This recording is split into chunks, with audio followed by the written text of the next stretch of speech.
The boy played games since childhood, as he was very sick and spent a lot of time in the hospital. It was boring to just lie down, and this became an important part of his life. And this time the hero was playing a mobile game, but suddenly he was defeated and began to complain about the NPC artificial intelligence. But if you do something for a long time, you get tired of it, and one day it just becomes uninteresting to play. Neither puzzles, nor RPGs, nor first-person shooters, nothing could interest the young man. The story and lore were simple and stereotypical, the system had no depth, and there were no unique games. But suddenly he found an RPG indie game with 2D pixel graphics, which had long been unpopular. It was called Dungeon and Stone. The game was only in English, and in general the hero didn't really like such games. But it was free, so despite everything, the guy, out of boredom, decided to download and install it. There were many types and classes here, but the young man didn't have much hope for the game and didn't plan to spend much time in it, so he chose at random. He noticed that he hadn't played a vertical scrolling game in a long time and began to take his first steps in and get used to the mechanics. So, without even noticing it, the hero spent the whole day in the game, and the room began to be illuminated by the setting sun. Only by looking at his watch did the guy realize how late it was. The game seemed incredibly interesting and exciting to him, despite its graphics. Dungeon and Stone had a few mechanics that could be called either interesting or shitty, the first being that you absolutely needed an NPC ally. And the second one implies that after death, the player has to start the whole passage from the beginning, and at first, everything seemed very funny, but with each death, the guy became more and more angry and could no longer contain his anger and began to scream loudly, but the doctor quickly calmed him down. The hero apologized for his behavior and, despite the negative emotions, continued to play because he was so stubborn that he decided to complete the game at any cost. Dungeon and Stone was so unpopular and a failure that there were no tutorials for it in either Korean or English, and so the young man decided that he would complete the game on his own. Time flew by quickly, and the hero continued to play and work in the civil service at the same time, despite the lack of time. He entered university, graduated, got a job, and was already working full-time. Life went on as usual. And all this time the hero continued to play Dungeon and Stone, but he could not complete it, and kept dying and starting over, dying and starting over. But then 9 long years passed, and finally the guy was close to the end he had been striving for so long. He reached the final boss room of the entire Dungeon and Stone game, and was incredibly happy about this event. He was so overwhelmed with emotion from this simple picture of a door on the screen that he couldn't hold back his voice. Filled with joy and pride, he wasn't sure that anyone had made it here. The hero shed tears of joy because he had been working towards this for 9 years, but he gathered his courage and agreed with all the pop-up notifications when entering the room. Among them was a strange window with information that he might never return, and the guy decided that it was just because it was the final boss. While waiting for the loading, the young man thought that he would hardly pass the first time, and now he needed to collect as much information about the enemy as possible. He also assumed about his features, ultimate attacks, and so on. The hero also allowed himself to dream that thanks to all his experience and preparation, he would be able to defeat the main boss the first time. The download was complete and new notifications appeared, among which was one that made the hero surprised and even scared, and it said that the training was complete. But what made him go crazy was the Korean language in the notifications, because he thought that Dungeon and Stone only had English. And he spent almost 10 years racking his brains trying to get through tons of dialogue and descriptions in English, which made him very frustrated. Suddenly, a bright light began to shine from the monitors, which blinded the hero. He did not understand what the hell was going on here. Suddenly, this light burst out from the monitors and swirled around the guy like a beam, causing hellish pain throughout his body. A moment later, the hero's body disappeared without a trace, and the rays rushed back to where they came from, into the monitors. The guy lost consciousness, but through his oblivion, he heard a voice congratulating the young fighters and saying that they would soon become real warriors, and when he opened his eyes, a crowd of savages appeared before his eyes. The hero found himself in an unimaginable situation. The darkness was illuminated everywhere, not by the usual LEDs, but by real, smoking torches. There was a crowd of wild, pumped-up barbarians standing around, wearing a variety of very primitive clothes and covered in tattoos. And some strange and no longer young, judging by his gray hair, man reads out an equally strange speech, and now he called for choosing a suitable weapon for himself. The hero was completely confused. He did not understand what kind of weapon was being talked about. He did not understand where he knew the language that the leader apparently spoke, and why the young man was here at all. The guy quickly pulled himself together and decided to sort out the situation and gather information, and the first thing he noticed, remembering the recent terrible pain, was his body. And I couldn't help but be surprised again. Rough hands, powerful muscles, tattoos, all this was extremely strange. The guy couldn't believe all this, but he couldn't think forever, because the situation continued to develop, and the leader shouted out to those who would be called to come out. Despite the complete confusion and lack of understanding of what was happening, the young man began to observe the situation because a cry was heard calling a certain third son of Vanon, Karak, and the barbarian standing in front of the young man walked forward. Standing in front of the gray-haired man, he began to quickly look around, as if searching for something. It soon became clear that the young barbarian was choosing a weapon, for he picked up a double axe and raised it upward, to which the chieftain praised his choice. And with all the power of his mighty lungs he declared him a warrior, after which he shouted the next name in the same style, only now it was Fenelon's second daughter, Einar. And then a strange thought came into the hero's head. Because he remembers something like that, this is a familiar situation for him. The young fighters choose their weapons and are recognized as warriors, the boy thought, as the ceremony continued. And with the leader's words about blessing Raphonia, it was as if a city from his fantasies and memories appeared before his eyes. An incredible guess pierced the guy's head, his pupils narrowed, his breathing became intermittent, and cold sweat appeared. This is the world of the game dungeon in stone. He chose a barbarian as a starting character, and just played for this class. The hero simply couldn't comprehend how this was even possible. Heavy thoughts occupied his head. Completely focused on his thoughts, he didn't even notice how the rest of the sounds of the ceremony seemed to be muffled. But suddenly, the hero heard the barbarian standing nearby say the name of the game, which aroused serious interest in the young man. He was different from other barbarians because he had horror on his face, his eyes were darting, and he was afraid of everything. The guy realized that he was not the only one who got into the game and that this barbarian was the same player as he was.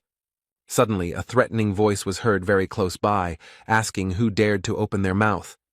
Raising their heads, the two young barbarians saw the figure of the leader towering over them. He had a threatening look, and his very appearance inspired terror. The hero was feverishly thinking about how the chief had ended up here so quickly and unnoticed, but his occupation was interrupted by the chief's question, asking if it was he who had done it.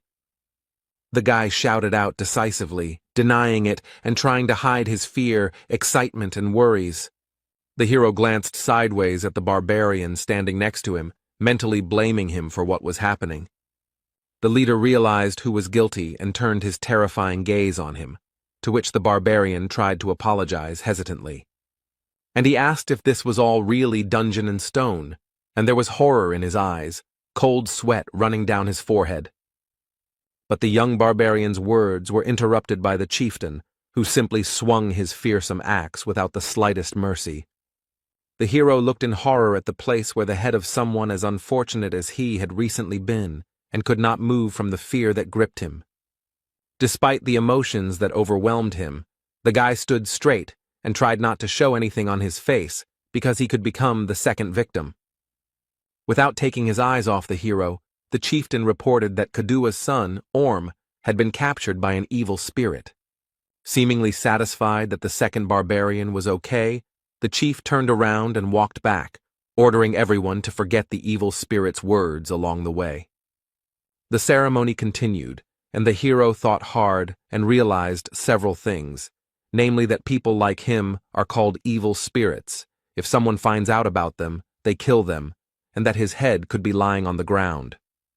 The following names of the barbarians were heard, and the guy realized that he had one small problem. He didn't know his new name. There was no character screen, but the hero was able to figure out what to do. He would just wait 2 seconds after each name and then go. Of course, it could be the name of another evil spirit, but he would have to take a risk with that. After some tense anticipation, the next name was called Jandel's son, Björn. The hero quickly glanced at the crowd of barbarians, but none of them moved, which meant it was time to take a risk. 2 seconds passed, but no one came out, and if so, it was time to cast aside fear and doubt and go to the merciless leader. Gathering all his will into a fist and not showing a single emotion on his face, the hero confidently stepped towards fate, hoping that this was truly his name. The guy crossed the distance between him and the leader and stopped. Now he would decide whether to live or die. The man's menacing eyes, as if glowing with a golden color, carefully examined the guy in front of him, eventually meeting his gaze. The hero looked firmly, without showing a single emotion. This continued for some time until the leader decided something for himself. He smiled, turned to the young warrior, and with a wave of his hand ordered him to choose a weapon for himself. The hero expressed his emotions with a small grin and thought about the fact that Jandel's son, Bjorn, was now his name. But now the guy was faced with a second important decision, so he tried to calm down and pull himself together. Bjorn looked at the racks of weapons, thinking along the way that barbarians had no talent for magic, but they had outstanding physical abilities. He's going to pick something that will help him as a beginner, so the weapon he chose is this. The shield, and the boy was sure that this was the best choice. The cry of the chieftain sounded, declaring Bjorn a warrior. Meanwhile, the guy's computer continued to work in the house, but not as usual, and by itself, it acquired the status of Björn Yandel.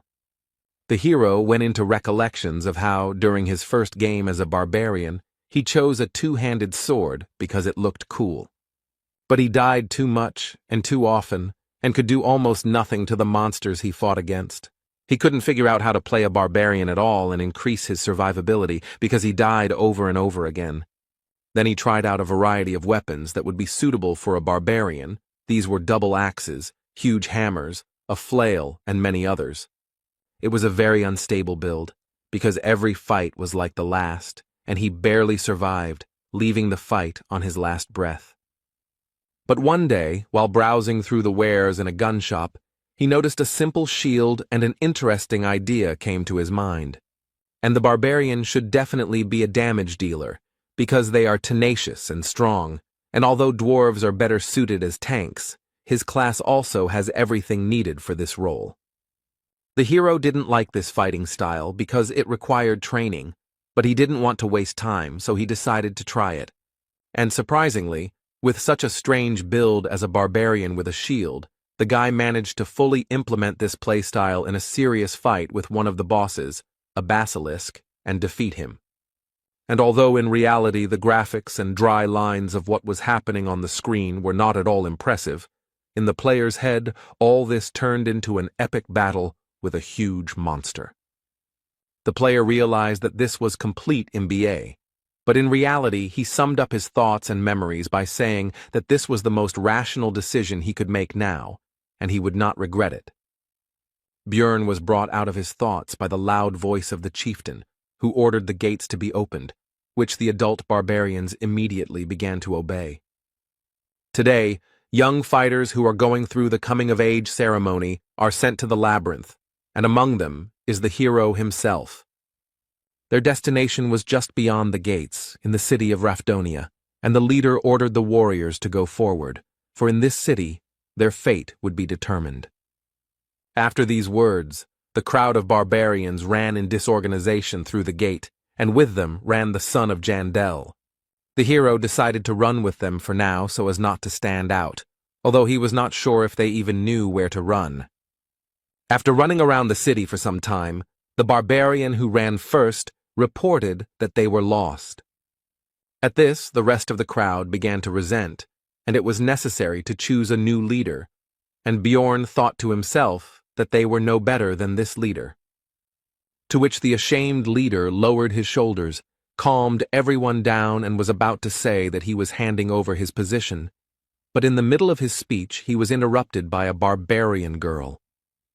And she said that she would be the leader, to which the others supported her, and shouted the name of Einar, the second daughter of Fenelon, and also that she was wise. The hero remembered her name and they continued their search, but very soon the girl reported that she was lost. The barbarians were outraged and began to quarrel with each other for the right to the place of the new leader, and Bjorn thought that at this rate they would never reach the labyrinth. But he did not want to attract attention and lead them himself. Then the hero turned to the former leader girl, Einar, to which she decided that he had come to condemn her. But Jandel's son explained that he wanted to tell her how to get to the labyrinth, to which the surprised girl asked how to achieve this. In response, Bjorn pointed his index finger at the group of adventurers and explained that they simply had to follow them.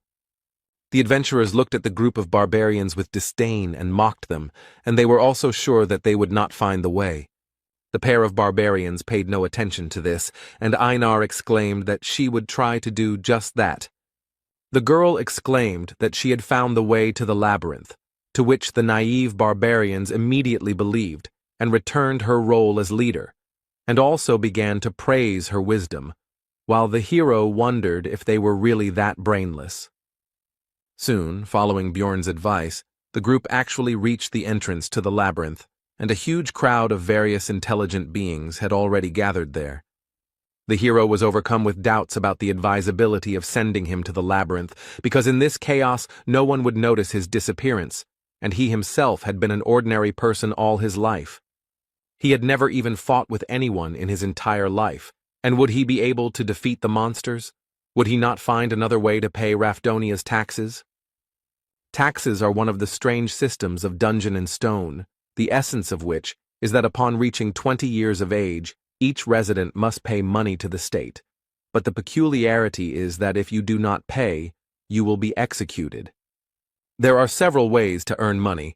The first is by fighting various monsters in the labyrinth. The second is to go to work in the most ordinary positions, for example in bars or somewhere else, but the hero will have certain problems with this. He is a barbarian, and in this world, barbarians are not preferred for employment and are generally viewed extremely negatively. Because of this limitation, at the beginning of the game the barbarian, unlike other classes, immediately receives a weapon. If not for this, Bjorn would not have to fight monsters. The entrance to the labyrinth is closing soon, and you need to think faster, because you can only get inside once a month, and if you don't go now, you'll have to survive here for another month, which, given the difficulties with earning money, will be difficult. Even if he survives this month, he will be in terrible condition, so he needs to leave right now, but his legs won't budge because this is not a game, and his life is at stake. Suddenly the same Einar turned to Bjorn. The guy greeted her, but made a mistake in calling her the third daughter. She corrected him, saying that she was the second, and said that the others had already entered, and they needed to hurry.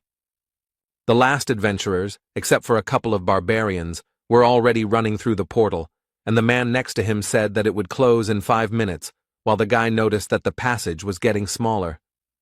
Bjorn told Einar to go ahead, and he followed her, but she stopped to thank him for his help. The girl also wanted to ask what she needed to do to become as wise as he was, because she had never seen such wise barbarians and wanted to become the same. Bjorn thought that she would have to be reborn for this, but decided to give a vague answer and said that before doing something, you need to think first. In response, Einar said that if she returned from the labyrinth, she would thank him, but the hero seized on this reservation and realized that, unlike in the game, barbarians are also people and can be afraid of death. Putting on a serious face, Bjorn asked the girl if she was afraid of death, to which he received a rhetorical question about whether this was abnormal. Einar immediately continued that she was afraid, but she was born a warrior and would die if she did not fight, and the hero realized that he was in the same situation and would have to fight to live. The girl decided to say goodbye with words about how they needed to survive and meet again, and the guy thought that this is why barbarians learn to overcome their fear, and they are incredible. He took his shield in his hands and began to gather his courage, and also mentally shouted that he was now also a barbarian. A warning sounded that there was 1 minute left before the labyrinth closed, and the hero immediately took off at an impressive speed. Bjorn is afraid, but he has no other choice. He has not only the body of a barbarian, but also the mind of a dungeon and stone player who has raised thousands of characters, and with this knowledge he will definitely survive, he thought, running into the labyrinth. Having run into the ever-shrinking passage, the hero found himself in a place completely devoid of light, and did not understand where he was at all. Standing in the darkness, Bjorn reflected that he was an expert in the world of dungeon and stone, and he came to this conclusion for a simple reason. Because the body of a mighty barbarian was combined into it, with his strength, durability, and so on, he has a good advantage, and knowledge of 9 whole years of playing for different classes and builds, which gives simply a huge amount of information. Bjorn tried to make out at least something in the pitch darkness. He hoped that his eyes would soon get used to it, and at least something would be visible. But no. In the game, on the first level, in the crystal cave, there were crystals on the walls that gave off enough light that torches were not needed. Suddenly the hero remembered that on the first level there was a location with no light called the Dark Region. But in the game, this is not the starting location. But since this is the real world, then nothing can be guaranteed. And even in such places, you can end up at the very beginning. In the meantime, you can finally try to call up the characteristics window or something similar, which is what Bjorn did, starting to pronounce various terms, from inventory to daily log. But, as expected, nothing came of it, which did not stop the hero from beginning to resent the injustice of life. There was no point in standing, the barbarian decided, and began to move, but due to the darkness, progress was extremely slow. And just as Jandella's son began to think that there might be traps here, a sharp pain pierced his leg, and he could not hold back a scream. But the next moment, Bjorn began to hold back his moans, and tried to calm his emotions and ignore the pain. Goblin, this is a monster that uses traps on the first level, and it may be nearby. After these thoughts, the hero began to carefully look and listen into the darkness. He could have gone somewhere, and the barbarian would have been lucky, but such thoughts are extremely dangerous, and if he is not sure of the situation, then he needs to assume the worst possible outcome.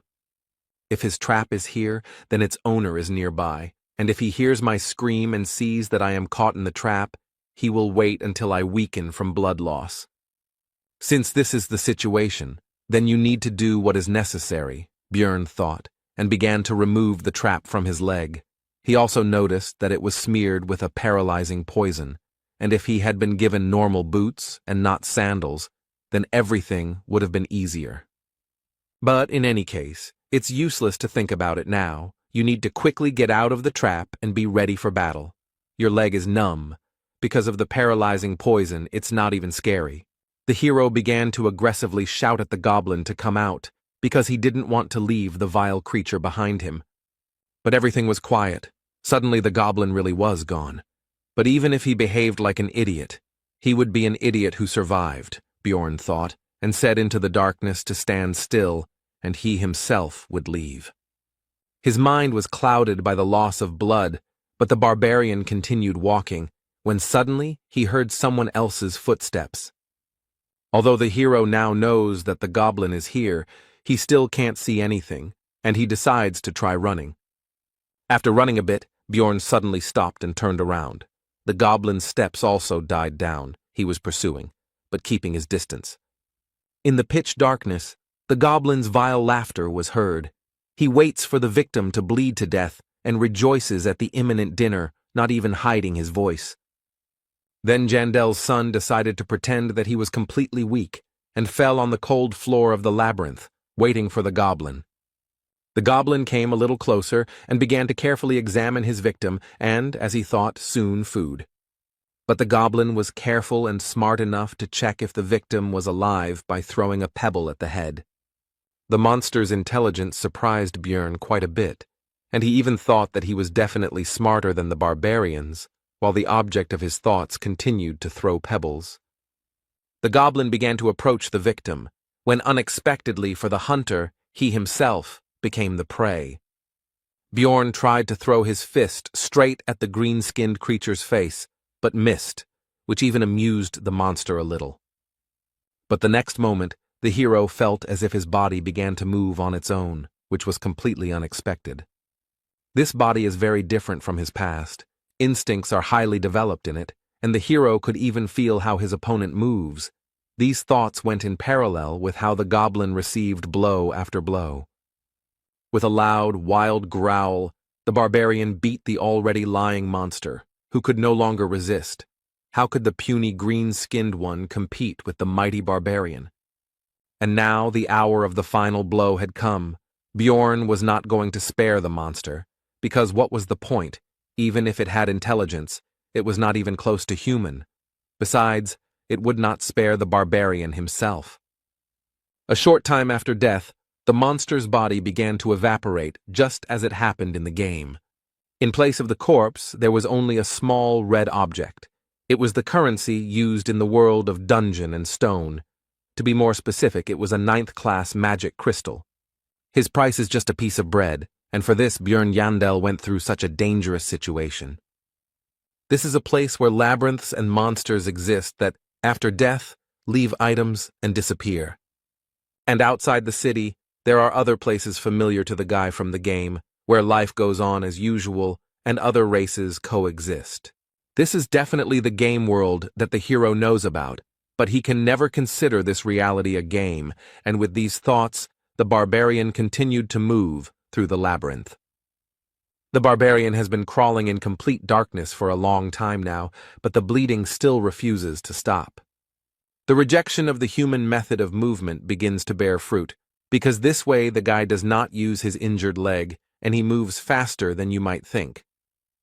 And the most important advantage is that it is now impossible to step into a trap, and Bjorn is ready to endure inconvenience for the sake of survival. Continuing to move, the hero thought that bleeding was very dangerous, and he couldn't stop because he needed to find someone who would help him with the wound. In such a dangerous situation, Bjorn remembered a guy like him, who was killed by the leader at the very beginning, and began to wonder if he died or woke up in his world. And he also realized that it is in such cases that faith helps. It seemed to the hero that he was coping, because light was already visible in the distance. After all, the entrance to the first floor should not be covered in darkness. The guy is sure that someone will help him there. Suddenly, Bjorn saw himself, but different. It seems that the loss of blood and the stressful situation itself are already causing hallucinations.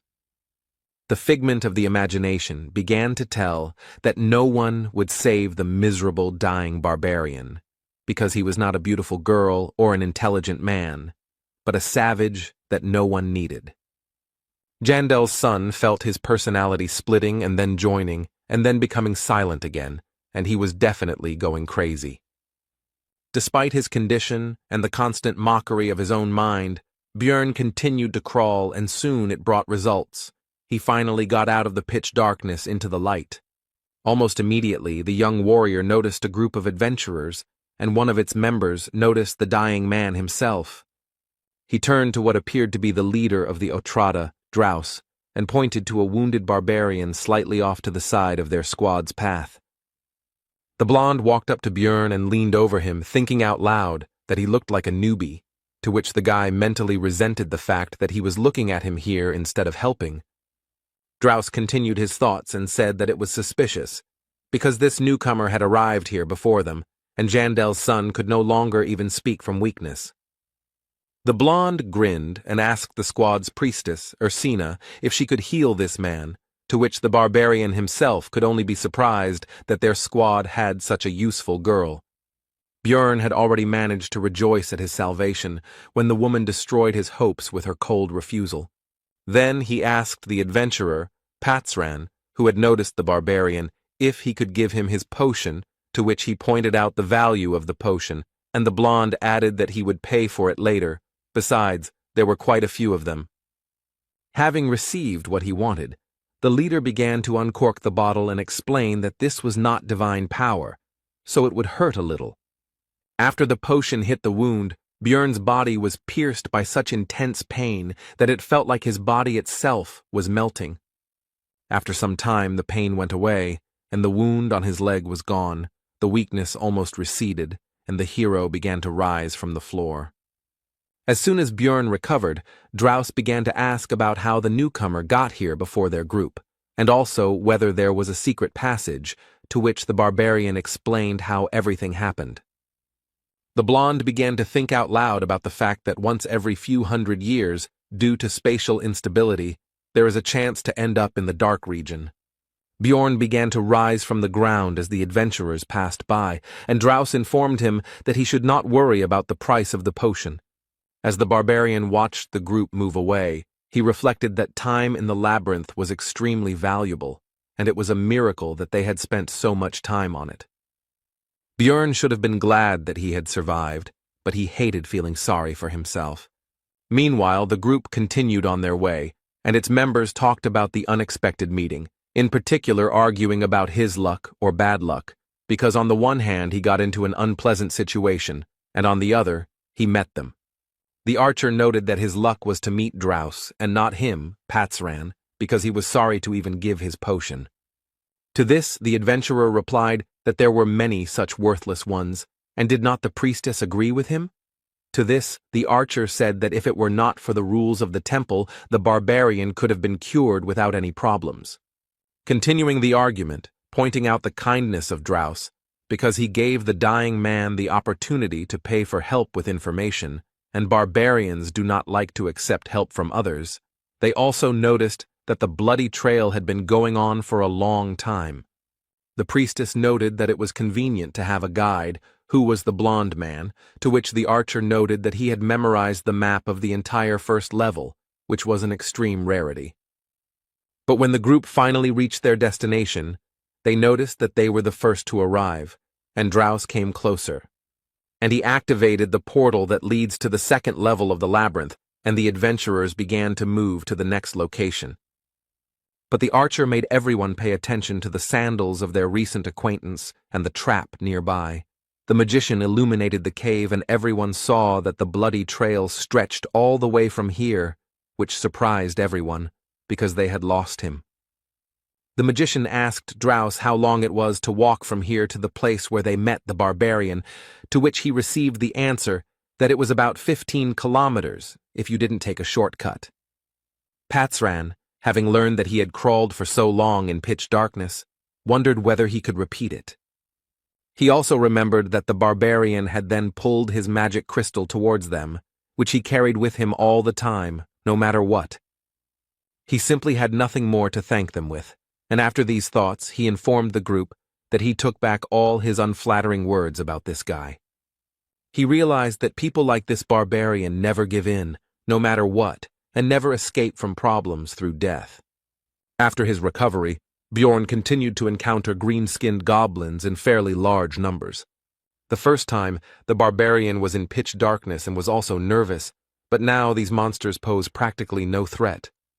The traps are set randomly and not even camouflaged in any way, making it almost impossible to get caught. Their attack directions and ambush sites are extremely predictable, and they cannot pose a serious threat. But a new problem has appeared, and it is extremely simple. It is hunger, because enough time has passed, and the energy has gone to recovery and physical activity. Suddenly I remembered that they were given provisions at the very beginning, but while crawling the bag got damaged and a fair amount of food was lost. There was only enough for 2 days left from the 7-day ration, which meant he would have to economize, Bjorn thought, eating the bread, which seemed quite tasty to him. Only the first problem, the need for food, was more or less solved, as I wanted to drink, but this will be more difficult. Dungeon and Stone only had a hunger system, which worked in the labyrinth, and it had no information about water.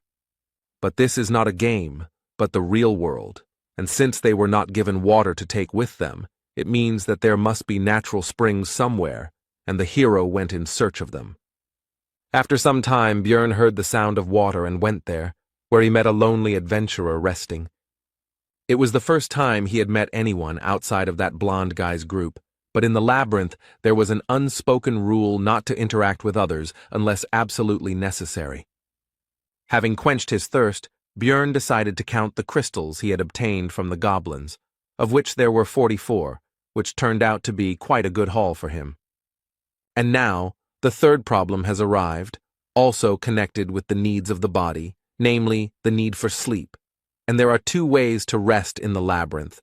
The first is to simply go to bed and hope for luck. The second is to find people who can protect you in your sleep. In other words, temporarily unite with someone. But here too the hero was in for a failure, because some were openly afraid of the barbarian covered in blood, some did not trust him, and some simply did not like people like him. This whole situation was extremely irritating to Björn, but he couldn't do anything about it, and he just wanted to sleep. But suddenly, some lonely adventurer approached him with an offer to become night companions, which at first angered Björn, but he explained that he had nothing reprehensible in mind. The barbarian agreed with the proposal, and also remembered that a night companion is an in-game term, although in real life it sounds strange. After that they introduced themselves to each other. The new acquaintance was called Hans. The adventurer said that it was pointless to look for another comrade, and that they would spend that night just the two of them, which made Björn tense up because of the ambiguity of the phrase and the manner of speech of his new acquaintance. They played rock, paper, scissors to see who would be on duty first, and the barbarian lost, which didn't surprise him, since his luck had clearly deserted him lately. Hans handed Björn a mechanical watch and told him how to know when to wake him up. He clearly didn't have the best opinion of his friend's intelligence. Looking at the obviously expensive device, the hero thought that in the future he would certainly have a chance to use the prejudice about the stupidity of barbarians to his advantage. Looking at the sleeping Hans, the warrior wondered if all adventurers behaved so carelessly, and whether he would lend him his sleeping bag. And so when the right time came, Björn woke up his temporary comrade so that he could take up his post. Hans replied that it was now the barbarian's turn to sleep, and then he realized that he wouldn't be able to sleep because he didn't trust his friend at all. The hero decided to just pretend to be asleep, simulating a loud snore, but in reality he listened attentively to the actions of his temporary comrade. But during the entire dream, Hans did nothing, despite all of Björn's expectations and suspicions. Looking at the carefree sleeping man, the barbarian doubted whether it was all justified, or whether he was just winding himself up in vain.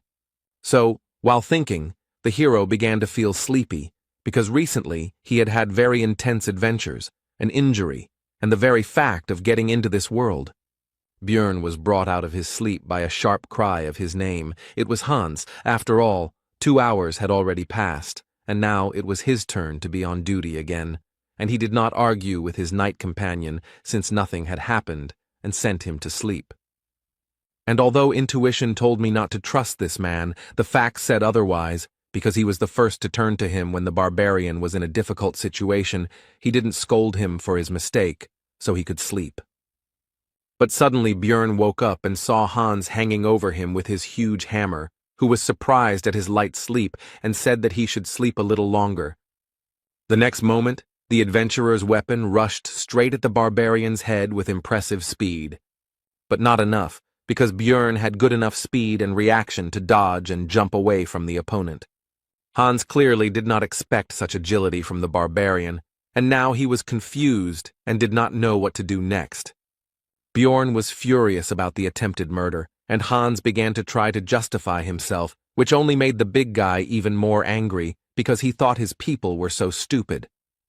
Quickly closing in on the enemy, the barbarian delivered a blow similar to an uppercut, but with his metal shield right at the man's chin. Hans' jaw was strong enough to continue his excuses. He tried to stop Björn, saying that he had an explanation. The hero didn't even listen to him. He was thinking that, unlike the goblin, he didn't die from the first blow, which meant that he needed to hit again. The barbarian immediately put his thoughts into action, delivering a direct attack with his shield right into Hans's face, likely knocking out a couple of his teeth. He flew away from the force of the blow, but before he could recover, the terrifying figure of Björn appeared in front of him, the mere sight of which made him lose all will to fight. Hans began to beg for mercy, but the hero was not concerned with these screams. He was interested in the reasons for this vile attack in his sleep. The man began to explain that he needed magic crystals, and the hero could not believe that they tried to kill him for this. Seeing the distrust in Björn's eyes, Hans continued that he also wanted to take the shield, since the barbarian's equipment was considered to be of very high quality and was quite expensive. The hero decided that this man was hiding something else, and decided to loosen his tongue by kicking him in the head. Putting his foot on Hans's body, Björn threatened that this was the last chance to tell the truth, but he decided that this was not all, because in the world of Dungeon and Stone, killing an adventurer is a serious crime. Then the would-be assassin confessed that he also needed his heart, the barbarian's heart. They sell for a good price, and he heard that it was an ingredient for some new spell. Then Björn realized that for this man he was like a goblin, just a very difficult but also valuable prey. The barbarian also learned that Hans had not attacked the first time only because he also wanted to sleep, and the former knight companion asked that since he had told everything, would they forgive him. At first there was a few seconds of silence, and then Björn explained that he would probably meet more people like him later, and he was not going to forgive anyone. These were the last words that this man heard. 2 days had passed since entering the game. Despite his first kill, the hero tried to find some positives. Among them was that he received new equipment. These were shoulder pads, a backpack, a hammer, and leather boots. In his backpack he now carried a flask of water, a compass, that same watch, bandages, and potions, and he got all of this by killing a man, which did not improve his mood, but he himself was to blame. With the new weapons, it became much easier to kill goblins, and during the fight, the instincts of the body took over, which on the one hand felt like being in someone else's body. On the other hand, it made it easier to fight. It's already the second day of the labyrinth's life, so the goblins began to appear in pairs, but the hero also became stronger thanks to equipment and some experience. Also, the young warrior's progress became much faster than before, which could not but please. But there was one serious problem among this news, because he had not slept for a long time, and this threatened significant problems, and remembering the previous experience of searching for a comrade, the hero decided to sleep alone. But as soon as Björn began to fall asleep, these green-skinned people appeared, which irritated him greatly, as a result of which they lost their lives. Then the barbarian tried to kill all the goblins in the area, hoping that they would not appear again, and fell asleep. He was awakened by a sharp pain in his chest, and opening his eyes he saw a monster in front of him who plunged a dagger straight into his body. But the green-skinned man did not rejoice for long, because he received a fist in the face and died instantly. His friend, seeing the fate of his comrade, hastened to flee, and the barbarian did not even have the strength to pursue the fugitive. Reflecting on the fact that due to overwork, he did not notice the danger at all, the hero decided to use a healing potion, which brought even more suffering than the injury itself. It's been 14 hours since the meeting with Hans. At this time, the adventurers begin to look for companions for the night, which Björn decided to do, but now he decided to look for a fellow barbarian, because only he can be trusted. This time, other groups of adventurers also invited him to join their company, and at first, the hero, due to exhaustion, did not understand why. He refused everyone and explained that he was looking for a relative, and he also understood the reason for such hospitality, simply and trivially. With new equipment he looks not like a tramp without one sandal, but like a completely reliable comrade. One of the people I met explained that it would be difficult to find a barbarian on the first level of the labyrinth, because all of them, 3 to 4 months after the ceremony, go to the second or higher levels, and it is difficult to meet young ones. Then the hero decided that since he couldn't find his relatives, he would look for representatives of other races. For example, elves who kept their promises, or dwarves who were as lively as he was, but not people.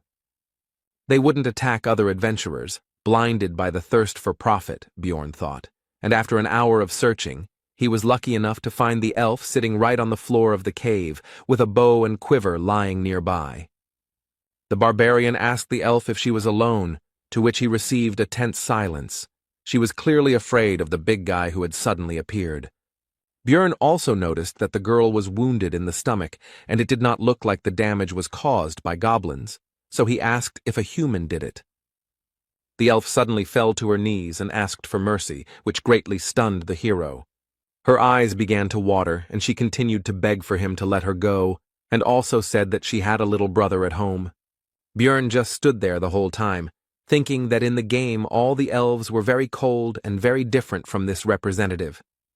In order to calm the elf down, the hero tried to smile kindly, which clearly didn't work out, and on the contrary, he scared her even more, and even added that he didn't plan to kill her, as if an even worse fate awaited her. The next moment, the girl burst into tears and began to say that she knew that the warrior opposite her was a barbarian, but he did not have to kill her. At this sight, the hero could only marvel at the bad reputation his fellow humans had, and he could only guess how they had earned it. Bjorn decided to throw the elf some bandages and some herbs that he didn't know, but the pointy-eared one recognized them. They were the healing leaves of Liko. When the girl asked why he was giving it to her, he replied that there did not necessarily have to be a reason for helping, although in fact he wanted to make as positive an impression as possible. When the elf finished bandaging the wounds, the couple decided to introduce themselves to each other. The possible friend's name was Erwin. Sitting down opposite, Björn asked the reason for her fear of him, to which she simply replied that it was because she was an elf, and he was a barbarian. And she explained in detail that their races had fought with each other about 10 years ago, which made the hero surprised and made him think about how much time had passed since the situation that was presented in the game. But then Erwin said that enough time had passed, and now there was peace between them, and she did not hate his people, and also did not want to fight with them. In response, Björn said that he also held no grudge, which made the elf happy, and then asked her if she would like to be his companion for the night. Erwin was wary of the barbarian, but remembering that people like him value their military honor, she asked him to swear by it that he would not harm her, and seeing the displeasure on the big guy's face, she assured him that she would swear by her tribe. Bjorn agreed with this, but decided to first deal with the fact that the girl constantly calls him Mr., which makes him feel old, and once again reminded him of his name. When this question was decided, the barbarian and the elf began to pronounce mutual oaths, and the full name of the pointy-eared one turned out to be Erwin Fornaci de Tercia. Björn decided that he would sleep first, and gave the girl the watch that he had gotten during his last attempt to spend the night. Lying in the sleeping bag that used to belong to Hans, the hero thought that he would never have thought that it would be so difficult to get the opportunity to sleep, and also that he needed to pretend to sleep a little. But he didn't succeed, and soon Erwin woke him up, because 2 hours had already passed, and he decided that it was the power of the pillow and the backpack as a pillow. And he decided to let the elf use these things for sleeping, because this way she would also certainly not be able to pretend and would fall asleep, and she, it seems, was no less tired than he was. This made Erwin extremely happy. She could not even imagine that such a barbarian as Björn would take care of her. As soon as the elf laid her head on the backpack, she immediately fell asleep, and the hero began to guard the sleep of his night companion. Bored, Björn sank into his thoughts. Memories of his past life began to penetrate his head, and as a result of his reflections, he came to the conclusion that even if he could return, there was nothing to do there anyway. The barbarian and the elf swapped places a few more times, and soon it would be time to go their own way. But looking at the sleeping Erwin, the hero thought that he could unite with her in a group, but would have to share the crystals. Suddenly, his thoughts were interrupted by a pair of adventurers who came out from around the corner of the cave, preventing him from seeing them in advance. As they approached, Bjorn immediately took a fighting stance, and one of the unexpected guests asked about his relationship with the elf. The barbarian replied that they were companions for the night. The adventurer asked how much time was left until the end of their cooperation, to which the hero replied that he was not obliged to answer and looked at them coldly. A very menacing appearance and chilling gaze frightened a couple of uninvited guests, and also, it must be admitted, surprised It is not often that people like him stand up for elves. Having assessed their chances of winning the battle with the mighty barbarian as negative, the adventurers hastened to move away. Björn had a bad feeling, and based on their interest and his intuition, he assumed that they needed Erwin, so he started to wake her up, but she, like a child, asked for 5 more minutes. The hero noticed that she was actually just pretending to be asleep, which was evident from the fact that she was holding the blanket near her face. Grabbing the elf by the shoulders and lifting her up, Björn asked the reason for her behavior, to which she put her hands up in a defensive gesture. Erwin replied that if she stood up, the guy would leave her alone, and the hero understood the situation because they were just temporary allies, nothing more. And as soon as the elf opens her eyes, the oath will end, the barbarian continued to think, getting ready for his further journey. He also asked about what connects her with those 2 recent guests. She answered that nothing. But Björn noticed that they knew her from somewhere, and Erwin had to admit that they were from the same clan as the people who had wounded her. This could be seen from the symbol on their clothes. They were from the Crystal Union. The hero began to think that this promised big problems, because there was a whole group of them, but looking at the worried girl, he could not leave her alone. Björn told her to get ready and that they were leaving, and the delighted elf asked if he would help, but the guy replied that first they needed to listen to her story. Erwin said that she was with their squad as companions for the night, but at night she felt something and woke up, and upon awakening she saw a man approaching her. Continuing to run away from the place where they spent the night, the girl said that only later she found out that he was the director of their clan, which operates on the first level of the labyrinth, and since then she has been persecuted. They are helped to coordinate their actions in her search by stone transmitters, magical devices that allow them to communicate at a distance of up to 300 meters, if they are synchronized. The hero began to think hard. They are the equivalent of walkie-talkies. They are a bunch of people. There is nowhere to run. If he abandons Erwin, she will die. Björn asks why they continue to pursue her if she has done nothing significant, perhaps to silence her, to which the girl hesitantly replies that there is a compelling reason. And feeling awkward, she began to tell that when she ran away, she threw her knife somewhere, and that this is what happened, and she fell silent. And after a pause, she continued to talk about how he had ended up in a so-called bad place.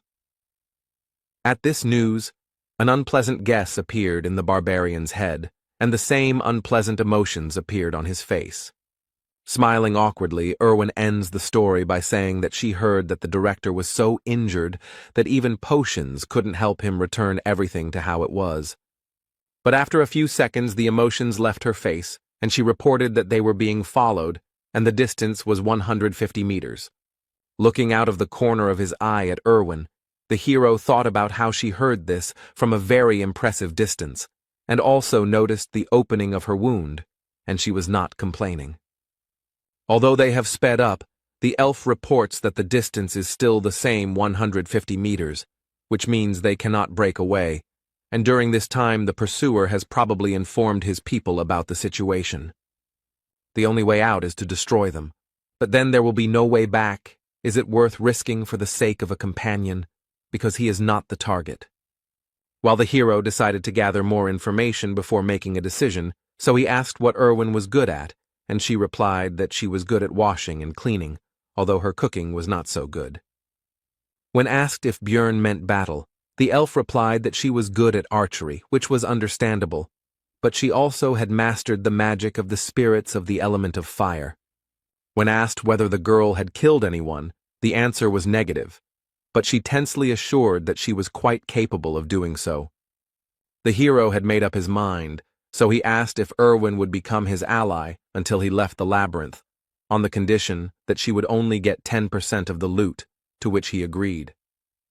When the distance was clarified, the answer came back, 100 meters, which means that the pursuers are faster, so something needs to be changed, and Björn said that they are changing direction and ordered the girl to call the spirit. The fiery spirit illuminated their path to where the hero did not expect to return so quickly, to the dark region, and as soon as they had gone deep enough there, An order was given to cancel the summoning, after which they were left in the darkness. The pursuer had his own source of light, which left him in plain sight, but he could no longer see those he was pursuing, so Erwin gave a short order to shoot. A moment later, an arrow, torn off the bowstring at great speed, pierced the enemy's head and got stuck in it. No one can live with such injuries. The barbarian tried to cheer up the elf after the first kill. Coming closer, Björn picked up the stone transmitter, after which he began to listen to the negotiations of the opponents, from which he learned that in connection with the loss of the man they had killed, everyone was ordered to gather in the goblin district. The barbarian had hoped for a decent haul, but received only a bag of crystals, 2 knives, and 1 potion from his belt. And also, plus the leather armor that Erwin took for herself, because it's better than what she had before. When Björn asked how to use these stone transmitters, the elf replied that there should be a button on the side. Soon a voice was heard from the magic object, telling that one of them had been killed by a barbarian and a pointy-eared one, and a reward of 1,000 gold had been announced for the latter. This news did not please Erwin at all. Rather, on the contrary, it caused feelings of fear and uncertainty. Björn, however, did not lose his head, ordering the spirit of fire to be summoned, because they would be moving through the darkness to go to the 2nd floor, which surprised his companion. Erwin hastened to clarify that the level they are at now and the next one are fundamentally different.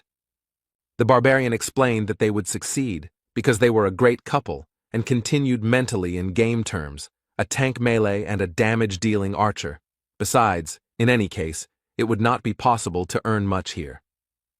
But Erwin doubted it because this was their first trip to the labyrinth, and she made a comparison that they were running from goblins to end up in an orc's lair. But the conversations coming from the stone transmitter about what the clan fighters would do to the elf if she was captured made the girl decide that it would be better to go to the 2nd floor than to stay here. While moving through the dark region, or alternatively known as the Goblin Lair, the pair talked about how to get to the 2nd level, and Björn told them that on the way north, they would definitely come someday. After all, based on his knowledge, the dungeon is designed in such a way that by continuing to walk into the darkness, you will reach the portal in any case. Soon a goblin trap appeared on the couple's path, which Erwin immediately noticed thanks to her excellent eyesight. Based on the fact that they encountered the trap quite late, Björn decided that he was unlucky to encounter it at the very beginning, and while the hero was lamenting his failure, his companion said that she would disarm the trap. The barbarian called out to her and told her not to use the fire spirit for this purpose, to which the elf agreed with an uncertain look, inwardly surprised at how he knew about her plan. As soon as the girl came closer, those who had set the trap jumped out of ambush. The monsters decided that she would be an easy target. But they were wrong, and a moment later an arrow pierced the head of one of the greenskins, causing him instant death. The second goblin tried to strike with his claws, paying almost no attention to the death of his kinsman. But the attack was unsuccessful. The elf turned out to be too fast and agile, and before the monster had time to understand what was happening, his, as he thought, victim was already behind him, with a drawn bowstring. A moment later, Erwin was already relaxing, and the bodies of the goblins evaporated around her, leaving behind their prey. The elf asked the barbarian if she had done well, to which she received well-deserved praise, which made her seem to glow with joy. Erwin handed over 2 magic crystals to Björn, after which she said with shining eyes that at this rate she too could earn something. From the stone transmitter came information about the update of data regarding the elf. Now the reward had increased to 2,000, and alive or dead, and the barbarian tried to console his companion.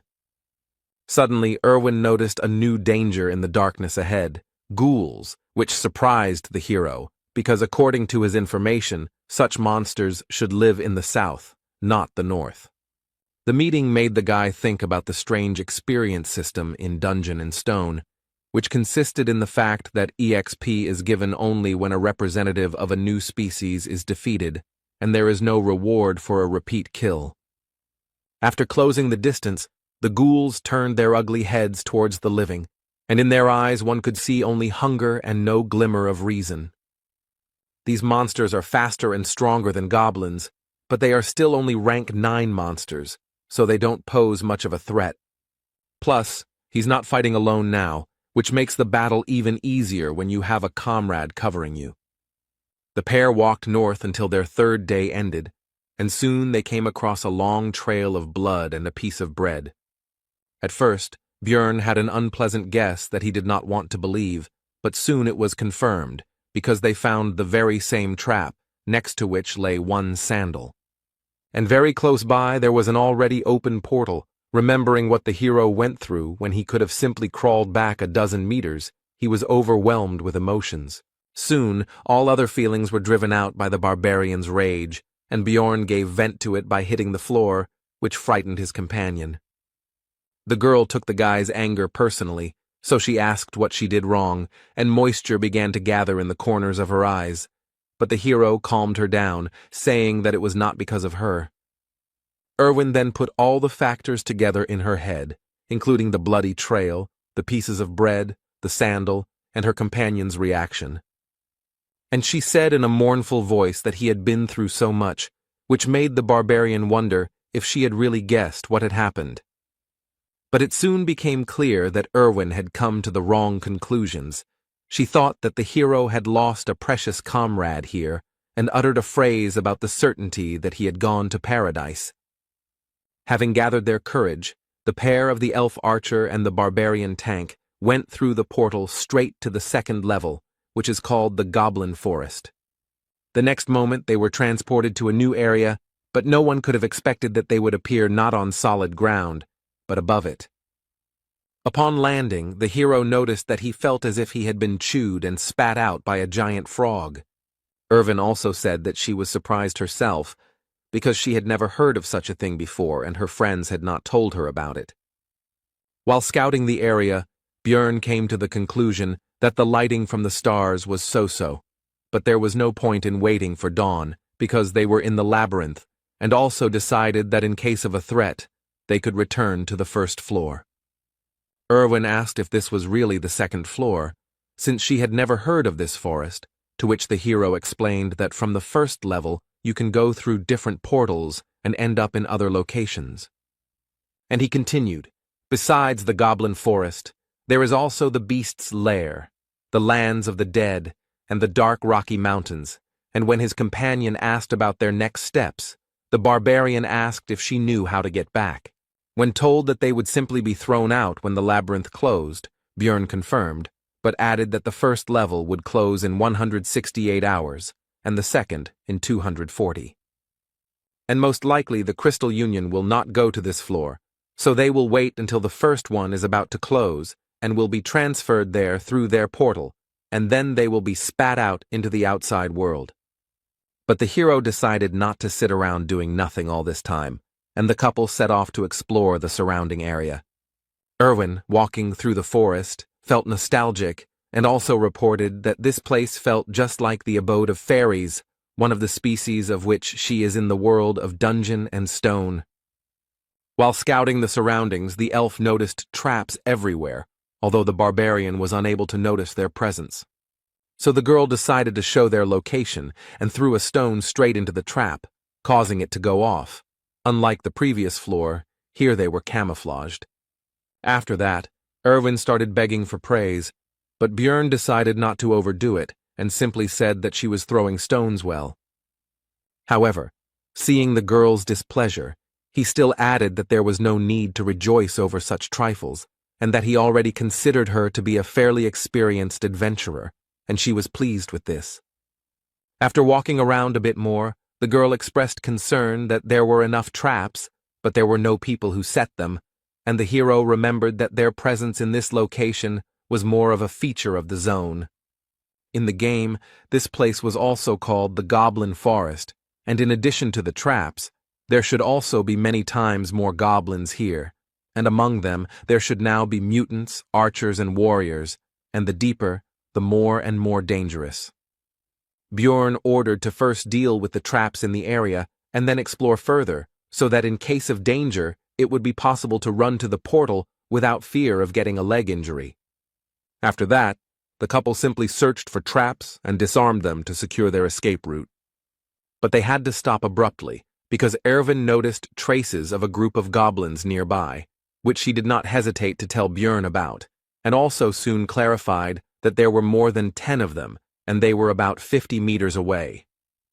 The hero decided that the threat should be eliminated, so he ordered to get as close to them as possible and attack while they were unknown. The girl walked quietly and silently, and the barbarian decided that this was some kind of fairy trait. But be that as it may, a group of monsters was soon discovered. The pair decided to start the fight with Erwin's shot, so soon the sound of a bowstring being pulled was heard, and they prepared for battle. The arrow shot forward, and a moment later, the barbarian shot too, not even sure whether his companion had hit due to the distance. The boy and the goblins ran towards each other. Erwin, as an archer, stayed behind and did not rush forward. Both sides were confident of their victory.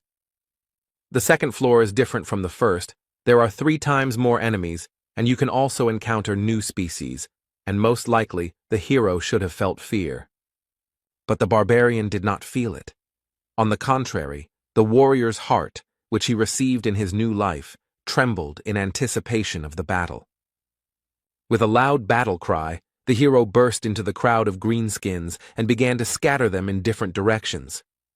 But there were too many enemies, and one of them almost cut off the barbarian's head with his dagger, but he was fast enough to dodge. And Björn jumped back, thinking about the situation, because if he had been a little less agile, his head would have flown off his shoulders. The enemy has the advantage in numbers, and injuries would be inevitable if he were here alone, but it's good that he has an ally. To prevent the goblins from running to Erwin, the hero began to shout loudly, attracting the attention of the green-skinned shorties. It was time to finish. From defeating the group of goblins, 11 magic crystals were obtained, which was quite good compared to the first floor. After all, Björn earned about 44 in a whole day, and although he wanted to take the armor or weapons, they dissolve along with their bodies. The barbarian decided to give Erwin 2 crystals, because those that fell from the goblin warriors were more valuable, which made the girl happy. After which he ordered them to move on, because he was impatient to see the results of the whole day's monster hunt. As the pair went 3 kilometers into the floor, groups of goblins began to appear every 5 minutes. This time they had a new type of enemy with them, a goblin archer, whose specialty, among other things, was camouflage, with the help of which he could disappear right before your eyes. The barbarian and the greenskins rushed towards each other, because even though the shooter would make things more difficult, he would not lose. While the battle was going on, the archer took an advantageous position in the bushes and began to aim at the hero, and now the right moment for the shot arrived. But thanks to the excellent reaction of the new body, the guy managed to notice the arrow flying straight to the target. At the last moment, Björn was able to dodge the dangerous projectile without receiving any injuries, after which he began to search for the shooter's location. The goblin realized his mistake too late and could no longer hide, so he was killed with one powerful blow of the hammer. After 15 hours of continuous fighting, both were very tired, so they finally decided to rest. This time Björn was the first to take up duty, because despite the fact that they were very well prepared, the elf could not boast of the barbarian's endurance. It seems that it has already become a tradition to reflect on duty, and this time the hero did not break it. They hunted for 15 hours and earned more than they could have dreamed of on the first floor. But the further they went, the more often they encountered other adventurers, who not only often had numerical superiority, but also included different races. Adventurers are much more dangerous than goblins, especially now that the guy has someone to worry about. Björn said out loud his thoughts that the biggest problem was that he was very beautiful, which embarrassed, in fact, only the girl who was falling asleep. In the following days, the couple actively hunted goblins to earn crystals and gain experience. Together they rested from physical activities and protected each other's sleep from monsters and other possible dangers. So the 6th day of their stay in the labyrinth passed, and the 7th came. The couple decided to get out of here because there were only 2.5 hours left before the first floor closed. They were both very tired these days, but it affected Irwin especially strongly. She already dreamed of going to bed immediately after returning. Soon they came across a group of goblins on their way, and despite their fatigue, the adventurers decided to fight their opponents. The mere sight of the stern barbarian already instilled in the green-skinned monsters a feeling of insecurity in their own strength. While scattering the enemies, Björn decided to deal with the warriors first, and Erwin would deal with the archers. After so many battles during these days, the hero became a master of such battles and gained enough experience. And Erwin also didn't stand still and now always knows exactly who and when to shoot so as not to interfere with the guy. Although there were 2 archers among the goblins, not a single arrow flew towards the barbarian, and the enemies were already defeated. The pair had already worked together perfectly. The time it took to kill goblins had been significantly reduced, and looking at Erwin and noticing how much she had grown in recent times, Björn even began to feel proud of her. Suddenly, among the evaporating corpses and magic crystals, the elf noticed something unusual, something they had never seen before. It was an essence, part of the dungeon and stone skill system. It gives passive or active skills. You can only absorb 1 per level. Skills vary greatly depending on who dropped the item. For example, the guy who chased the couple downstairs most likely had the essence of a razor wolf, which enhanced his sense of smell. When asked if the elf wanted to take the essence for herself, she answered positively, since he didn't need it anyway. But then, suddenly, a group of aggressively minded adventurers emerged from behind the trees onto the recent battlefield and began to accuse the couple of something. Erwin tried to justify herself, but Björn took her by the shoulders and told her to stop, because he had already guessed why they were here and what they wanted. After which, he simply threw the girl's light body into the essence that rose into the air, because that was exactly what these people had come for. A bright light flashed and blinded the adventurers, who realized what had happened and were extremely outraged that the valuable prey had slipped out of their hands. Björn Yandel decided to try to intimidate the adventurers by making a brutal face and saying that he was ready to fight right now. After some time, the couple was already running through the forest towards the portal to the first floor. The guy ordered his companion not to slow down until the portal itself. The 4 adventurers still did not risk encountering them, but Erwin asked if they would pursue them, to which she received the answer that they were hanging around near the portal, which meant they were going to leave this place. And also, there are only 4 of them. They have the same tactics as their couple, to which Erwin praised the guy's intelligence. Soon the girl reported that there was a group of goblins ahead, and they were running straight towards them. Björn realized that he would not be able to simply get around them. This was suspicious, because goblins usually don't behave like this, and they didn't want to run into them now, when the pair's goal was the portal, so the barbarian ordered to change direction. But before the girl could answer, a projectile flew towards her, and Björn pulled her out of the way by the collar. Rubbing her injured neck, Erwin noted that she herself would have dodged the goblin's arrow, to which the hero responded that it was a crossbow bolt, which meant it was those adventurers. Most likely it was they who lured the greenskins, and they themselves are sitting in ambush on the other side, wanting to exhaust them. Björn decided that there was no other way out. They would have to fight, but they had an advantage, the power of the essence. The goblin archer's essence, based on game knowledge, should increase stats and give 1 passive and 1 active skill. The first is arrow poisoning, and the second is camouflage. When Erwin remarked that she didn't know how to use them, Björn pointed out that she was already using them, and it seemed to be done simply by the power of thought. The hero handed over the backpack and sleeping bag to his companion and said that he would deal with the goblins himself, and her task was to find the enemy crossbowmen. When asked about the danger of separation, the guy replied that they didn't have time. She needed to keep her head down and shoot her target after the signal. And he rushed at full speed towards the goblins, no longer hearing the question coming from behind him about what kind of signal this would be. The hero decided that if those adventurers did not show up after the shot, they would show up when he defeated the greenskins and entered the fight. There were more than 10 of them. 2 of them were warriors. It was more difficult to fight without support. There were no archers in sight. But suddenly one of the shooters showed himself by shooting at the shield, which means you also need to watch the arrows. Taking advantage of the hero's distraction, one of the goblins snuck up behind him and plunged a dagger into his body. Without Erwin's help, alone against a group of enemies, needing to watch out for goblin arrows and not forgetting about the crossbowmen, the situation is extremely lousy. More and more wounds appeared on the warrior's body, although none of them were serious, but there were more and more of them. A crossbowman suddenly intervened in the battle. At that moment, 2 projectiles, an arrow and a bolt flew at Bjorn. Both could not be blocked, and there was no way to dodge. The hero decided to defend himself from a more powerful crossbow shot, and he will have to take the goblin gift on his body. The arrow pierced right into the elbow, and it also turned out to be poisoned. Now one arm is not working, which means I will have to choose what to throw.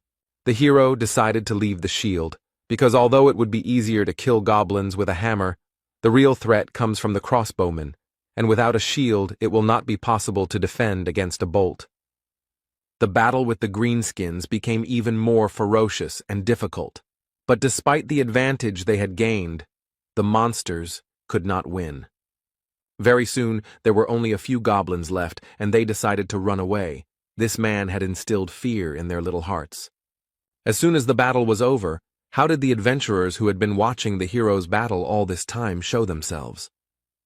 The crossbowman was not with them, the barbarian noticed, and their leader began to ask about Erwin's whereabouts. But the hero was not going to answer and simply said to attack. There was nothing else left anyway, because he was not going to give up. The adventurer gave a speech about how, although the barbarians had a lot of energy, this representative of theirs already had enough wounds, and now they would defeat him and find out where the elf had gone. Finally, the leader said to imagine that they were fighting a huge monster. The group rushed towards the hero. Choosing a unique gesture for this world, suitable for giving a signal, the guy decided to raise his hand higher and put out his middle finger. Seeing the suspicious movements, the adventurers became wary and stopped, and the hero wondered whether Erwin had understood the signal. But in any case, it doesn't depend on him, and all that remains is to trust his companion, thought Bjorn, making a dash towards the enemy. He met his onslaught and blocked the blow, but realizing that he would not be able to compete in strength with the barbarian for long, he called his comrade for help.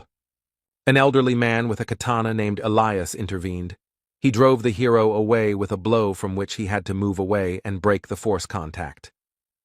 But despite the less than ideal situation, Bjorn could not retreat, because in order to help Erwin, the enemies needed to be distracted, so the son of Yandel entered the battle against the 3. But everyone had to turn away from the battle because some kind of projectile was flying towards them, and no one knew whether it would be a crossbowman's bolt or an elf's arrow. The above-mentioned projectile would have hit one of the adventurers, if not for the shieldman, from which it was concluded that it was Erwin. The warrior with the shield shouted to his comrades to focus on the barbarian, and he himself would protect them from the arrows, and the hero realized that this was his original plan, and that was why he almost did not interfere in the battle. And since you can no longer count on help from Erwin, it's enough that she practically took one of the 3 enemies out of the battle. You need to win yourself.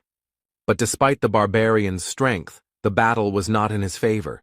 His opponents were noticeably stronger, more skilled, and more cunning than some goblins. The hero decided that in order to win, he would have to sacrifice something, and perhaps by exposing his non-working hand to the blow, he would be able to incapacitate the red-haired leader of the squad. He succeeded. Elias's blow failed to penetrate deeply into the barbarian's muscles, but the guy's target received a powerful blow to the face from the shield.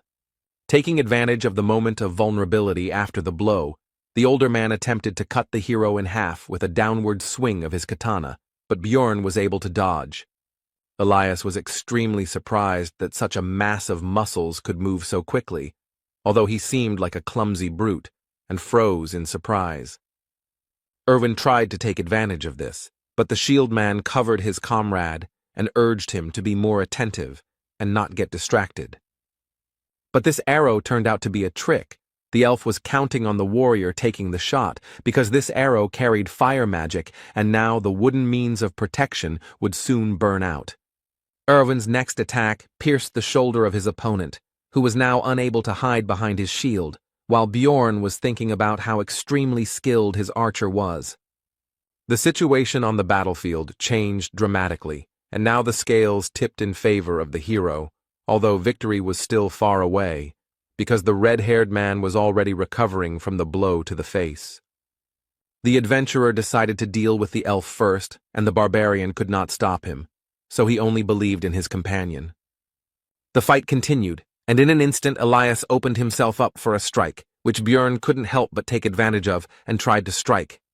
But the elderly warrior managed to dodge, but the barbarian saw an opportunity in the fact that a former shield wielder was running behind the warrior with a katana who could no longer boast such dexterity, and the blow landed right on his skull. Now they were left alone. The other driver was unlikely to get up. Bjorn was thinking about the fact that Elias was very strong, and it was unclear how he ended up on this team. They fought each other. In this battle, the fury and strength of the barbarian met with the dexterity and technique of the swordsman, and no one gained the upper hand. They were worth each other, although they were almost complete opposites. But it is worth noting that all this time, the elderly warrior practically did not attack, but only dodged, because he was stalling for time and waiting for the return of his red-haired comrade, which Bjorn could not allow. The hero came up with a trick. He pretended to hit, but in fact threw the shield straight at the enemy's head, which he did not expect and was unable to dodge. The barbarian's primal rage took over Bjorn's entire being, and he bit off a piece of Elias's throat with his teeth, thereby condemning him to a very painful death. Soon the rest were finished off, and while the hero was recovering from the feelings that overwhelmed him, Erwin approached, who, apparently, dealt with the red-haired one. Noticing Bjorn's condition, she gave him a healing potion and advised him to drink it, since it was more effective, and besides, he was also poisoned. The hero felt like his insides were boiling, all his veins were hurting badly, and his skin was burning and itching, but the wounds were healing, and that was the main thing. Bjorn asked about the time, and after receiving the answer, the guy realized that there were 40 minutes left before the first floor closed, which meant there was no time to rest. The hero ordered Erwin to take everything off. She was embarrassed, but obeyed, to which the barbarian clarified that he meant to take all the loot from the enemies. But he soon realized that there was no time for this, so he said to take only equipment, magic crystals, and backpacks.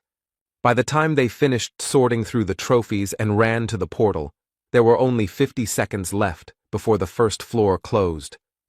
After the transition, the hero landed unsuccessfully again, but Erwin showed her agility, and she also said that it was fun. Bjorn wanted to meet and talk with his companion on the other side, but he couldn't get the name of the tavern out of his memories of the game, and there was less and less time left. And only in the last seconds he remembered that it was the Black Whale, about which he hastened to inform his friend before they were transported. And finally, after going through many dangerous situations, the hero finally returned to the city, to Rafdonia. Although it was expected, since all the adventurers appeared here at that moment, Bjorn was still surprised by their number. In the labyrinth, time does not pass like in the city. No matter how much time you spend there, you still return at noon the next day, so the hero immediately moved the hands of his pocket watch to the correct position.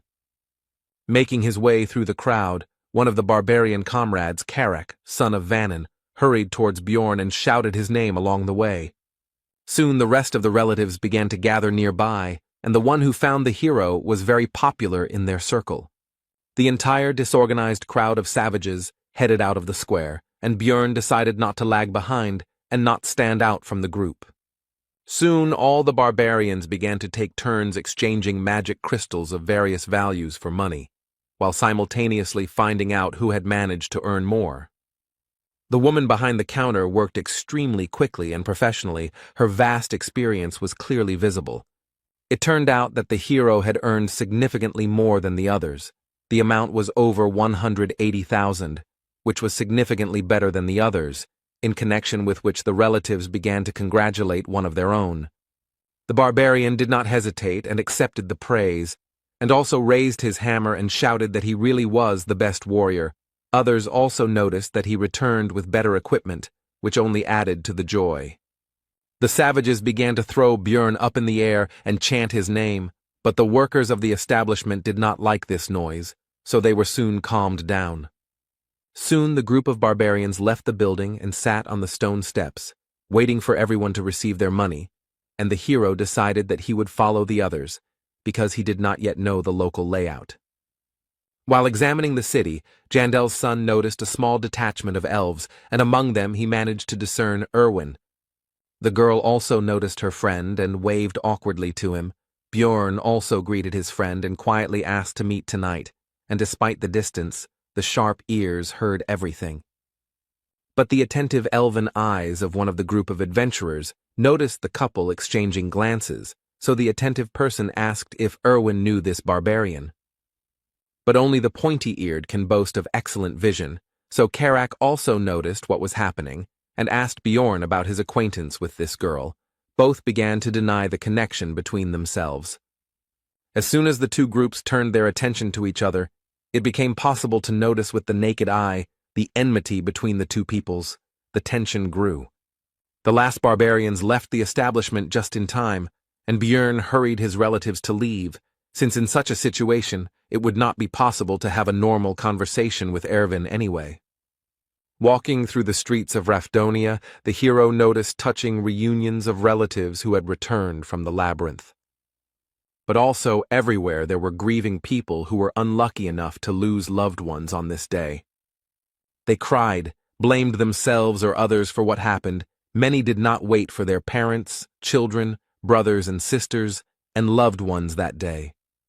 The hero had already seen all of this in the game Dungeon and Stone many times, but looking at all of this in reality, and not in a 2D picture, caused completely different emotions. But be that as it may, life went on. So soon the barbarians reached the tavern, where they began to celebrate their successful return with the spoils. Björn didn't like all this because he followed them because he thought he might accidentally miss some necessary step, and not for this reason. Therefore, he decided to leave without even trying the drink, and some of his relatives decided to see off the most successful warrior. Walking through the streets of the city, Björn's tension gradually eased because there were no monsters or hostile adventurers here, so there was no need to fear attacks, and he could finally relax a little. The hero became interested in the clothes shop. He wanted to buy himself a clean shirt, but his things needed to be cleaned of blood and other dirt. Lost in his thoughts, Björn didn't even notice how he had reached a quite decent hotel. His head was occupied with thoughts about the serious differences between the two worlds. Having paid for the room, the guy went to the shower to finally wash properly after so many days in the labyrinth, and also thought that living in this city might not be so bad. But lying in bed, the hero admitted that he was deceiving himself, and had done the same thing before, because in fact he wanted to go home, even though no one was waiting for him there, and with these heavy thoughts, he fell asleep. Björn woke up already at night and decided that now was the time to go meet Erwin, so he started getting ready. Having asked a local resident about the Black Whale Tavern, the hero received the answer that this place had had a different name for 10 years already.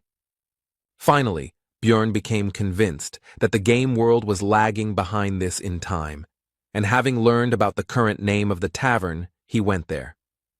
Nowadays it was called Python's Paths, and the hero noticed that he could read the local language because he understood what was written on the sign, which meant that he should visit the library soon, but now he needed to go inside.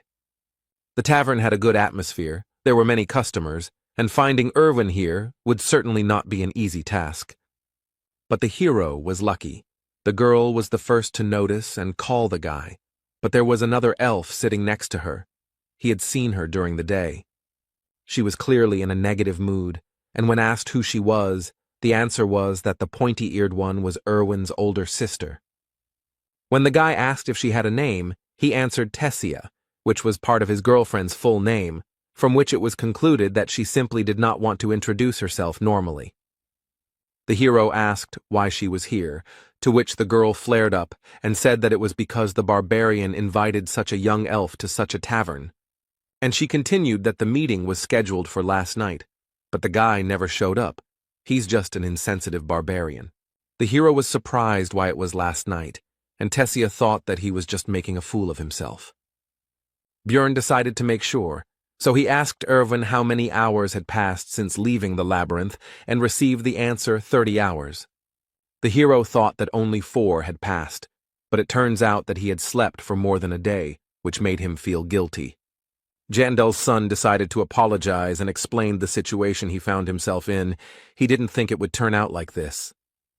Erwin's elder sister was shocked. She couldn't even keep her face. It seemed like she had never seen barbarians apologize. After this, Tessia asked about the reason for the meeting, but the hero did not want to talk in front of her, so he said that she could find out everything from her sister after the meeting. Further dialogue did not take place. Sparks seemed to fly between the two of them, and Erwin was torn, trying to calm her friend and relative.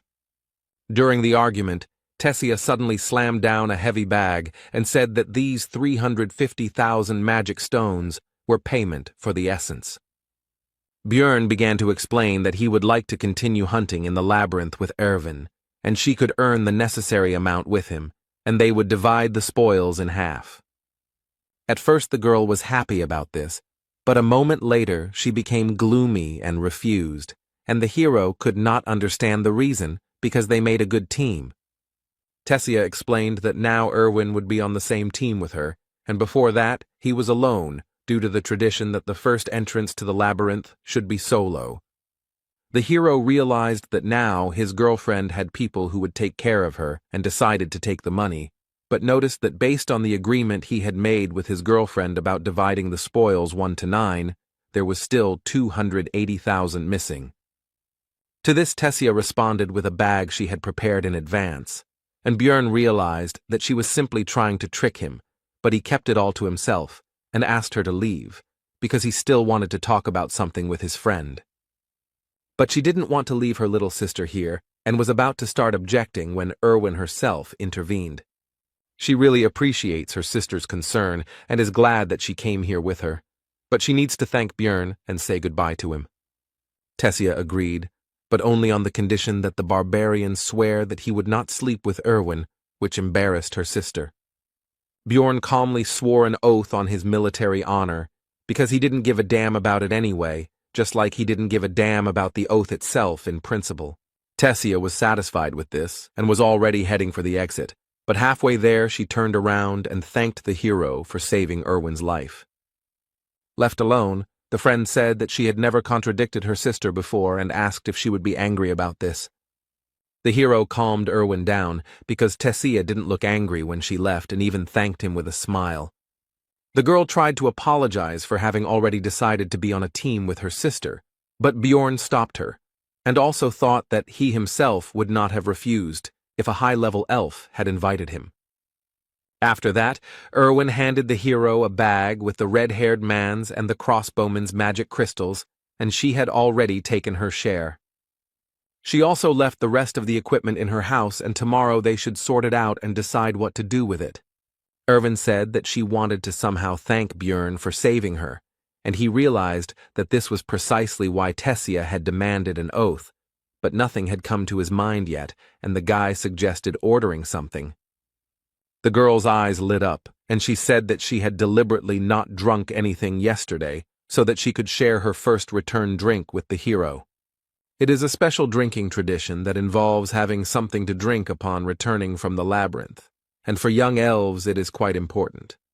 Erwin was a little worried that this wouldn't be Bjorn's first return drink, but the hero said that this would actually be his first as well. The girl was very surprised by this, to which the hero replied that he had already said that he was only 20, and she thought it was a joke. Soon the table was covered with all sorts of dishes, because Björn had slept all day and was terribly hungry. The couple spent their time culturally drinking the first return drink, and it didn't take long before the table was almost down. Björn decided it was time to take a break, and announced that he had come up with a way for Erwin to repay him for saving him. The elf decided that she already guessed what the guy would ask for, so she suggested going to his room. But what awaited her was not at all what she thought. The barbarian decided to check how the essence affected the girl's characteristics. And in real life, an increase in the flexibility parameter by +4 is not particularly noticeable, the hero thought, watching the elf check her hand. Erwin asked if he really thought she came to the room to check her stats, to which the guy replied that you can't check your skills in the city, and some people were clearly disappointed with this development. Although the game dungeon in stone had only 3 main characteristics, these are strength, spirit, and abilities, but each of them had hundreds of other parameters. The guy spent thousands of hours studying them, but still couldn't understand the effects of some parameters. Looking closely at Erwin, the hero thought that the goblin essence should have increased her obsession parameter, and he didn't know what it was doing. When asked whether she had felt any obsessive thoughts or lack of restraint, the girl replied that she suddenly really wanted cookies, although she had never liked them before. The hero concluded that this characteristic strengthens desires, and in the future some other unknown effects may appear, but his thoughts were interrupted by Erwin, who said that she wanted to lie down. Soon Bjorn woke up and thought about the oath he had made to Tessia not to sleep with her sister. And then I decided that it didn't matter, because you meant a completely different dream, and I continued sleeping. The next morning, the pair decided to sort out the equipment of the dead adventurers. Erwin asked if the barbarian was going to sell everything, to which he agreed, but specified that he would leave a couple of things. The elf then asked if she could keep the leather suit and belt, to which she was granted, but it would be deducted from her share. After this, the couple began to go to various shops and stores, and in order to sell all their loot, they had to go around a lot of places. The total came to 1,450,000 stones, but taking into account the equipment, 50,000 is Erwin's share, which does not change the impressiveness of the remaining amount. This would be a great start, Bjorn thought, since even in the game he hadn't managed to get that much on his first outing.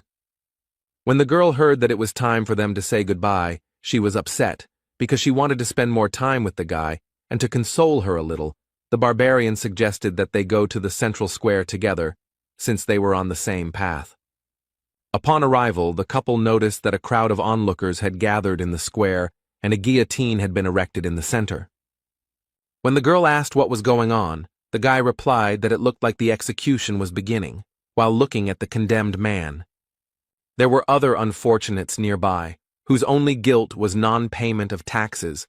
People have no other choice, because the rest of the world was destroyed by the witch's curse, and only here, thanks to the labyrinth, there are resources. But they are limited, and in such a cruel way one has to control the number of hungry mouths, the hero thought, watching the locals dip bread in blood and eat it. When the girl asked about the reason for their actions, the guy explained that there is a belief that the blood of the executed brings financial luck, and then asked about the amount of crystals for the first year's tax. To which I received the answer that the amount is 700,000 for non-humans, but in the second year it is already 800,000, and a commission appears upon exchange, which is slightly different from the game, but close.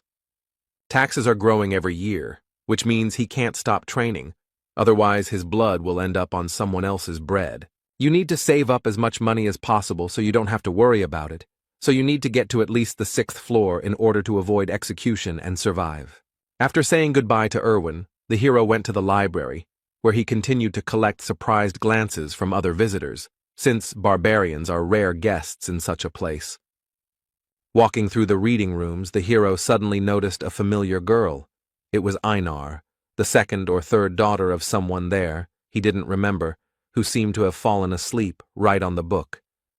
Bjorn decided to wake up the blonde, because he was curious what she was doing there. She woke up easily. The girl was glad to see her son Jandel, which she announced very loudly to all the visitors of the library. When asked to be quieter, she justified herself by saying that she did not expect to see a fellow barbarian in this place. The hero asked about the reason for her stay here, to which the girl replied that she decided to follow his advice to think before doing something, so she decided to gain new knowledge here. She also said that while in the labyrinth, she realized that it was not only monsters that posed a danger, so Einar decided to study, but she faced a problem, which was her poor reading skills, and now she is going to the Temple of the Barbarians to fix it. As she was about to leave, the girl remembered her promise to repay for the advice, so she said that she should be looked for in the Angry Bull Tavern. The library was simply huge, and the hero couldn't even imagine how to find the books he needed here. Björn decided to approach the female librarian, but noticed that she had fallen asleep at her workplace, so he tried to wake her up with a soft cough. She immediately opened her eyes and began to find out what was required of her, to which she heard about the need to help in the search for books. But before the hero could explain the details, the librarian cast some kind of spell and cast some kind of effect on the barbarian. And yawning, she explained that he would find the book he needed if he simply wandered around. Taking them with him was forbidden. He had to read them in the library. Before Björn could find out exactly how it worked, the girl closed her eyes and fell asleep again. He quickly understood how magic works. Just looking around a little, it turned out that magic simply highlights the desired book, which was very convenient. Now it became clear to the hero why only one person looks after such a large library. Magic makes life much easier. The first book Björn picked up was called The Fallen World, and it told the story of how the lands had been cursed for thousands of years, and only Rafdonia survived, thanks to the ruling family who opened the way to a dimension called the Labyrinth. The second, Basic Notes on Alchemy 4, covered ways to turn magic crystals into food, water, steel, and other resources. The book Holy War 3 described the reasons for the enmity between the barbarians and the elves, but he was already impatient to touch the fourth, the most useful for him. Bearing the name Evil Spirits of the Abyss, which was the name given to those who came from another dimension to take over someone else's body. The reasons are not described here, but it is clear that the ruling family and the church have done a lot to get rid of this phenomenon. For him, as an evil spirit, the information from the book was very useful. As long as he didn't give himself away in any way, he would be fine. The fifth book on the death of the king told of the death of the first ruler, who was called the Immortal, Ravigian III, and he died 150 years ago, and it is from this event that the events of the game begin. Next, records of dimensional instability, which suggested that he himself was to blame for ending up in the dark region, as interference in teleportation could cause passage through a closing portal, which is what he did. Those events could have been entirely his fault, but even thinking about it was disgusting to the hero, and so, while reading books, night approached. Lying in bed, Björn thought about the fact that 3 days had already passed since returning from the labyrinth, and there were still 27 days left until its next opening. Tomorrow he would look for companions, and with his thoughts, he fell asleep. In the morning, the hero was awakened by a knock on the door and Erwin's voice calling him to wake up. The guy had no choice but to obey and go open the door. Before Björn could say hello, a powerful gust of wind hit him in the face, causing him to lose his train of thought. Erwin began to happily tell that she managed to make a contract with a new spirit. This time it was the wind element, although she spent 10 spirit stones. Showing a creature that looked like a small tornado, she continued to say that she was very lucky because the elements of fire and air go well together. The hero remembered that spirit stones are a rather expensive item, which allows you to make a contract with a spirit, a 10% chance. After finishing his thoughts, Björn asked to call the creature back, as a strong wind was currently causing a disturbance in his room.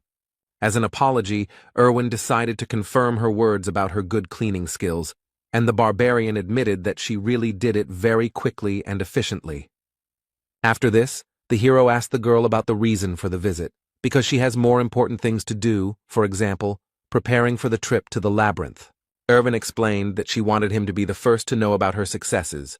Based on these words, Björn decided that he was her first friend, or something like that.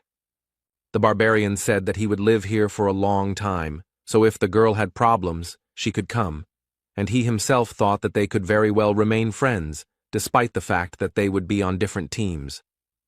Erwin, sitting on the bed, beamed at these words, and the hero thought that having many connections is always useful. Having said goodbye to the girl, the hero went to the Angry Bull Tavern, where the barbarians were staying.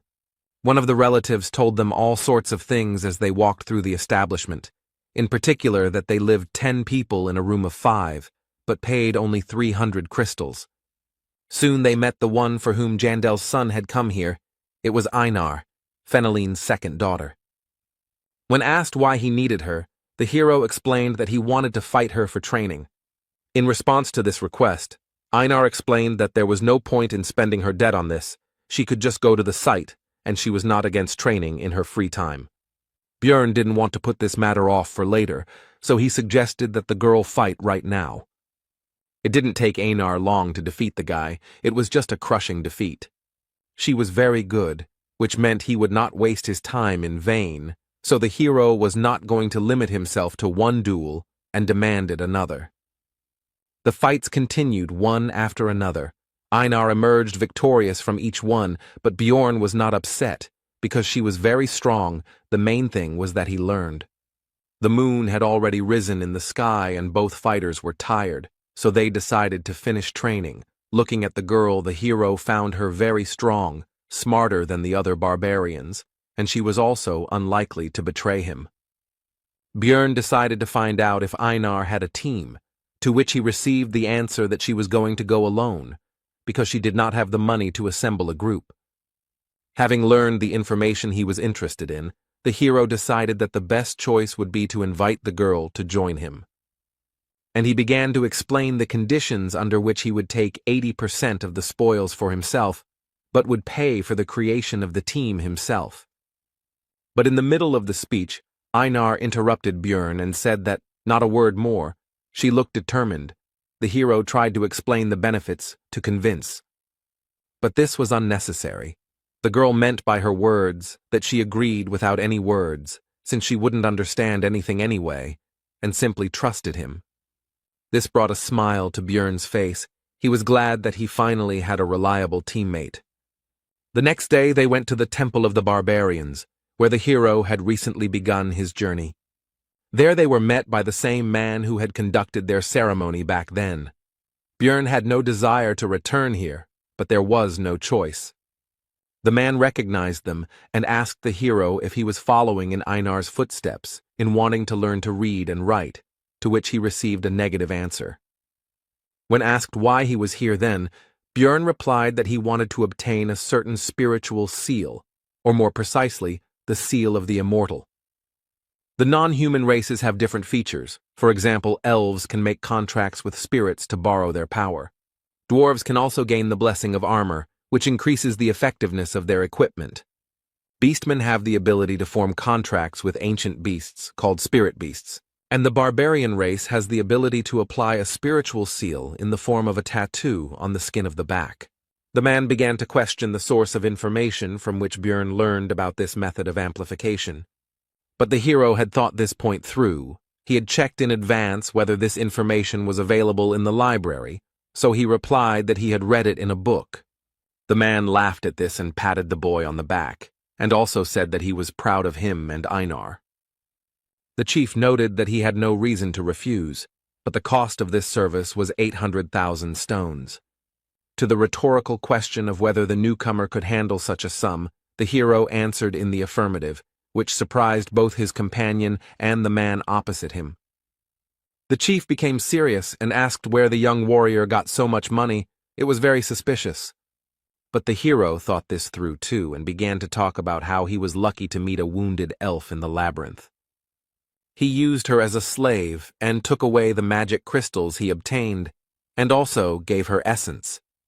And upon returning from the labyrinth, the guy forced her sister to pay for the provided item. With his story, the hero greatly pleased both the leader and the barbarians who gathered around to listen to his story. As a gift for his good mood, the man gave Björn 2 coins worth 100,000 stones each. The hero shouted that he would continue to bully these useless elves in order to become a cool warrior, and the more he looked at his new relatives, the more he became imbued with their spirit. Spiritual seal is a kind of strengthening technique, the purpose of which is to fill the body with special ingredients that will give special strength. Barbarians tattoo newly born children when their souls are still pure, so that the paths of the soul are visible even after they grow up. So every one of his kind has tattoos. The shaman gave the young warrior a chance to think better, because he would not be able to choose another spiritual seal, but would remain with this one until the end. The seal of the immortal is the main requirement for a tank barbarian. Other seals are also very useful, but the hero has already made his decision. Getting the tattoo was excruciatingly painful, and Björn was already shuddering at the thought of having to go through that again in the future to level it up. Its effect was a significant increase in natural regeneration and physical characteristics. At parting, the guy thanked the shaman, which surprised the latter because for the first time he saw a warrior who thanks people like him. At this news, Björn hurried away as quickly as possible, hoping that his unusual behavior would not reveal his nature. The next morning, the hero went to the shopping district to buy the necessary equipment, thinking along the way that thanks to training with Einar, it became clear that the sword would not suit him. Björn plans to focus on learning shield techniques, so the weapon should be easy to handle. The hero's choice fell on a medium-sized mace, the cost of which is 220,000 magic stones. The barbarian also took half armor for 360,000 and a custom helmet, since he couldn't fit into the usual ones, for 170,000. After that, time flew by. Although the days were full of worries, they very quickly became routine. At 7 in the morning, he woke up and had breakfast with Erwin. After that, Björn stayed in the library until 4 in the evening, which greatly surprised other visitors, and the librarian slept constantly. After this, the guy goes to different taverns to listen to the conversations of other adventurers. He does this in order to obtain information that cannot be found in books. After this, around 5, Björn goes to the barbarians to fight with various relatives, with whom he began to fight a week later. After regular training, the hero even began to defeat Einar sometimes, and his efforts began to bear fruit. He succeeds in this because the girl, although strong and skilled, has direct and predictable movements. He told her this, but it has long become her habit, which she is unlikely to easily correct. At 9, Björn returns home, washes up and meets Erwin again to have dinner with her. They finish around 11, after which the elf leaves, but this time she reminded them that the labyrinth opens again tomorrow. The month has passed extremely quickly. The next day, Björn and Einar went to the Explorers Guild to establish a magical connection. Its price for rank 9 seekers is 15,000, and it works for 24 hours, but it is necessary so that after teleportation, you end up next to each other, and not in random places. The hero decided to order an expensive dinner, a whole feast for 800 stones before entering the labyrinth, which made his partner happy. Having finished with the last things to do, the couple headed towards the square, where the rest of the researchers were already waiting for the portal to open. Suddenly, a group of barbarians burst in here. They were newcomers who had just come from the coming-of-age ceremony. Their appearance brought a pleasant nostalgia to Einar, even though only a month had passed since she had been in their place, and Björn thought about how they managed to find their way every time in an unfamiliar city. Soon, it was possible to enter the portal, but the hero stopped his companion and said that he wanted to check one of his guesses.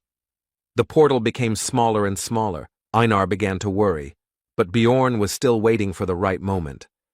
And so, when the security guard at the entrance shouted that it would soon close, the guy rushed forward and shouted for the girl to do the same. The next moment, the hero's guess was confirmed. They found themselves in the dark region, as he thought. To his companion's concern about what was happening, Björn explained where they were and said that this time he had torches, and the last reservation surprised the girl a little. Right in front of them was a passage to the second floor, and thoughts flashed through the hero's head that every gamer should know how to use bugs to their advantage. Without delay, the portal was opened, and the first person to do so also received some experience as a reward.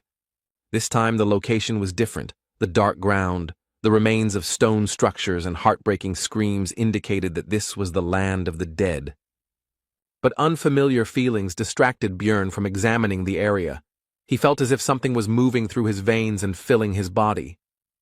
The barbarian shared this with his companion, to which she replied that according to the description, it looked like an increase in the level of the soul, that is, an increase in the level of the character, as it was in the game. He now has more energy to use skills and can also have two essences. Einar congratulated the hero on this, but noticed something strange because he did not kill the monsters, and the hero told about the reward for opening the portal first. In this world, experience can only be gained the first time you kill a certain type or subtype of monster, so the further you go, the harder it is to level up. Opening the portal first is a stable and relatively easy way to earn EXP, so many people try to get to the transition as quickly as possible. Björn told Einar that this would be their secret, and if anyone asked, it took them 2 days to get here. Sooner or later other explorers will get here, so you need to get away, because they will wonder how the newcomers got here faster than them. The hero tied a torch to his helmet, and the steel did not heat up due to its magical nature. Although this method has long been used by adventurers, the guy still felt a little ashamed. The land of the dead contains various types of strong, undead-type monsters, unlike the goblin forest. But there are no traps here, so it's a bit easier, in other words, an ideal place for two barbarians. The first enemies the team encountered along the way turned out to be a trio of ghouls, but this is only because it is only the first day. On the third, their number will triple. These enemies did not pose any threat, so they served only as a light warm-up for Einar, and the hunt began. After some time, a terrible scream was heard nearby, and the companion, although a barbarian, was also a lefty, so she pressed herself against the guy in fear and asked what it was. Bjorn explained that these were banshees, and they should not attack these monsters, because their physical attacks would not damage the ghost's body, and the curse could easily be obtained. The next monsters that appeared on the barbarian's path were skeletons, on which Einar could just vent her fear. Björn tried to advise the girl that monsters had a vulnerable core between their ribs, but it soon became clear that she didn't need that. She could just smash the bones with brute force. They walked through the lands of the dead for another 7 hours, and encountered various monsters, such as elder ghouls that were twice the size of normal ones, or mutants that turned into skeleton warriors and skeleton archers, and all the new species brought the desired experience. They did not pose a danger, both because of their small numbers, and because of the hero's increased combat capabilities. The mace was perfect for the guy in terms of weight and length, so it breaks the skulls of enemies much more effectively than with a hammer. The vest-style armor reduces the area that needs to be covered by the shield, allowing for more aggressive fighting. And the new helmet, although it won't protect against any crossbow, can easily deal with the rotten bows of skeletons. The hero has become better at destroying the enemy, but there is also someone nearby who is no worse at this. She went into battle with the battle cry of Yahello, the name of the goddess of the barbarians' ancestors, and having tried to shout as well, Bjorn did not notice how this cry began to fly off his tongue extremely easily. It was a refreshing feeling. Compared to fighting with Erwin, having a fellow barbarian's shoulder next to him felt completely different. During the fight, Björn received a small wound on his arm, but it closed very quickly, causing delight in Einar. The seal of the immortal improves natural regeneration. Healing a wound half a centimeter deep takes only a minute, and stamina is restored faster, although the pain is terrible. Soon the earth became dry, the soil changed, and the banshee's cry became much louder. All this meant only one thing: monsters of the 8th rank would appear soon. And he didn't keep us waiting long. It was the demon of death, who somehow miraculously managed to quietly approach the couple almost right next to each other. The monster looked more terrible than Bjorn had imagined, but fear did not stop the barbarians, and they rushed into battle. Einar attacked first, and while the monster blocked the blow, the hero slipped past and found himself behind the enemy. But the maneuver was useless, because the creature's body was so hard that the blow felt as if it were a stone and not the flesh of a living creature. Despite the lack of visible damage, the demon still tried to kill the impudent barbarian, but the latter was fast enough to dodge. But we shouldn't forget about Einar, who decided to take advantage of the monster's distraction and struck the creature with her huge sword. But the weapon was unable to enter the monster's body, and the young warrior was thrown further away by the attack. The death demon in the game had high defense, but the guy didn't think that in reality it would be such a difficult opponent, and even small scratches on it healed extremely quickly due to the body preservation skill. But soon, the situation worsened even more because the monster used its active skill for summoning ghouls, which was called the Call of Death. Björn ordered Einar to deal with the dead first, while he would distract the monster. Weaker attacks could be easily taken on the shield, especially with the physical stats boost from the Seal of the Immortal. More powerful attacks had to be dodged, using all possible agility from one's body. Bjorn was quite successful in distracting the death demon, although he was unable to land any blows, but that was not necessary. Soon Einar was able to deal with all the ghouls and immediately went to help her partner. She slipped behind the monster's back and prepared to deliver a devastating attack with her monstrous weapon. The next moment, the warrior struck the death demon with her sword, but the strong skin withstood it. When the monster was distracted by a new target, Björn had the opportunity to attack in the same place where Einar had hit, which he took advantage of. Finally, the battle began to turn in favor of the barbarians, and they finally managed to inflict serious damage. But, not paying attention to the pain or possible problems from a head injury, the demon drove his opponents away from himself. The team couldn't keep up with the monster's regeneration. It recovers too quickly thanks to its passive skill of body preservation. Already thinking that they wouldn't be able to cope with the demon and would have to return to hunting 9th-rank monsters, the hero saw that Einar had grabbed the enemy's leg in an attempt to upset his balance. This seemed like a great idea to Björn, and he hastened to support his companion in the attack on the monster. And in the end, the barbarians managed to drop the monster on its back. Now it's time to quickly take advantage of this. But it turned out that there was no hurry, because nature, or whoever created the demon of death, did not think of a way for him to get back on his feet after falling. Now the barbarians can take advantage of their advantage, and the monster began to feel like a victim. The pair of researchers began to joyfully beat and cut the helpless enemy, who not long ago seemed to them, if not invincible, then at least an extremely difficult opponent.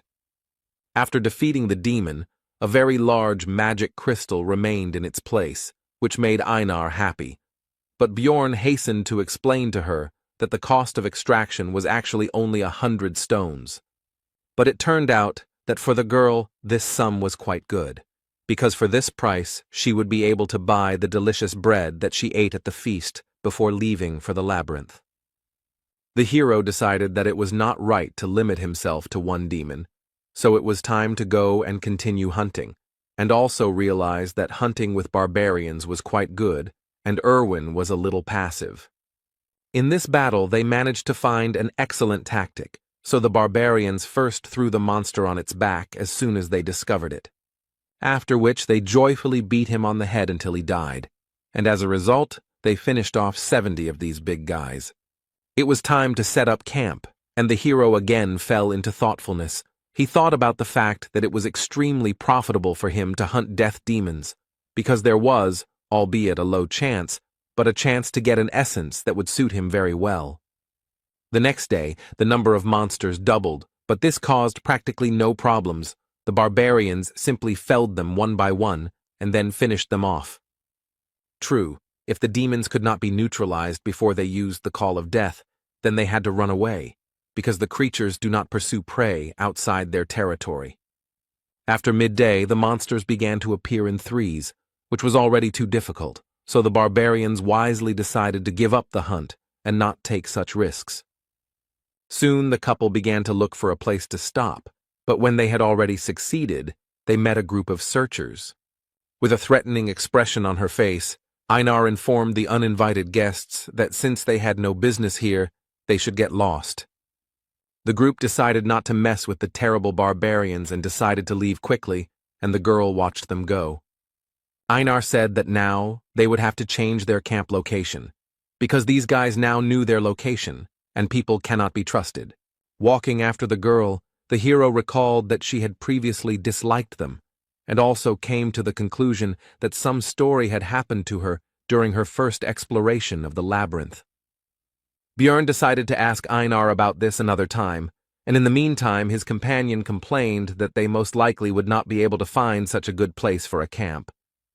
But their conversation was suddenly interrupted by desperate cries for help, and such sounds are not made by those who are attacked by monsters, which means that the seekers are cutting each other. The couple was about to get away, but it turned out that someone had heard their conversation and fired an illuminating spell into the sky. Now it was possible to examine the situation, and it was not rosy. There were 4 bodies lying on the ground. There were no monsters nearby, but there were traces of a camp and poisoning. And in the middle of this picture stood a woman clutching a bloody dagger in her hand. Most likely, she was a marauder. Marauders are people who hunt other explorers instead of collecting magic crystals from monsters. They collect equipment from others. Naturally, in Rafdonia this is punishable by death, although if you think about it, no one convicted him of killing his colleagues, which means no one will know anything if there is no one to tell.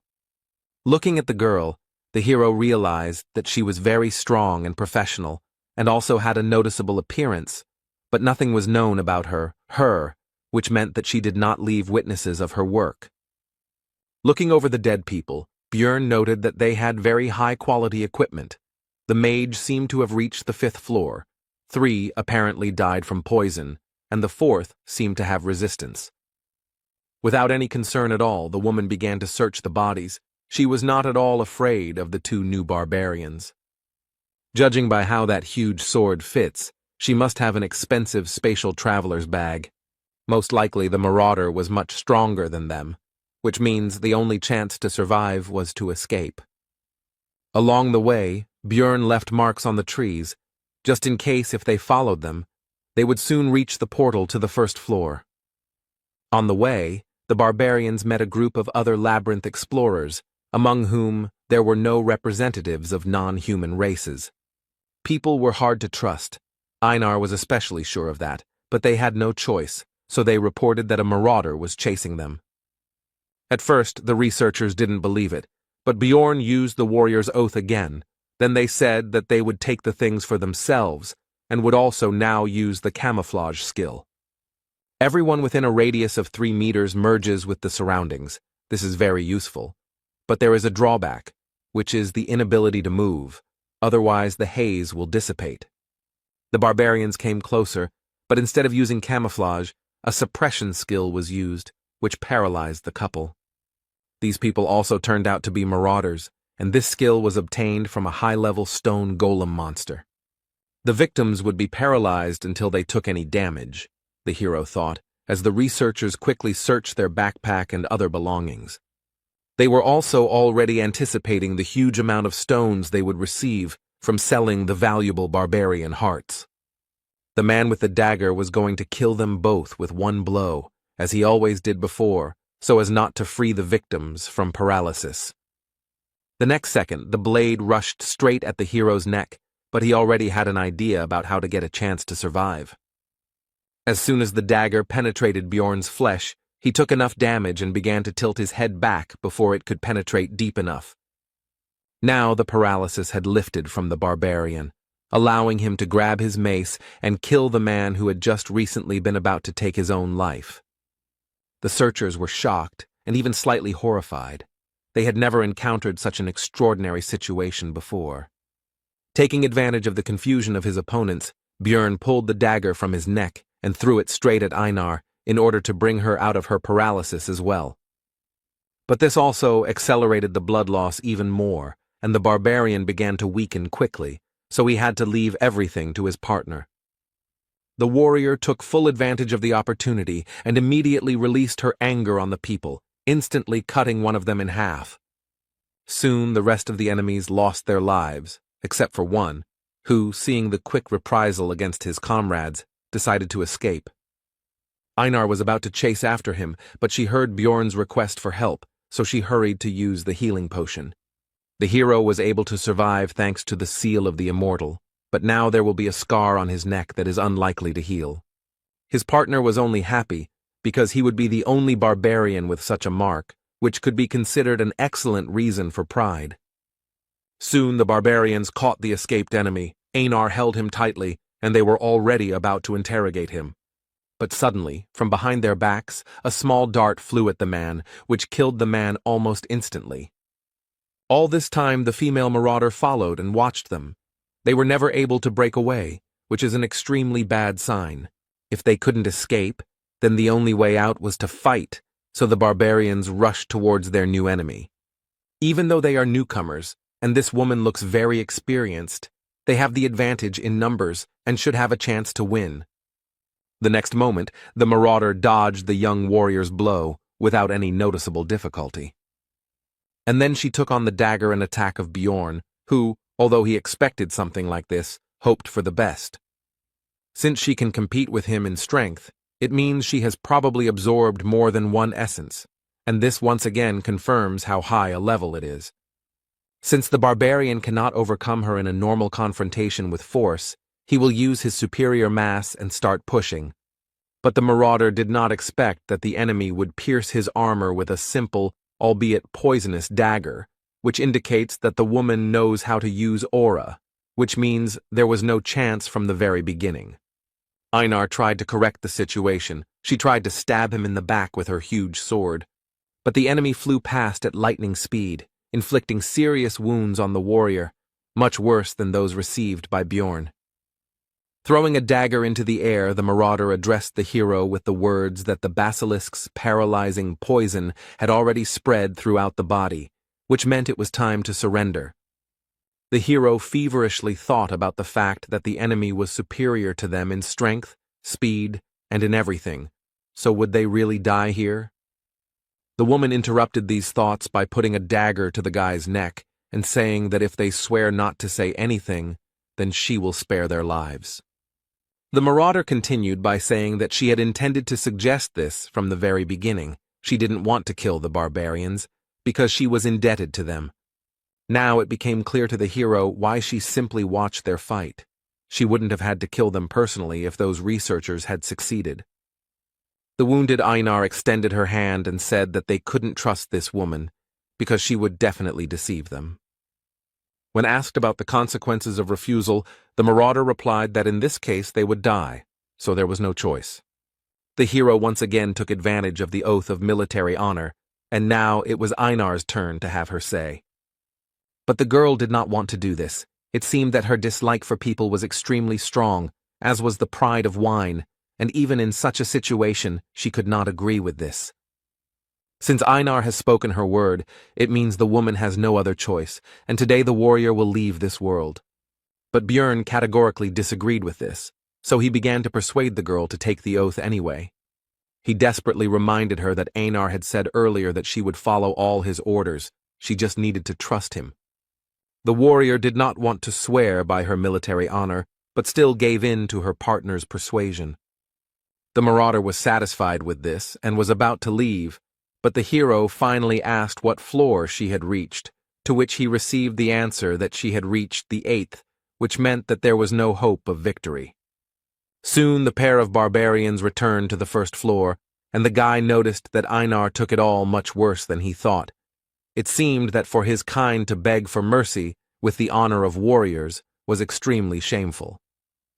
Bjorn tried to console the warrior with the words that they survived, and that was the main thing. And in the future they would still have a chance to defeat that woman in the future. Einar responded to this by saying that she would endure the shame and the desire to kill herself in order to become as strong a warrior as the hero. Seeing his partner's attitude towards this situation, the hero understood that he would hardly ever understand her feelings, and the reason for this is simple. He is not a real barbarian. They began to rest, and Bjorn again plunged into thought. After these events he was morally destroyed, although Einar was even worse. The guy felt about the same as he did on his first trip to the labyrinth when he hoped for help from that blonde guy's group. When the priestess refused to heal him, and the swordsman threw the potion as if his life was worth nothing, as if he were a wounded dog, Although he was happy to survive, he cannot forget that feeling. Björn believed he was making the best choices in the situations he faced, focusing on survival, and he didn't understand what he could have done wrong. As soon as the hero got into this world, a man was beheaded before his eyes, and then unpleasant things continued to happen, and the barbarian decided that something needed to be changed. He had a new plan. Björn woke up Einar and asked her if she would agree to try to become stronger if it involved great risk. The warrior agreed, because if they didn't achieve this, they would most likely die anyway. This life will always be filled with chaos, no matter which path you choose, so it is better to attack first, Björn thought, and told his companion that they would go into the rift.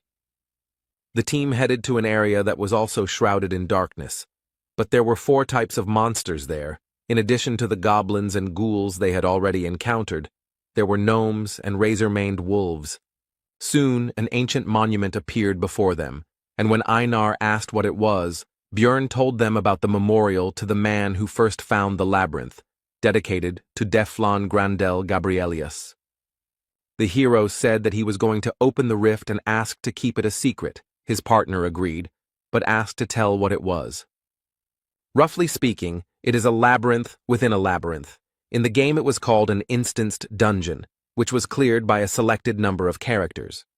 To open the rift on the first floor, you need to place the magic crystals of 4 types of monsters on the memorial, and with the stone of the death demon, 1 specific instance for 5 people will be opened. The difficulty depends on the number of participants, and the hero was interested in who else would be included in their temporary cleanup group. The rift is a passage to another reality that appears randomly on each floor, and they also have a recovery time, and the passage on the first floor opens once every 3 months according to city time. On the first level there are 4 rifts. The one they are going to has a red sky, clouds of crows flying across it, and a dark castle rises up ahead. This place is called the Bloody Citadel. Björn knew where they would end up because he used the death demon's magic crystal, but in real life it all looks much scarier. The most important thing now is who will appear here next, because the rest of the group members will be chosen randomly.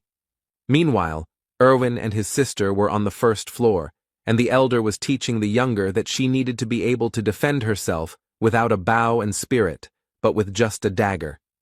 To this, the girl replied that Björn told her that you need to concentrate on what you are good at and leave the rest to the team. Everyone should do their part. Tessia explained to her sister that he was also right in his own way, but you can't always trust your companions because this world is not particularly welcoming.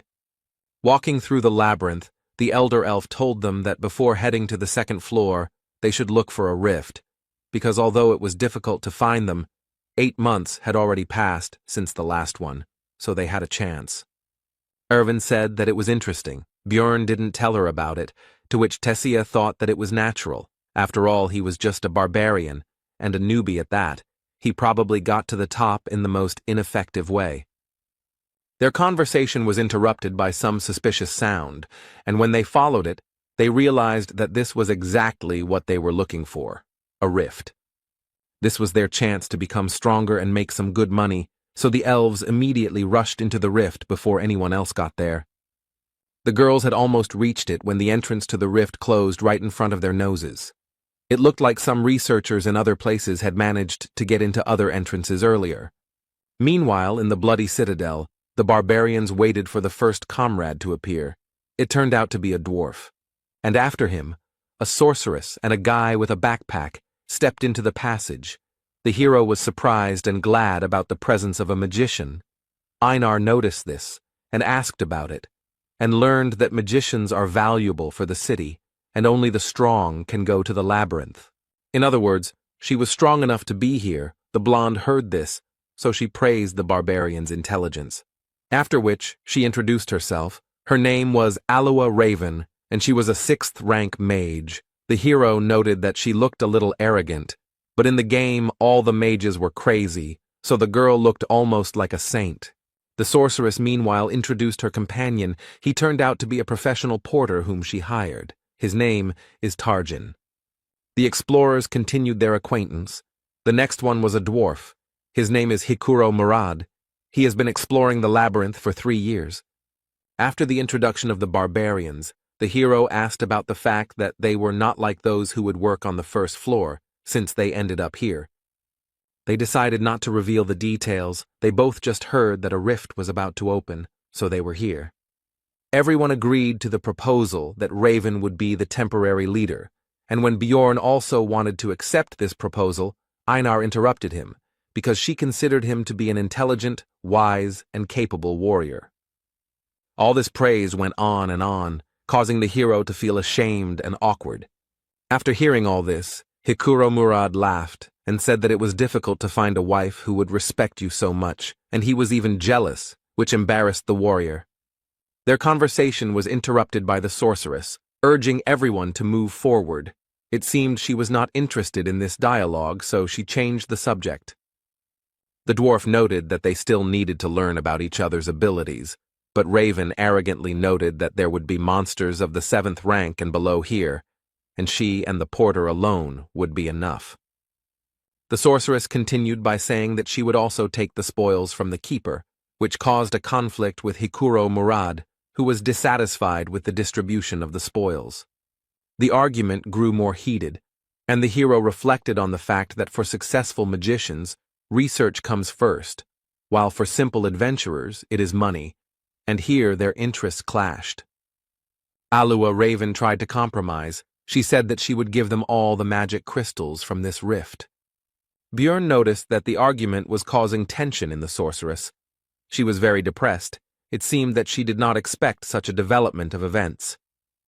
Raven agreed that she would give up some of the items, but the essence would be hers. The dwarf agreed to this, and also said that they would roll dice to decide who would get the rift stone.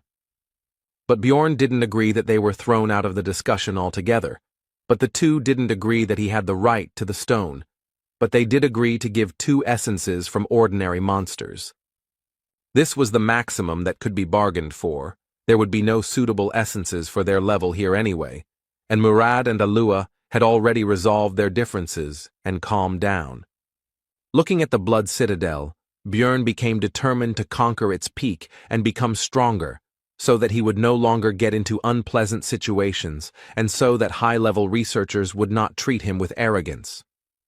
This rift is divided into 4 parts: a drawbridge, a battle zone behind the walls, an underground prison, and a place of worship for demons in the Lord's room. These thoughts flashed through the hero's mind as the squad approached the entrance to the fortress. On guard were gargoyles, rank 8 monsters that stand still most of the time and look like statues. But once you notice the enemy, they attack them and use their active skill petrification, which covers the one it was applied to with a layer of stone. Usually, explorers have to sacrifice one of their own, exposing him to the gargoyle's ability. But if there is a mage in the team who knows the magic of removing curses, then everything changes. And without their skill, these monsters turn into very simple opponents that can be dealt with without any problems. Hikuro Murad showed what his skills and 3 years of experience are worth, crushing his opponent without any problems. The magic crystals that remained in place of the enemy corpses began to fly up on their own and go to Tarjan's backpack. It was a spell for collecting stones. It would make their lives much easier. Now that the guards were down, the team could enter the citadel, which was quite dark, and magic helped with that as well. Now the researchers could see that they were not alone here. There was a group of ugly monsters nearby. These were the dead, monsters without a rank that do not give experience or crystals, and their bodies do not disappear unless an essence drops. The part of the squad that was melee fighters took aim at the opponents, because it would be wasteful to waste mana on such weak monsters. These opponents could not cause any difficulties for any of the squad members except, perhaps, the porter Tarjan, but he did not participate in the battle. As a reward for exterminating the enemies, the researchers received a forge, which they took with them, because they would soon need it.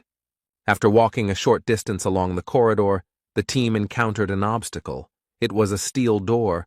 The sorceress volunteered to solve this problem. It's unlikely that anyone else would have been able to overcome this obstacle with brute force, but a huge fireball is a completely different matter.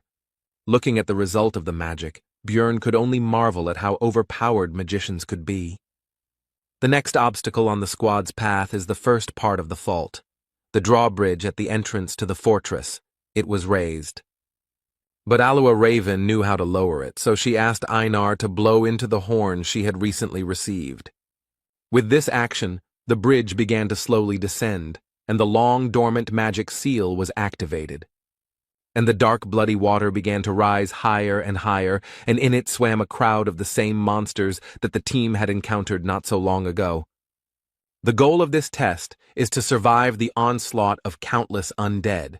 This is a pretty difficult part, but only for those groups that don't have an experienced mage who has area attacks. The next moment, Raven destroyed the crowd of enemies with her magic, making it much easier for the group to pass this test. Bjorn guessed that the sorceress was quite powerful, but he didn't think there was such a big gap between them. The first part of the Blood Citadel was completed, the bridge was lowered, and the team was about to move on. But Bjorn was tense, because it had been ridiculously easy to deal with, which, given his luck, was highly suspicious, and there was certainly trouble ahead. The group of explorers easily crossed the drawbridge of the outer wall and headed towards the inner castle. Normally, they would have had to fight their way through a lot of monsters, but they had Raven, which was a big help in conquering this rift. Soon, she was no longer destroying all the enemies with one blow. This time, there were about 10% of the enemies left. Among them, the most dangerous were the death demons, who survived thanks to their durability and regeneration. Einar and Björn had already worked out their tactics for fighting these monsters on the second floor very well. This sight greatly surprised and discouraged Hikuro Murata, but the barbarians seemed to be having fun. Raven also decided to contribute to the victory over the monsters by hitting them with the spell Worsening Wounds, which negated the monsters' regeneration. Without one of their greatest strengths, the death demons have been reduced from fearsome foes to mere lumps of meat. Having seen the possibilities of magic, Einar understood why wizards are treated specially, which she told Bjorn. The dwarf supported her in this matter. Hearing the praise directed at her, Raven simply beamed and said that they study hard for this, but talent is also essential. Now the hero began to better understand her character. She pretends to be modest, but loves to brag and conduct research. The sorceress asked for help in collecting some materials, which no one refused her, and soon Targan's backpack became almost full. Björn noticed that she had examined the entire area, but had not paid attention to the statue.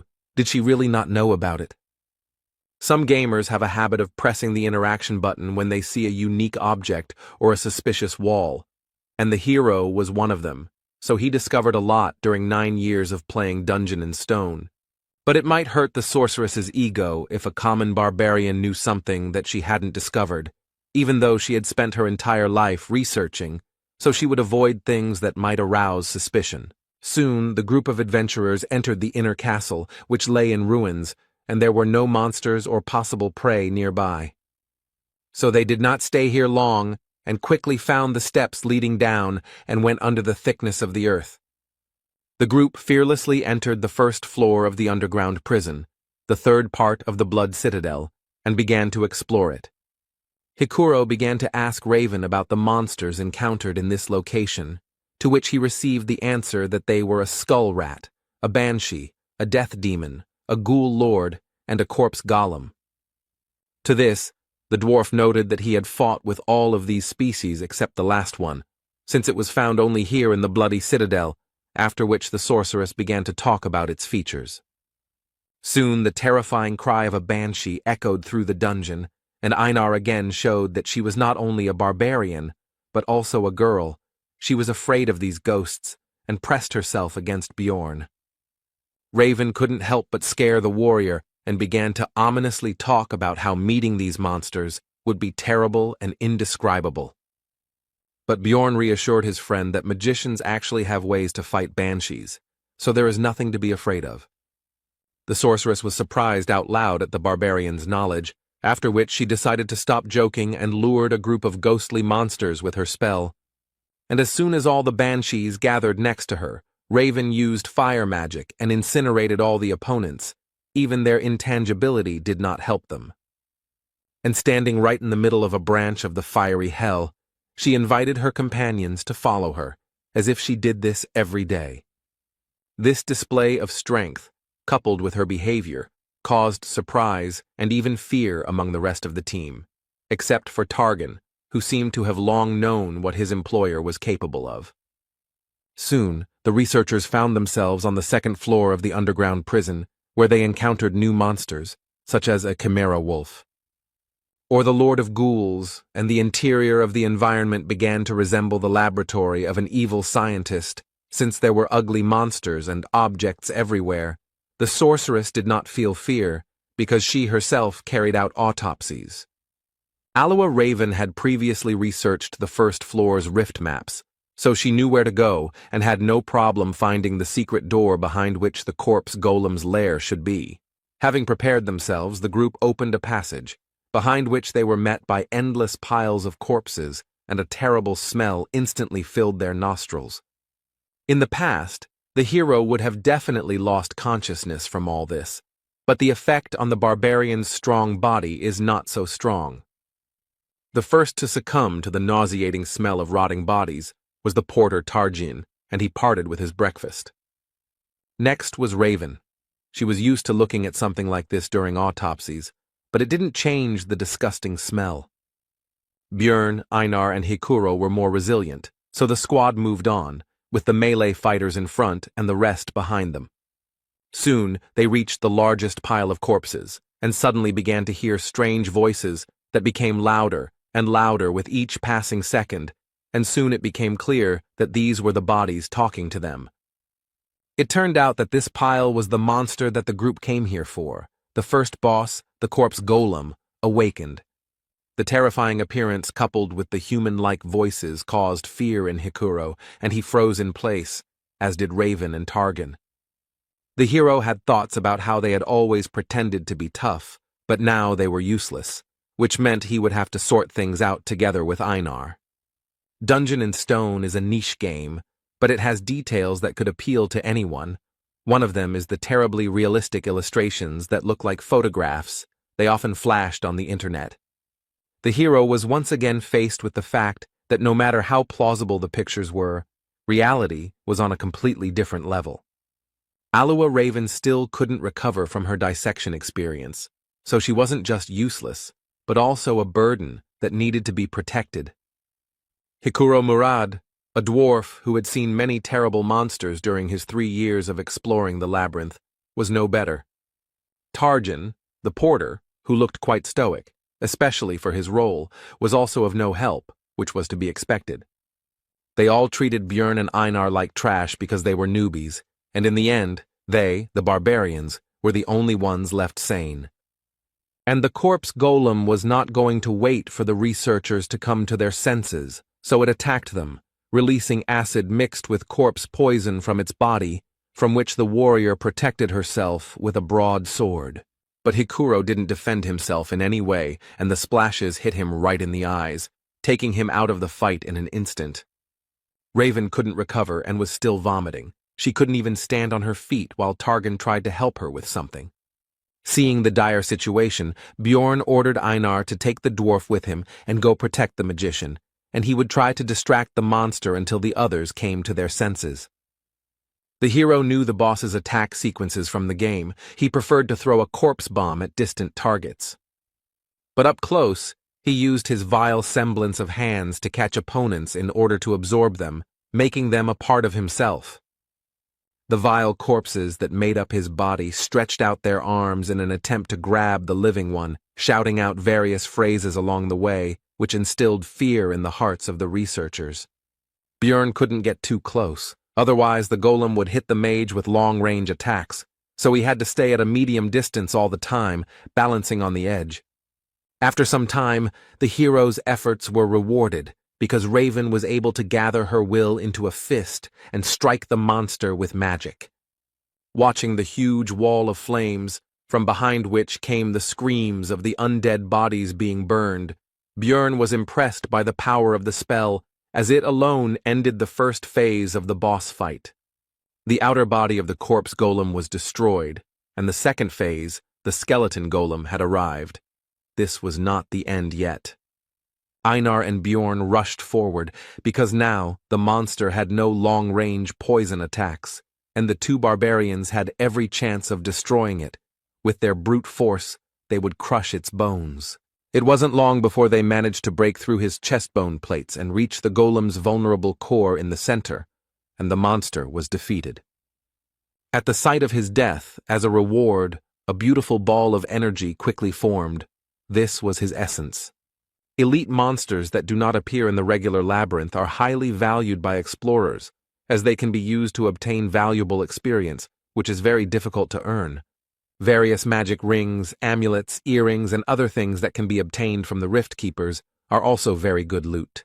But still, the main value of these instances is that the chance of essences dropping increases several times. After finishing his thoughts, Björn informed Einar that it should go to them, since they had contributed the most to defeating the boss. He himself wanted to get 2 essences, from the Death Demon, which gives powerful regeneration, and from the Wolf Chimera, which gives strength. Corpse Golem Essence is also good for a tank. It slightly dulls perception, but increases bone density by 55, as well as weight, which helps to knock down the enemy, and reduces damage from enemy weapons by 21.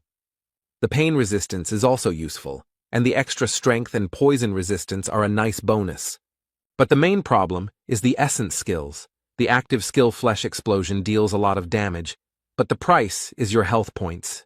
The passive skill, Acidic Bodily Fluid, turns blood into acid, and with each injury will damage equipment, reducing its durability.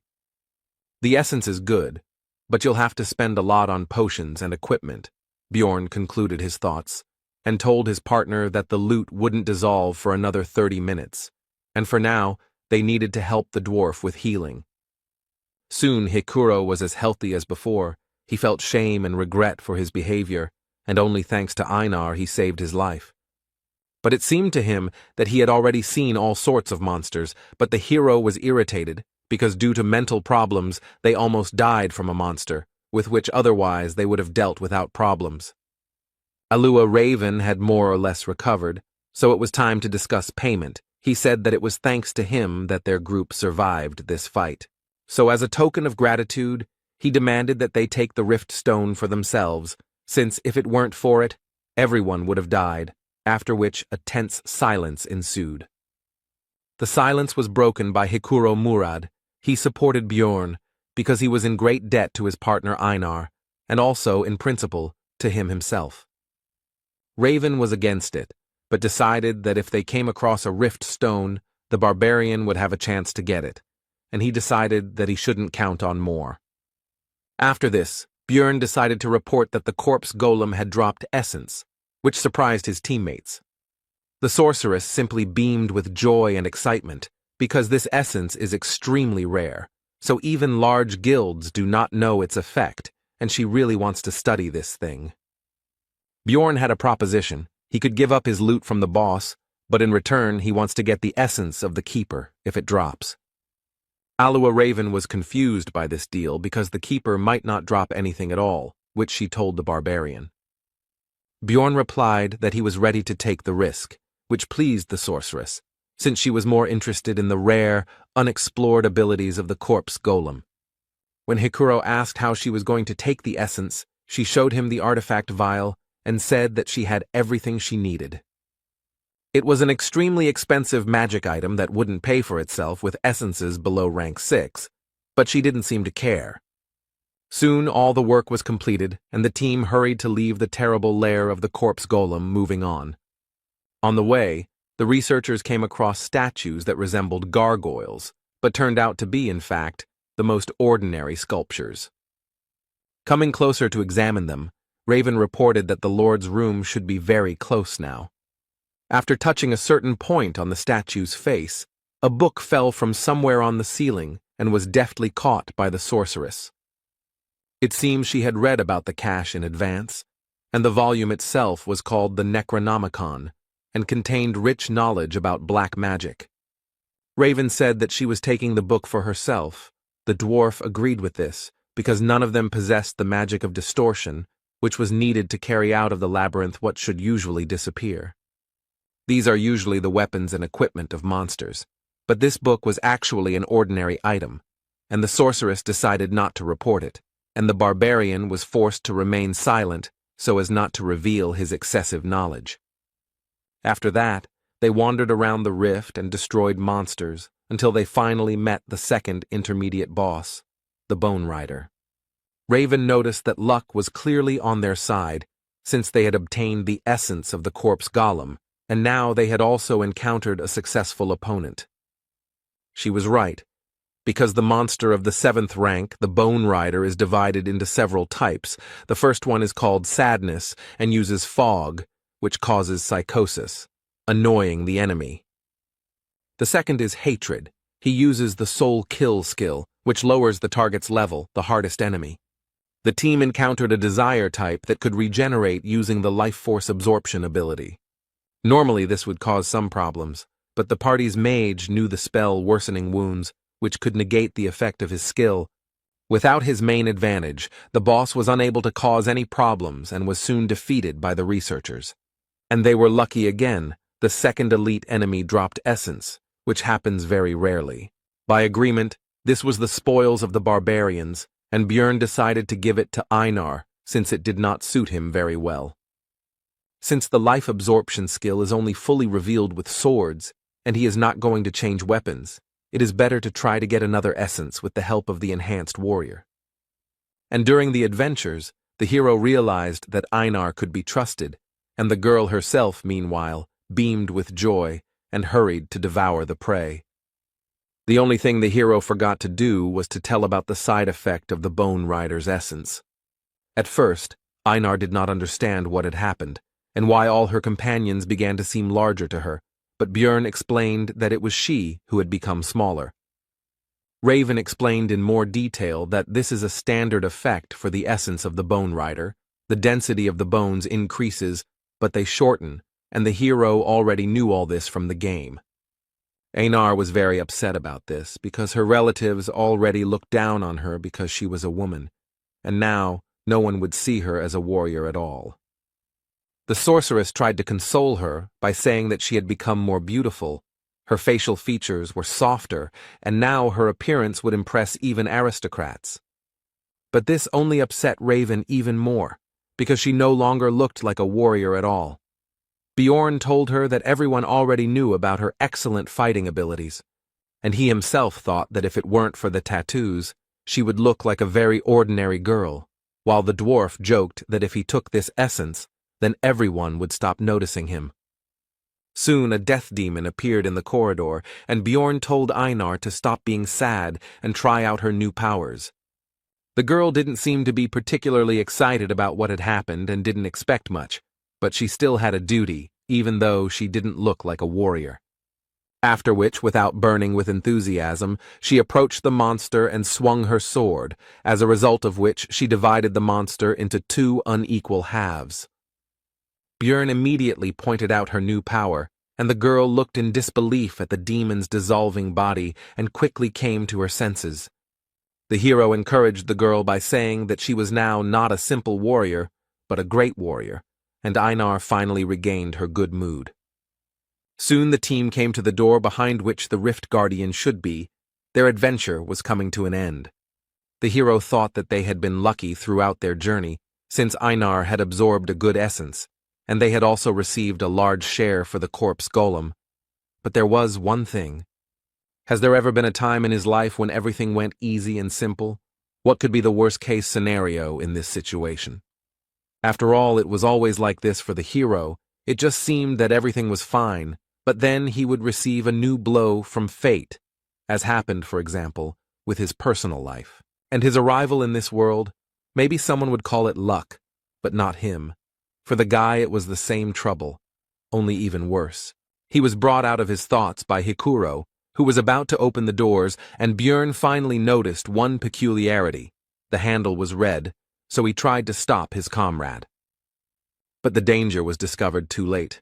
The door itself opened all the way. The master of the bloody citadel woke up from a deep sleep. And it was not the Death Rider that was usually found here, but a vampire, a monster that only appears after the 6th floor, who greeted them with the words that he had not seen living beings for a long time, and also an advanced mutated version, with intelligence and a named monster, the vampire Duke Cambermere. In general, monsters are divided into 4 categories. The first is mutants, which do not change race or characteristics, but receive a new class, such as goblin swordsmen or goblin archers. Advanced monsters, the rank significantly higher than the average for the floor. These include, for example, the Death Demon, a rare category like the Corpse Golem which can only be found in rifts, or the Mimics, which are very difficult to find on normal levels. And the last ones, those with an individual character and name, are advanced mutants, named monsters, which is exactly what their group met. The researchers sensibly assessed their chances now, so they immediately decided to run, and the hero shouted not to be distracted by conversations when Hikuro tried to ask about what happened. While running, the hero thought about the essence of the monster. This is a 5th-rank boss that can act in an unconventional way. He is strong both in close combat and in black magic. The conversation was brought up again by Raven, who was surprised that the Guardian had become an advanced mutant, since this had never happened before, and the hero could understand her surprise. After all, even he, having spent thousands of hours in the game, had never met the Vampire Duke, and only knew about him because he saw him on the stream. Even in such a situation, the sorceress could not suppress her curiosity, so she asked how he guessed about the trouble, because he said to close the door in advance. Björn couldn't come up with an explanation for his gaming knowledge, so he blamed it all on his well-developed intuition. And he understood everything thanks to the red pen, because he had tried many times to find the Vampire Duke himself, and when he watched the recording of his appearance again, he was able to notice this small difference from the usual rifts. Björn partly blamed himself, because if he hadn't been distracted by his own thoughts, he could have noticed this in advance and changed something, but now it was useless to think about it. Hikuro noted that they wouldn't be able to leave without finishing off the Guardian anyway, so shouldn't they turn around and fight, to which he responded that they needed to get to a place with sunlight. But their conversation was suddenly interrupted by the voice of the vampire in front, who said a phrase about ill-mannered guests. It was one of the spells of black magic, spiritual form. A frightened Raven began to prepare some kind of spell, and before using it, she called on everyone to close their eyes. After using magic, the vampire disappeared, which surprised Einar greatly, but it was clear to everyone that everything could not end so simply. Spiritual form is one of the spells available to vampires. It allows them to move quickly, but their real body remains in place. Only with the help of release he can switch the real and spiritual bodies, and they would have been in huge trouble if Raven hadn't reacted in time, but they gained about 3 minutes. But it seems that the meeting with Cambermere did not pass without a trace for the group. He somehow managed to cause internal bleeding to the sorceress, which surprised the hero because vampires do not have such an ability. This means that the boss has the essence of another monster, which the hero does not know about, because in the video, the player did not have time to not only win, but even do anything, so he could not show his techniques. Bjorn interrupted his thoughts and urged everyone to continue running towards the exit, to which the dwarf noted that only Raven knew where to go, as she was studying the map of the Blood Citadel.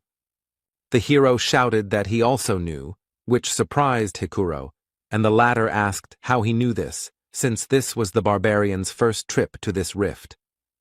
Björn replied that he had simply memorized the route, thinking to himself that he did not want to seem like a suspicious barbarian, but right now survival came first.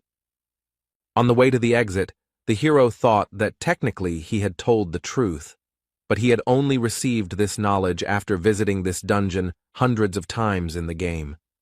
Soon the exit was already visible ahead, but the Vampire Duke was also already close and, if such words are appropriate to apply to the undead, was practically breathing down their necks. But the researchers still managed to run out into the street, and the boss's spiritual body still caught up with them a little, but quickly dissipated. The weakness of this spell is sunlight. Like vampires, their group was very lucky that the sun had not yet set, and it was also very good that the fake luminary inside the rift has the same properties as the real one.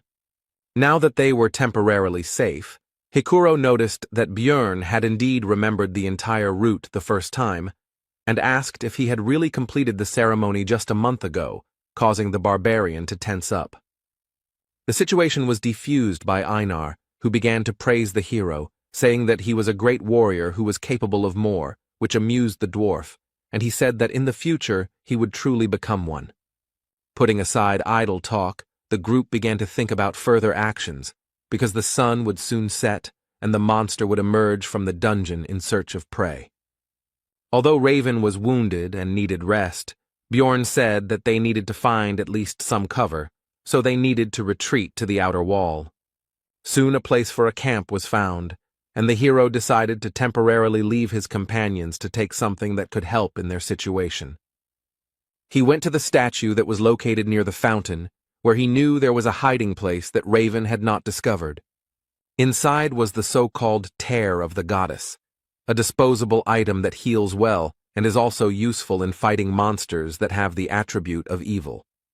Upon returning back, Björn found that the sorceress had already woken up, so he decided to find out what happened to her. She replied that the vampire's attack was similar to the skill pain sharing, a low-level skill. The hero asked how much time she needed to heal, and received an answer about 20 minutes, after which she would be able to use a 7th rank spell 5 times, which was not enough to fight the boss.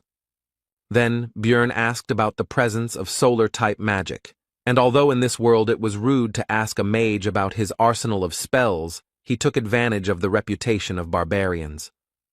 Raven accepted the uncouth savage's behavior and replied that she knew the Sunspot Sphere spell. This is a 6th tier magic that is similar to a normal fire sphere, but instead of fire, it has a solar attribute. When asked if she could use the attribute strengthening spell at the same time, the hero received the answer that only if she had enough mana, which needed to be pumped up for 10 minutes. Bjorn interrupted her explanation, telling her to prepare for 30 minutes to increase the power, and he would try to delay the monster for that period while she should not interfere and save mana.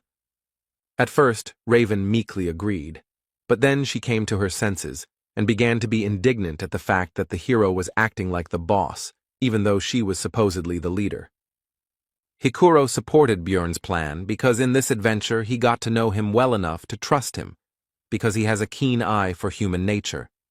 Soon the sun set behind the horizon and the vampire went out to hunt and slowly approached the group, along the way saying that he could not contain his thirst for blood at the sight of them.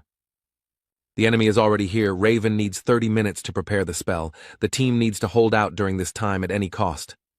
The fight began with the vampire deciding to fly into the sky on his wings, and from there, choose his victim. The next moment, Cambormir made his choice and swiftly dove down on the group of researchers. His attack was taken by Hikuro Murad's shield, and surprisingly, he was able to withstand this powerful attack and not even move from his place. This was possible thanks to his ability with the essence from the 7th rank Yantro monster. It's called counterweight, and it prevents the dwarf from being thrown or knocked down as long as his feet are on the ground, and comes with the bonus shock absorption skill, which is very useful for tank-type fighters. A pair of barbarians rushed to their comrade's aid with lightning speed, because despite the excellent ability, it would not be possible to use it forever. Einar came from the left and tried to hit the monster with her huge sword, but the enemy was too fast and cautious to fall for this attack.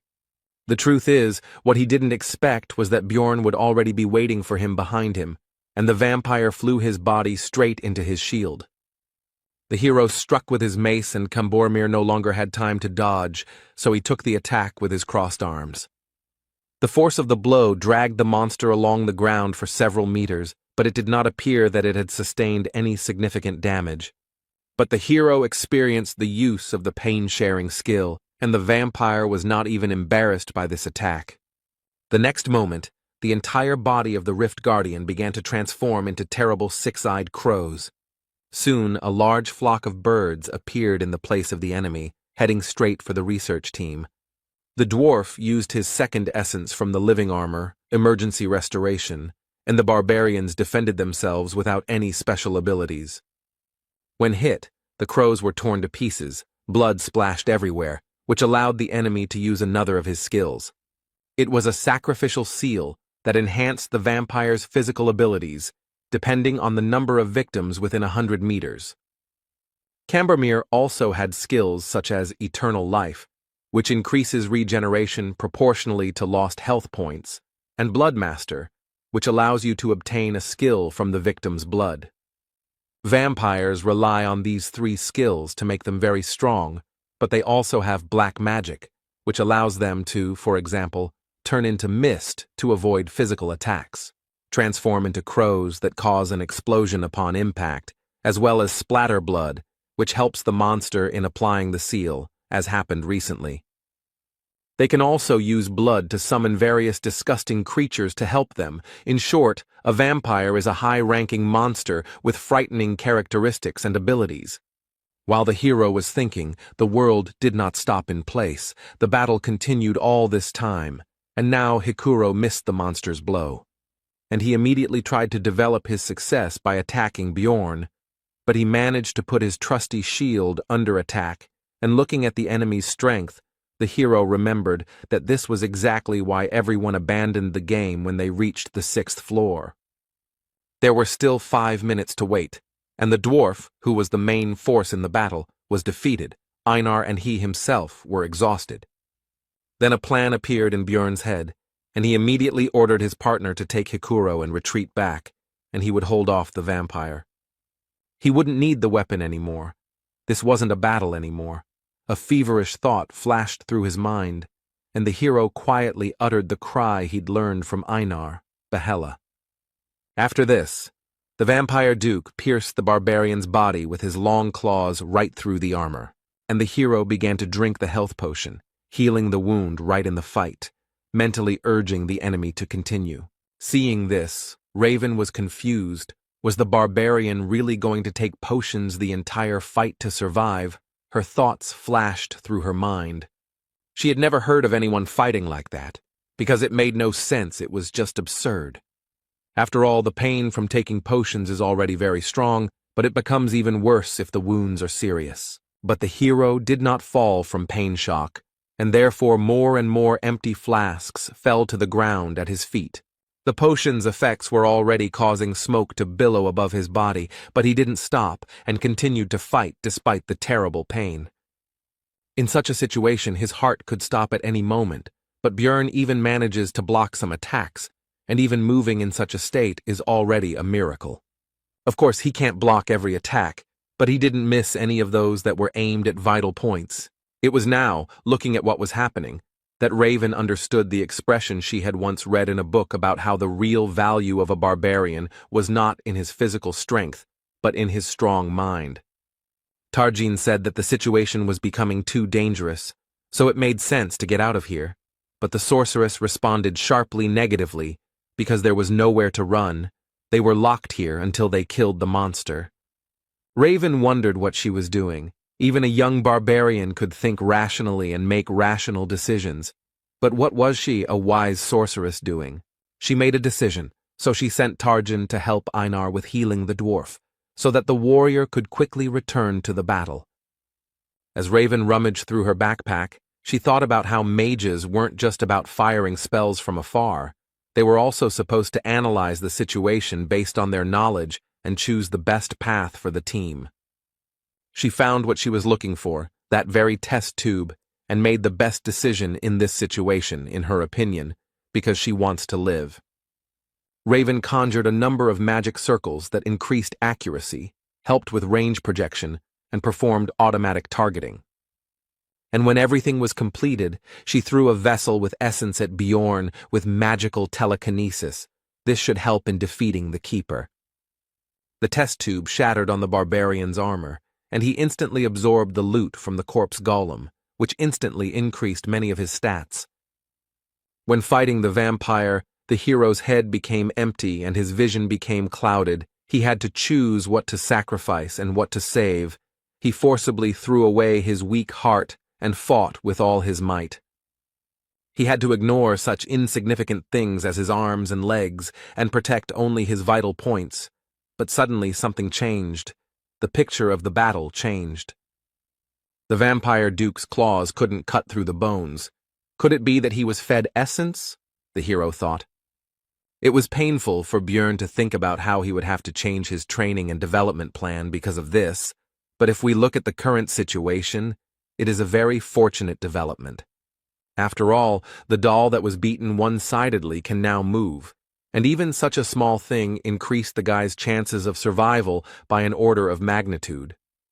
The thought flashed through the barbarian's mind that he couldn't just keep taking damage, and suddenly someone seemed to hear it, and a restoration potion hit him in the back, increasing his regeneration. It was Raven, who had already come to her senses and seemed determined to use up her potion reserves in this life-or-death battle. If he can regenerate at the same level, then there is still a chance. The immortal barbarian mode is activated. Björn no longer cared how his muscles were being cut, because the main thing was that his acidic blood from the essence of the corpse golem would cause damage to the vampire. And the damage will be immediately healed with the help of Raven's potions, so he doesn't care about his own wounds, he just needs to keep fighting. Finally, Einar was freed and immediately rushed to help her relative, which distracted the monster's attention. Björn dropped his weapon when the enemy began to hold him back, so now he had to attack the enemy with just his bare hands. The fight went on, and for the two barbarians the battle lasted for hours, although in reality it had not even lasted 5 minutes. And then Raven's voice was heard, saying that the spell was ready, and the hero realized that the time had come. The barbarian lunged at the vampire and grabbed him, briefly stunning him, and then tensed his entire body.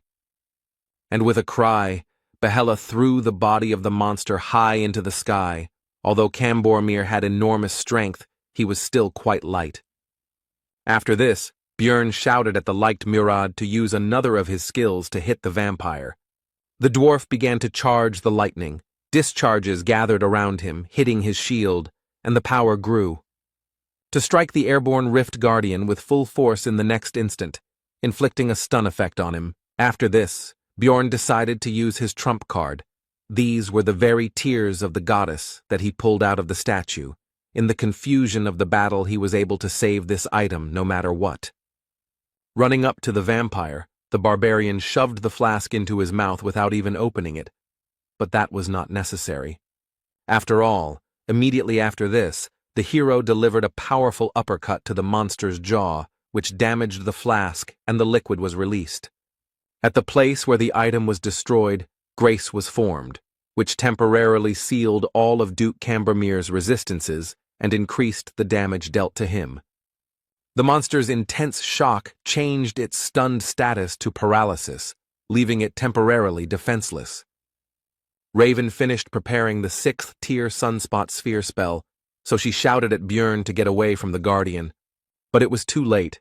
The hero should have run away earlier, and now he would fall under the influence of magic, along with his enemy.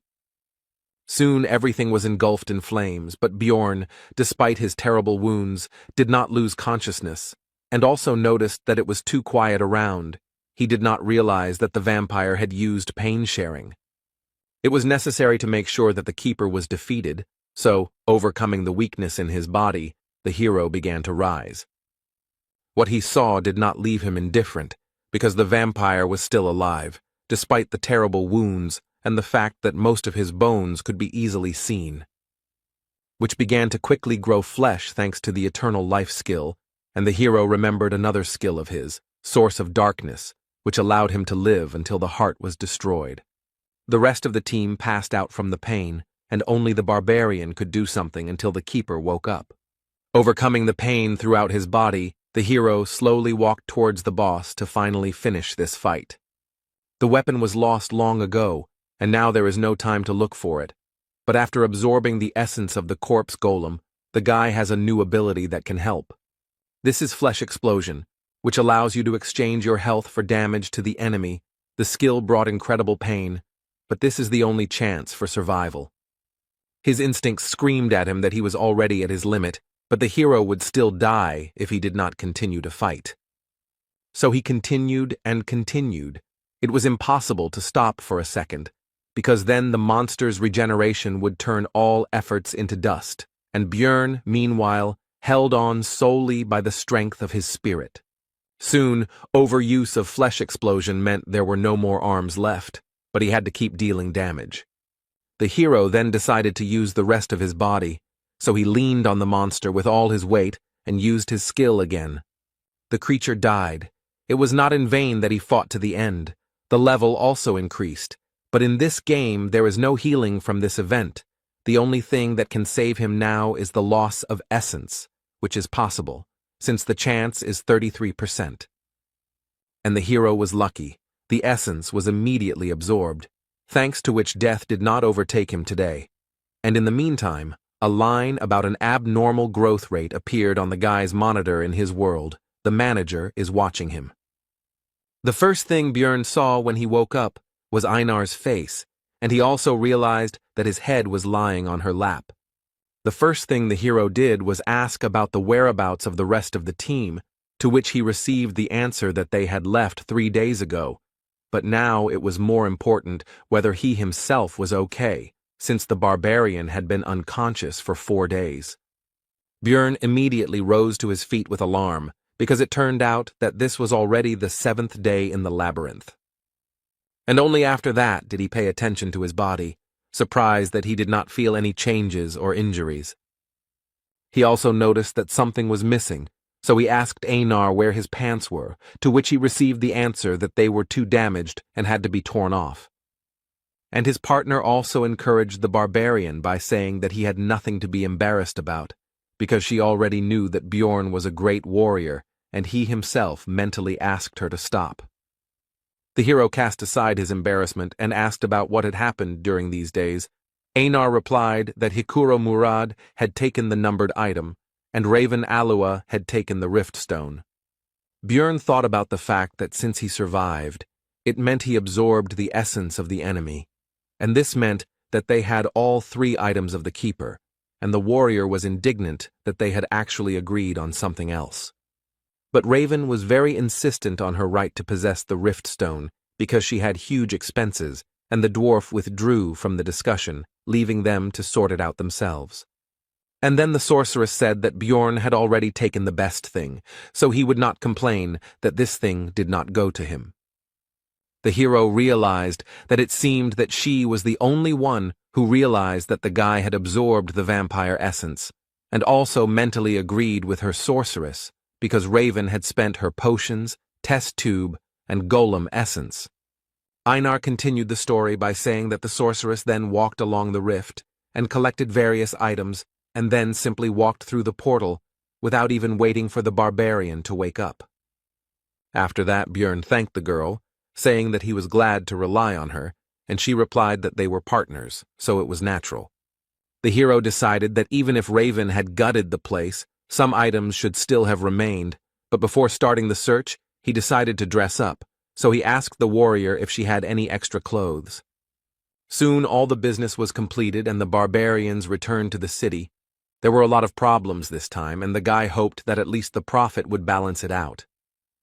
This time, a little more than 230,000 stones were earned, but the hero did not complain, because he was able to absorb 2 essences. But suddenly, the girl behind the counter said that this was somehow too much for a 9th-rank researcher, and that it was in his backpack. The barbarian asked why he should answer, and suddenly a detachment of guards appeared behind him. Björn did not understand what was happening, and in the meantime he was informed that they would speak in the interrogation room. Meanwhile, Erwin, who went there with her sister, also returned from the labyrinth. She didn't think that it would be so hard on the 3rd floor. The strength of the 7th-rank monsters was astounding, and the senior elf was able to handle the 6th-rank monsters. This time, the trip was more like an adventure, the girl noted.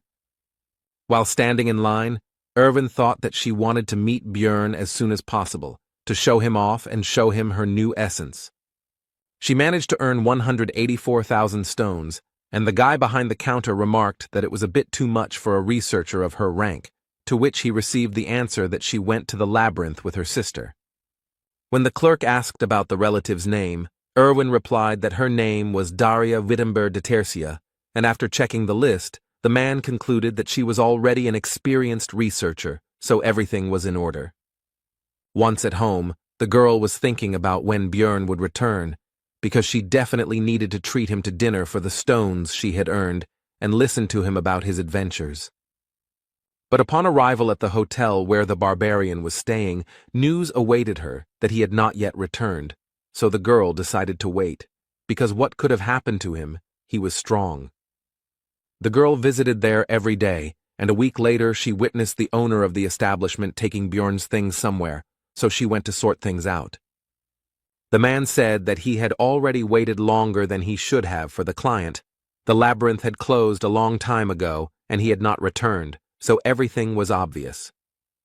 Erwin had been trying her best to push these thoughts away from herself all this time, but the innkeeper himself voiced what should have been obvious anyway. He had died during the investigation. Daria found her sister sitting in the rain near the same building she had just left, and said that the situation had already been explained to her, but that sitting there was not right. Erwin said gloomily that she had to become much stronger, so much so that she could protect everyone she cared about. Meanwhile, Björn has been sitting in a cold and cramped cell for a whole week, accused of being a looter. During the first interrogation, he was asked where he got the crossbow in his backpack, since barbarians don't use such things, to which he received the answer that this is a weapon of real marauders. But the investigator said that first, they still needed to find out who actually attacked first, to which the hero asked if they were really going to keep him here for such a stupid reason. After all, there is an unwritten rule not to ask questions of researchers until there is strong evidence, no matter what they bring, but it turns out that the rules have recently changed. Now low-ranking ones are checked. This is done to reduce the number of looters, the man opposite finished, and the hero realized that they decided to pick on everyone who has no connections, but a lot of loot. But his thoughts were interrupted by the continuation of the interrogation. Björn explained where he got the crossbow from. It was loot from the group of marauders that he and Einar met on the second floor. But he did not mention that girl, because she might understand that he was possessed by an evil spirit if he broke the barbaric oath. When mentioning his survival after being shot in the neck, the interrogator asked where his scar was, but it turned out that the vampire essence had even healed that, so there was no evidence. The hero tried to talk about the rift to explain that the neck simply regenerated, but he was laughed at, because everyone knows that vampires are never found there. Björn became angry and demanded that in this case, a magician be called to check the veracity of his words using memory magic. The investigator said that only researchers of the 7th rank and above could ask for this, so the barbarian offered to pay such a wizard from his own pockets. The man replied that they would take the money after his death anyway, so spending it on something so useless was pointless, but he still deigned to call a low-ranking mage from the guild. 2 days later, the wizard arrived, but was unable to pass through the hero's powerful mental barrier, so he said that a more powerful colleague from the tower needed to be summoned. The investigator said that he couldn't call such important people for such a trivial matter, and when Björn mentioned Hikuro and Raven, he didn't even listen. The man offered to surrender and then continued to pressure him to confess. The next morning, the 7th interrogation took place, to which the interrogator brought an object that was immediately identified by the hero, and the man reported that they had received significant evidence. It was the same communication stone that the barbarian had taken during his first campaign, when he was with Erwin, and they were being pursued by a certain clan. The investigator said they checked the unique number to determine its ownership and received evidence from the Crystal Union. With this irrefutable evidence, the barbarian's guilt is now proven, so the execution will begin in 3 hours. The point of no return has been passed. Words can no longer solve this matter, but if Björn simply breaks down the bars, he will still be wanted as an escaped bandit. Then there is only one way left to prove his innocence. He will definitely find a way to survive. Everything was decided. The next moment, the hero activated his flesh explosion skill, which destroyed the grid holding him back. The young guard didn't expect this from a 9th-rank researcher, and he himself was only a newbie, so he was at a loss. Bjorn simply knocked the man out with a kick to the head. Now it's time to get out of here. Right on the guard's belt was a bunch of keys to the cells of this prison. These could be used.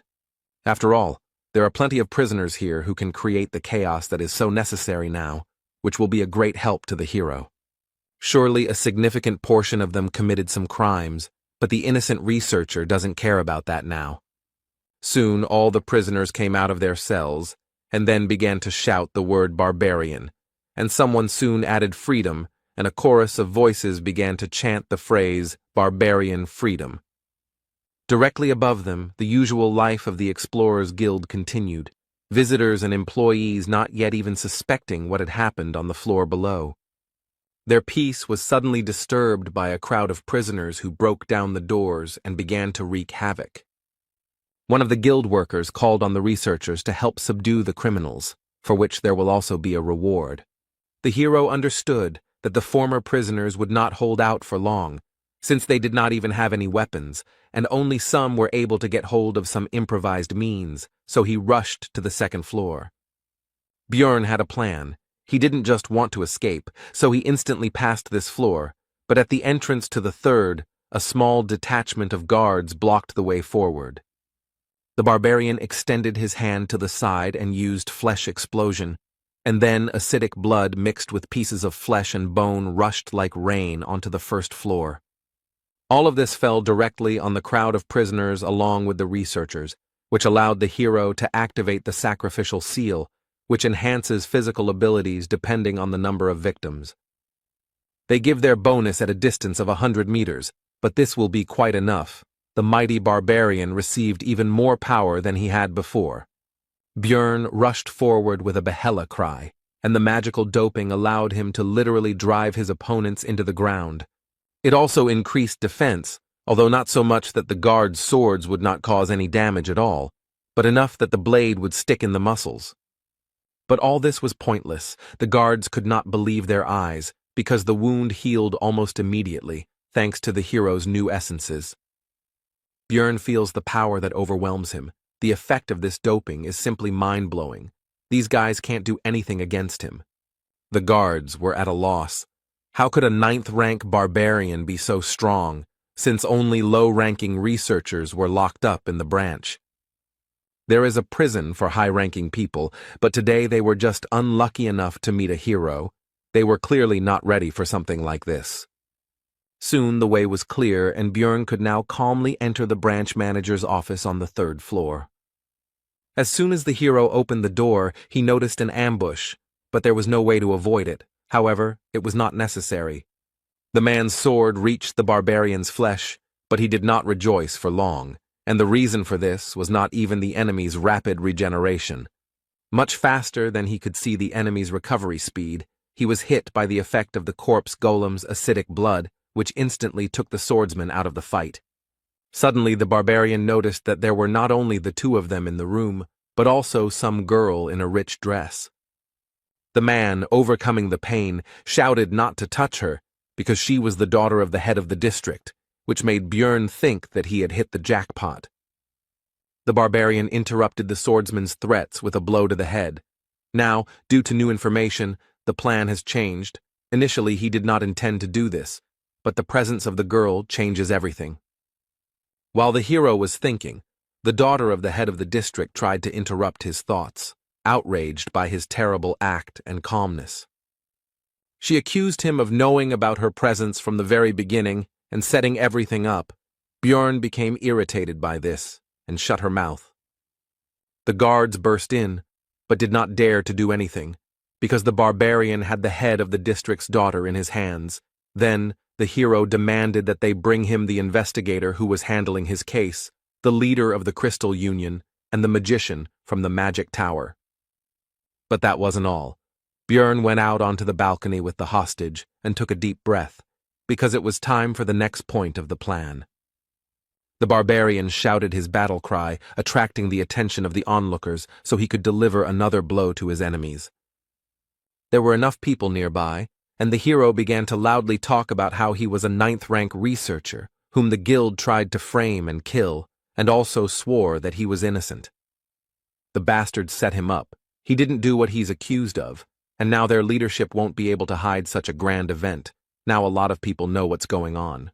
Meanwhile, a respected old man from the Tower of Mages received a message from the branch manager that some psycho was wreaking havoc and they needed a wizard.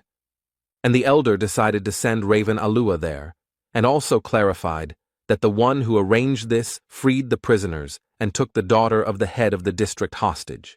The sorceress agreed to go there because she still needed to find someone, and she was also curious to take a look at this crazy man. Upon arrival at the Explorers Guild, Raven fulfilled both of her wishes, although she was not particularly happy about it, and the barbarian simply clarified whether she was the mage they had sent. The sorceress was confused, so she shouted out what Björn Yandel was thinking when he did all this. And she continued to be indignant about whether he really thought he had several lives, and she was also curious who it was, and it was the hero again. But Bjorn interrupted her, asking her to use the memory check magic faster. The sorceress agreed. Only if in the future the barbarian fulfilled one of her requests, he accepted the conditions. But the spell didn't work. Then Raven asked if he had any equipment against psychological spells. The hero answered negatively, and the hostage meanwhile tried to understand what was happening. Their dialogue was interrupted by an investigator who ran into the room and immediately rushed towards the branch manager, apparently not even noticing the others present.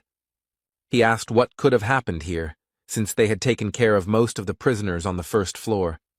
And only after that did the investigator notice the others, and immediately pointed at Björn and shouted that it was he who had caused the disturbance, to which the manager replied that he was already aware of this. And he continued his explanation, saying that this barbarian speaks of his innocence, and it was precisely the investigator who was conducting his case, and what evidence there was. The man in glasses began to say that no one had set him up, because it was impossible. Too much evidence proved that the barbarian was a marauder. The first piece of evidence is that he brought too many magic crystals for a 9th-rank researcher. Also, in his backpack, there were various equipment, such as a crossbow, swords, a shield, which seemed to have been stolen.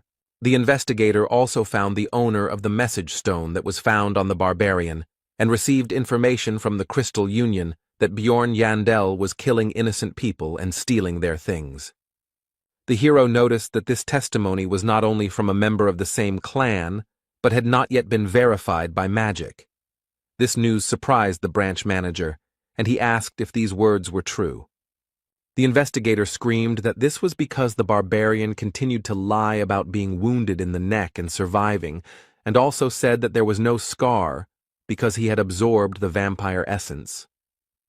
The interrogator continued by saying that this was complete nonsense, and that Bjorn had lied because he knew that memory magic would not work on him, and how, under such circumstances, could he bring the precious magician from the magic tower there?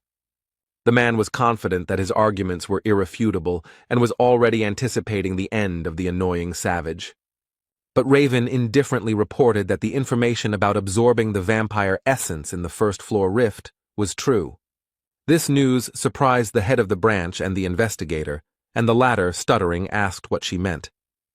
The sorceress explained that she had been there and seen everything with her own eyes, and ironically asked what to do now, since he would not be able to verify the truth of her words with magic. The interrogator did not take this information seriously and told Raven that even if she knew the barbarian, she did not have to protect him with lies.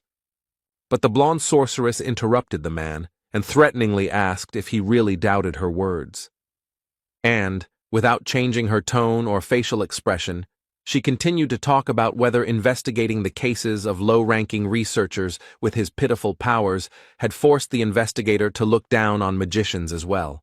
The interrogator, after Raven finished speaking, immediately fell to the floor and began to make excuses and ask for forgiveness.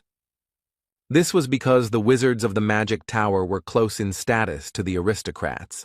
There were many different schools of magic, but they united into a group to protect their rights. A simple guild worker dug his own grave. Björn finished his thought, and the branch manager suggested that they stop this argument already. After all, even for her, a sorceress, this might have seemed absurd if she had not been aware of the situation. Raven made an indifferent face and said that there really had never been vampires on the first floor before, to which the man began to thank her for her understanding. As a loud no came out of her mouth, this was not something that the manager of the branch of the Explorers Guild should say, placing special emphasis on the last word. And she continued her explanations by saying that even now, many years after the discovery of the labyrinth, there are still mysteries that have no answers. One can never predict what might happen there. So how can a man be confident in the impossibility of anything, and at the same time head a branch of the Explorers Guild, again emphasizing the last word? The hero, looking at the girl's passionate speech, could confidently say that she really was a magician to the core, and also ruthless even to a very influential person. Suddenly, a man entered the room accompanied by guards who immediately introduced himself as Niall Urbans. At first, Björn couldn't understand who it was, but soon everything became clear, because his hostage shouted the word father, which meant it was the head of the district. The Explorers Guild is run by clans, uses command spells, and trades information for the benefit of other explorers. Its management system is simple. Each of the hundreds of branches has its own leader. Above them, one step higher in the hierarchy, were 13 regional managers, one of whom was the man who had just entered here, and at the top was the guild master. The guards behind Niall Urbans pushed a man forward, and the high-ranking guest himself said that this was the one Bjorn had requested. The barbarian's face took on a gloomy expression, and he asked this man if he was the Crystal Union member, Hartz Jr., who had made false accusations against him. Without even listening to his excuses, Raven immediately used memory-reading magic and reported that the man had lied. Now he definitely won't be able to get out of this situation, since the sorceress from the Tower of Mages confirmed his slander. After this, the county chief said that Björn Yandel was found innocent, so there was no longer any point in keeping the hostage, and the barbarian released the girl. After this, Niall said that an investigation would be conducted against the slanderer, as a result of which his fate would be decided, to which the hero noted that it would be a good idea to take a closer look at the Crystal Union itself. Urbans agreed to this, and also added that the investigator responsible for his case would also be fired, to which he began to justify himself by saying that he had acted according to the rules. The regional manager interrupted him and threatened him not to try to shift the blame onto the guild, and that all matters he had handled would be investigated. And he ended by saying that if any discrepancies were found, the investigator would be punished accordingly, which made the latter break out in a cold sweat. Soon the investigator and member of the Crystal Union were taken away by guards, and Niall Urbans decided to move on to discussing compensation, which would consist of a promotion to rank 7 and a change of equipment. But this did not suit Björn because he himself could advance to the 7th rank with the help of the essence of a vampire guardian, which he was quick to report. Niall tried to say that the barbarian only had 2 months of experience, to which the hero said to bring him a researcher of that rank, and then it would become clear who was stronger. Björn was immediately engulfed in barbaric rage, and with a cry of Yahello demanded an opponent, to which Urbans tried to calm the hero down and explained that this had simply never happened before. Unexpectedly, Raven decided to support the hero. They met eyes, and the girl smiled at him, after which she began her speech. The sorceress stated that she was sure that there was no researcher here who could resist a 5th-rank vampire and return alive by absorbing his essence, so Niall was forced to agree. Then Björn demanded money as compensation, or to be more precise, 5 million stones, which may be a bit much, but he, as a stupid barbarian, can afford to start bargaining with this figure. But unexpectedly, for both him and the branch manager, Niall Urbans, although with displeasure, agreed to these conditions. Björn thought that it might be related to the presence of Raven here, who just now demanded another 1,000,000 stones as a reward for her services. Could this really be the influence of the Tower of Mages? Soon all the issues were resolved, and the barbarian and the sorceress went to the latter's laboratory, which was in disarray. The girl offered the guy some water to drink, although it was from a test tube, but that's simply because there are no mugs here, and if he doesn't want it, then she can offer basil concentrate. The hero did not risk drinking this liquid because, most likely, this flask had previously contained strange liquids and monster organs. Putting the vessel aside, Björn asked why he had been invited here to the magic tower. Raven reminded that the barbarian had promised to fulfill one of her requests. The hero had only agreed because he was in a hurry, and there was nothing wrong with making friends with a mage. Bjorn agreed with this. The main thing was that it was within his power. The sorceress was happy with his words, and said what she wanted. It turned out that Raven wanted to study the essence that the barbarian had absorbed, and also explained that there was some benefit to it for him as well. Listening to the sorceress's story about how this would help him discover some unknown features, the hero noticed how the expression in her eyes changed. One could see a desire for knowledge in them. The corpse golem she wanted to study was indeed rare, but it was nothing compared to the vampire essence, since it had never appeared before, or there was no one to tell about it. And then the hero guessed something, so he asked if her words when signing the agreement were true, and were precisely because of this. We are talking about the moment when Raven studied the agreement between the Explorers Guild and Bjorn, which contained a clause about the secrecy of everything that happened. The sorceress then demanded that a clause be added about not revealing that the barbarian had absorbed the essence of a fifth-rank vampire, and he was grateful for her attentiveness. The hero was right, and the girl said that in any case, now let him come once a week and help for about 3 hours for 6 months. Bjorn said that he agreed to 3 months and to share the results of Raven's research with him, to which she said that he survived thanks to her, and therefore he should be grateful. Looking at her, the hero thought that in principle this is true, but this is a separate topic, because in order for the cooperation not to end in a short time, the guy must show the girl what kind of person he really is. Bjorn stood up and told Raven that she was the one who should pay the money, which confused the sorceress. Thinking that anyone who doesn't stand up for their position is just an idiot, the barbarian loomed over the girl and said that she actually fed him the essence of a corpse golem. Raven tried to push the hero away from her and asked how that could be a problem since she gave him his powers for free. Bjorn said that she fed the essence for her own survival, to which the girl replied that she saved him as well. The hero responded indifferently that he didn't care.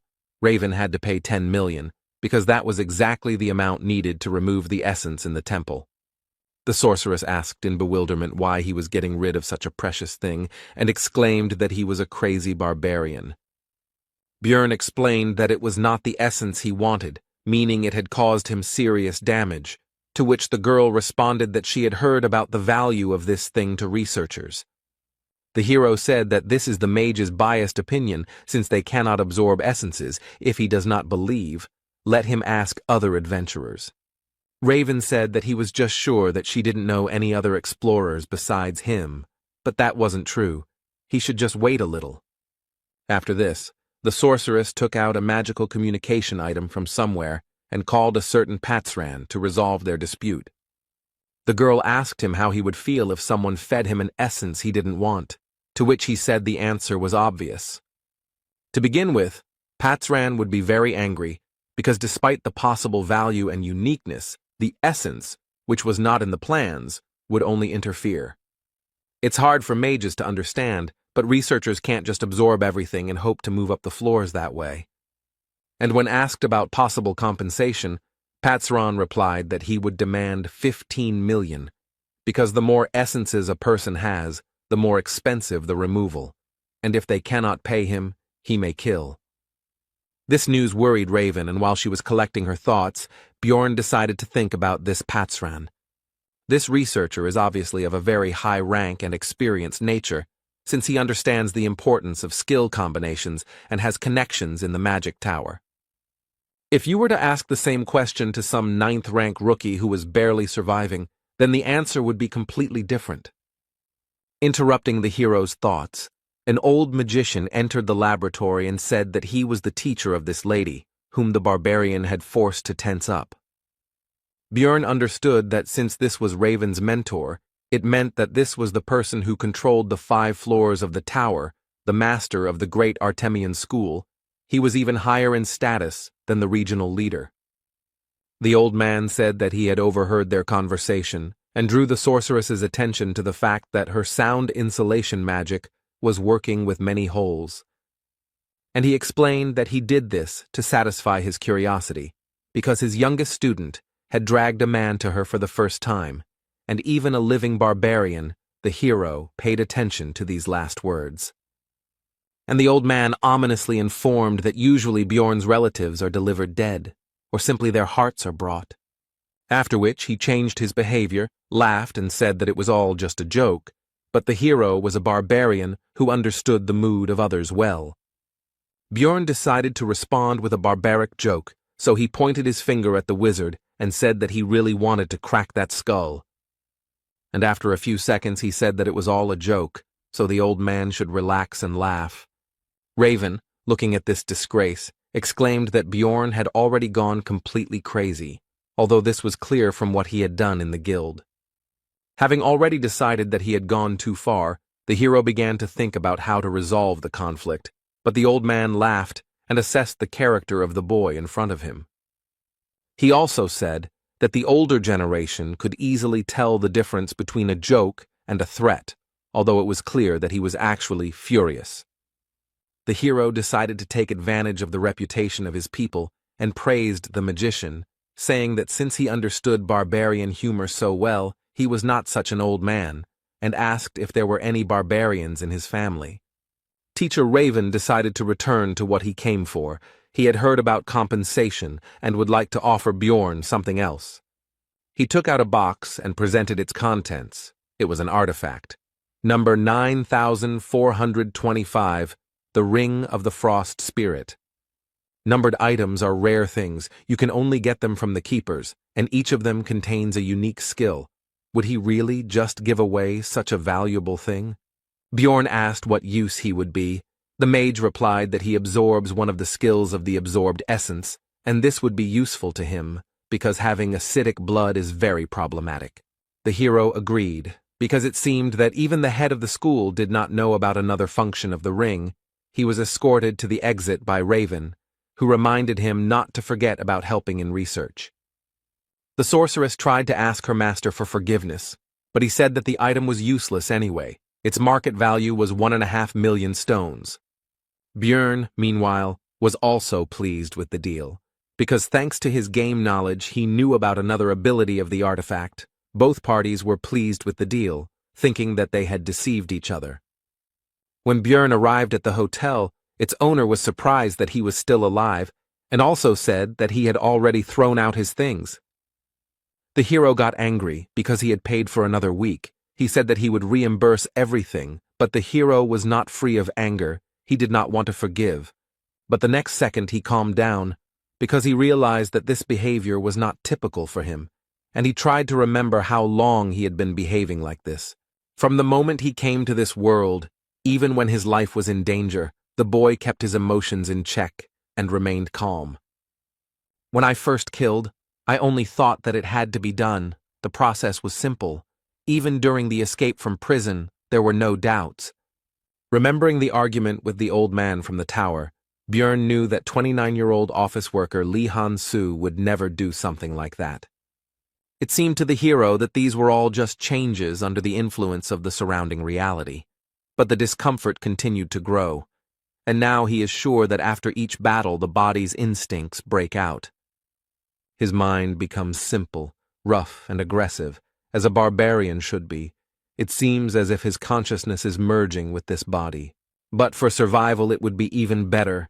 Bjorn summed up his thoughts, after which he demanded 30,000 stones from the innkeeper as compensation. The man was outraged by such a price, so he could not keep his emotions under control, and shouted that his trinkets were not worth half of it.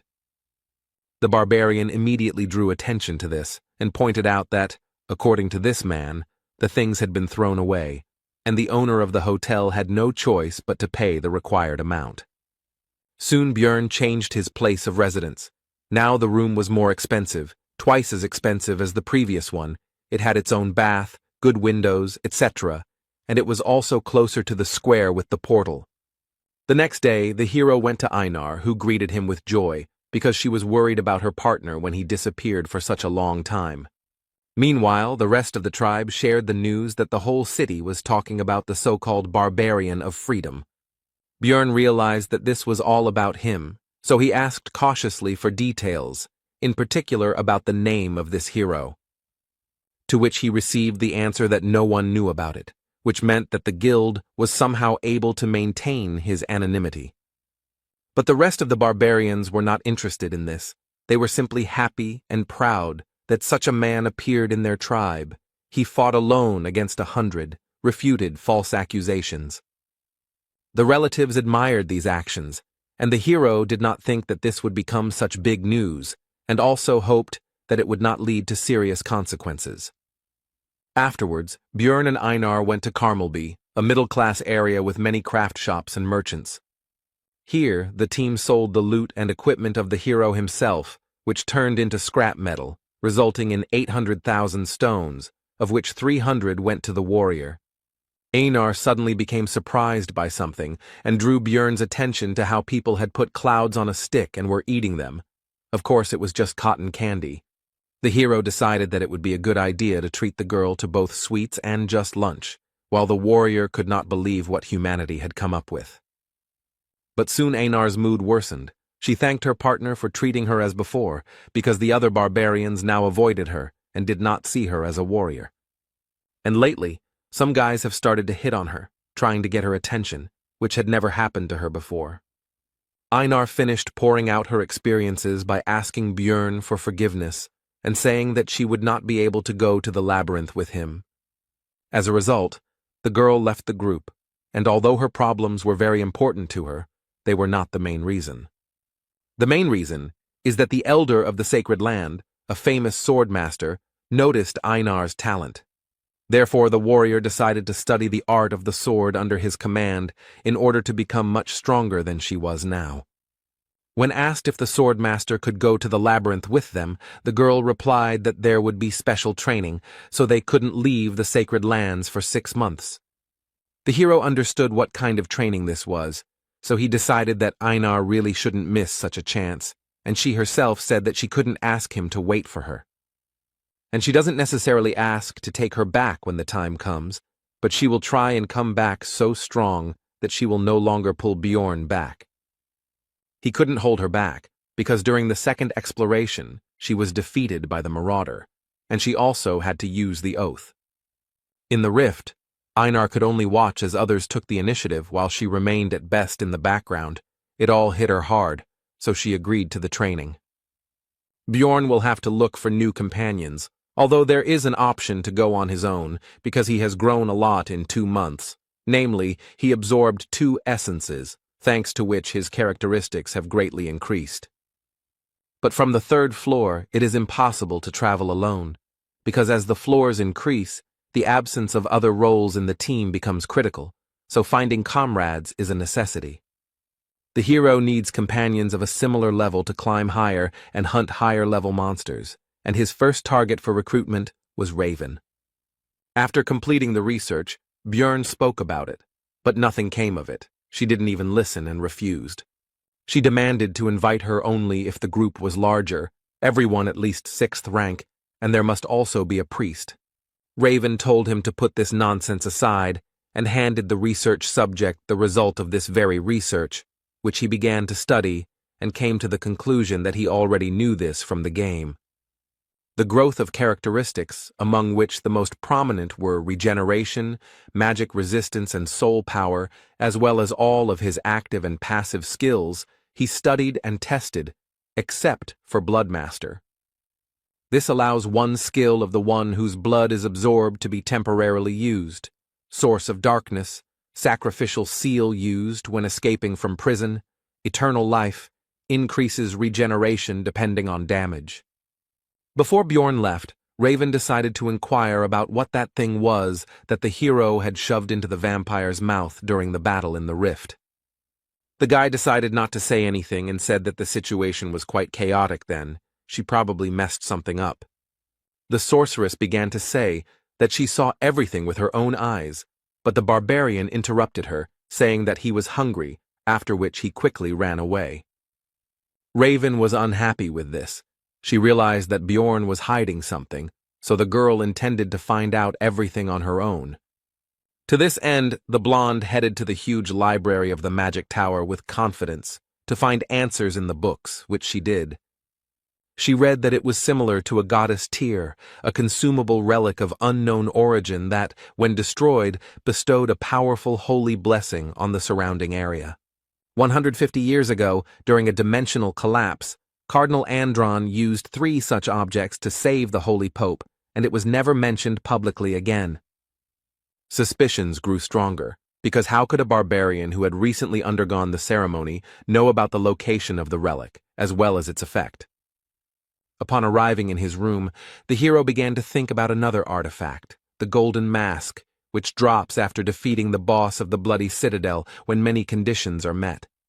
It changes the wearer's face for 30 days, the number of uses is 5, the item dropped for him in the game, but there was no point in changing the appearance of a 2D character, so he sold it. But this is reality, which means that in the event of a clash with the forces of law or with someone extremely influential, this may come in handy in the future. Meanwhile, Daria Wittenberg de Tercia, Erwin's sister, sat in the tavern, calmly eating and resting. But she was drawn to the conversation of the other visitors, as they talked about the Crystal Union and its disbandment in just one night.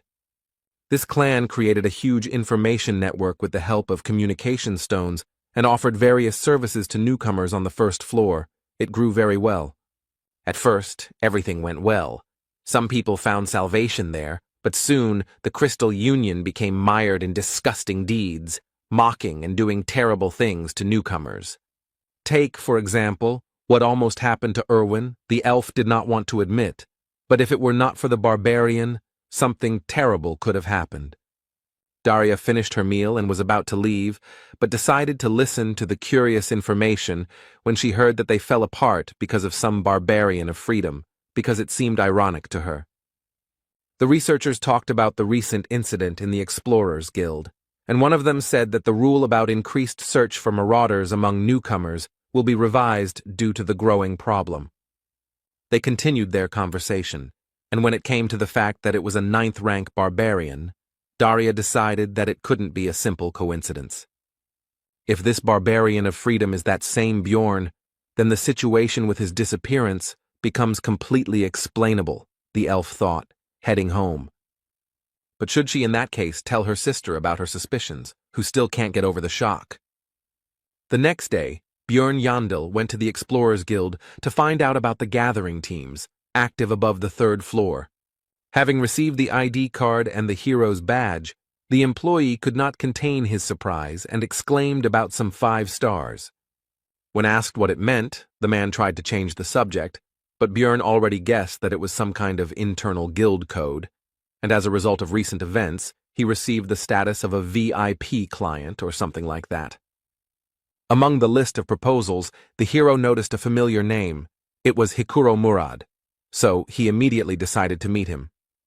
They greeted each other and sat down at the table, but the dwarf suggested not to talk about anything for now, because another person should arrive soon. It would be a magician. He didn't keep them waiting long. He immediately introduced himself. His name was Lior Wabdvalki, and when Hikuro asked if he was the one they were waiting for, the wizard replied that it would be good luck to meet another sorcerer here and now.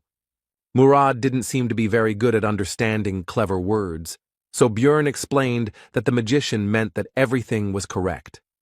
They introduced themselves again. Hikuro added that he was 6th rank, and Dvalki said that he was an 8th-rank wizard of the ruling family of Rafdonia. The barbarian had to explain again that he simply did not work for the guild. The hero decided to ask directly why a mage of such a low rank would go to the labyrinth, since it was dangerous for such people, and it was more profitable and stable for them in the city, to which he replied that he wanted to glorify the family of Baron Martuan. Hikuro Murad was surprised that he turned out to be a nobleman, to which he received the answer that his mother's sister's husband was the 3rd brother of the Baron's wife, to which Bjorn thought that he was not connected to them at all. Lior Wabdvalki himself continued by asking them not to be nervous, because he was not going to act arrogantly, which made the barbarian think that he looked like a fraud with these stories. From the subsequent conversation, it became clear that the magician knows how to use daily and administrative magic, knows a couple of spells like curses, and is well versed in cold magic, a wizard without experience. There are nuances, but the very presence of a mage in the team will become bait for good fighters, so Hikuro and Bjorn decided to accept Dvalki. As expected after that, requests from various researchers poured in, so they met several times a week to review documents, but it felt like the hero was doing all the work. Be that as it may, but soon the composition of the future team was approved, the group was assembled, and soon there will be their first trip to the labyrinth. On this occasion, Bjorn even decided to update his equipment, as he had some extra money as compensation from the Explorers Guild. With this, he decided to go to the Abode of Knowledge. The librarian asked what this meant, to which the hero replied that he would have to explain, since she asked. And Bjorn began to boast that this was his brand new armor and shield, made of good material, lithium, and behind his back is an extended backpack, which was not too expensive, so it was bought. But the indifferent Miss Librarian took a step back and said that the hero would be complained about by other customers, so he should not come in armor anymore. Bjorn was already returning home when he noticed one of the barbarians who was simply sleeping in the alley, but he would not have paid much attention to this if not for one thing. This kinsman has no weapons, and yet they store their weapons as if their lives depended on it, no matter how hungry, weak, or poor they are. Bjorn approached him and asked where his sword or something was and what he was doing there, to which he received a polite answer that he had no money, so he sold it. The hero smiled at his fellow man, but inside he understood from his behavior and actions that this was not a barbarian, but an evil spirit just like himself. Bjorn invited this Tarikan, son of Lien, to the tavern, where he learned that he had undergone the ceremony a month before Jandel himself. But then he got lost and couldn't find the labyrinth, but it's obvious that this is a lie. He was just afraid to fight monsters. It would have been easy to escape, but the problem is, in the consequences of this decision, he probably couldn't find any work, because no one needs barbarians. This made the hero wonder if players really end up here when they open the final boss room, since such an experienced gamer should have understood the consequences. When asked what Tarikan was doing a month later, he replied that he again did not go to the labyrinth, because he was unarmed, to which Bjorn exclaimed that he had gone completely crazy. That's why it was necessary not to lose him, the hero wondered. Did this man even play the game? And if so, how did he make such mistakes? Then Tarikan went through hunger, cold, and illness, and Bjorn thought about how he had managed to last 3 months under such conditions, and also if he had run away on his first day, the same fate would have awaited him. The barbarian, on the contrary, finished telling his story and asked how he liked it, whether the hero felt sorry for him, whether he would help his fellow man, whether they would go to the labyrinth together. Bjorn refused this, but gave Tarikan 150,000 stones so that he could buy himself a weapon and go on the campaign himself. When his relative said that they should meet again next time, the hero responded with a sharp refusal, saying that he didn't care what would happen next, but that he shouldn't even try to look for him. Already in his room, Bjorn analyzed what had happened, and his behavior. He had behaved disgustingly. Did he remember the past?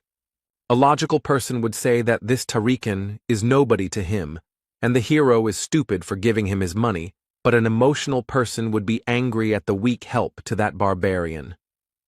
Both points of view had a right to exist, but Bjorn believed that he had made the best decision, and now he could only hope for the survival of an evil spirit like himself.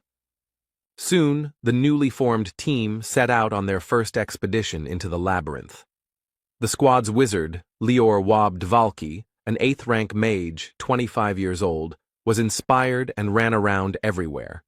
Brown Rothmiller, human, rank 7 researcher, 34 years old, 8 years of research experience, seems to be the most normal member of their group.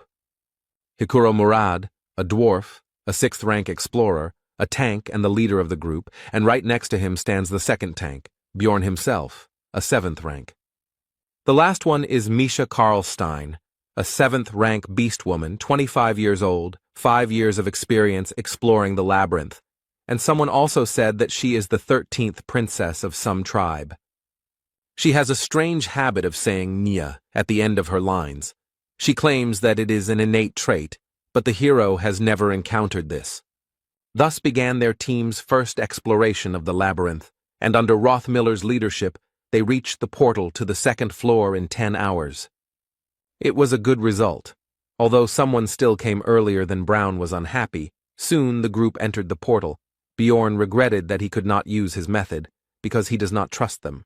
This time the team got to the location of the beast's lair, in which, as can be understood from the name, beast-type monsters were found, and there was always a terrible smell here. But almost all members of the group could handle him, except for the newcomer Woba Dvalka. He felt bad. He vomited. This caused an attack of disgust in Misha. Since Rothmiller had an essence that was related to the sense of smell, Bjorn asked him how he was feeling, and he replied that he had gotten used to it during his entire time exploring the labyrinth. The beast's lair is a canyon, so you'll have to find a way through a natural labyrinth. There are no traps here, but a guide is needed even more than in the goblin forest. The local monsters could not become a problem due to the strength of their team, so they became only a source of experience for the hero, because he had not encountered local species before. Thanks to Dvalka's signal magic, 4 people could sleep at once, which meant 6 whole hours of sleep for Bjorn. When the magician asked why he should be on duty at all if he had his magic, he received the answer that the spell only works on monsters. But Dvalki didn't get the hint, so Hikuro said outright that the explorers could be much more dangerous than the monsters, which was clearly not what the naive wizard expected to hear. The 3rd floor is a huge space called the Pilgrim's Path. On the 2nd floor, everyone ends up in different locations depending on the portal they choose, but on the next floor, they end up in the same place again. On the way, the squad started talking about each other's experiences. It turned out that it took Misha a year to get to the 3rd floor, while Bjorn had only been here for 3 months. The girl and the dwarf also had a playful spat about how she was more experienced than Hikuro, but was still at rank 7 while he was at rank 6. Their quarrel was interrupted by Brown Rothmiller. The hero thought that it was because of his habit of working alone that he reacted so sharply to noise behind him. Soon, the team moved to the 3rd floor of the Pilgrim's Path. They came out on a location called the Hill of Steel Rocks, and almost immediately, Bjorn, as the squad's tank, had to block the attack of a massive monster, although usually no monsters live right next to the portal. The enemy was not alone. Hikuro began to hold back the 2nd one. They were strong, and if it were not for the hero's lithium shield, it would have been bad. The dwarf had worse equipment, but he compensated for this with skills. He restored the damage with emergency recovery, and he also had the essence of the same monster, so he used its counterweight skill, which gave resistance to knockback. Thanks to all this, even a small dwarf could resist a huge monster called an iantro, which was not so easily restrained even by the barbarian Bjorn. This power struggle did not last long. The team's mage, Lior Wobdvalki, used an 8th rank spell, Corrosion, on Murad's opponent. The effect manifested itself almost instantly. The monster's tusks began to melt. Hikuro instantly saw an opportunity to attack, which he took advantage of. He delivered a crushing blow from above straight down to the Iantro's head, finishing him off. And Misha decided to help Bjorn's opponent. Using her agility, she jumped into the air straight from the barbarian, after which she attacked the monster from above. The fight was over. It was suspicious to meet monsters right next to the portal, so the hero asked Brown to check the area for people nearby. Then Rothmiller used his heat search skill. No one was found, but he informed Bjorn that their scent was still strong. They were a maximum of 2 minutes away from here. Then the barbarian assumed that these people were watching the fight, and then left. When Hikuro asked if this was a staged attack, Rothmiller replied that they were not specifically interested in their group, as luring monsters to the portal was a common tactic among marauders. Misha Karlstein suggested catching them and beating the crap out of them. Besides, they could give a good reward for them, as well as for the equipment of the scoundrels. The group continued their discussion, also considering the murder option, and listening to all this, Dvalki began to understand that this was not a fairy tale or an interesting adventure, but a harsh reality. The team continued on their way, talking about what had happened along the way. In particular, the conversation turned to the fact that there were not many opportunities to encounter marauders, which surprised Björn. The hero immediately asked about this, and it turned out that, for example, Misha met with them 8 times in 5 years, while the barbarian met them 5 times in 3 months. To this, the rest of the group could only say that Björn seemed to have no luck at all, and the dwarf said that 150 years ago, the situation was very bad, but lately the number of marauders has been less. Soon the squad decided to set up camp. It was not a very convenient place, but it was on the border of the location, where there were fewer monsters, which was more important. At the halt, Hikuro decided to inquire about Dvalka's condition, because he looked so-so, and at some point he stopped talking much, although before he never closed his mouth. Then the wizard replied that his fantasies of adventure had been destroyed. Perhaps he would be called naive, but the fact that researchers kill their colleagues in pursuit of money cannot be called a fairy tale. Dvalki continued by saying that in that case, he would sooner or later have to kill a person, so he had been preparing himself for this all the way. Then Björn asked about his success in this matter. The magician replied that he was ready, but was not sure that he would really be able to do it. When the time came, the hero noticed that the magician was full of confusion and fear, had determination without self-confidence. Björn decided that this was much better than people who acted confidently and then started to cry and wail when faced with death.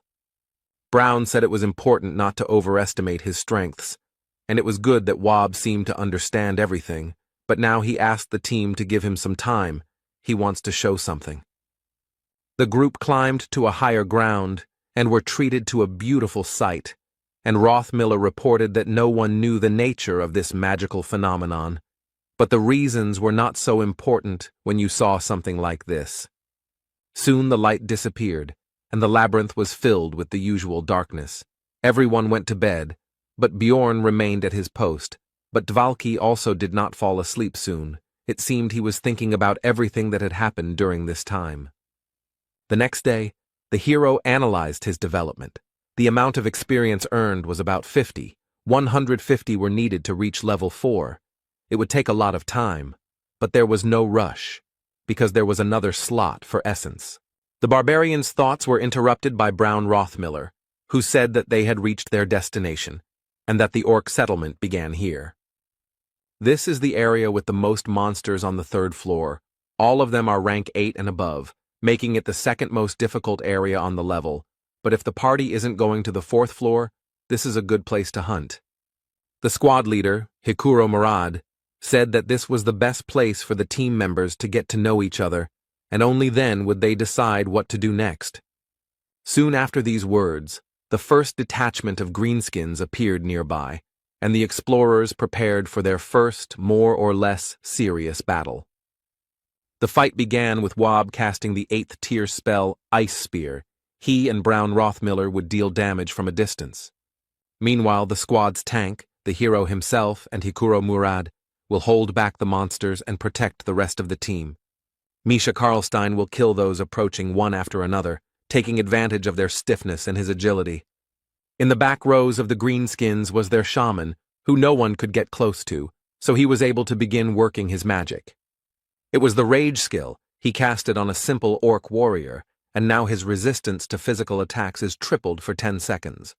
Taking advantage of its temporary advantage, the monster broke through the tanks and decided to attack the back row of fighters. No one had time to stop him, and they couldn't hit him because of the buff.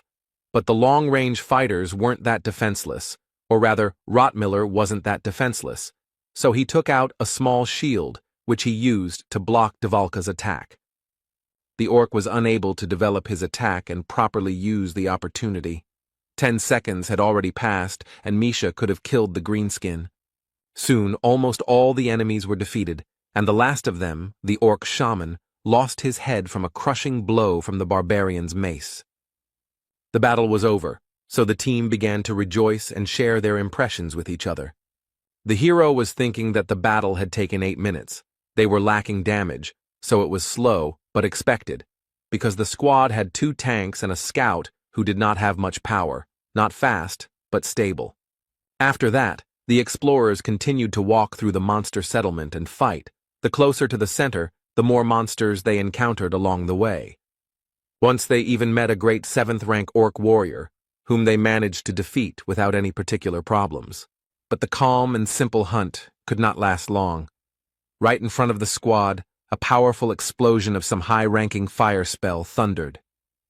And after that, the unknown wizard said that the orc settlement was the territory of the Zarvi clan, so they should leave this place. Dungeon and Stone is a single-player game, but it had a lot of content restrictions. For example, at first you were forbidden to move freely around the map, but if you create a clan, you can take territories for yourself. Of course, this requires a lot of people, so they only do this for the sake of rare mobs and bosses.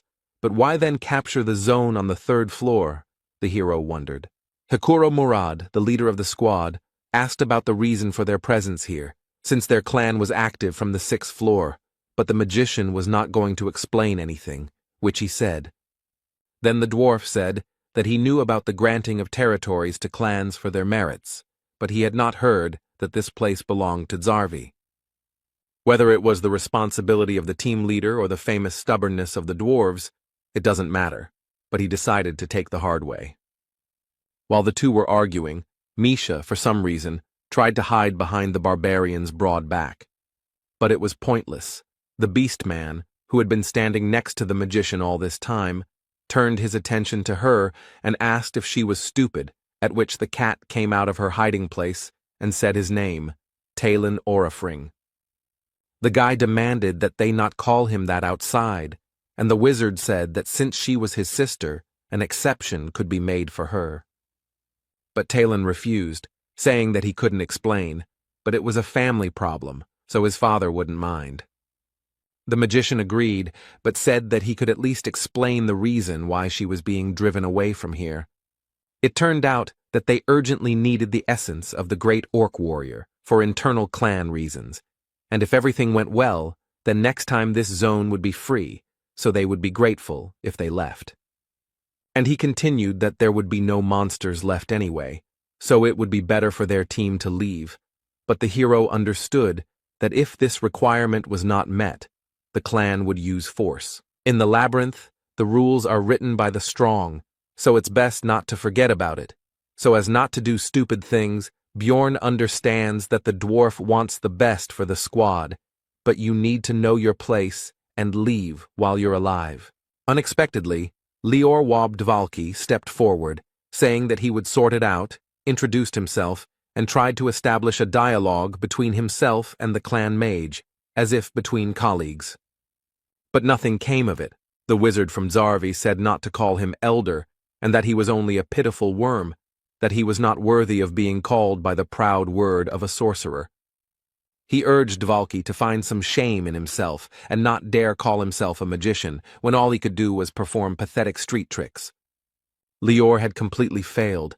It was sad to hear such cruel words, but the hero believed that nothing could be done. He had to leave. But Hikuro Murad, as the leader, decided to stand up for his own, and Björn believed that now was not the time or the situation for arguments. The dwarf finally lost his temper and began to charge his discharge skill, and the hero was already doubting his sanity because he was going to fight the clan of the 6th floor. Additional fighters from the Zarvi clan approached the magician. They all just looked at Hikuro and were not going to leave, because what could such a low-ranking researcher do to them?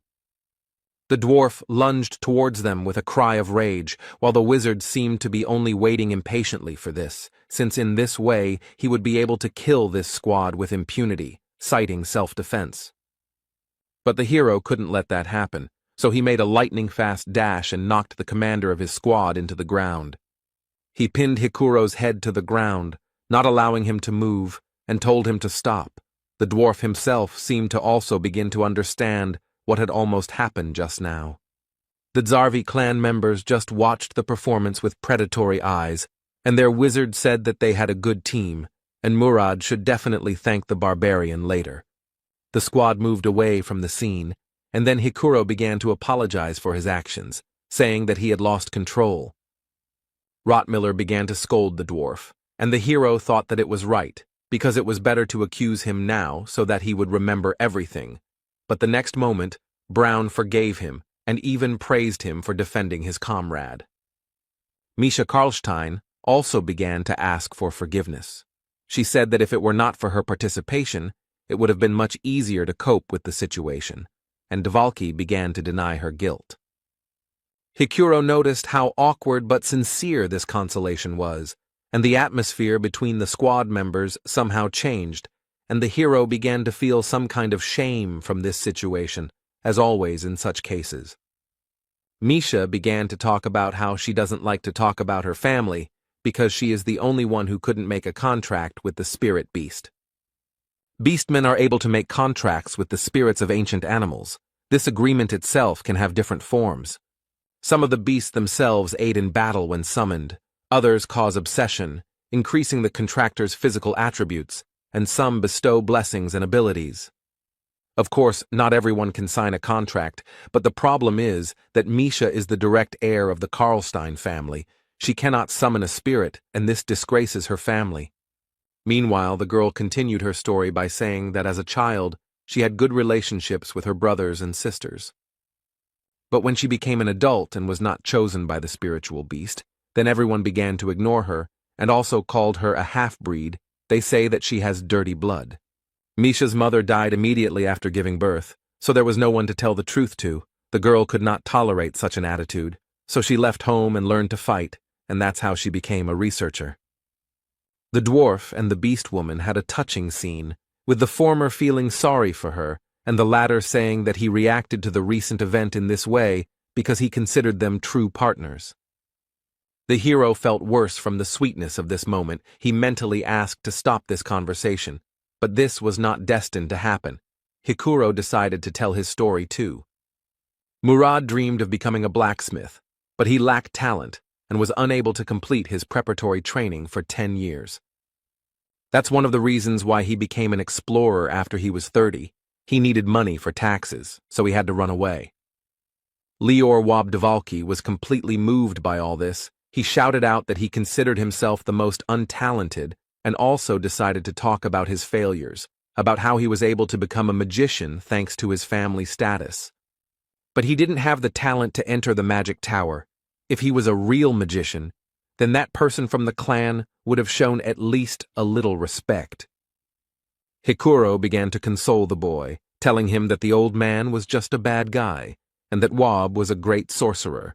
Rottmiller, who was standing next to Björn, said that he had been in many teams, but had never encountered something like this, to which the barbarian mentally agreed that it was strange.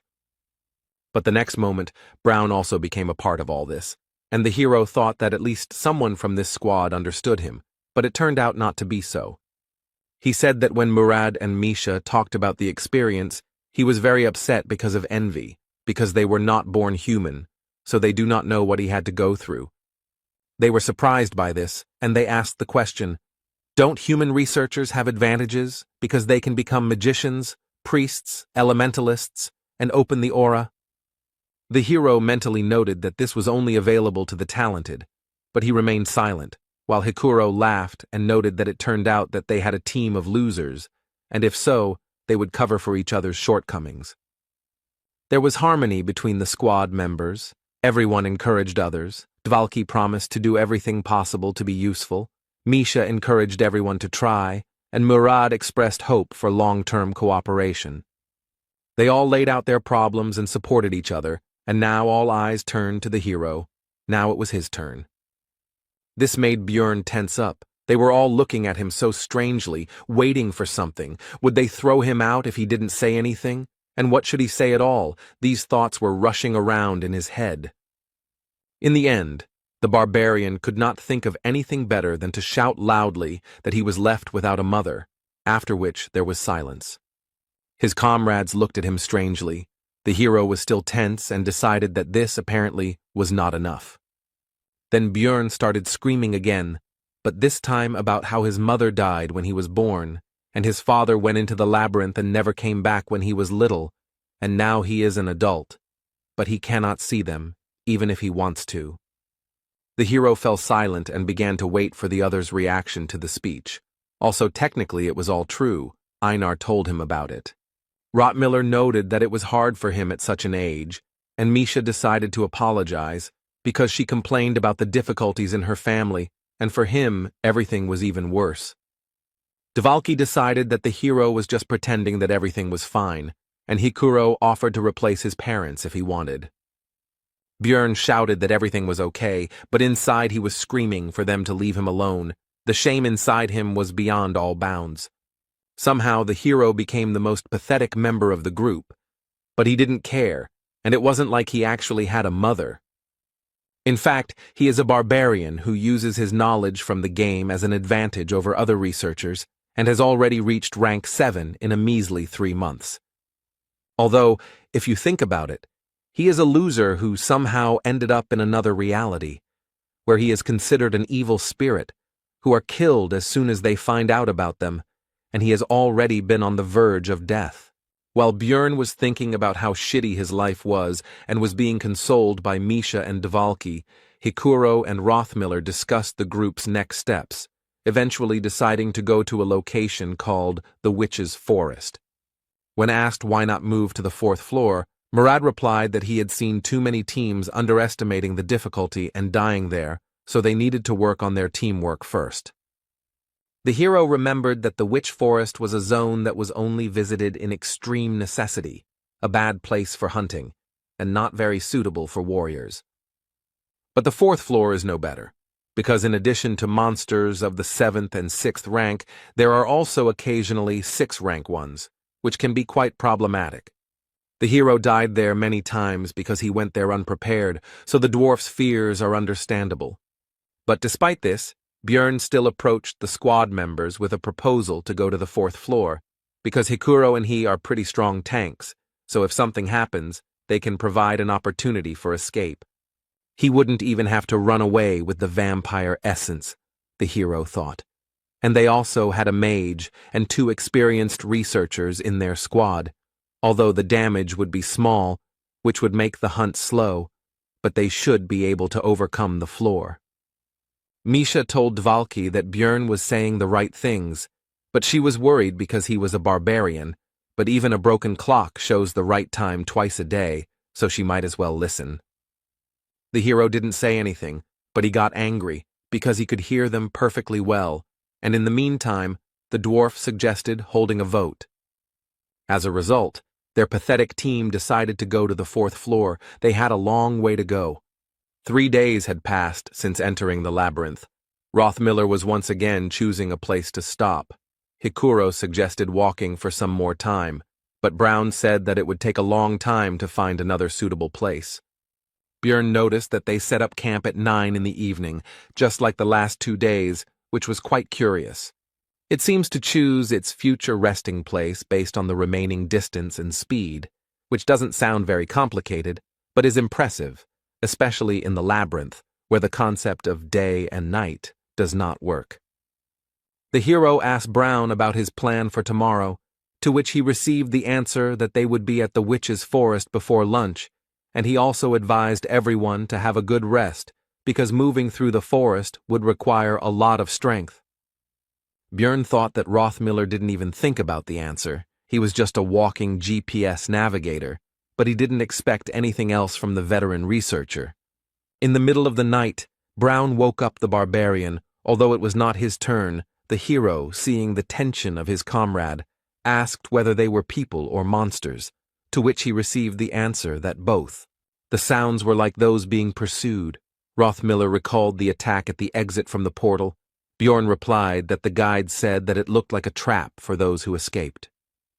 Brown confirmed this and said that he smelled the same scent as then, and their conversation also woke up Hikuro, who became tense from this news. It seems that for some reason they were specifically targeting them, and now they decided to deceive them by pretending to be people in trouble. In this situation, Björn decided to take advantage of the opportunity and ask the others not to interfere. Soon, 3 explorers appeared from behind the trees, screaming for help, but the barbarian stopped them with the words that if they approached, he would break their skulls. Orcs appeared behind the night visitors, and they themselves began to talk about the fact that the rest of their team had died, and also promised to reward them for their help. Bjorn demanded that they first put their weapons on the ground, but the adventurers were unwilling to do so, arguing that there were monsters right behind them. The orcs themselves were in no hurry, but simply watched and, it seemed, tried to understand whether the researchers had united into one group, but the hero decided that it was even better that way. The next moment, the barbarian threateningly announced that the choice was theirs: either throw down their weapons or get out of here straight into the clutches of the monsters. The researchers nevertheless decided to agree, and threw down their weapons. Then Bjorn asked Rothmiller to collect it all. After this, the orcs turned around and hurried back into the forest. It seems they are retreating because they do not want to attack a large group, cunning monsters. The woman began to thank for the help and also introduced herself. Her name is Eliza. Also, her clothes were damaged, especially the bottom. The dwarf, due to his short stature, had a better view, and he was distracted by the girl's appearance, which irritated the barbarian. The others also decided to introduce themselves. One is called Irida Tyson, and the other is called Hans Argoth. The hero asked the latter again, because he remembered the first marauder he had met, who was also the first person he had killed, which was an interesting coincidence. Argoth replied that it was a fairly common name, and also asked if he knew the other Hans. Bjorn answered in the affirmative, and mentally added that he was already a corpse, so the acquaintance was very conditional. Eliza, meanwhile, even shed a tear, and also said that their meeting was probably the protection of the goddess Ritlus, which surprised Rothmiller, and he asked if she was a priestess. The girl replied that it was true, that she served the deity of light who protected explorers and relationships, the star that rose at dusk and guided them. The hero did not believe her speech, because he already knew that they were actually marauders, but one of the guests asked Eliza to heal his wounds.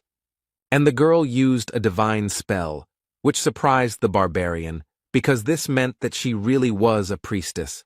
The comrades behind were also surprised, and began to whisper to each other and express doubts that these explorers were actually marauders.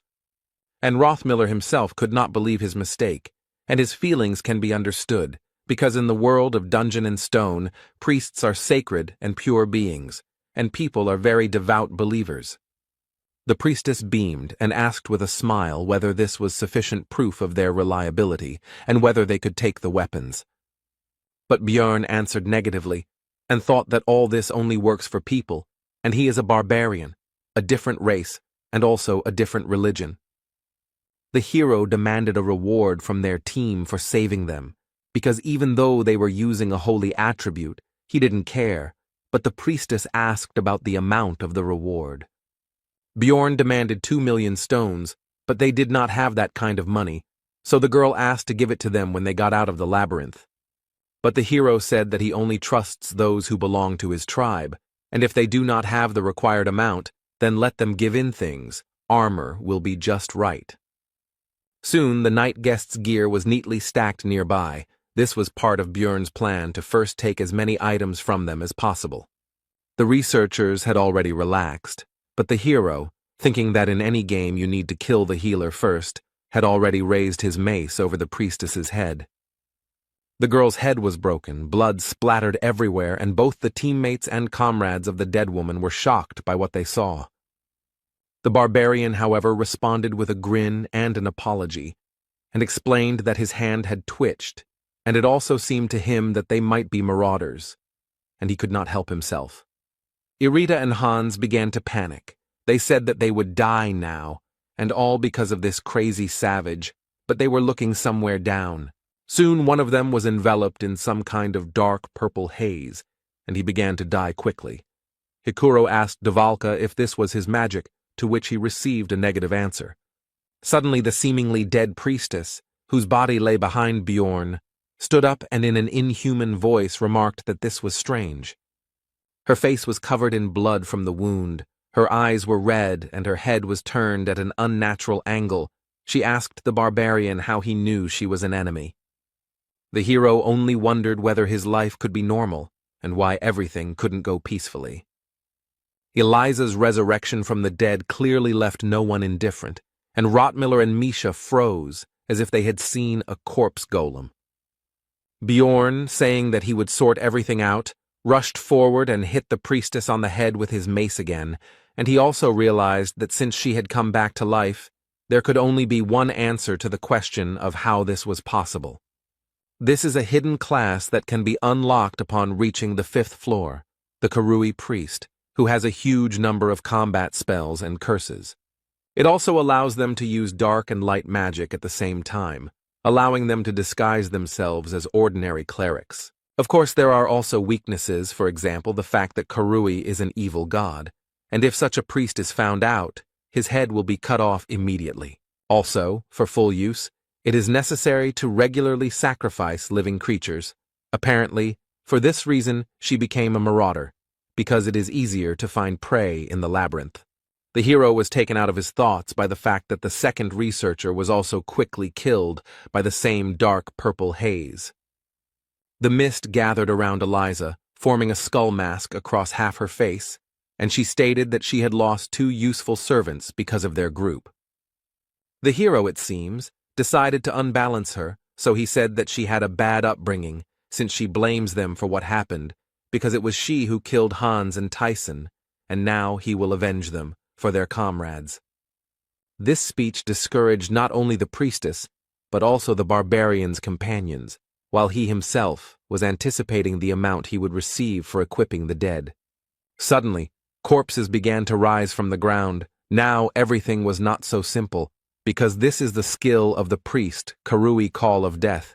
Usually he calls the dead, but with the bodies of subordinates, you can get stronger undead. The new enemies were held back by 2 tanks of the squad, namely Bjorn and Hikuro, using their standard tactics. Misha, as usual, attacked the enemies, using the cover of her comrades. She delivered attacks with daggers with the poison attribute. And Wabdvalki began to throw his ice spears at his opponents from afar, just as their group had done before. They now understood each other without words. Teamwork was now at a good level, but there was one problem with all this. The undead have quite a high resistance to ice and poison, so the attackers couldn't deal normal damage. Then Rottmiller decided to use an incendiary mixture. It took some time to find it in his backpack, but soon the bottle went straight to the enemy. The living corpse was engulfed in flames, which was their weakness, and he even screamed piercingly despite his dead state. But with the statement that it was all useless, Eliza took advantage of the team's distraction and used the dead man's flame spell. It immediately began to absorb the fire in the surrounding area, which negated almost all of their group's successes. The only attack that could work against the undead was rendered useless, and they had no way to use the holy element. Then the hero came up with another plan of action and shouted to his comrades to deal with the priestess, and he and Hikuro would hold off the reanimated corpses. Bjorn took their weapons and armor in advance, so they should be able to buy themselves the time they need. Brown, Dvalki, and Misha rushed towards Eliza, leaving the rest to the tanks. The beast woman ran ahead as the fastest. But the trio's path was blocked by a new spell from the priestess of Karui, and something began to appear from the darkness on the ground. It soon became clear that these were shadow guards, and they would have to deal with them in order to get to Eliza herself. The Trinity began to fight the new enemy, but the priestess was not going to just stand and watch, so she began to prepare her magic. She cast a curse on Misha, which prevented her from escaping in time from the attacks of 2 shadow guards. But suddenly Hikuro intervened in the battle and covered the girl, instantly destroying one of the opponents. When the beast woman asked him what he was doing there, he replied that Bjorn had told him to help in their battle, which meant that the barbarian was currently holding off both of the undead alone. The servant Karui became angry at her failure to kill the researchers and shouted at Hans and Tyson that they were supposed to be protecting her. The hero, holding the 2 dead men, grinned cheekily, looking into her eyes, and said that they were a little busy right now. Eliza realized that she was losing, and saying that she would not forget this humiliation, began to rise into the air. After looking at the hero one last time and telling him that he would never get out of here alive, she left the battlefield using one of her skills. Looking after her, Björn understood that they had almost won, and she had run away at the last moment, harboring a huge grudge against them. The next moment, the barbarian felt extremely ill. The priestess left him with her entire arsenal of curses, of which there were over 15. It's good that Dvalki understands them, the hero thought, after which he turned to the magician with a request to remove the negative effects from him, to which he only hesitantly asked again. Then Bjorn said that Wob claimed to understand this magic, but he replied that he only knew a couple of spells from this school, but did not know how to remove them. This was very bad news, because physical characteristics could be permanently reduced if the curses were not removed by magic or holy power. Soon the squad was running as fast as they could towards their destination. Hikuro asked how Björn was feeling, to which he replied that everything was fine, although in fact it felt like he was dying. It was all because of the negative effects. If it weren't for the vampire essence, which gives resistance to magic and darkness, he would have fallen off his feet long ago. The rest of the crew were also cursed, but they only received 2 or 3, rather than over 15 like him. It was extremely unfortunate that out of all the effects, he received one that hits stamina, but does not affect vitality, which is why high regeneration does not help. In the game, the character stopped moving when his stamina dropped below 10%, and since he was moving, there should be about 30% left. He had no idea that it was actually 5%. Soon, the area around changed dramatically. It became very gloomy. The team finally reached their destination. It was the Witch Forest. 5 hours ago, immediately after the priestess's escape, the squad discussed the battle that had taken place, and the hero noted its enormous danger, as well as the fact that none of them could have dealt with it one-on-one. Björn said that if they hadn't taken the weapons and equipment and attacked first, some of their group would have died in an instant.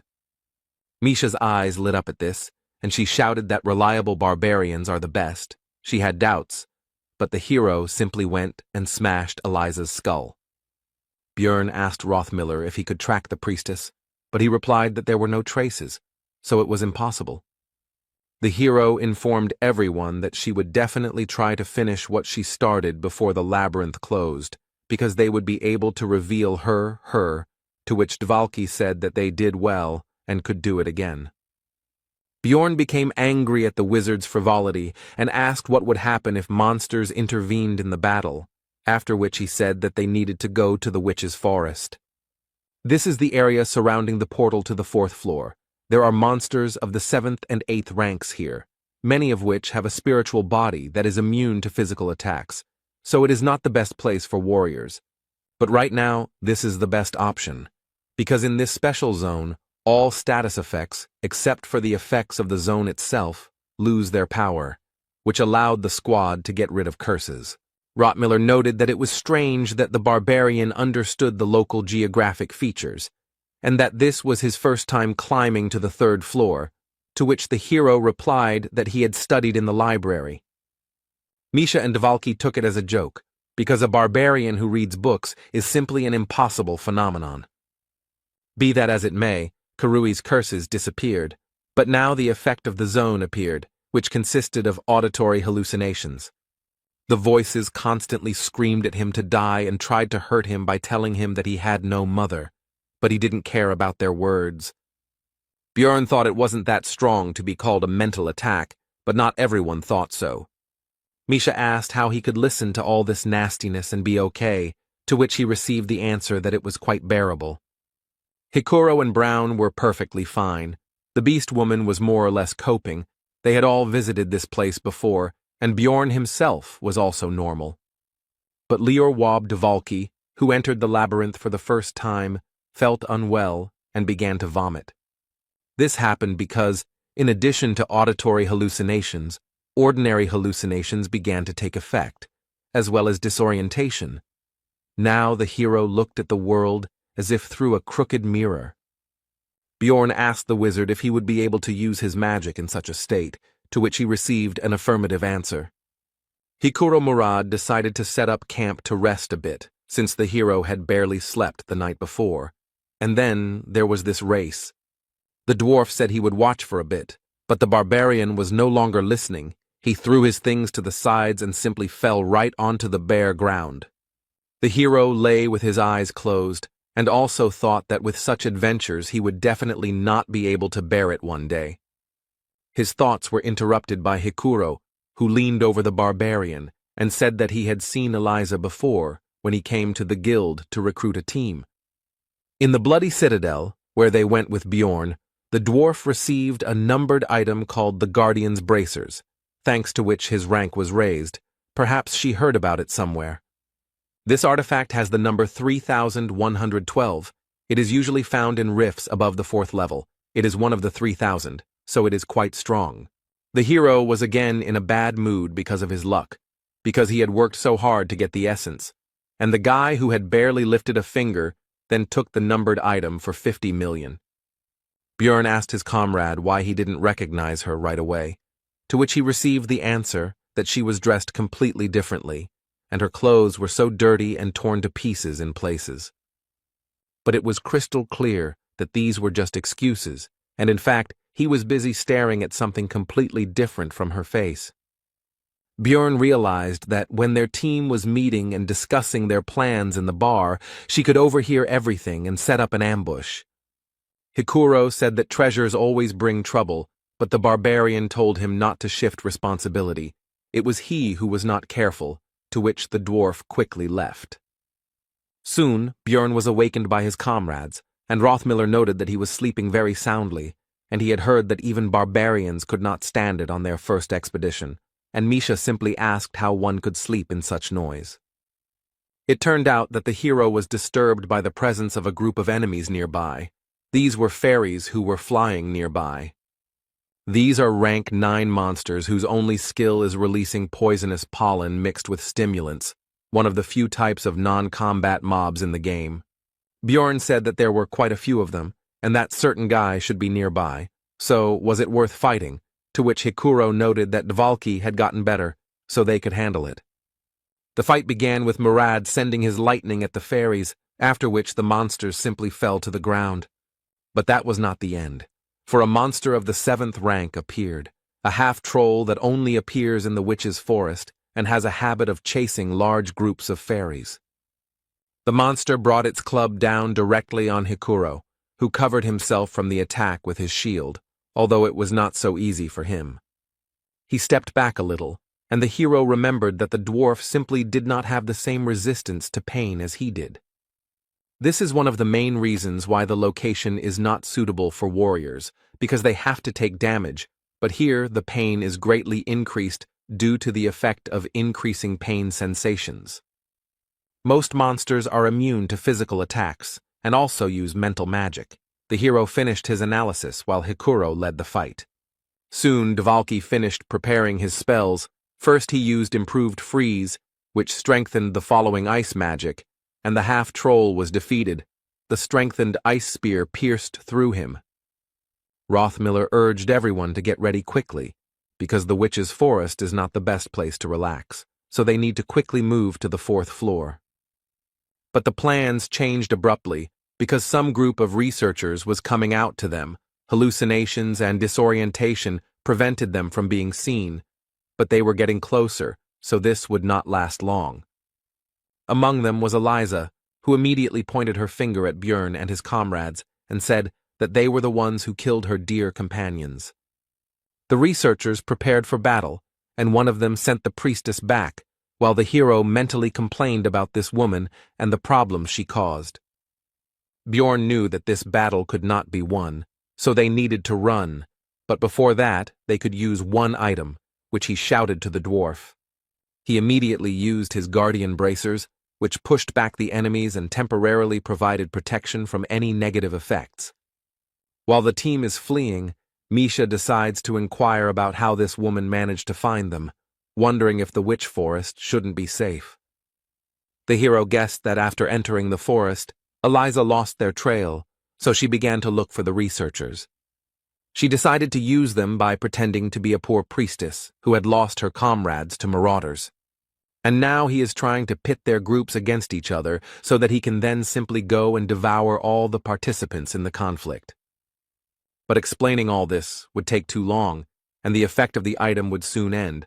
So the hero shouted to Misha not to chatter, but to run faster.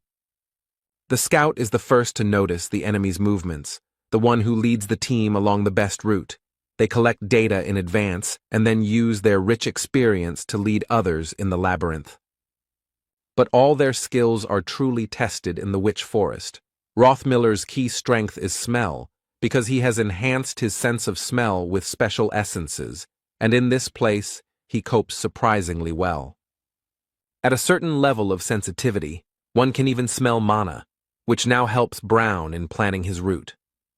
But the enemy also had a good scout, who closed the distance at every opportunity, so they needed to speed up. Now it all comes down to who gets to the portal first. But the problem is that they are all tired, especially noticeable for Misha, who may be fast, but is not particularly resilient. Soon the girl tripped over a stone. Björn immediately rushed to her aid, but she said that it was just a cramp, so let him run on. The hero saw that she was lying. It was actually a sprained ankle, so he decided to take the beast woman on his shoulder and carry her like that. And when Björn turned around, it turned out that his comrades had already managed to run further, apparently not noticing their absence, while Misha began to lament that he should not have stopped and run further. The barbarian called the girl to calm down and said that it was better to stay where they were, because Rothmiller should soon notice that they were missing and would return. The hero himself, although he calmed Misha down, was not completely okay himself, because the situation was becoming very dangerous due to the fact that the Witch Forest could not be passed without a scout. The beast woman began to ask how long they would have to wait here, but her question was interrupted by Hikuro's cry, which rang out across the surrounding area. The girl got scared and asked her friend what they should do because they had to help the rest of the team. Björn replied that relying on sounds in this area was a bad idea, and that attacking them meant that they would not be able to return for them and they would have to move on their own. When asked what is most important in an emergency, the hero would not choose water, food, or tools, although these are important things, but strength of spirit. Right now, Misha clearly missed her. She was screaming that she didn't want to die like this, that she had worked and tried very hard, and it would be too pitiful. The hero told the girl to calm down, and mentally added that when you find yourself in such a situation, you need to accept reality and not deny it. Misha began to blame herself for this situation, because if she had not fallen, then this would not have happened, but Bjorn shouted at her to listen to him, because they needed to focus on the present. He told her to drink the potion from his backpack so that the girl could walk on her own 2 feet, to which she, having more or less calmed down, agreed. Soon they stopped to rest a bit, and Misha began to lament that she couldn't believe that she had swallowed the potion while riding on a running barbarian. She even managed to think that she would die on his shoulders. Sitting by the fire, the hero thought that 4 days had passed in the labyrinth, so it would only get more difficult, and now only the 2 of them had to hold out until the labyrinth closed. The worst part is that most of the monsters are spirits, which they can't attack, meaning they really need attribute power. Then the hero made a decision and first of all asked Misha if she was married, to which she noted the strangeness of this question, but still answered that she was not. Then Björn continued asking, but this time about whether she had any beliefs that she shouldn't show her naked body to men she barely knew. The girl, embarrassed, replied that circumstances vary. The barbarian said that this was great, after which he took off his helmet and began to approach Misha, and she shouted at him not to approach, and that in general she was not ready for this. But he simply put a ring on her finger and said that he was keeping it for the person to whom he could give it. All this surprised the girl. She did not understand what was happening. Bjorn told Misha to swear by her guardian god, and in exchange for this, he would always be by her side. And he continued by saying that from the moment she accepted this ring, then he himself would take an oath on the honor of a warrior that he would support her, and he hoped that the girl would promise the same. Embarrassed, Misha asked him about his seriousness, and then explained that it was a bit unexpected, but it was the first time she had received such an offer, so it wasn't that she wasn't happy. And then she apologized and said that she didn't think of him in that way, and then she tried to explain something else, but she was constantly embarrassed and spoke incoherently, so the hero didn't quite understand her. In the end, the blushing beast woman shouted that she generally preferred thin men, and he, a stupid barbarian, had no masculine charm at all. Bjorn explained that there was a misunderstanding. He didn't mean it, but simply asked to become his comrade, which is why he gave the ring. Misha immediately felt somehow better, but the hero continued to talk about how she could refuse it at any moment, but then she would have to return the same ring or 15 million stones. The girl began to complain about the price, because it was too much money for a simple decoration, so she began to inquire about the reason. Bjorn said that this ring could fulfill her cherished wish, and mentally thought that if he had not played Dungeon and Stone, he would never have done this. But now he is going to awaken Misha. Number 9425, the Frost Spirit Ring, a numbered item that the hero received from the master of the Artemian school. At first glance, it can be considered almost useless, but after destruction, it had a special effect. He did almost no damage, but after all the years of playing, the guy couldn't help but learn this secret, and he figured it all out. If it is worn by a beastman who has not yet made a contract with a spirit beast, a special event will occur, and the ring will be destroyed, fulfilling special conditions. This would remove the seal of Skadi, the spiritual beast of ice, and right now all this was happening. Now the spirit offered Misha a contract which she could not refuse. Soon the contract was concluded, and the girl could not believe that it all happened so simply, and she also asked Bjorn where he got this ring. But if something like this exists, then why did her father never tell her about it after all these years? The beast woman asked sadly. The hero replied that he most likely did not know about this effect, because the magicians had been trying to understand it for a long time, and had only recently unraveled the secret. Then the girl asked how he knew this and repeated the previous question. Bjorn said that before all this talk, Misha should get dressed, after which he pointed towards her clothes, and also said that there was some useful equipment from the marauders there. The girl noticed that he was also wearing new clothes and asked why she was naked. The barbarian replied that he undressed her himself, because during the ritual all equipment is destroyed. Then Misha indignantly asked why it was necessary to ask about her husband. Bjorn said that if he had been, it would have made him very angry. The girl was angry that he thought about such things, but he did not think to warn her. He replied that he was in a hurry. But despite all the negativity, Misha quickly calmed down from the words that she should say something, and she sheepishly thanked the barbarian. The hero asked if that was all, and the girl, after thinking, decided to share with Bjorn something personal from her past. Misha said that she once tried to commit suicide, but her father found and saved her. The barbarian said that in that case she should be grateful to him, but she was not sure about this, and continued the story. When the girl woke up, he said that if she wanted to die so much, let her do it in the labyrinth and not disgrace their family. The hero realized that her relatives were even crazier than he expected, and Misha said that it was then that she became a researcher, but not because she wanted to die. She simply ran away from that house. She thought that she could become famous and strong even without a spirit, and then her father would pay attention to her. She doesn't know if he will accept her with such an unusual contract, but it is a good thing anyway.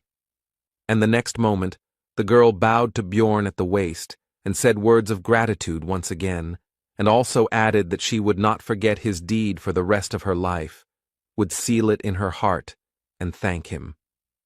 A beastman who has made a contract with a spirit beast will receive one of 3 types of enhancement: Summon, Strength, and Fortify.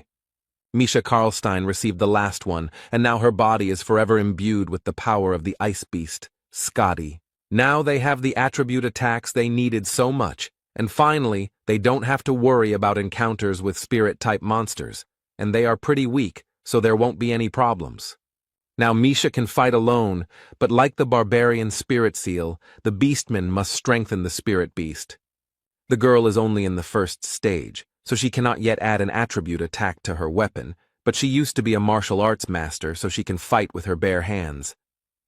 But the witch forest is too difficult for one person. The monsters were weak, but there were many of them, so the partners had to run away. The hardest stage of survival is just beginning. 11 hours passed. All this time Misha and Bjorn avoided large groups of enemies, attacking only small ones. Thus, many were defeated. Despite the difficult situation, the researchers did not stop collecting magic stones, and the hero was simply happy that they did not encounter any 7th-rank monsters or Eliza. But now another problem appeared. The Ring of Frost spirit was destroyed, and now the corpse golem's passive skill became active again. The acidic blood began to corrode the equipment. Even the lithium breastplate and shield lost their shine. Although they were made of 2nd-level materials, it would cost a lot of money to repair. Also, during all this time, the partners failed to find a single attribute essence, so Bjorn could not inflict any damage on the ghostly monsters. Misha was forced to cope with this alone. Now she had less and less strength left. According to the hero's estimates, their chance of returning to the city alive was about 30%. The Witch Forest's debuffs get worse over time. Now that 12 hours have passed, they've gotten stronger. You can tell by the feel of it. Bjorn decided to tie a rope to himself and Misha so that if something happened, they wouldn't lose each other. He also asked the girl about her knowledge of the increasing negative effects of the zone. She already knew everything. In addition, they are now also affected by the Witch's Eye status, which is why it is considered that one should not linger in this place. After all, if you stay in one place for a long time, a rank 7 monster, Cannavaro, will appear, and the time it takes for it to appear is reduced with each level of the effect. It had been more than 60 hours since the team split, or more than 50 since entering the forest. The Witch's Eye had reached level 5, and the other debuffs had also increased. During this time, the road was not found, and Misha and Bjorn cannot stop to rest, because at this level of effect, Cannavaro appears in 10 minutes. It would take about 15 to kill one, so if they didn't keep moving, it would first turn into an endless battle, and then defeat would follow. The only thing that could be done in such a situation was to stretch a rope between them, because that way they could find each other if someone fell behind or fell. This morning, Misha's condition finally worsened. It wasn't because of illness or wounds, it was exhaustion.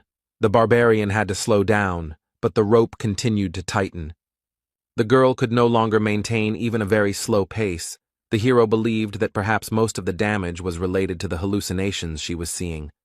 Bjorn told Misha to climb on top of him so she could close her eyes and rest a bit, maybe even fall asleep. The girl tried to object, but the barbarian simply picked her up and placed her on his shoulder. Usually she would have resisted, but now she had no strength left at all. Another 17 hours passed. All this time Bjorn carried Misha. Except for moments of battle, the effects of the zone intensified again, including the Witch's Eye. The hero felt that he himself was also already at the limit, and if they failed to find a certain thing before it was too late, then everything could end badly. But suddenly Bjorn's thoughts were interrupted by a familiar voice. It was his ex. She was not at all like the illusion of the forest. The guy had a feeling that he would feel warmth if he touched her, and she, seeing his gaze, asked about what he had already managed to imagine. Bjorn noticed that she behaved exactly the same way in life, which meant that his memories were probably used as a basis. The ex skillfully manipulated the hero's weaknesses, made him get excited even in such a situation, and then told him to leave the beast woman and choose her. The guy already succumbed to her words. But Misha intervened in the situation. She delivered a powerful uppercut with the power of the attribute to the enemy and sent him flying.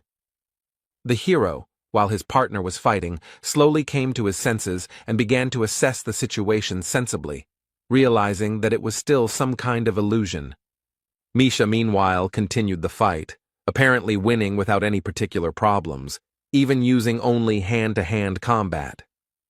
It was clear who would soon win, and so it happened. The girl approached Bjorn, all beaming, and reported that the Dryad had been defeated. Then the hero understood everything. It was a very rare monster of the 8th rank that appears in this forest and uses the charm skill. Now it became clear to Björn why the illusion was so realistic, because it was not a zone effect, but a skill, so he thanked Misha. Without her, he would definitely have problems. But the conversation had to be interrupted as a group of researchers appeared ahead. This was the first meeting with someone after their team split up. The witch forest is huge, and no one uses it as a hunting area, so it is very difficult to meet others here. They spent 8 days on the 3rd floor. The main part of the squads have already moved on. They seemed friendly. Misha was already happy and asked Bjorn if they were saved, but he told her to calm down, and mentally added that they could not be trusted. The archer woman said that there was no need to be afraid of them, because they were not bad people. They themselves had children of the same age in the city. But these words never calmed the hero down. On the contrary, they made him wary, because this was even more dangerous, since it meant that they needed to feed even more mouths. This was a motive for making money at any cost. Misha asked what the problem was, since this was the help they needed so much, but Björn told her to just keep quiet. He had gotten into trouble many times and would usually ask for help if he promised a reward for getting him out of the forest. Then it would be a good deal. The first thing the hero did was to figure out who these people were. First, he introduced himself, then they started doing the same, but one of them turned out to be Hans, which immediately took away one point of trust from them. Bjorn analyzed the explorers. Their team consisted of 2 warriors, 2 archers, and a scout. It's all too dangerous. Besides, intuition tells him to be careful. Of course, he may be worrying for nothing, but these people look suspicious, so the barbarian decided to refuse help and began to slowly retreat. It soon became clear that his intuition had not failed him, because an arrow had been fired right at them, from which the hero had covered himself with a shield, which meant that these were not simple researchers. The young man didn't seem to expect this and asked a female archer named Viet why she did this, and she told him to look at the barbarian's equipment. It was made of lithinium, for which you can get a large sum of magic crystals in the city. She was already looking forward to it. The guy said that they were also explorers, but the scout told him to just step back, since he was not going to help. The rest of the squad, except for the young archer, agreed to the attack. Misha asked if they would run away. Bjorn thought about it, because the balance of power is not in their favor, and they also have a scout who will quickly find them in case of escape, so there is only one option. He then told his partner that they would have to stall for time, after which he offered the marauders his backpack and shield. Misha shouted at them to kill this barbarian because she was the princess of the beastmen and would generously reward them for saving them. Her game was so plausible that it made even Bjorn doubt, although he himself proposed the plan. The girl's words made the scout doubt, but the female archer said that this was not an option. They both had to be killed, otherwise their activities could be exposed in the city. The warriors of the squad noticed that the princess might have something valuable, so they rushed forward with the words that the spoils would go to whoever found it first. The barbarian began to prepare for the collision because he couldn't delay any longer, but he also understood that it was no longer necessary because enough time had passed. And he was right, because what he was waiting for happened. A 7th-rank monster, Cannavaro, appeared right in front of them. After this, the hero told Misha to grab onto him and ran forward, thinking along the way that it was impossible to escape from the monster because he would pursue the victim until death. Therefore, it was possible to use the marauders as a diversionary tactic, and he began to break through their ranks while they were at a loss. This should have out-aggroed Cannavaro, who took advantage of the fact that no one was attacking him and used his magic mind skill without any problems. The marauders decided to deal with the monster first, because of the mines, they would not be able to pursue the prey anyway, and the prey itself would not be able to get far.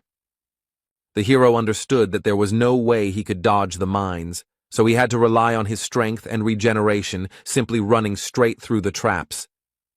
Cannavaro, meanwhile, noticed the escape of his prey, so he called for support from a group of hounds, a breed of dog used for hunting.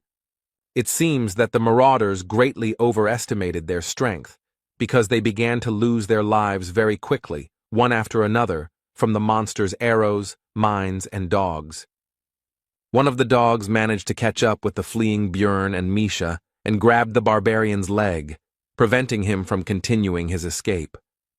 The hero had to use the flesh explosion skill to get rid of the dog, but at the same time, he lost the ability to run further. His leg was finished. In that case, the plan will have to be changed. Björn told Misha that he was leaving the rest to her. She told him to leave her in Canivaro. The barbarian threw the girl's light body without any problems. She rushed straight at the monster, who was not expecting such a thing, and it was finished with him in an instant. Among the attacking marauders, one was still alive. It was the same female archer who first fired an arrow at them. She tried to beg for mercy, but Misha was not going to spare her. The beast woman was worried about Bjorn. She poured a healing potion on the wound, but said that it could not heal such a wound, but the barbarian said not to worry. Thanks to high regeneration, the potion, and the eternal life skill, the leg was restored almost instantly, which surprised the girl very much. The hero understood that this was all thanks to the bonuses of the vampire essence, his skill, and the seal of the immortal. With all these factors and enough time, it would be possible to grow a limb without a potion. Misha asked how he could drink it without pain. Bjorn replied that it was the mental fortitude of the barbarians. He recalled that Einar also took potions without any problems. In his case, it was due to the high value of the pain resistance characteristic, but the effect was the same.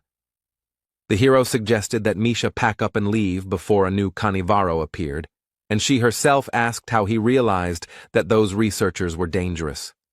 Bjorn replied that one of them was named Hans, and he didn't like that name, which confused the girl, but she quickly put it out of her mind. Misha shared her thoughts that she would never have thought that that woman could change her attitude so quickly. She could have been good. The hero replied that if they had not seemed so weak, if they had not worn expensive equipment, and if they had not met in the labyrinth, then everything could have turned out differently. In that case, she could have been remembered by them as a kind person, but what happened, happened. She attacked first and paid the price. Misha said that she didn't understand this. Then Bjorn asked about her reasons for visiting the labyrinth. She replied that it was for money. Then, the hero said that they had the same reason, because it was the best way to protect yourself, especially in a world where failure to pay taxes would result in execution, and she also needed to protect not only her own life. Both were in a gloomy mood after this dialogue. Misha reported that there was a lot to rethink after this trip. 109 hours have passed since they got lost. Now the beast woman has found the place that the partners hoped to find, the only place in the location where they can rest. The witch's hut is a shelter that appears in random places in the forest at regular intervals and remains there for 8 hours. The effect of the zone is temporarily removed while you are there. It is also safe here, because monsters do not appear. This place is difficult to find, but there is no other way to rest. The partners spent a long time looking for the first shelter, but Misha's keen eyes quickly helped them find the next one. There were 53 hours left to hold out before the labyrinth closed. They had seen this place for the 3rd time, but the girl still didn't get tired of it. She sincerely enjoyed the local beauty and was in a good mood overall. But Björn told her to be quiet, because there was someone here, since only 5 people could enter here, and the portal closed as soon as they entered, which meant 3 unknown people were somewhere nearby. Soon they found a man dozing carefree in a field of flowers. It was one of those who helped Eliza then, but now he looked so-so, so the hero was interested in how this happened. Misha reported that there was also someone in the hut. She also noticed that these were the same researchers. Bjorn decided to knock out this guy first. He raised his mace up and brought it down sharply right on the man's face, and the girl noticed that he was just going to knock him out. Soon all 3 researchers were knocked out and tied up. Misha was surprised that the first of them was still alive, and also noted that it would not be for long if he was not helped right now. Then Bjorn poured a healing potion on all the captives, and they quickly came to their senses, both due to the healing and due to the pain they were experiencing. The chief immediately recognized the barbarian and began to explain that he was not guilty. He began by saying that when their group caught up with the hero's team, there were only 3 of them, after which a quick fight took place. They didn't want to chase them through the entire forest again, so the first thing they did was shoot a guy who looked like a scout, but he immediately clarified that the wound wasn't serious, just a scratch on his shoulder. Then they were thrown back again by some kind of light. Björn understood that it was Hikuro who used his numbered item again.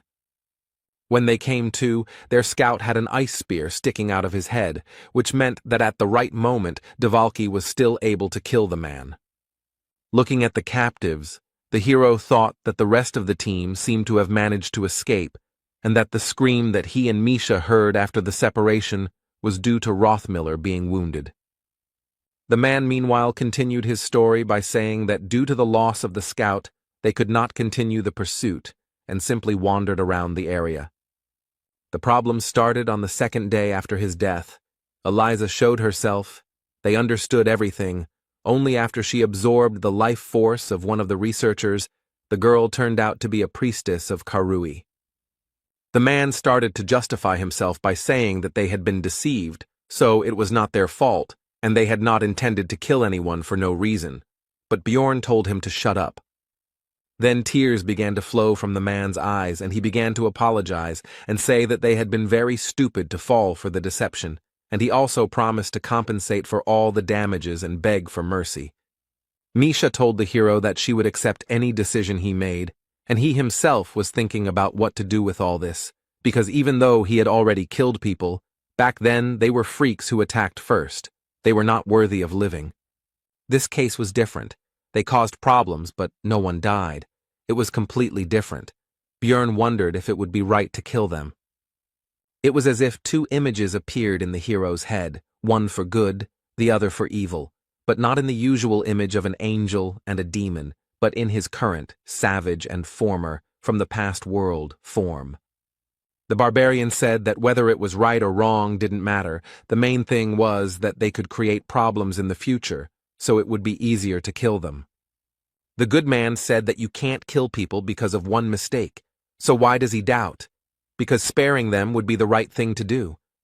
But the hero decided that the last statement only applied to his past, the civilized world from which he came, and not to this cruel and merciless one. Björn asked Misha's opinion on the current situation. She replied that she couldn't trust them, whether it was a mistake or not, but they tried to kill, and now she understands that this cannot be forgiven. Then the hero's mind cleared, as if a fog had been dispelled, and he remembered the expression that in Rome they obey Roman laws, otherwise he himself would end up in the grave. Whether it was a mistake or not, he had a feeling that they would repeat it at the first opportunity, so pity was thrown aside, and the explorers lost their lives. The hero, when he first opened his eyes in a new world and in a new body, realized that Björn Yandel was not only his new name. This is also his new essence, the essence of a barbarian, which he must correspond to in order to survive. Misha noticed his worries by his trembling hand. The hero replied that everything was fine. She shouldn't worry. It would be better if she collected the things of the killed researchers. This was soon done, but Misha was disturbed by the sight of Bjorn dragging the body to the fireplace and starting to push it straight into the fire. She asked him about what was happening. He replied that it was necessary. The fire consumed the corpse unnaturally quickly, meaning that everything was as it was in the game. The witch's hut had accepted a new victim and would now be open for another 8 additional hours. Misha was still not sure that Björn was okay, but he didn't answer, and the only thought that popped into her head was that they had 2 more so-called logs, which meant 24 extra hours.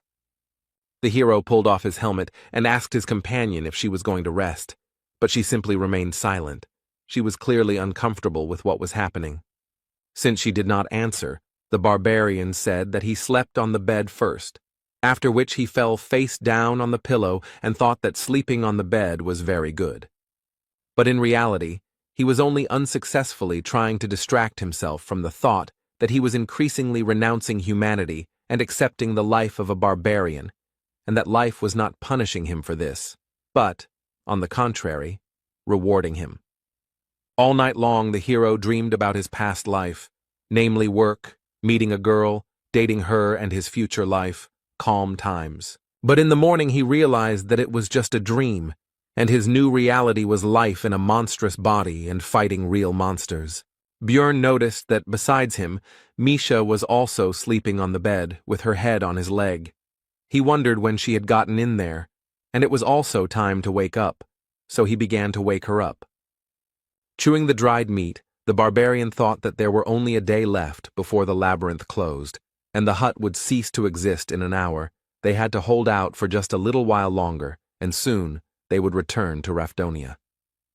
Misha said that this research was very complicated, so upon returning, she would immediately take a bath, after which she asked about her companion's plans, and he replied that he did not know.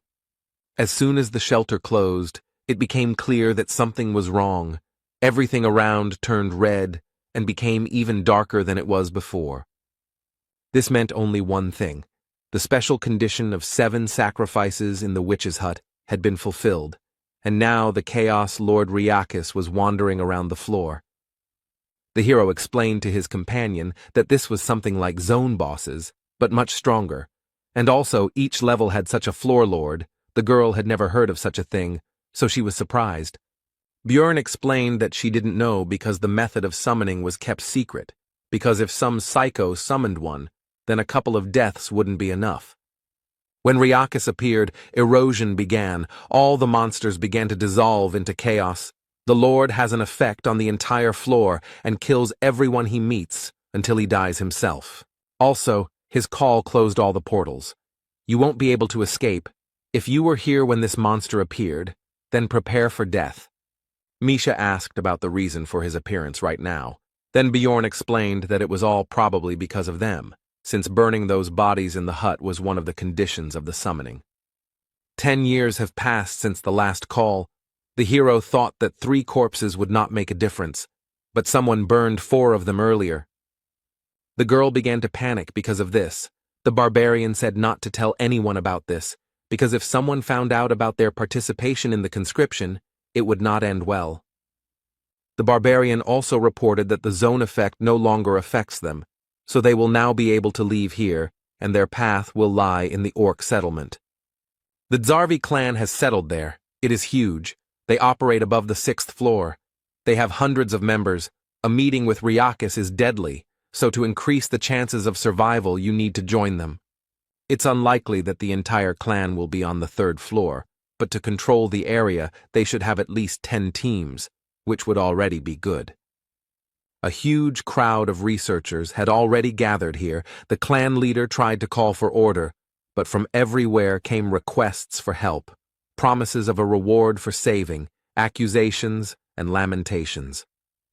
Suddenly, a golden barrier appeared around, causing the crowd to quiet down somewhat, although not completely. But this was enough for the man on the podium to shout to the researchers.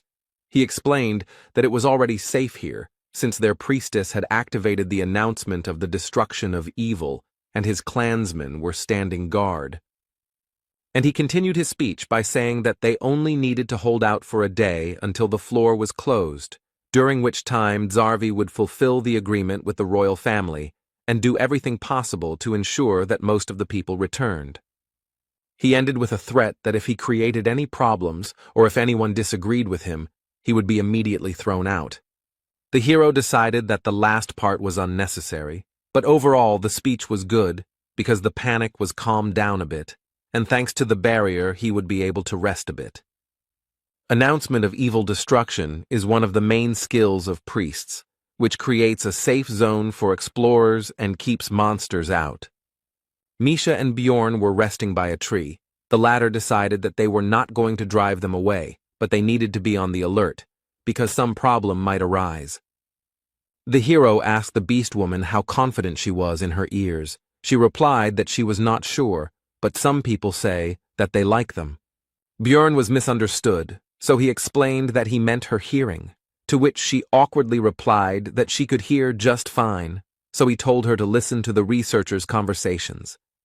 They discussed how the last time Riakis showed up was 10 years ago, and now they were wondering what kind of madman did this, and also that they were lucky with this clan from the 6th floor. One of them admitted that he had never seen the evil destruction announcement barrier in person before, while the other remarked that it was great in a large clan. The hero understood that if the Zarvi came for the thing he was thinking about, then their chances of getting out of here alive were quite high. After some time, Misha leaned against Bjorn's shoulder and fell asleep, but soon the barbarian decided to wake her up. She asked about the reason for such a sudden awakening. The hero answered that more than 500 researchers had gathered here, a huge crowd. Misha didn't understand what that meant, but Bjorn explained that there were only 50 people from the Zarvi clan here, so they needed to see how they could handle controlling that many people. Soon, the local leader actually began his speech. He started by saying that thanks to the barrier, this was the only safe area of the floor, but the priestess would like them to show respect to her god. It should be 1,000,000 stones per person. You need to pay now. Not only crystals will do, but any equivalent items. The hero admitted that it was a smart move, since not every researcher would have such a sum on hand, and in this way it would be possible to take away some of the equipment from people to simplify control. The man on the podium meanwhile said that this is not only respect for the god, but also payment for protection. They may lose some equipment and potions, but there is nothing to worry about, because they will protect everyone. The hero understood that in fact there were enough reasons to worry, because the barrier, although powerful, was not comparable in strength to the floor master.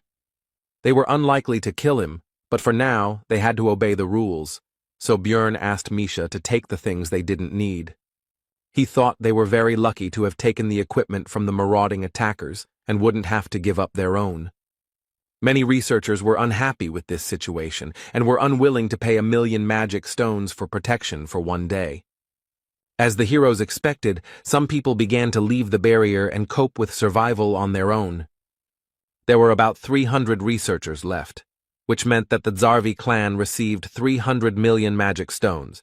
They made money and at the same time reduced the number of people, killing 2 birds with 1 stone. And now all they can do is pray to the heavens in the hope that the floor master won't come here, otherwise they are doomed. The 3rd floor is quite large. Everyone hopes that they will not encounter it. In this situation, both those who left and those who remain optimistic, but the hero prepares for the worst scenario. And so, 5 hours before the labyrinth closed, it really happened. The reign of despair began. This is the passive effect of the Lord of Chaos's aura. This skill not only deals damage to the area, but also turns it into an erosion zone that removes all effects. It also reduces magic resistance, deals minor damage, and can cause confusion. Soon the floor's ruler, the Chaos Lord Riakis, appeared on the horizon, causing panic among the researchers with his appearance. The leader of this expedition was disappointed, because this expedition would now cause a lot of damage, but despite this, he still ordered to use everything that they had prepared earlier. The next moment, the clan members began to apply various buffs to themselves, using scrolls that increased stamina or energy regeneration. Also used was the numbered item banner of the Lord of the Sun, which imbued the weapon with the attribute of holiness, the light of the god Ursium. The hero was stunned by the number of different consumables that were used at that moment, because not even a minute had passed before things worth tens of millions of magic stones had been used and disappeared. Bjorn realized that they were going to destroy the Floor Lord, and for the first time he was glad that he wasn't the only one preparing for the worst. There are many experienced researchers gathered here who have walked on the edge of a knife more than once to become who they are now, and it is not only a matter of luck, which means that they really should have a chance. The majority of people were amazed by the size and power emitted by the monster. They did not believe in their survival. Watching the battle of the Zarvi clan, the hero began to understand how game raids differ from those that happen in the real world. For example, the fact that tanks and melee attackers always try to avoid direct combat, they can barely deflect even the lightest blows from the monster. Also, warriors have to return to the front line of the battlefield immediately after treatment, even if their body is in terrible condition. But perhaps the most important difference was the multiple deaths of the explorers, who could no longer return to the battle. The current situation is that the melee war was instantly crushed, and the three ranged ones were hit by Ryakis's breath. Such losses immediately lowered the morale of the rest of the people. They don't understand what they're talking about because the clan is doing everything possible to fight the war, holding back the floor lord, and the mages are suppressing him. Suddenly, spheres appeared around the boss, and the expedition leader immediately forbade attacking him, because first he needed to focus on new targets. Bjorn was glad that the clan knew about his features and the second phase, but the other researchers did not understand why they did not attack Ryakis, did not understand their actions. About an hour passed. 11 people died. 20% of Zarvi's force. It's not scary. The worst can still be avoided. It's still possible to hold out until the labyrinth closes. However, the real problem is that ordinary researchers start to panic, and this will not lead to anything good, even though they have reasons for it. After all, every time Ryakis became enraged, someone who had paid for protection died, and the hero believed that it was their own fault, since they came so close to the battle and did not monitor the situation at all. Misha told Bjorn that things looked really bad and asked if they weren't going to do something, but he said what he thought. One man in the crowd said that they could no longer just watch. They needed to intervene in the battle to increase their chances of survival and protect themselves from the monster. At first, they countered that the clan had taken their equipment, but very quickly the crowd's eyes turned to the pile of armor and weapons they had paid Zarvi with. Realizing where all this could lead, Bjorn immediately told Misha that they were getting out of here right now. Now that the entire clan was busy fighting the boss, only 2 guards were guarding the equipment. They decided to negotiate through dialogue.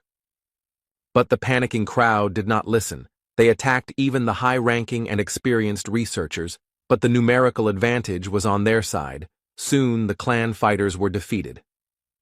The hero knew that things would only get worse, since ordinary fighters had no idea how to properly fight Ryakis, so he urged Misha to run faster.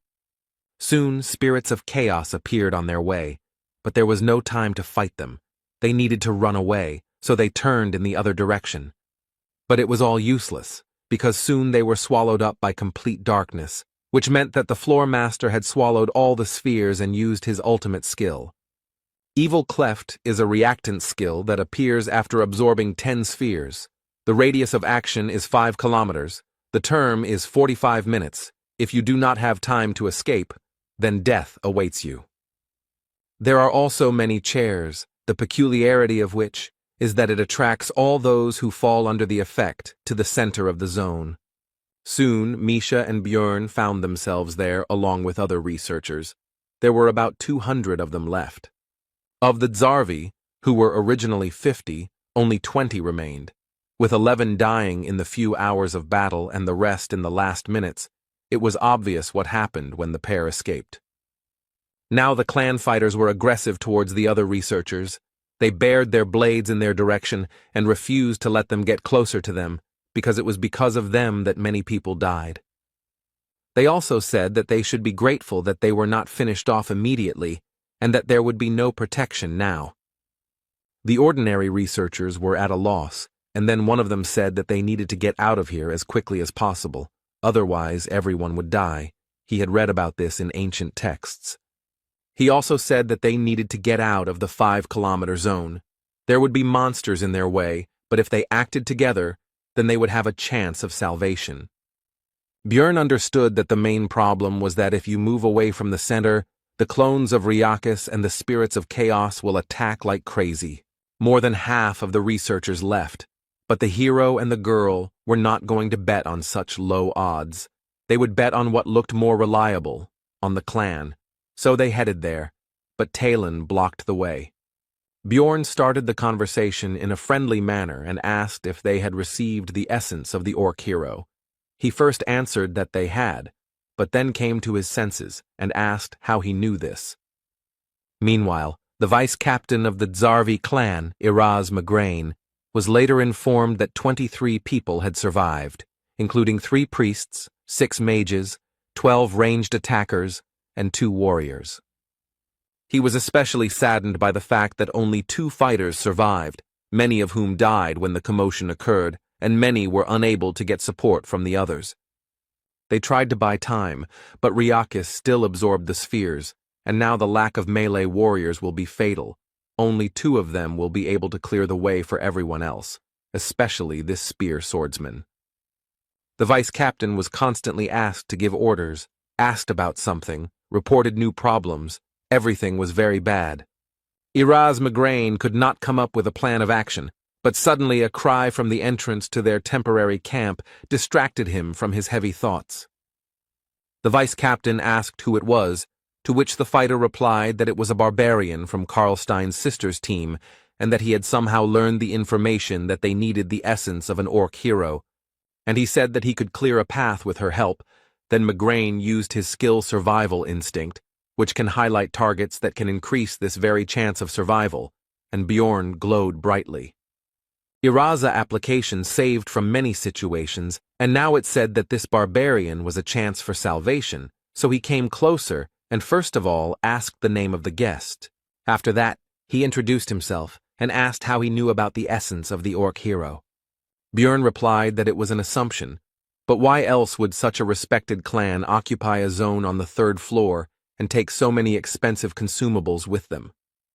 These items are clearly not for ordinary orcs, which means their target was higher, a rank 5 monster, an orc hero, a hidden boss that can be summoned at the altar in the orc settlement, and 777 magic crystals of these same orcs. And such a large number of supplies was due to the possibility of calling the orc lord instead of him, and since these things are still there, it means that he did not come. Then Iraz asked the reason why he should bet on the hero. He then replied that he was a barbarian with the seal of the immortal, who had absorbed the essence of a vampire guardian from the rift and a corpse golem that gave pain resistance. The vice captain interrupted him, asking him not to go into details, since he already understood that he could drink potions and fight at the same time. Migraine said that was pretty good for a 3rd-floor explorer, even excellent compared to his remaining warriors, so he was betting on the hero. Talon tried to remind the leader that the nobles had ordered the essence, but he replied that they could always say that they simply had failed to extract it from the monster. By donating crystals, 3 orc heroes can be summoned, each of them a different named monster, in other words, high-level opponents with inconvenient essences. That's why the group that hunts them must be strong and special, even though this monster is only a rank 5. Each orc brother drops an essence of a certain color. Danish drops a red one with the Cry of Passion skill, and Velt drops a blue one with the Banner of Struggle. But the hero hoped that the clan had met Targus, with one special skill that could become the basis for his build. And Bjorn was lucky. It was what he needed, the green essence. Such luck makes him think that something very bad is about to happen. The barbarian absorbed the essence of the orc hero, which instantly increased many of her stats, such as strength, agility, morale, bone strength, and physical defense. The hero felt his body filling with power, and although his pose seemed funny from the outside, no one laughed at the situation. The vice captain only reminded him to take off his equipment before using the new skill. On Migraine's orders, potions and scrolls were quickly brought. Bjorn understood that the former clan would indicate the appropriate support. After this, the hero used all the consumables he had brought, which temporarily significantly increased many of his characteristics. It was not necessary yet that all the clan's mages, as well as their priest, also began to impose their blessings and magical enhancements, among which was something that increased his aggro level, that is, attracted monsters specifically to him. After that, it was time to use his Bloodmaster skill, which allowed him to temporarily use someone else's skill by absorbing the owner's blood. The best target was Talon Orifring of the Karlstein family.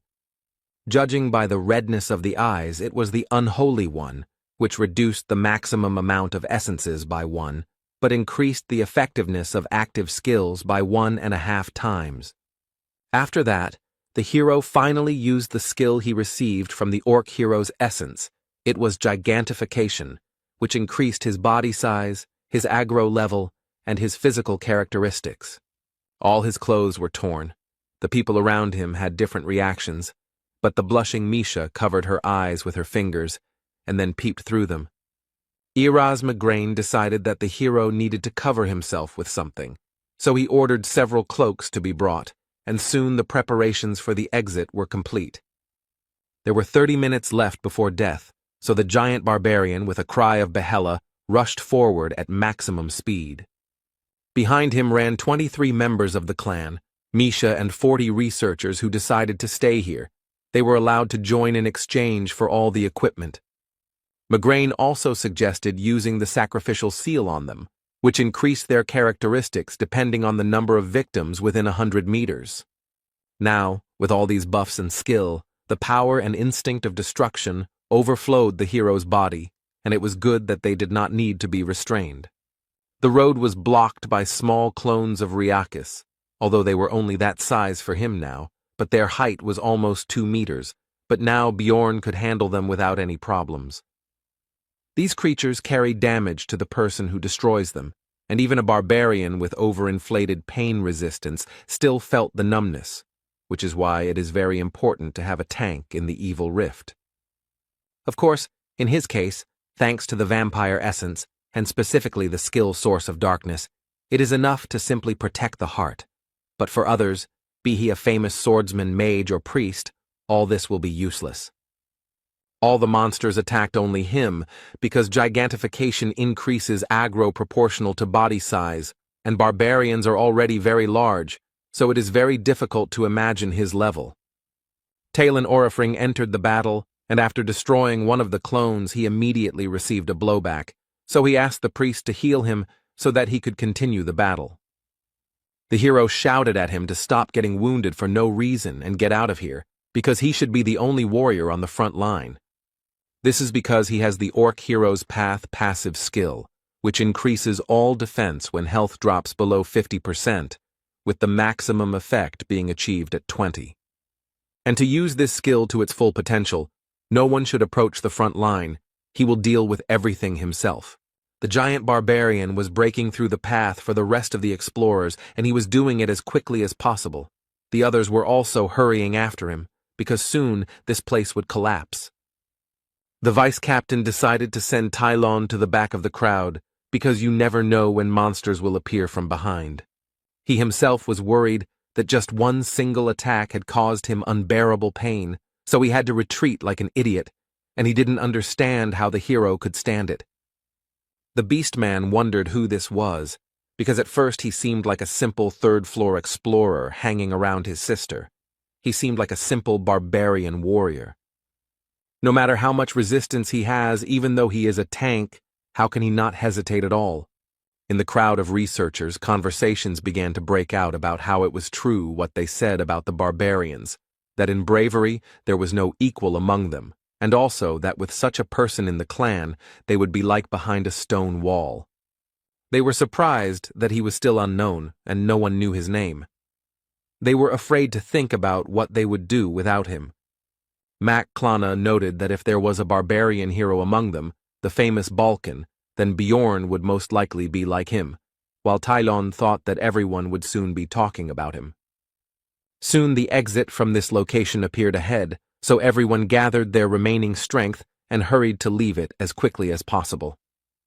Immediately after leaving there, Bjorn's soul power was depleted and the gigantification skill was immediately cancelled, and he began to return to his usual size.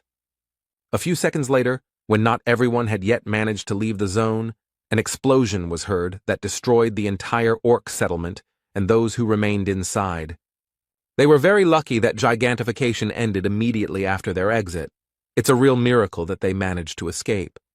But Migraine said that it was too early to relax, because after escaping from instant death in the evil cleft, one of the survivors would be chosen as prey. The chance that it would be Misha or Bjorn is 1 in 15. And again, the hero's failure showed itself in the video. The partner was chosen as a victim and could no longer move. The so-called prey is a person who is affected by the paralysis effect and becomes the sole target of Ryakis. In other words, he will pursue her until her death. Migraine offered to help protect her, but on the condition that the hero would want to join their clan. Bjorn replied that he couldn't work with the others yet, to which the vice-captain expressed his regret and said that he hoped to meet him alive in the city, to which he replied that if he got out, he wouldn't mind. Iraz replied that he had a gut feeling that he would succeed, and as a parting shot, he ordered his subordinates to give her buffs that would speed up her movement speed and improve the restoration of her soul power. Björn said words of gratitude, to which the vice-captain replied that it was not necessary, because if they died, Ryakis would run after them, and they would serve as a diversionary tactic, so he also had an advantage in this. There were 15 minutes left before the floor closed. The Chaos Lord had awakened, and the hero hoped to hold out for that time, so he quickly ran away from here. The roar behind them was getting louder and louder. Misha understood that they would soon die like this, and it was also clear that they were chasing her, not Bjorn, so she asked him to stop. And she explained that he had done enough for her, and he didn't have to die for her, because they weren't that close. Without him, she would have died much earlier. He had even already fulfilled her wish. She could die without regrets.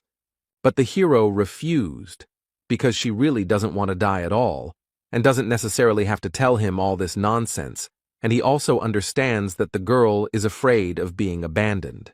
The beast woman shouted that the barbarian didn't understand anything, and she didn't want to be a problem for others.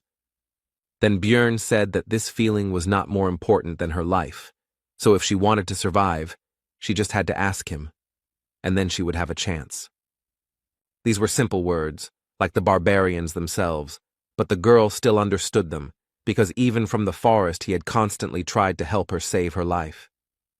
In his eyes, the beast woman was definitely pathetic and whiny, and simply giving up and saying such stupid things was not what the man who was trying so hard for her wanted to hear.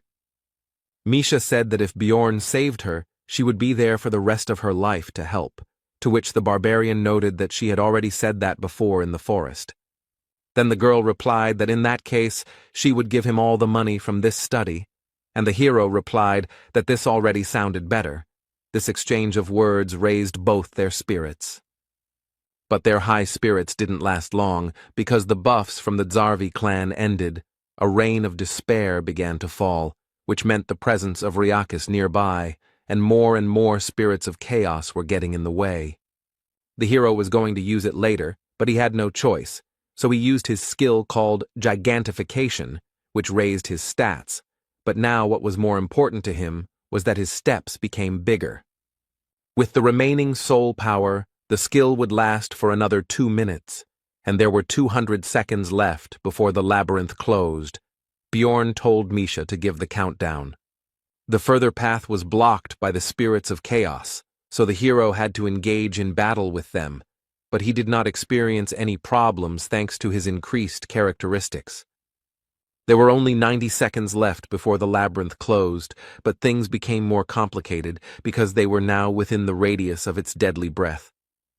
On the plus side, some of the chaos spirits also died from Ryakis' actions as he cleared the way for them to escape. But there was no point in thinking about it, because he was already at a sufficient distance that he could simply take and lower his paw directly onto the giant barbarian. Fortunately, he managed to jump away. The huge floor lord, the Chaos Lord Ryakis, was at an impermissibly close distance. He carried a deadly threat, and his size allowed him to simply crush Bjorn, even under gigantification.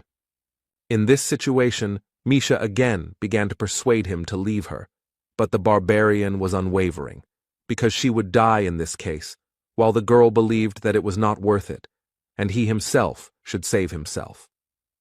The hero told her that he would not break his promise, and also thought about who would return the money for the ring.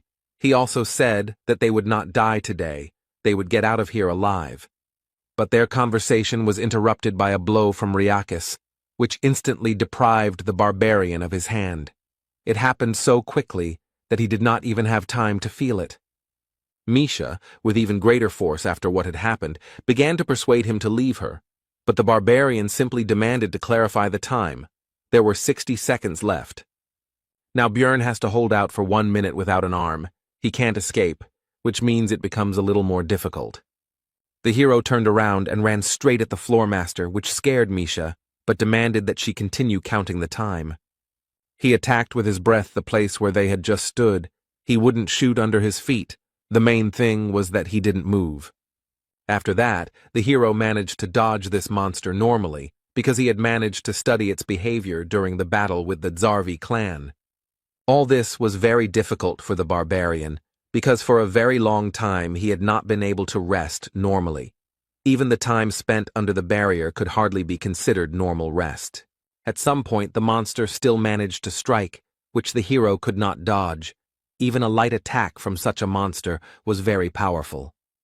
Bjorn no longer had any strength to dodge, so Riakis was already preparing to cut him with his claw, without any problems. The thought flashed through his mind that this was the end. But just at that moment, the soul's village dried up and the gigantification skill began to cancel, returning the hero to his normal size and displacing the monster's blow. Bjorn was surprised at how timely it happened, because a little more and he and Misha would have lost their lives. In a desperate struggle, the wounded hero, with his last strength, jumped onto the monster's claw and grabbed it, with 10 seconds left before the labyrinth closed and salvation. To somehow compensate for the absence of his hand and to hold on here more securely, he sank his teeth right into the monster. Riakis began waving his paw back and forth to shake off the pathetic bugs, but Bjorn couldn't hold on very tightly. Soon the actions of the huge monster had an effect, and the hero and Misha went flying. There were 4 seconds left before the labyrinth closed. Riakis showed that despite his size, he remains very agile, grabbing his prey out of the air and then wanting to devour it. The hero smiled, because he understood that the enemy would not have time to do anything, because right now, his mental countdown was approaching 0. Meanwhile, the residents of Rafdonia were waiting for the researchers in the square. They were wondering how much money their families would bring this time. The children were simply waiting for their parents.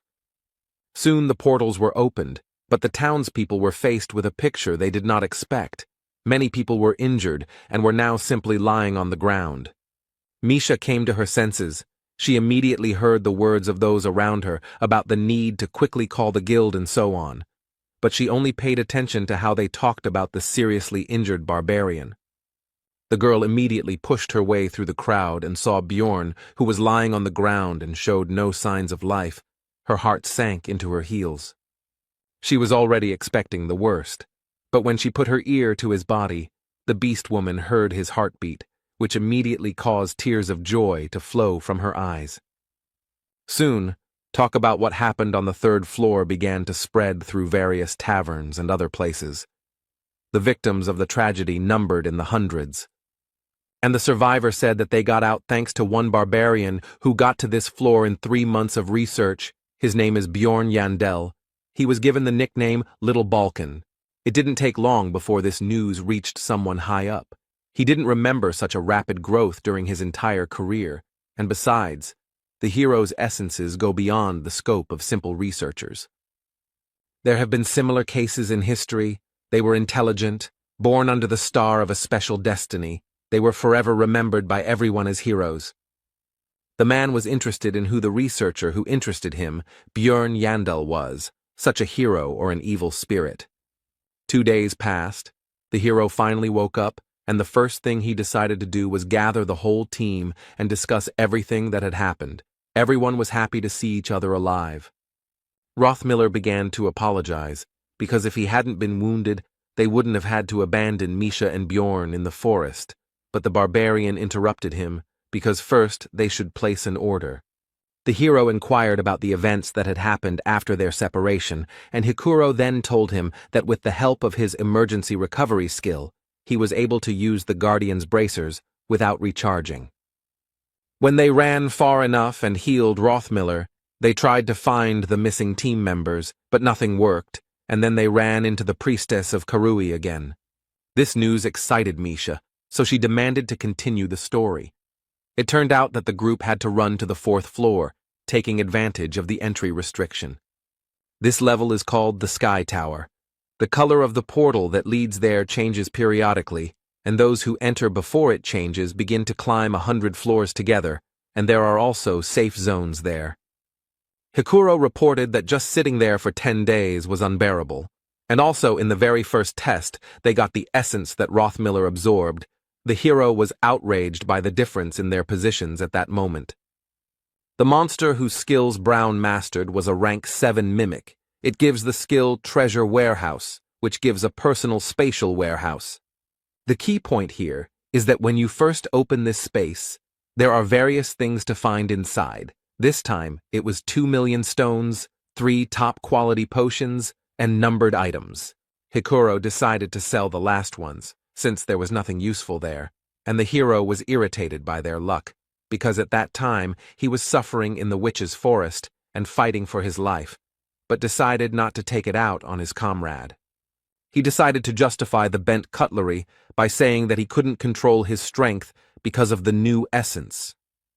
Misha said that she hadn't noticed this in him, but Murad changed the topic to the adventures of the girl and the barbarian. After this, the hero told about all their misadventures and the struggle for survival, while leaving out some details that he decided not to report. This impressed the others.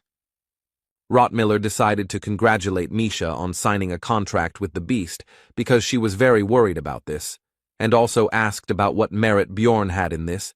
Then the girl said that she would not have survived without him. The dwarf was surprised to receive a new essence, and also that the protection fee was only 2 million, so as an apology, since they were somewhat responsible for this, they would provide 1 million.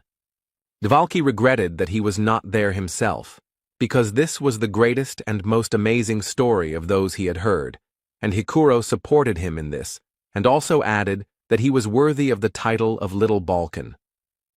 The hero was surprised by this, to which Murad explained that this was his second name, which was a comparison with Balkan, a barbarian hero of the previous era. Bjorn was not happy with the fame that had fallen on him, which had come too quickly, because this was not a game, but reality. Now his name would become famous, and he would receive too much unnecessary attention. Misha interrupted the ongoing conversations and suggested moving on to the most important thing.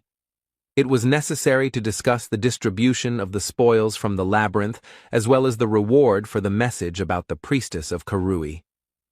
In the end, Bjorn and the girl received 7.65 million stones, but the barbarian took everything for himself because his partner promised to give him her share.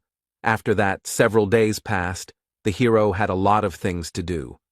He picked up the equipment that was sent for repair, replenished consumables, and even dropped by the auction house, and all this time Misha went with him.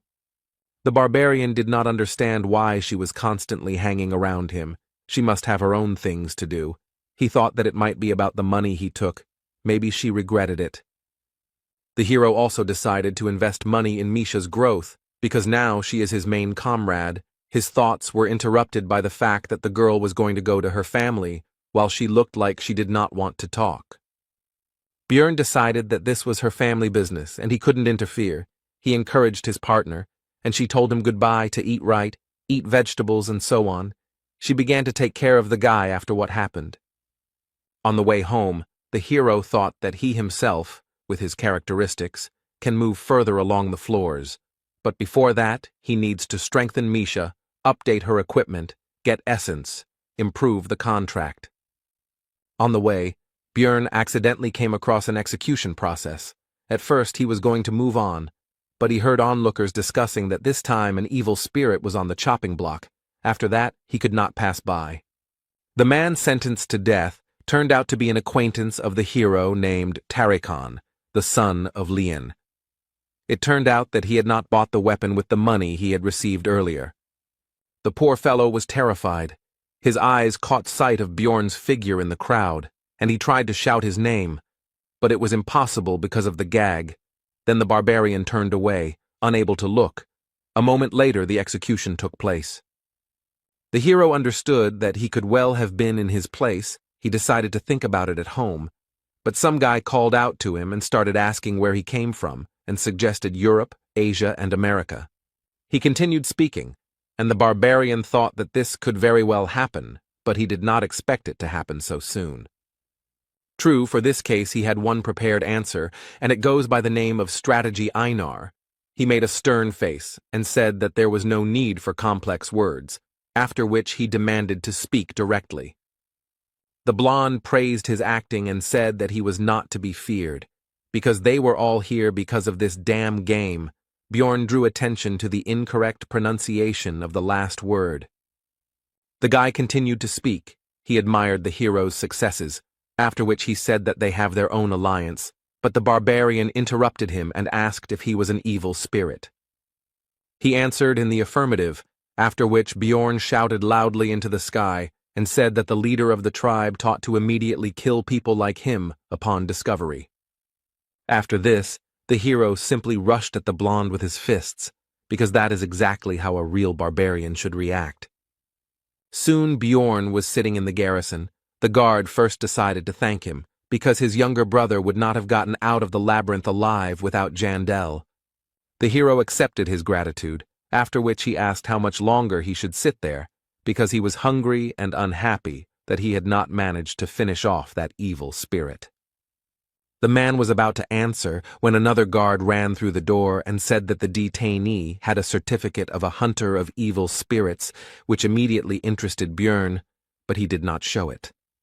After this, a man who also belonged to this organization explained to the barbarian that they always test those who have managed to become famous in a short period of time and show extraordinary abilities.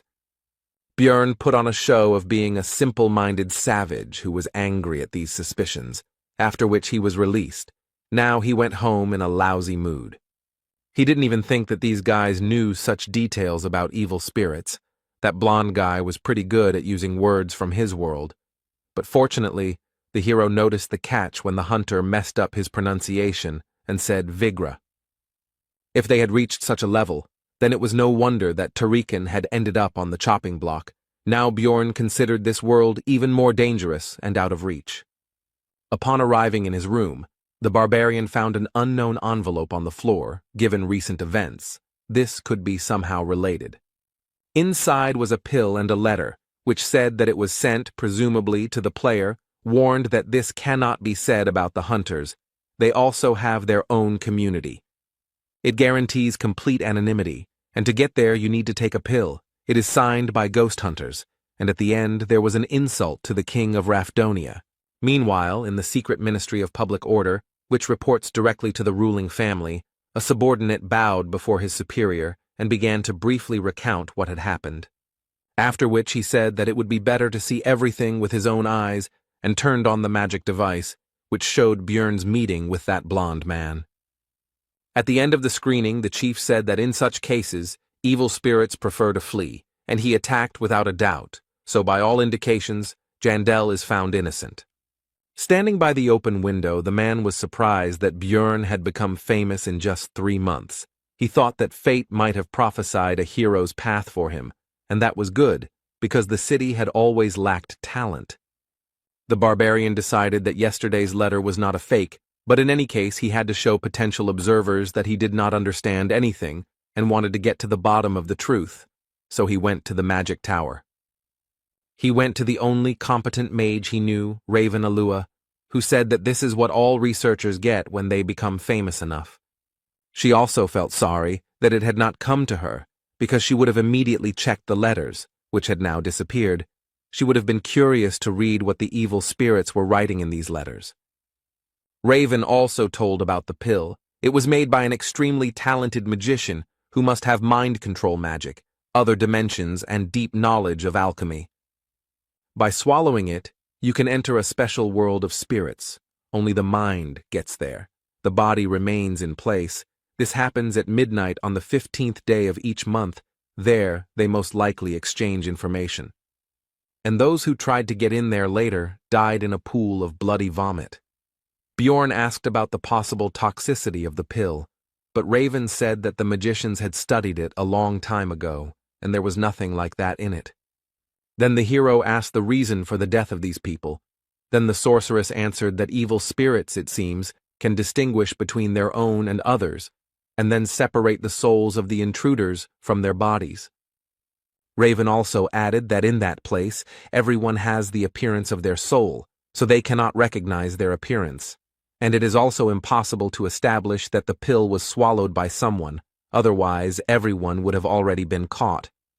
The sorceress began today's research into the hero's essence, and he himself was thinking about how he could remain anonymous in this world and obtain information, perhaps even about the method of return, maybe take a risk.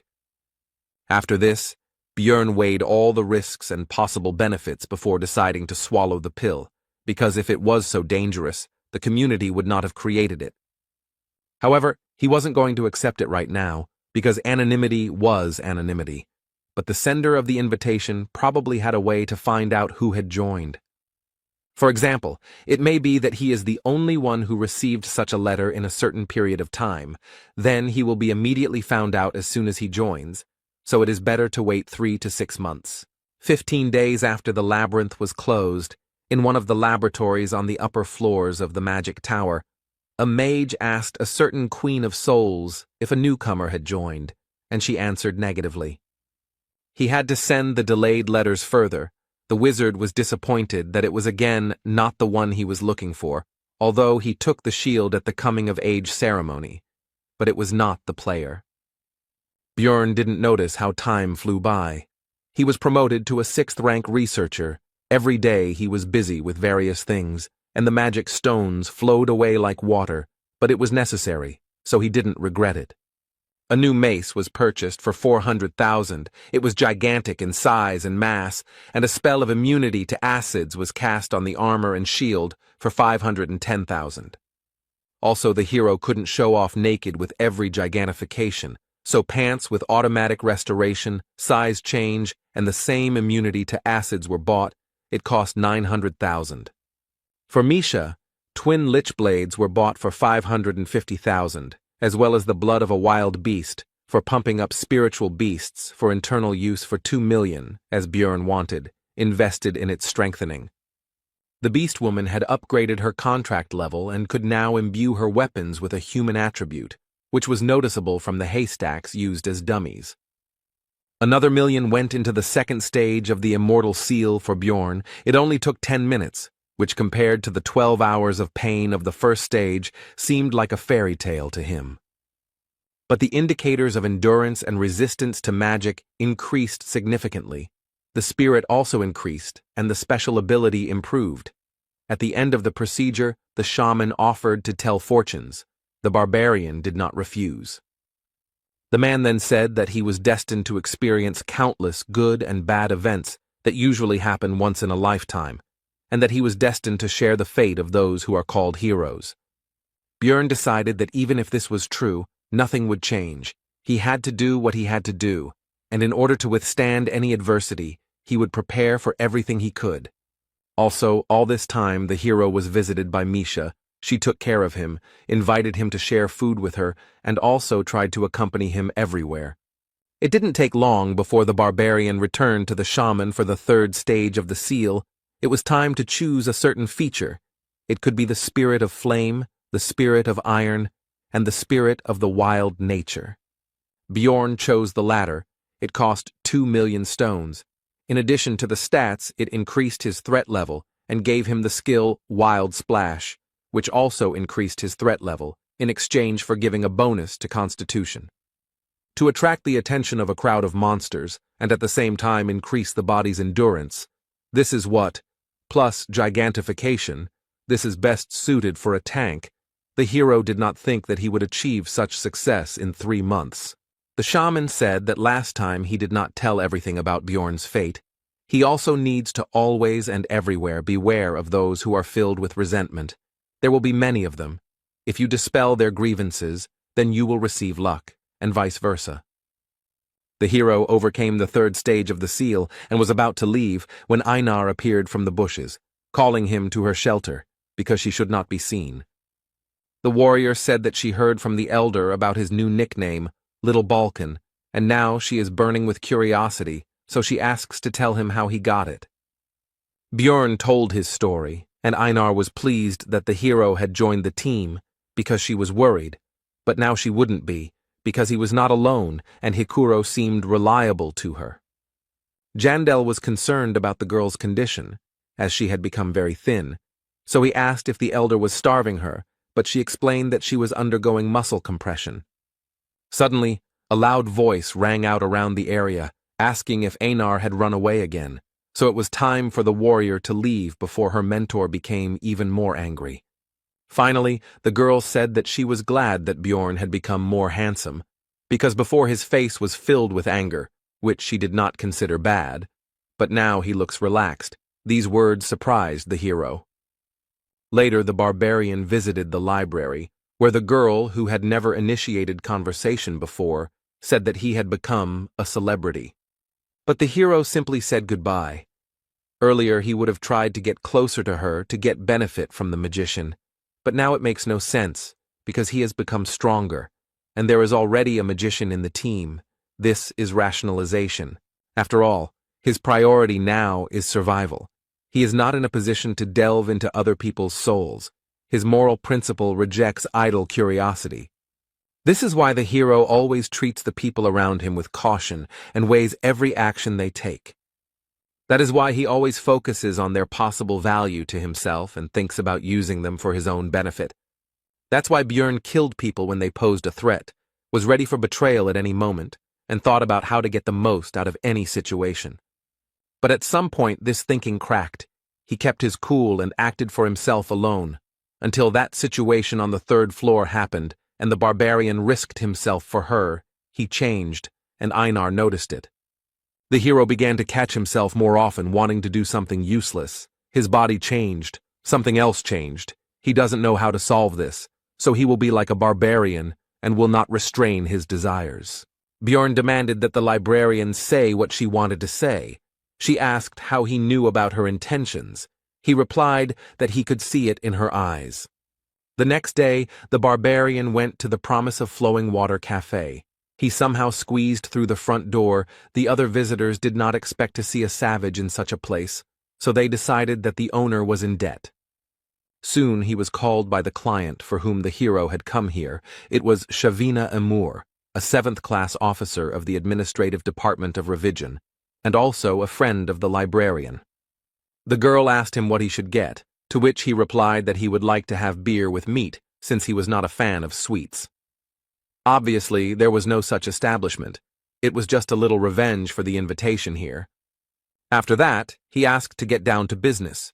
Shavina was surprised that he didn't know anything, because the librarian, whose full name was Ragna Litaniel Peproch, was supposed to tell her. The woman explained that the mission was to patrol the sewers. Usually they have a trusted squad that is engaged in catching tax evaders and other criminals, but they died on the 3rd floor. The hero had suspicions that these were again hunters of evil spirits, so he asked about the reason for his invitation, because there were more suitable researchers for this. To which Shavina admitted that it was simply a matter of his high popularity, and she was also curious to meet little Balkan in person. After which she said that she would order cookies to go and ask permission to tell her colleagues that he had given them to her, to which the barbarian hesitantly agreed. Emor said that the reward was only 200,000 magic stones, but if they worked together, Bjorn would show himself to be a qualified person in the eyes of other guilds and departments, and people would consider him reliable. Shavina thought that the hero was already up to his ears in tasks, with his fame, but in fact his title in this matter turned out to be useless. People did not consider the barbarian a good worker, so he agreed. He soon left, and the woman thought about how she hadn't met anyone interesting for a long time. The conversation with Bjorn calmed her thoughts, and Ragna talks about other people. It's high time for her to find new friends. 2 days later, the entire team of losers gathered again at the entrance to the sewers. Devalki complained about the stench. Although he expected it, he did not think that it would be so strong. The guard who escorted them asked them to be careful and not to lose the map, helmets with flashlights. The latter also have recording devices built into them, so they would definitely need to be returned later. Initially, Bjorn was supposed to go alone, but at a team meeting he told about the task, and Hikuro immediately decided to join. He could not miss this journey, because it was full of ghosts, and he did not need money. Lior Wab Dvalki decided to change the scenery, because lately he had been so buried in books that his head was starting to split. Brown Rothmiller couldn't leave the team in the sewers without a guide, and this would be a great chance to practice his new essence, which, in addition to the skill, increased his luck and sixth sense. Misha heard that there were criminals hiding there, so it could be dangerous, and they also needed to get used to the new twin blades, so they all gathered together. The hero decided not to refuse free help. It is unknown how much help from the others is needed, but Rothmiller will definitely be useful. The passages in the sewers were surprisingly spacious. Dvalki lit the magical fireflies and the squad moved forward. Along the way, Hikuro told a story about a terrible monster living here. Misha asked the magician if its existence was possible, to which he replied that all the waste from the magic tower was dumped there, and a huge number of experiments were carried out there. And if suddenly everything coincides so that the reagents mix correctly and react with the monster's body, then in theory, a specimen that never existed before could appear. Björn thought it was impossible, because first there had to be a monster's body in the sewers, and they usually dissolve, so someone had to bring it here, and besides, it had been quiet here for 2 years already. Suddenly, Rothmiller reported that he felt someone's presence, and with the essence of the mimic, there was no reason not to trust his words, so everyone began to look for the unknown. Misha discovered that some guy was visible from a crack in the wall. The hero didn't understand how he got there, but it didn't matter, so he grabbed him and threw him on the floor. He realized that things were bad, so he launched a desperate attack with his dagger on the group of researchers. It was useless. Bjorn just grabbed his hand and squeezed. His strength was already enough to break the bones of ordinary people with just one effort, but he praised the man for his efforts, because you need to try everything to survive. After this, the barbarian began to interrogate the man, who began to beg for mercy, since he would not hurt a fly, and he also said that he was a simple homeless person. But Rothmiller said that the brand on his forehead was placed on those who had committed terrible sins, so escaping from the tax office was not all that he had distinguished himself with, and it reminded the dwarf of his youth when such people went to the forge where he worked. The people from the department said that they would add 5,000 if the criminal was brought in alive, but they also said that it wouldn't be scary to kill him. The main thing was to get it on tape. The squad was deciding the fate of the criminal. Hikuro exclaimed that he had expected something like this from the administration, and Misha did not want to drag him because he would be executed anyway. The man himself was shaking with horror. Then he exclaimed that he would tell them everything he knew. Just let them let him go. Björn at first decided that he did not have any interesting information, but he said that they would get much more for some bitch. The criminal said that a few days ago, a woman had driven him out of his hiding place, apparently using evil black magic, because she was accompanied by a pack of corpses, and they did not look like the undead of the labyrinth. The hero was surprised by this news, because all this is very reminiscent of the priestess of Karui, Eliza Behench, who created problems for them on the 3rd floor. Björn decided that if it was her, she couldn't just be allowed to walk around here because she had a huge grudge against their team, and the others agreed with him. The criminal was tied with a rope and sent ahead to show the way to their hiding place. They also asked why he was hiding in such an absurd place. He replied that he was simply looking for shelter and stumbled upon them. Soon the group discovered a way down. From that moment it was decided to behave quietly.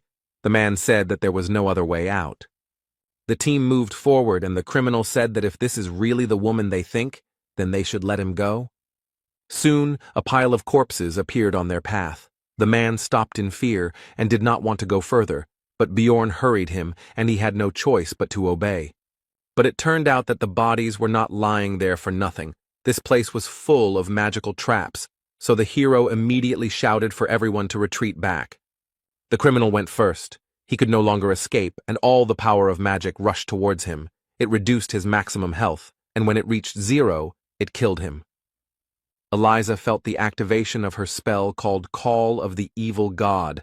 The priestess decided that it was the people from the temple who were chasing her, and she still had not found the way to the underground city.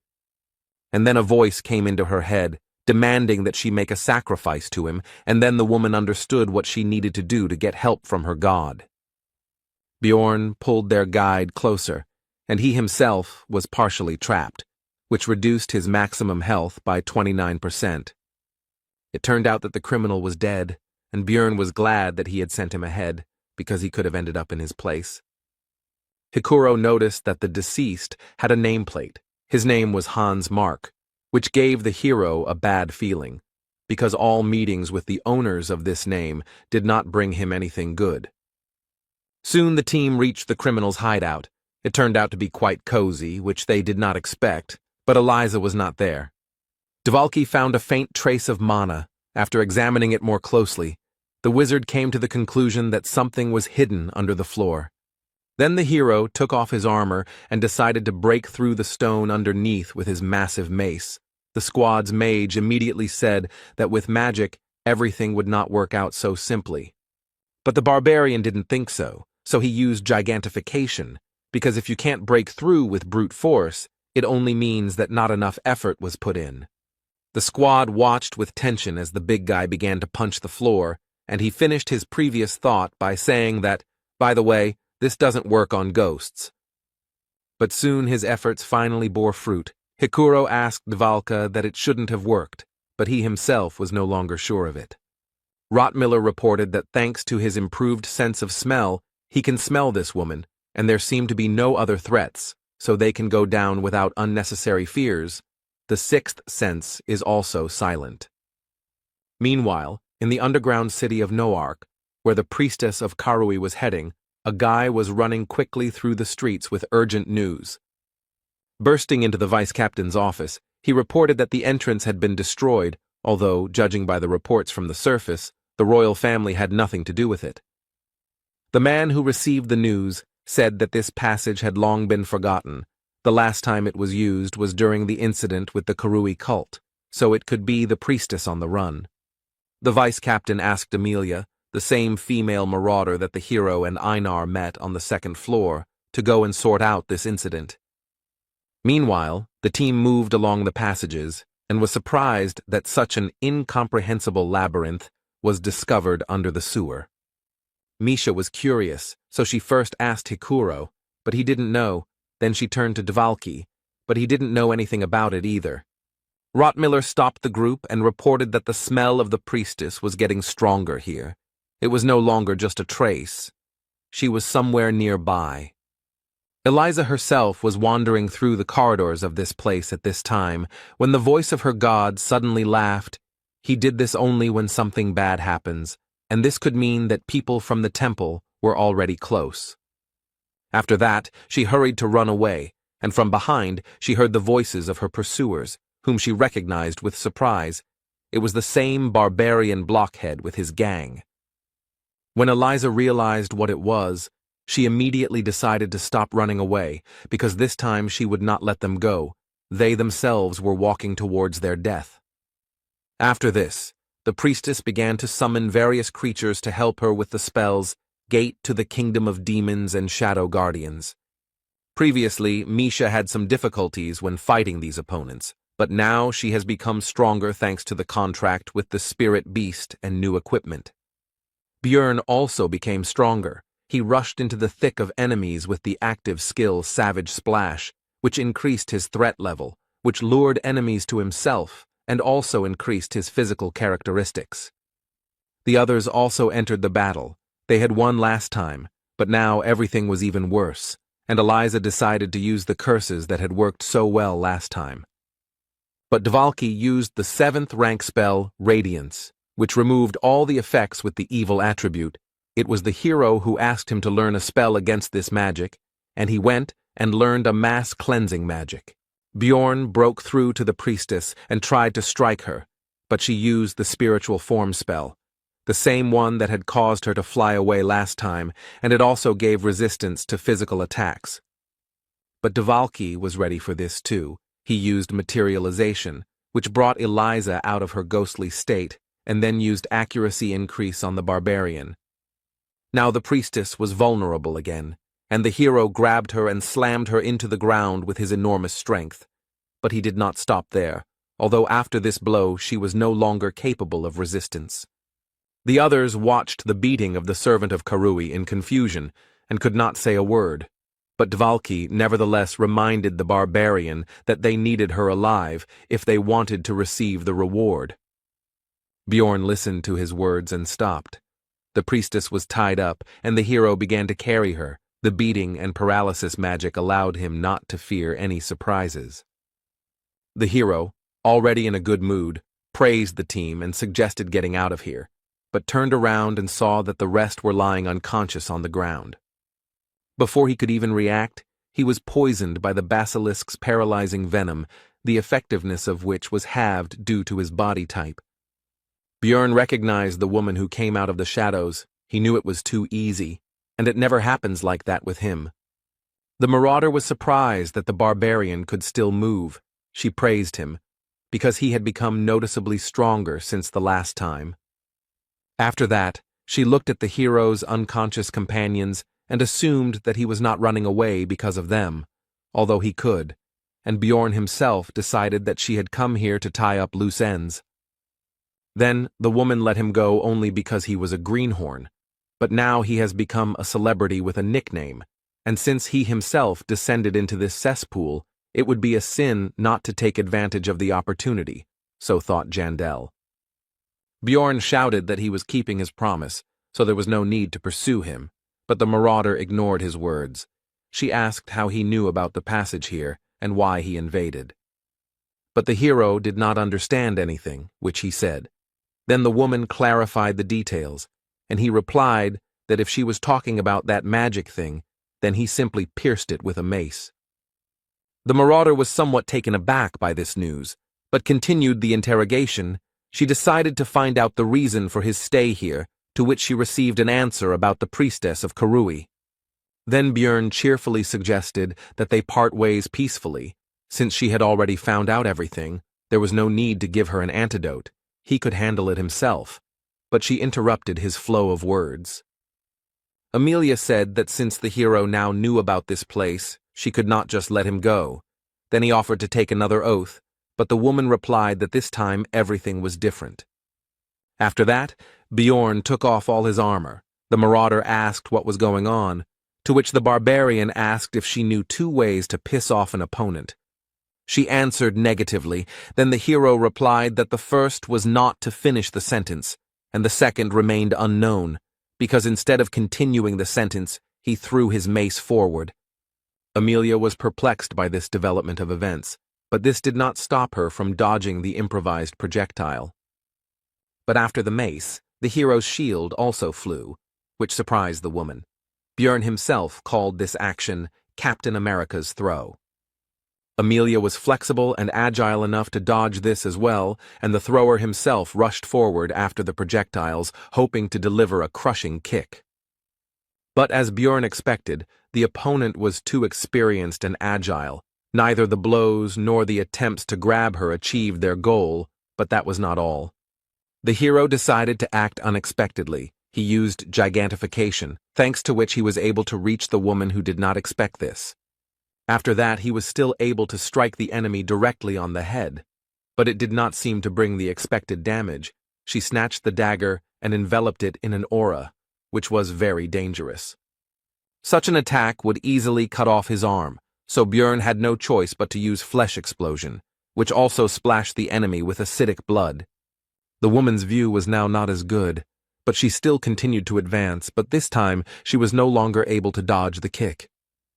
The hero was delighted and surprised by the success. He had already decided that he had a chance to win this fight.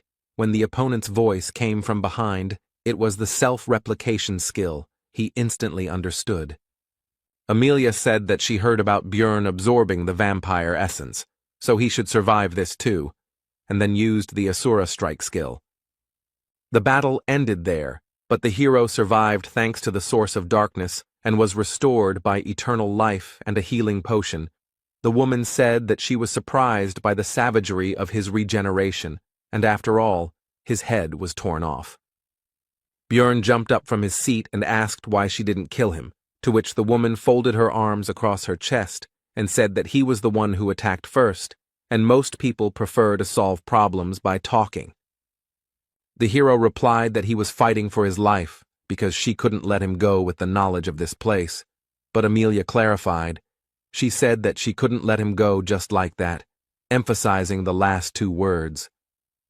Then Björn asked what would happen next, discreetly trying to reach for the mace, but his recent opponent noticed this and said that she was not going to kill him, so he needed to calm down. The barbarian started to justify himself because he didn't intend to attack and all that, but he was interrupted. Amelia continued for him. He just decided to prepare in case she changed her mind. Björn noticed that the woman herself had not recovered from the wound, did not take the potion, which indicated a special essence that interferes with the treatment. She meanwhile handed the hero a drug that erases memory. The barbarian asked why she didn't give it to him last time, to which he received the answer that it was a rare remedy, after which he asked her motives because if she killed them, she would get a lot of money for the equipment. Then Amelia asked who the hero thought she was, but he decided to remain silent because he considered her crazy. Then the woman hushed up the topic and shoved the drug into his mouth, also saying that she had not heard of any side effects. The woman also decided to find out about the second way to piss off her opponent, which he had not told her about before the fight began. The barbarian began to respond, but a drug called Lethe's Blessing began to work, and he fell asleep. After a certain period of time, Björn woke up, but was surprised that his memory was still there. Even though the last hour should have been erased, he didn't know. For some reason, the drug didn't work on him. The next morning, the hero visited the administrative office to receive a reward for the task. Shavina said that there was no need to compensate for the damage for the broken devices, because this case was truly special. The hero agreed with this and plunged into memories of yesterday. When he woke up in the sewers, the equipment was with him, but the flashlight and recording device were broken. The rest of the squad didn't remember anything. Their last memory was going down to Hans's shelter, so the drug worked correctly on them. While his comrades discussed the loss of their memories and the fact that Eliza was dead even though they had no memory of the battle, Björn himself wondered why his memory was untouched. Rothmiller had a hypothesis about what happened. He came to the conclusion that they caught up with the priestess and won the fight, but she tried to do something with their consciousness, so she had to be finished off. But the damage was done. Devalki agreed with this, because it sounded plausible, and the servant of the evil god should have similar spells in her arsenal, while Hikuro was simply glad that they somehow managed to cope. And at the exit from the sewer, they were met by Shavina and Ragna, who went to look for them since they were too late. Björn doubted their competence, to which Amor said that Litaniel was very strong. The librarian herself said that her friend had brought her here, and the hero, looking at her equipment, thought that he didn't know how capable a sorceress she was, but she clearly had more than enough money. Shavina said that Ragna was very worried, to which the embarrassed girl began to deny it. Misha asked who these girls were, and when she found out that one of them was a librarian who worked in the place where Björn often went, she immediately expressed her indignation. Then a paladin with a huge two-handed sword on his back approached them. He made sure that the body next to them was indeed Eliza Behench, so his church would not forget about this service. At this point, Björn finished recalling the events of the previous day. While he was talking to Shavina, he heard the young female employees of the administrative department whispering about him, Little Balkan. One of them told her friends that something becomes really big when he uses the skill. The hero heard this and the rest, and was unhappy that they looked at him like an animal in a zoo. Shavina quickly scolded the girls and calmed them down with a threat to file a complaint for sexual harassment, to which they, covering their red faces with their hands, apologized and ran away. Björn decided that he would forgive her for inviting the barbarian to a nice little cafe, and he was about to leave when Amor said that Ragna had something for him, so he should stop by the library later. The team gathered to celebrate the successful completion of the mission, as well as the reward for the priestess of Karui, which amounted to 2 million for each. Everyone was in high spirits. Except for Björn, because the rest didn't remember anything and thought it was easy money when the hero tore his arm apart in a fight with that woman. Then she cut off his head, and his comrades thought they had won the lottery. Misha interrupted the barbarian's thoughts. She wanted to whisper something into his ear.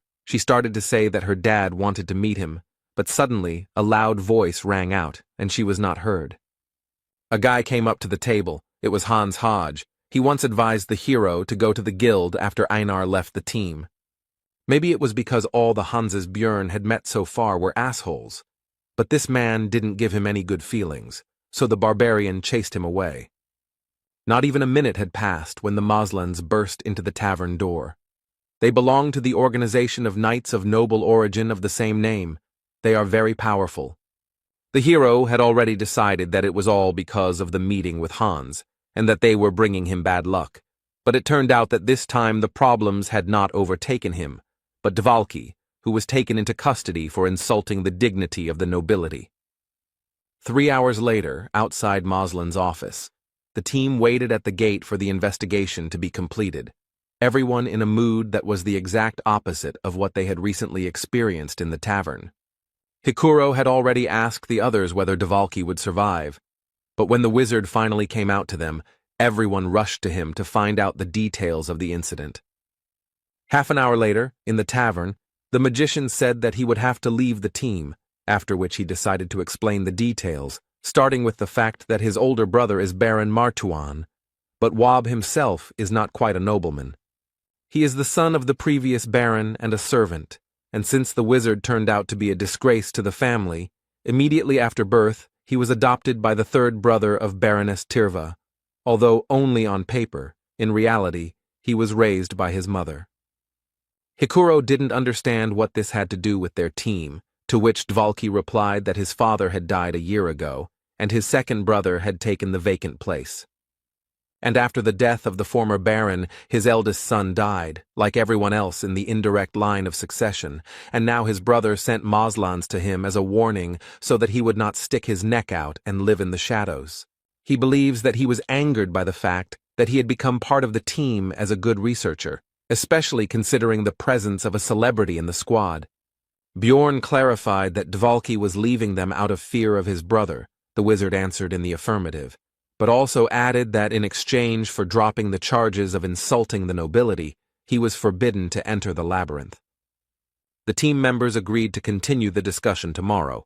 Rottmiller went one way, and Hikuro and Wab decided to talk some more.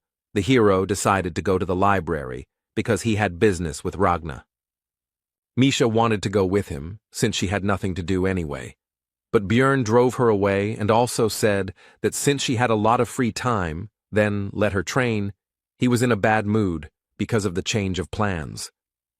Soon the hero arrived at the library, after which he said that he and Ragna had not introduced themselves, after which he began to, in fact, introduce himself, to which the girl replied that she obviously knew his name anyway. She said that she was closing the place soon, but Bjorn said that he didn't come here for books, and offered her to join the team as a magician. She refused without thinking. The hero with an innocent face said that since the librarian was such a worthless sorceress that she couldn't even enter the labyrinth, then nothing could be done. But Ragna didn't rise to the provocation, so Björn had no choice but to retreat. It was time to take an interest in what, as Shavina said, there was something for him here. The girl launched into an explanation that it was not from her, but from Emor, because she had raised her status, and Peprock had a debt to her, so she asked her to do this. The hero was not sure of the need for these excuses.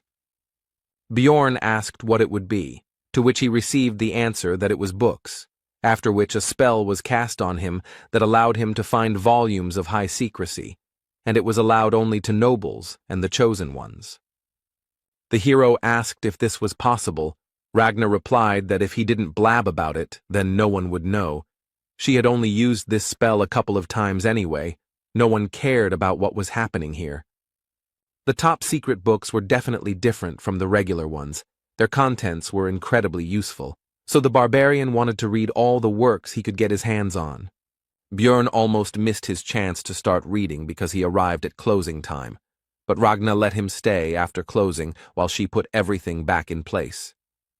With the help of the girl, the hero managed to read a lot of useful literature. He started with the organizational chart of Rafdonia, which contained information about various organizations, even about hunters of evil spirits. The next book was about the latter, It was called The World of Evil Spirits. It was written by an agent who described a journey into the spirit world from which he barely returned alive. Björn appreciated the security system. Next was the complete book of Rifts 2, which described 4 of them due to volume restrictions. It contained details that the hero had been extracting from the game for 9 whole years. For the locals, it was a real treasure. The barbarian decided to find out the name of the author, who turned out to be Oral Gevis, causing shock to Björn, because this is the creator of Dungeon and Stone. This meant either that the player wrote the book or the real developer.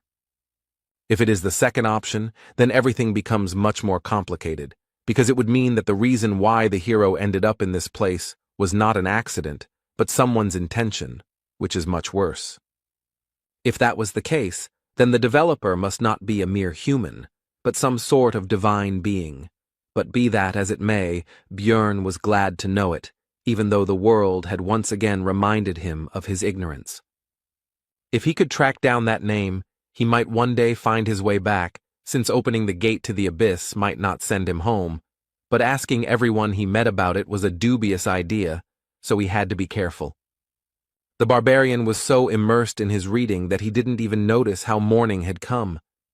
He asked Ragna why she was silent, because he would have left immediately if she had asked. She replied that she had decided to rest after work. Björn didn't believe her explanation. She told him not to imagine anything unnecessary.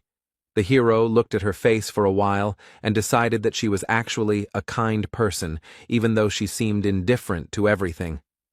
A few hours later, the barbarian was already in the magic tower. He came to Raven, who was unhappy that he came so early. Björn immediately started talking about joining the team, but the sorceress immediately slammed the door. Then he shouted that there was one more thing, after which he gave a piece of Oral's book and asked to find out the time of its writing. Raven invited the hero into the room and demanded that he first tell her where he learned about the tears of the goddess, with which he killed the vampire. The barbarian replied that he had no idea, but he found this relic in a statue. He broke it simply because he was bored, which shocked the sorceress a little. Raven noticed the oddity, because how did the hero know how to use it then? Then Björn replied that he thought that since it had the sign of the goddess on it, then it should help against the godless vampire, and swore on the honor of a warrior. The girl was upset by this, because she had already hoped that she would be able to get a copy of the complete Book of Rifts, but the hero decided not to say that there was one in the library, because it was a secret. Then Björn asked about his request, to which Raven replied that she would take care of it, but he would help her research supervisors with the research, since they were bothering her, and he would receive the results of the paper analysis next week. A little later, at a meeting of the Outcast team, Misha immediately attacked the hero with questions about where he spent the whole night. He replied that he was stuck in the library, which only made the beast girl tense up more. The barbarian explained that he had only read books, after which he remembered that his partner had wanted to tell him something yesterday, but then events had taken a turn and he had remembered it only now. But she was interrupted again, this time by the rest of the team. Their meeting began. Björn immediately said that it would be easier for them to find a new magician. He had already asked 2, however, both turned out to be. Hikuro was angry that the hero had resigned himself so quickly, but Dvalki calmed him down, as he believed that the barbarian was right, and the latter asked if there were any other ideas. Murad replied that they needed to meet and talk with Baron Martuan. Misha was surprised by this. Because he lives in the capital area, they won't even be allowed there. Hikuro replied that he often came to this tea shop where they were now, and usually showed up at this time. Björn was not in a good mood from such a surprise, because it meant that the meeting would be right now. Then the dwarf and the wizard, with an unhappy look, began to ask him not to abandon them, because if not today, then they would have to wait a whole month, and together it would not be so scary to approach him. Besides, Hikuro would give 300,000 each. Soon Baron Martuan entered the tea house in the company of a butler, 2 guards, and 2 servants. Dvalki was sent ahead, since they were relatives after all. The wizard immediately introduced himself and asked him to listen. The nobleman noticed that the surname was somehow familiar. Then one of the accompanying people explained that it belonged to the family of the third wife of the previous baron. Dvalki seemed to have spent all his determination on the first phrase, and then became completely confused by the fact that his brother did not even know about the existence of the wizard. So Bjorn entered the conversation. The baron noticed that he hadn't communicated with the barbarians for a long time, and this was at least something new and would dispel his boredom. Then the hero asked him to lift the ban on Woba entering the labyrinth, but he didn't understand what he had to do with it. Bjorn decided that he had no idea what had happened, and the butler meanwhile told him that Dvalki was a bastard, and he did not include this whole story in the report because he did not consider it a particularly important matter. Martuan agreed that it would be a waste of time, and decided not to grant the request, but the servant informed him that this barbarian was the famous Little Balkan, which immediately raised the spirits of the master. Then he said that he would lift the ban, but in return, Bjorn would do him a favor. In 2 months, the count would organize a large banquet, and at this event, the hero would become the baron's companion. Martuan also asked if the barbarian had any talent that could be demonstrated to the public, such as bending metal with his bare hands, which at first angered Jandel. Who do his people think he is? But the baron offered him 1,000,000 magic stones for this matter. Bjorn smiled and said that he would do anything for his comrades, mentally thinking that he would not refuse this money. The next morning, all charges were dropped against Dvalka. Now he could go to the labyrinth again, but the wizard was still not quite in the mood. It seemed to him that this story ended too easily. Bjorn reflected on the fact that using power turned out to be very pleasant. He decided to start making plans to achieve a higher status, although for now he was satisfied with his current level of influence. Then Hikuro began to distribute the promised magic stones, but the rest of the squad refused the money, and the barbarian was embarrassed to agree to the reward alone. After this, the dwarf thanked Bjorn for humbled his warrior pride and agreed to the baron's offer. The hero himself did not understand why he would refuse 1,000,000, how his relatives lived at all. Hikuro said that he would definitely repay him, but Dvalki interrupted him because he owed the barbarian. Both tried to convince each other, and the object of their discussion himself said that he did not need it.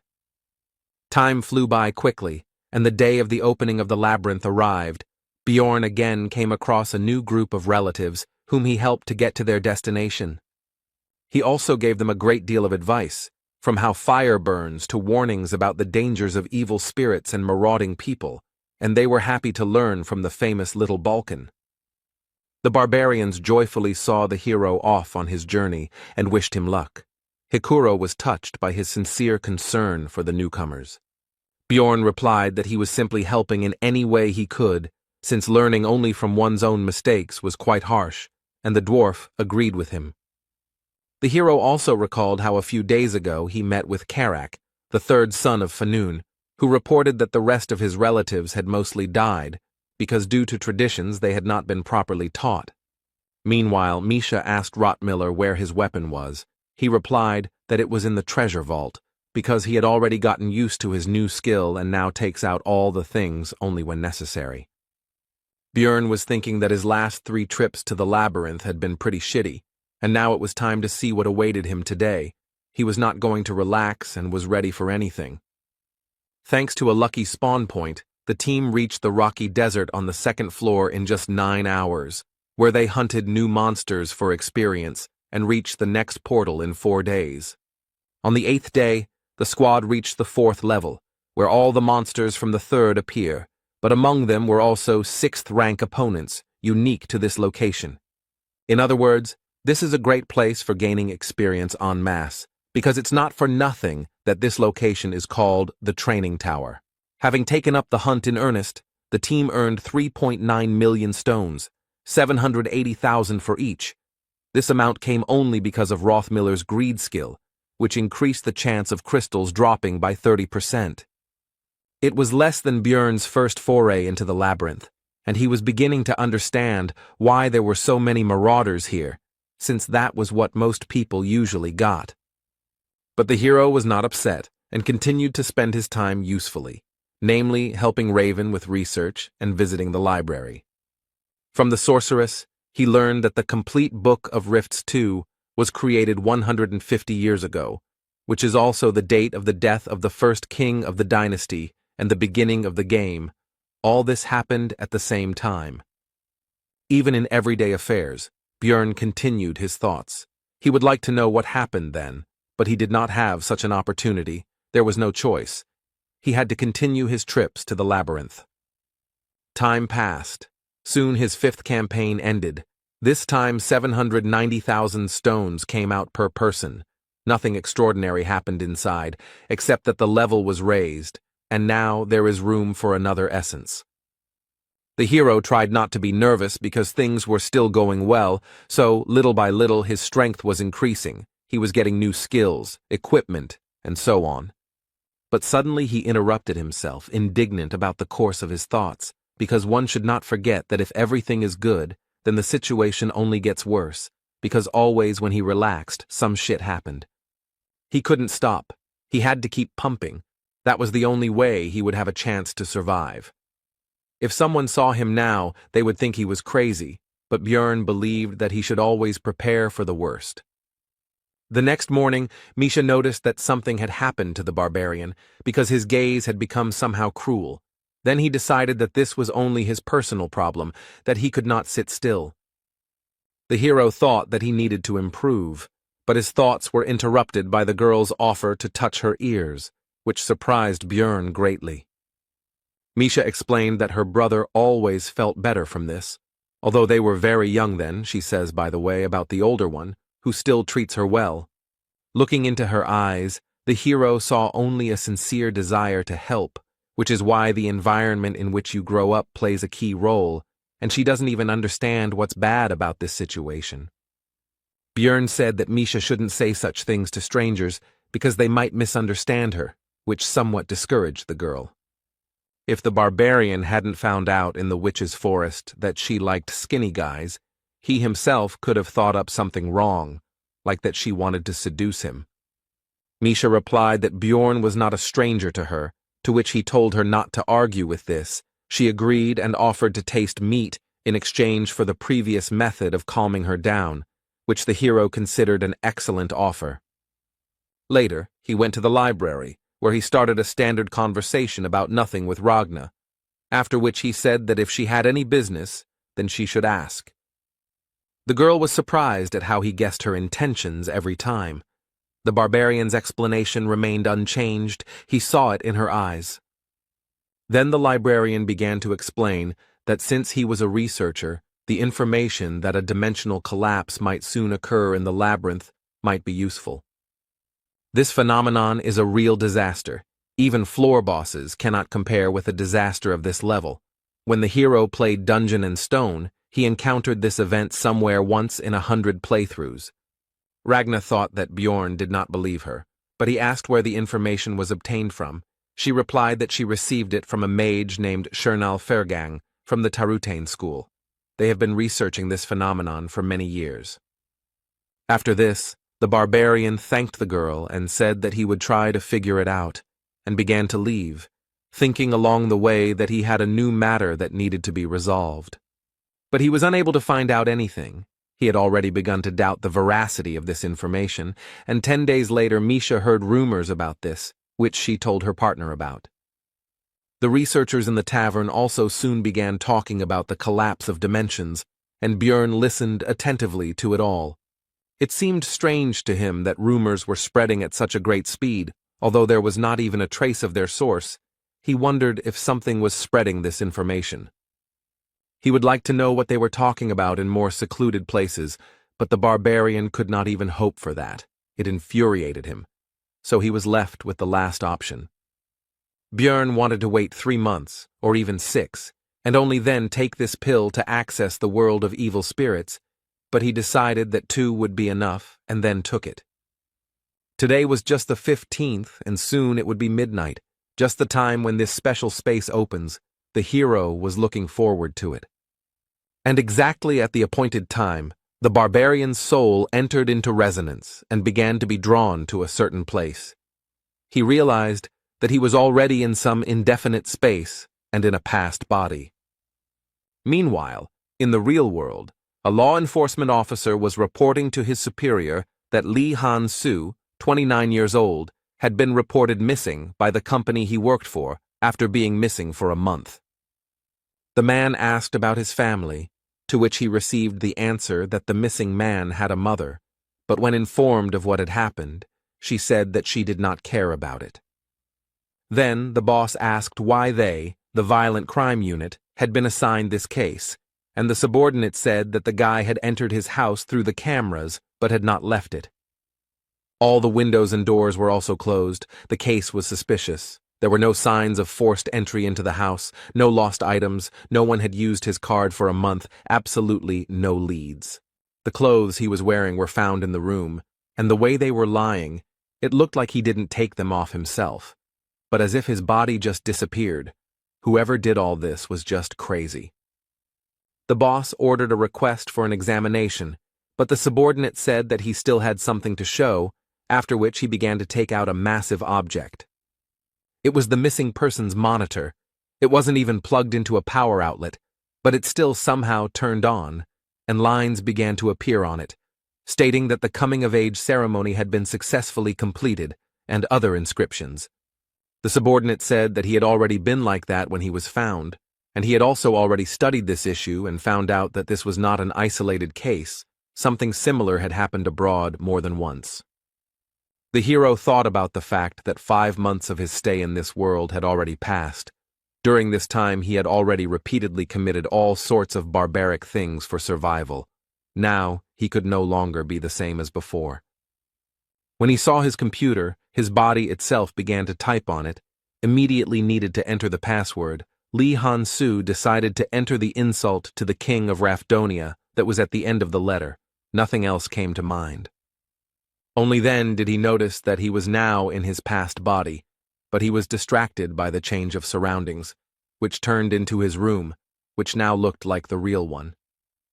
The first thing the hero wanted to do was try something from his home world, for which he immediately opened the refrigerator door.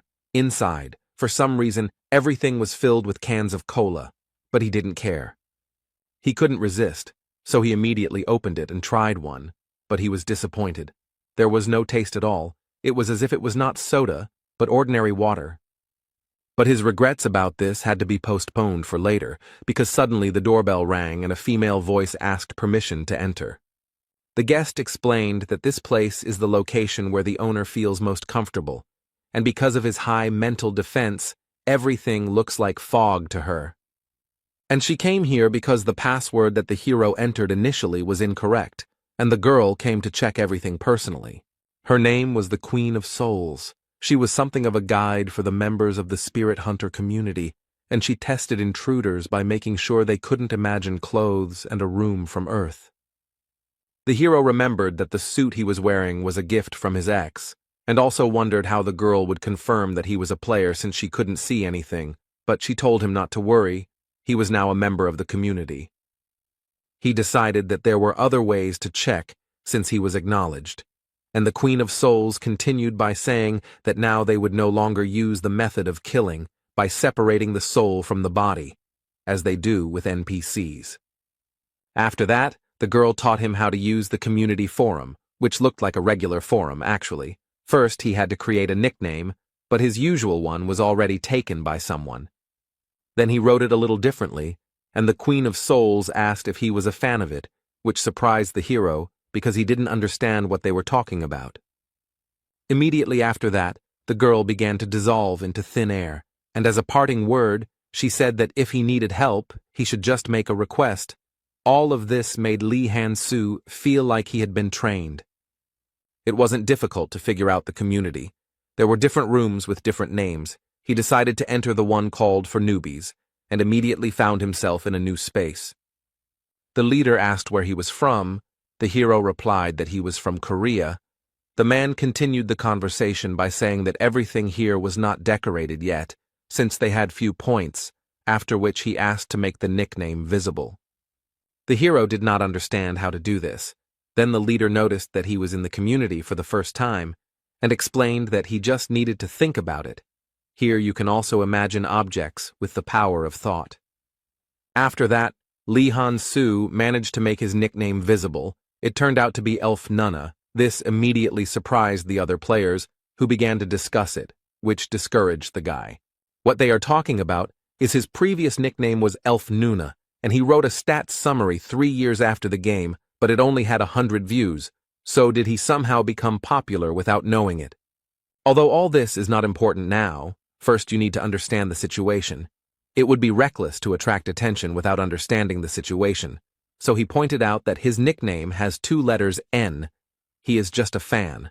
This immediately upset the rest of the people. The room leader also tried to calm everyone down. They were already hoping that they met the real Elf Nunna, so their reaction was immediate. Almost all of them just left. Only a few people remained. The hero also thought about leaving here. He considered their actions somewhat cruel, but what could he do? One of the remaining players approached Lee Han-soo and asked how long he had been there. He decided to lie that it had been a year, because he would probably find the situation strange if he knew the truth. But the hero miscalculated. Because he answered that it was quite late, most people receive an invitation when it becomes obvious that they are evil spirits, and because of their fame, this happens rarely. Then the guy, whose nickname was Pink Guy, praised Elf Nunna for his acting talent, and also said that he should find out about what was happening in the real world, because something like 70 days should have passed there. It turned out that time flowed differently here than on Earth. The ratio was about 5-to-1, meaning that in reality only a month had passed there, which caused strange feelings in Lee Han-soo. From a conversation with Pink Guy, the hero learned a lot of new things. When asked about returning back, he answered that there are many theories, but there is no specific answer, and also that the community was created about 20 years ago. These players have been here for a long time. It's surprising that they beat the game 5 years ago. Lee Han-soo agreed with this, but he himself felt defeated. His veteran pride was shaken. After all these people had reached the Abyss Gate before him. Even though they looked stupid from the outside, it meant that they were amazing players. But then his thoughts were interrupted by a question about what difficulty the hero had completed the game on, which surprised him, to which he explained that this was not the original version, but a remake. He still didn't understand. Then Pink Eye said that he meant the pirated version, in which all the drop chances and other parameters could be edited. He completed it in 50-fold mode. Then Lee Han-soo realized how these people could complete Dungeon and Stone. They received maximum experience, their maximum level was increased, and much more. He himself said that he was also in the 50s. Meanwhile, in the real world, a woman reported to the old man that they had erased all traces and nothing would appear on the news either, so he asked what had happened to that man. The subordinate replied that he was ordinary in everything.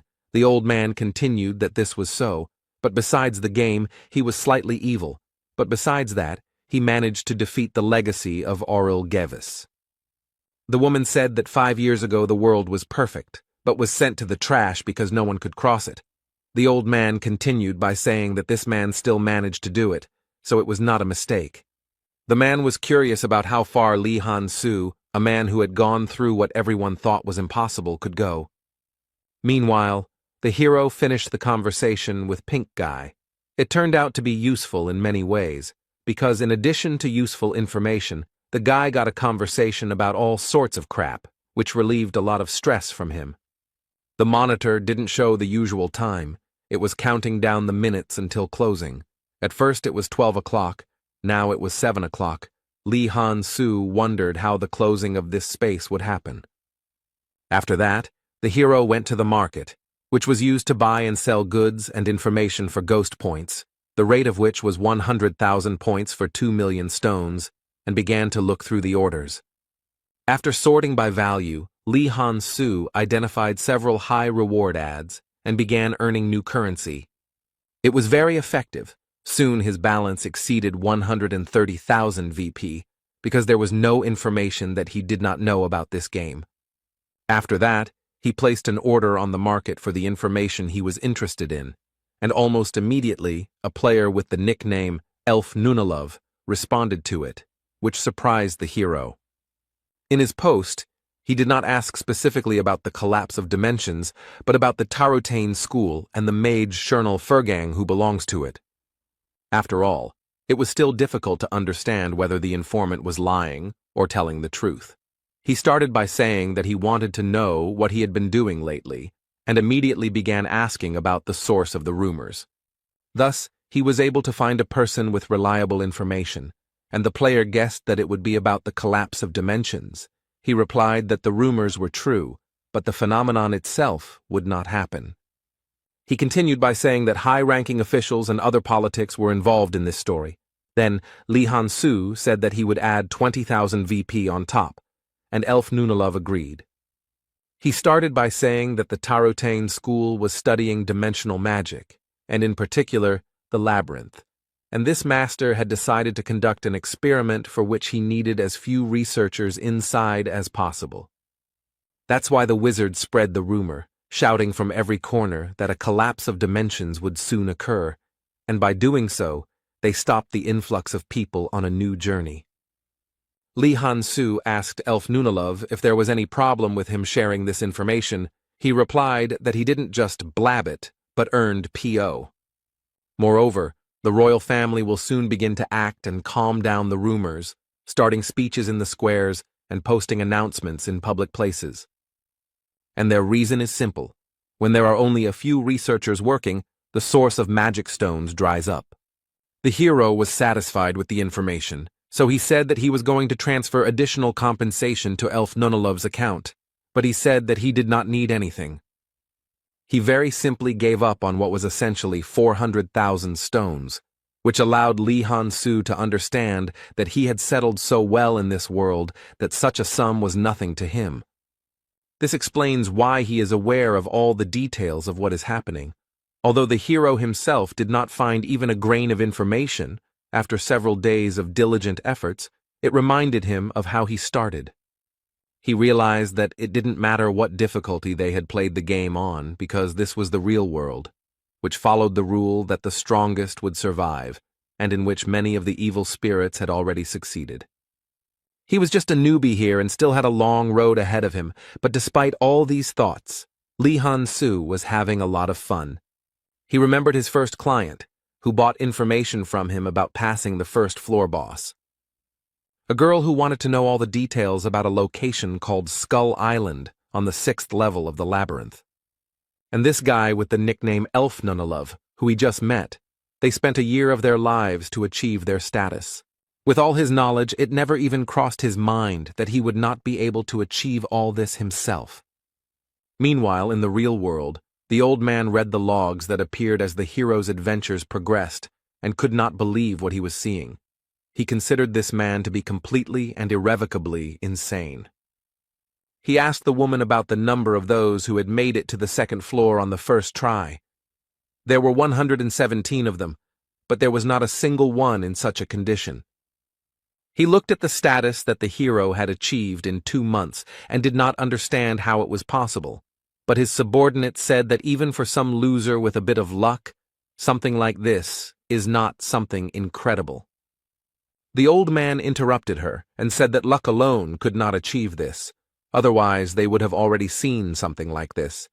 He falls outside the statistics. This case is unusual. It is impossible to determine the cause.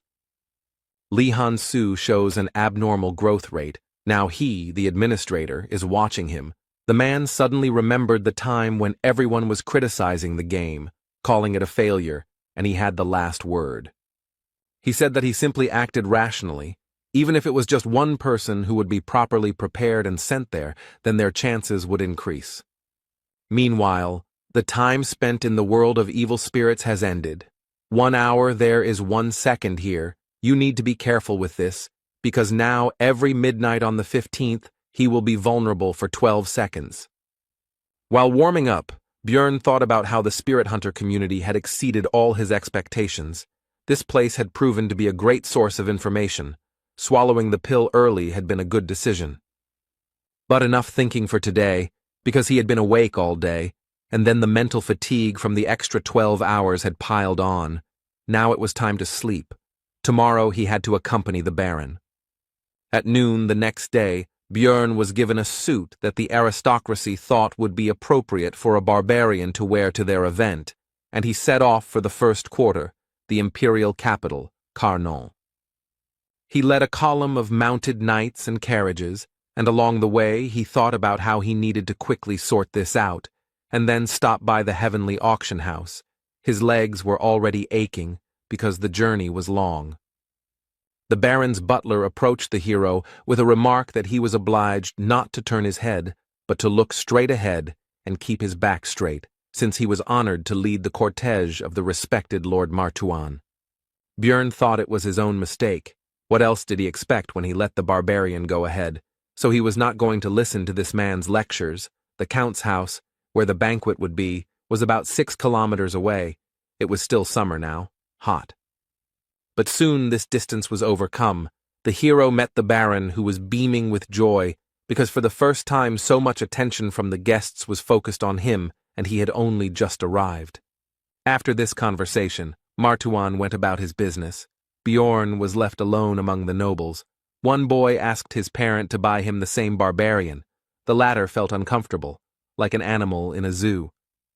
He was about to leave when one of the knights approached him and praised his endurance, since he had walked the entire way in that outfit without stopping, after which he suggested that they step aside for a conversation. The barbarian agreed. They walked away and sat down on a bench. The hero asked the guy why he didn't chat with his own people. He explained that he himself had been a researcher in the past, so the others treated him so-so. After that, they introduced themselves to each other. The knight's name is Karls Erimor. He seemed like a good guy to Bjorn from the very beginning.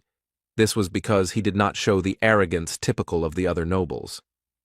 Their conversation was interrupted by the butler. He again had complaints about the hero. This time he did not want to see him idle. The new acquaintance said that he was relaxing with him at his own request. Then the man leaned towards the barbarian and began to whisper that it was time to end the rest, because the rest of the people would see the big guy sitting there. The latter did not understand what the problem with this situation was. Then he shouted into the hero's ear that the nobles would consider him an ordinary weakling, so he needed to rise up, no matter who he was, but today he should be considered a warrior with iron blood. Björn remembered the reward for attending this banquet, so he became determined and stood up abruptly. If this butler wanted to see a real savage in action, then he would show him. He is a warrior with iron blood, a barbarian who has rejected civilization, a child of the wild who has rejected civilization, which he proved with a mighty cry in honor of the ancestor goddess Yahello, which attracted the attention of the guests. The butler got angry at this prank and asked the hero about the reasons for his sudden action, to which he replied with a bright smile that he simply suddenly wanted to shout. After this, Björn, as befits a true savage, began to grab various dishes from the tables, mostly meat, and, in the literal sense, devour them. Of course, there was no talk of any manners or etiquette. This fueled the interest of the nobles who were watching the barbarian. They began to discuss what they saw, his wild lack of restraint, how he gnawed even bones, and also the fact that he could not even control himself. All this attention and their reaction was exactly what the butler wanted. He was sincerely happy about the situation, when suddenly the hero's strong hand was on his shoulder. Chewing the bone with his teeth, the barbarian threateningly addressed the man, saying that he was burning with the desire to break his shiny skull. The butler immediately broke out in a cold sweat, and stuttering asked if he was going too far with his jokes. With a loud crunch, the bone in Björn's teeth was bitten through, and he said that these words were not a joke. This was his sincere desire. The butler had already managed to forget all the obscenities that the barbarian had committed in the Explorers' Guild, but now he remembered it and was horrified. After that, he hurried to get away from there.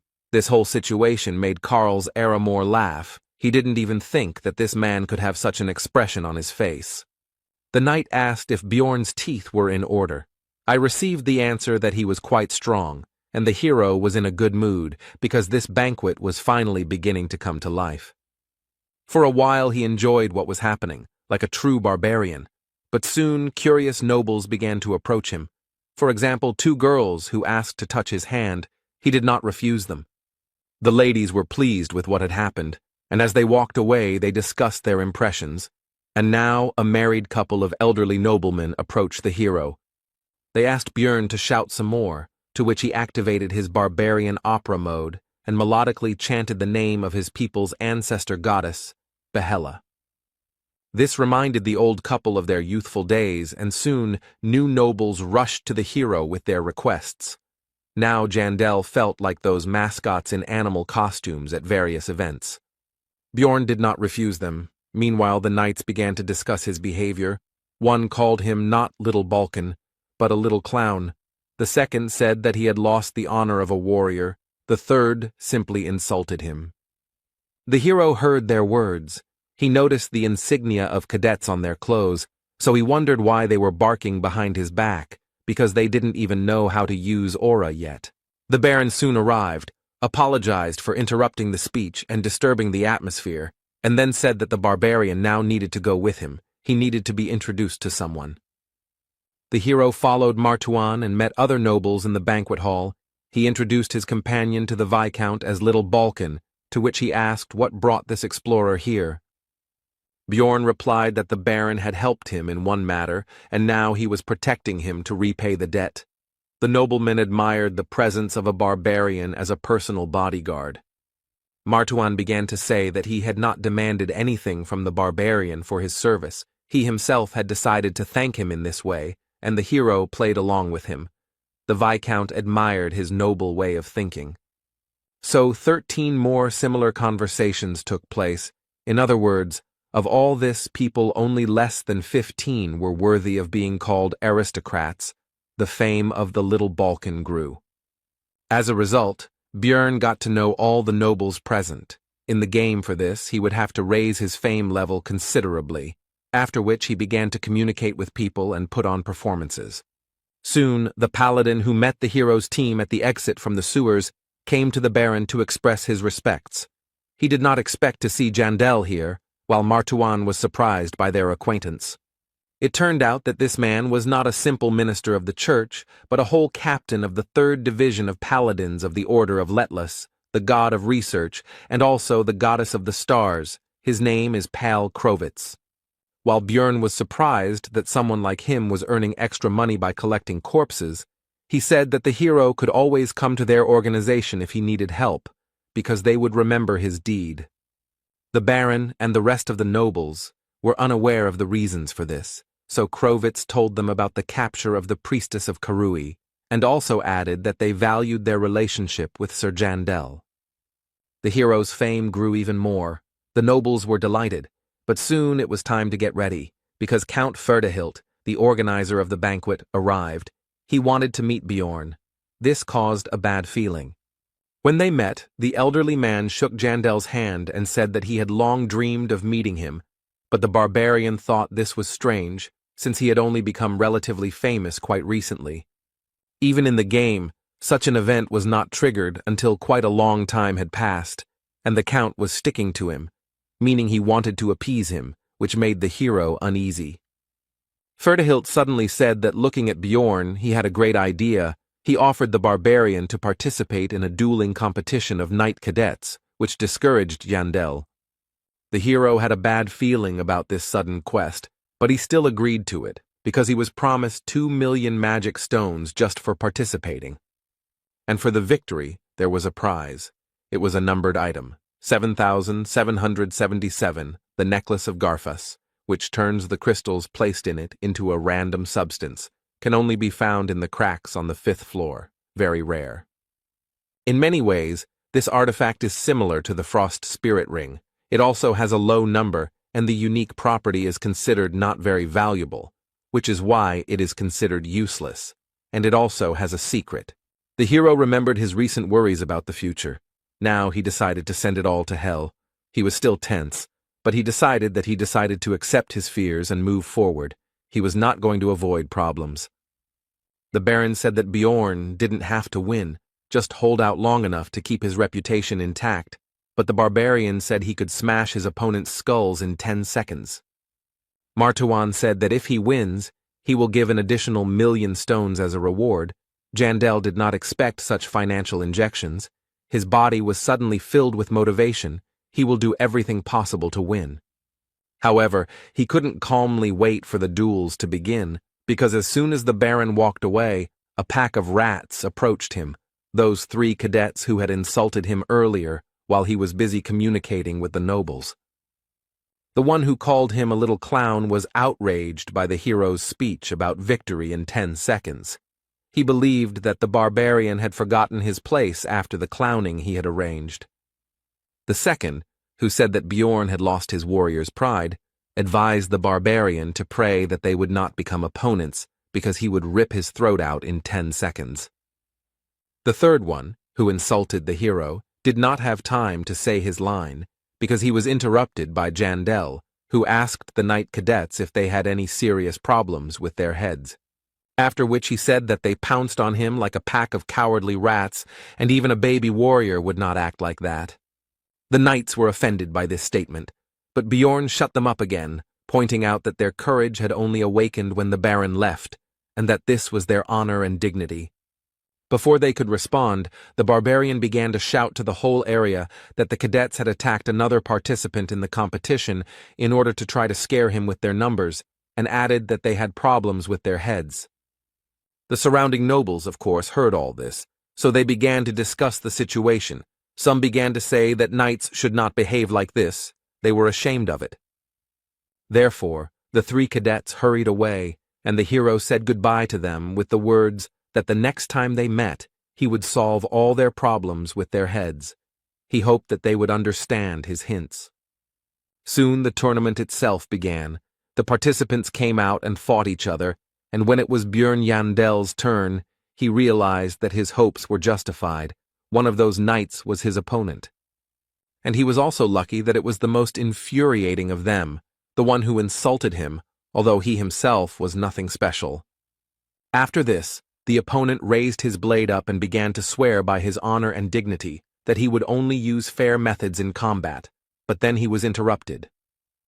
This was Jandel, who once again used his battle cry praising Yahello. The sympathies of the audience were clearly on his side. This rudeness did not please the knight, but what did he expect from the barbarian? The fight began quickly. The cadet immediately began to rapidly attack his opponent with his sword, and due to the speed, after-images remained. It was not clear which of them was real.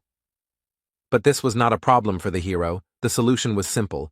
He decided to simply fight them all off, which he successfully did. Now Bjorn is a true barbarian, but the enemy is definitely not one to be underestimated.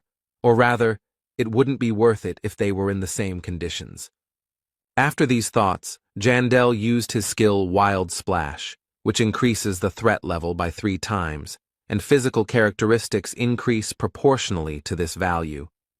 He remembered his recent conversation with Baron Martuan, after which he told his opponent to go to him, because there was still a lot of time left until the end of the agreed 10 seconds.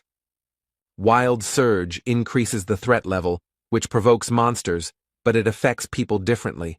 For example, those who are already afraid of it begin to shake in terror, and the brave at heart are filled with fighting spirit. It turned out that this knight belonged to the latter, because he rushed straight at the enemy with a cry. It seems that he is still part of the elite. The hero didn't have a shield in this fight. He was so used to it that now he felt like he had no arms. The latter, by the way, was what he had to defend himself with from the cadet's attack. But it didn't do much damage.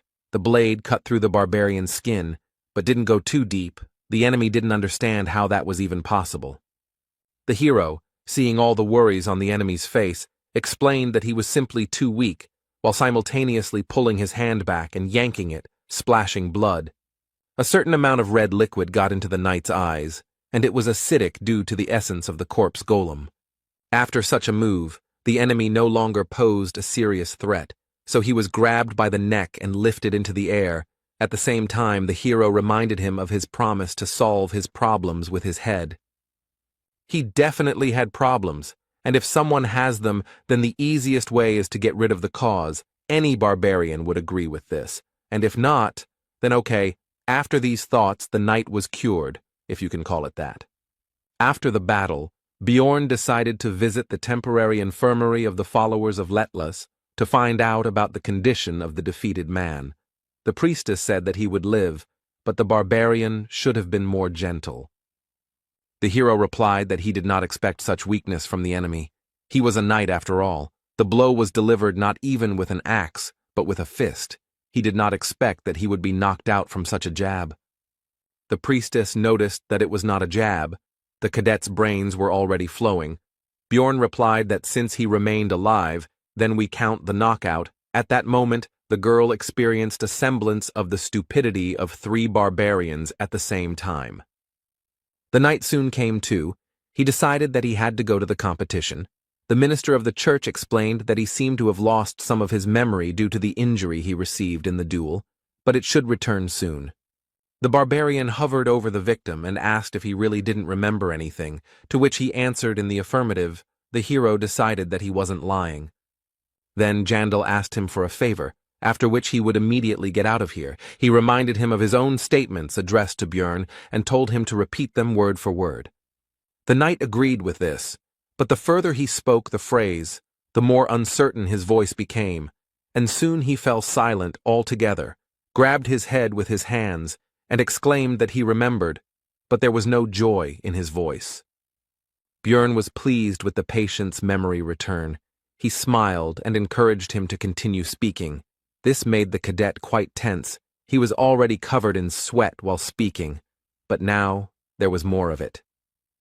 The knight knelt down right in his bed and began to apologize, admitting his wrongdoing and asking for mercy, while the hero said with satisfaction that his problems with his head had passed. The cadet was horrified. In an attempt to save himself, he crawled under the bed.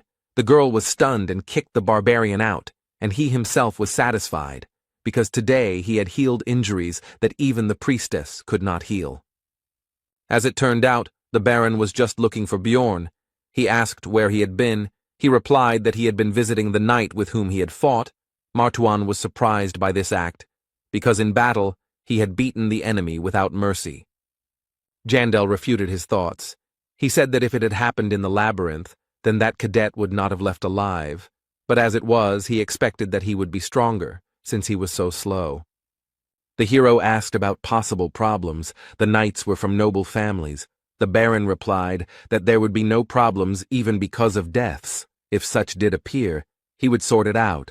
He should focus on victory. The barbarian was pleased with this answer, so he said that since that was the case, he would crack open all their skulls.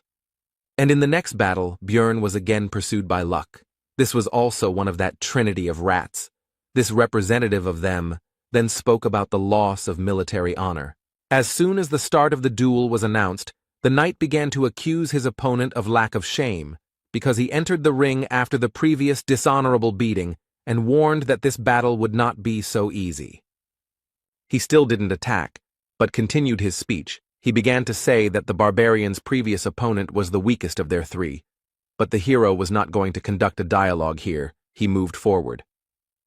The knight didn't have time to react to Bjorn's sudden attack right in the middle of his speech, so he got hit right on the head with an axe. The battle ended in 3 seconds. The treatment of the problems with the head continued. After his victory, the barbarian again shouted the name of the ancestor goddess Yahello, and it came out so naturally to him as if he had been in this body all his life. The spectators of this competition were only delighted by the bloody spectacle. Many shouted the name Little Balkan, but there were also many who shouted the phrase Night Crusher. The hero was surprised that they actually enjoyed watching someone get their head smashed in, and he wondered which of them was supposed to be the savage here. After that, fight after fight continued. Bjorn invariably emerged victorious. His reputation grew, and in the semi-finals, he showed the audience how spines are broken. The only thing the hero regretted was that he never met the 3rd rat, and he was the only one who had not yet undergone physical therapy and had not been cured of his head problems. But soon this unfortunate omission was corrected. It is also worth noting that the second one also survived after the opening of the skull. All of them expressed a desire to join the faith, apparently thus saving themselves from Bjorn. During the break, the Baron approached the hero. He praised Jandel because he was truly amazing, after which he asked where he knew the latest technique from. He could not answer because he saw it in cartoons. So Bjorn got out of it by saying that he needed to rest before the next fight. The Baron bowed out, and the barbarian realized that this would be his last opponent. It turned out to be a cadet who had sworn allegiance to Count Ferdehilt. The hero had previously observed his battles. He had the essences of an orc warrior, a giant golem, and a cyclops. This was a typical combo to increase strength. Before the fight, Jandel took off all his equipment. The enemy could not help but notice. He asked about it. The barbarian answered that it was somehow uncomfortable for him. Then the opponent decided that it was difficult for him to constantly fight with such a load. He was already worried that it would be too easy and was glad that this fight was taken seriously. After the fight began, he called his opponent to him.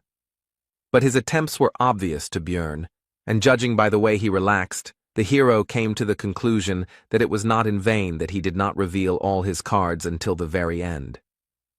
At first the knight was almost certain of his victory, but soon the smile on his face, as well as his face itself, froze. He realized that something had gone wrong.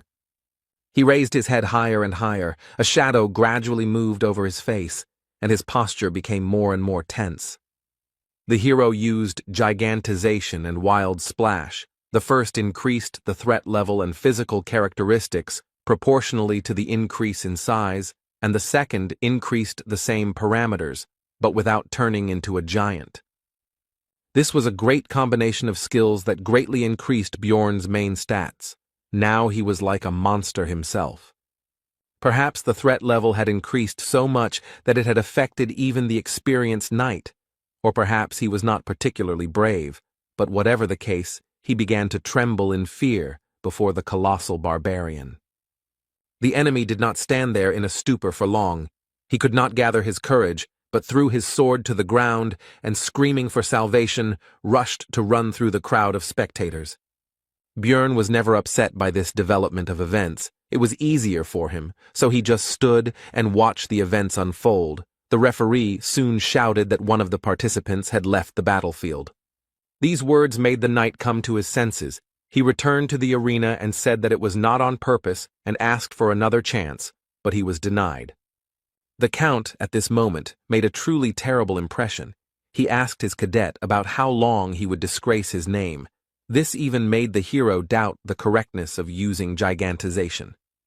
Meanwhile, Erwin still thought that Bjorn had died in the labyrinth back then, and all this time her only goal was to gain more power to protect what she had left. She practically never left the room. Her condition left much to be desired. The elf was truly obsessed with all this. She believed that with power she would be able to save the lives of her loved ones and gain everything she wanted. Her thoughts out loud were interrupted by the door opening. Erwin's older sister, Daria, was standing in the passage. She looked worried because she heard some muttering, which she asked her relative about. The girl put on a happy expression and cheerfully said that she was just talking to her spirits, and that she was currently busy training, so she should be left alone for now. Daria went out the door and began to think that it was probably better to tell her everything now, because everyone in the city was only talking about little Balkan, and it was somehow abnormal for her not to tell anything. But when will she have such an incentive to grow as a researcher? Because in the future it's not just her well-being that depends on it. We're talking about her life. There are many dangers in the labyrinth. At this point, Erwin had become a contractor with all 4 elemental spirits. She had even managed to give 3 of them free will. This growth rate was even confusing. She had achieved a lot. But that's not all. She now has extraordinary abilities in combat, both in archery and in wielding daggers, and she can now engage in combat with rank 7 monsters alone. As a result, Daria decided not to tell her sister anything for now, because she could grow even stronger, although she has become much worse lately. At that moment, the elf was struck by the guess that Erwin's condition could be partly due to the essences of various monsters she had recently absorbed. In search of answers, the girl turned to books. Recently, her sister had acquired the abilities of Canevaro, and as a result, Information was found that, in addition to other indicators, this greatly increases obsession. It soon became clear that her other two essences also enhanced this characteristic, and it is now clear that her obsession with strength arose not least because of this. Daria didn't like it, but she couldn't just take it all out of her, so she decided to do it only when essences were found to replace the current ones. Only then they would be removed. And in the middle of the night, the girl had a thought that it could very well happen that Ervin would find out that Björn Yandel was alive before the essences were removed, and in what direction her obsession would turn in that case. At the same time, the hero returned to his 7th district of Rafdonia by carriage. It was now already 2 o'clock in the morning. He would finally be home. Despite his fatigue, the first thing the barbarian did was not go to sleep, but to sum up his task and distribute the money he had earned, which amounted to 4,300,000. It was an unthinkable sum for just 1 day of work for an aristocrat. When they parted, Baron Martuan said that high society would talk about this for several months to come, and suggested that they contact him in case of problems. In other words, he was happy with their cooperation, but there was also a negative aspect. Ferdihilt looked quite angry. At first everything was fine. The Count congratulated Bjorn on winning the competition, and then said that he would call him when he was more prepared. The hero asked what it was all about. Then Ferdihilt said that he would not explain the details. The barbarian simply needed to ignore requests from other nobles. Jandel felt that something terrible would happen if he refused, so he nodded. The hero was pleased that he was able to obtain item number 7777 Garfa's necklace. So early, it is usually extremely difficult to obtain, even if you really want it. Then Björn reminded himself of his luck. From now on, he was going to even breathe carefully. The next morning, what the Count had spoken of happened. The barbarian received many letters from various nobles, all of them asking for the same thing, to accompany them to all sorts of events. The reward might have been small for the aristocrats, but it was impressive for the hero. But he remembered Ferdihilt and had no intention of angering him, but he couldn't just ignore them either. After the written refusals were written for each of the nobles, Björn thought about the Count.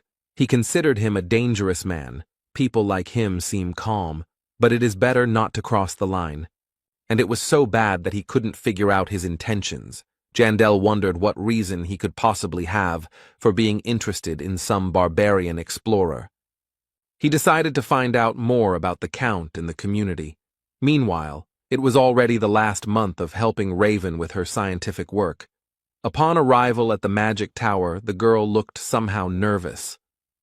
It turned out that the same old man, the sorceress's mentor, was already waiting for him here. During their last meeting, he had not made the best impression, so the hero was unhappy with his presence. Raven justified herself by saying that the master insisted on this. He himself reported the reason for his arrival. It turned out that he wanted to test his new magical device, which should detect evil spirits. Björn instantly pulled himself together, not showing a drop of worry on his face, and began to prepare himself for the worst. It seemed that this old man believed that he had figured out his true nature. The barbarian was not going to give up so easily. He decided to react first of all, not to the words about evil spirits, but to clarify about the magical device. This is a logical reaction, considering the experiments conducted on him. The wizard was outraged that the hero did not believe in the safety of his invention, did not trust the master of the Altemian school, but there was no need to worry. Everything would be checked by his student. She was surprised by this, but did not object. Björn decided that she would most likely side with her master. It was difficult to trust them both, but after analyzing the old man's behavior, Yandel decided that he himself was not yet sure of the outcome. Moreover, such a device most likely does not exist, and it did not exist before. Of course, it could have suddenly appeared, but in that case, it would have been safer to conduct the test without informing about its essence. With all this in mind, Bjorn was about to act on his thoughts. The wizard asked about his readiness and said that it would only take 5 minutes, to which he agreed. Then the old man began to question the barbarian again to find out about his confidence because he had recently been worried about the safety of the procedure. This further convinced the hero of the correctness of his conclusions. He replied that Raven had already checked everything, so it was time to start, because he wanted to finish this as soon as possible and go on vacation.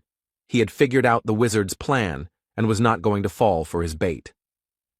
The test was soon over, and as soon as the door closed behind Björn, the sorceress began to demand answers from the teacher about what was happening. After all, the so-called magical device, although it looks strange, is an ordinary chair. She played along with the master, but now she was going to find out about the situation. Eventually, the old man revealed his suspicions that Björn Yandel was an evil spirit, so he questioned him about what happened in the labyrinth. The sorceress was unhappy. But in the end, the master admitted that he was wrong, and Raven understood his motive, because the hero was truly unusual. He was a unique person, but she was interested in something else. She asked why the teacher needed all this, because if he considered the barbarian suspicious, he could simply report it to the secret police. But he did not do this. The old man's expression changed, and he replied that in that case, he would have faced execution on the chopping block. Raven didn't understand what he was talking about, but he was no longer going to continue the dialogue. The wizard advised her not to take it to her head, after which he left, citing fatigue. The sorceress tried to stop the master, but he left, and a moment later the idea came to her mind that the magician needed the evil spirits alive for some unknown purpose of his own. Meanwhile, the hero reached his room and collapsed on the bed. He was really tired, because what had happened was a real shock to him, and the anxiety did not subside. But despite all this, he showed himself well, reacted to the crisis situation extremely well. At least it seemed so to him. The old man, by the way, for some reason looked disappointed, but that's not important. As soon as Björn closed his eyes, Misha's voice was heard nearby. At first he was surprised by her presence, but soon remembered that he himself had given her the keys. The hero told the girl that he needed her. She immediately became embarrassed and began babbling about how it was still light, so it was not the time for such a thing, and she was not prepared, but was interrupted by the barbarian. It turned out that the guy needed help writing responses to the nobles who sent new letters. Misha asked if it was okay to use such expressions towards aristocrats. The hero replied that everything was fine, because barbarians could not be accused of insulting the nobility, violating etiquette, and so on. This was a privilege granted to their people for their great achievements in ancient times. If so, then Misha asked to tell her about the events that happened yesterday at the Count's banquet while she was scratching out these answers, of which there was a lot to do. Later, the regular meeting of the outcast team began. There were still 10 days left before the opening of the labyrinth. The hero was silent for now, pondering his knowledge of the main topic of today. This is a conversation about whether it is worth going on a research trip considering the possible collapse of dimensions. Hikuro said that he will not go, because if the rumors are true, then they are all finished. Dvalki and Rottmiller were of the same opinion. The hero could convince his comrades by using information obtained from the community, but it seems that this is not particularly necessary, and there is no need to invent a source of knowledge. Bjorn thought that it would be even better this way, because 3 months had passed since visiting the Blood Citadel, and any Dungeon and Stone player knows that in the early stages it is always worth clearing the rift on the first floor. He had just rolled away, but the hero couldn't just tell them how to open it, so he decided to take only Misha with him, which he informed the rest of the squad about. This time, they would go together. This news surprised the girl. It became obvious to Björn that she was not eager to go, so he said that since she was so worried, he could very well go alone.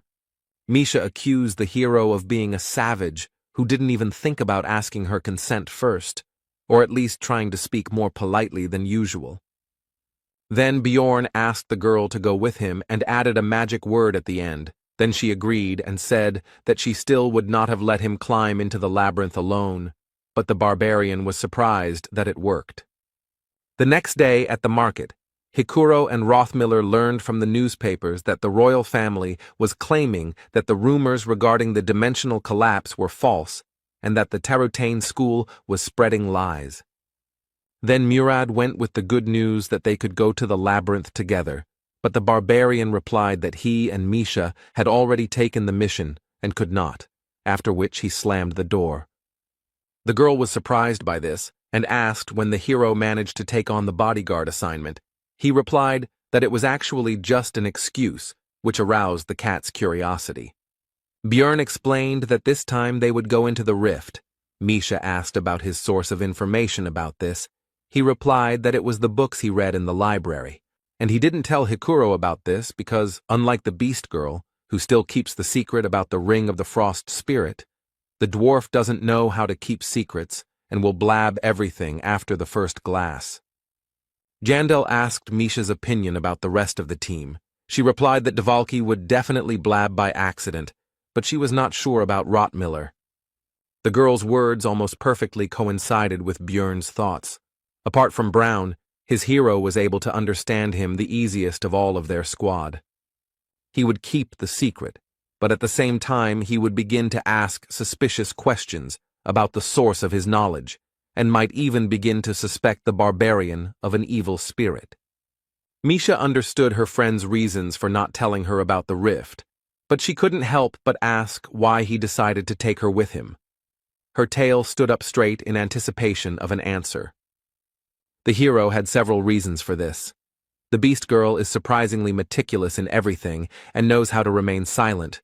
Moreover, she is completely incapable of lying, so he will be able to find out whether she blabbed or not. However, the barbarian decided to fit all this into one phrase. He simply trusts her. These words instantly made Misha blush. She said that she suddenly felt hot. Jandel offered her to drink some water. There were still 8 days left before the opening of the labyrinth, and it would take a lot of time to prepare. You had to strengthen both yourself and your partner. First of all, the barbarian's mace and the beast woman's twin blades were enchanted. Lightning energy permeated them. It was not forever, but for a certain period of time. But the hero was not going to save.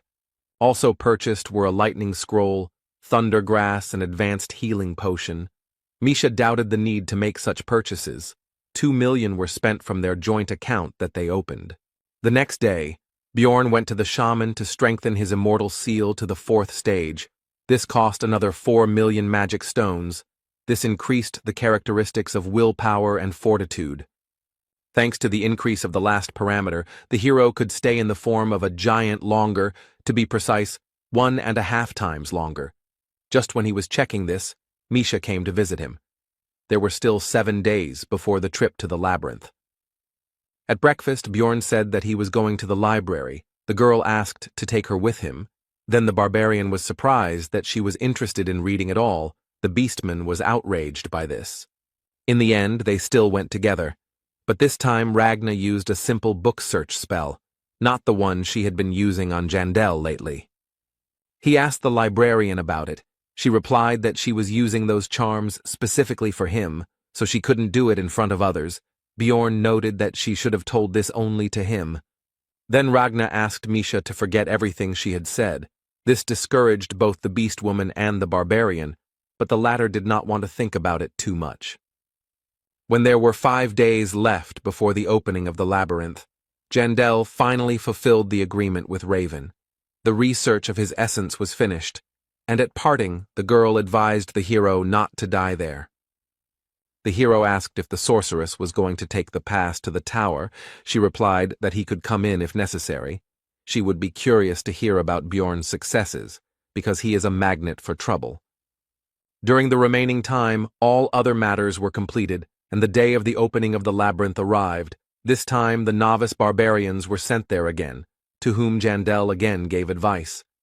Moving towards the portal, they repeated his words and thanked little Balkan. Their sincere gratitude even managed to embarrass the hero. The others looked at this with approval.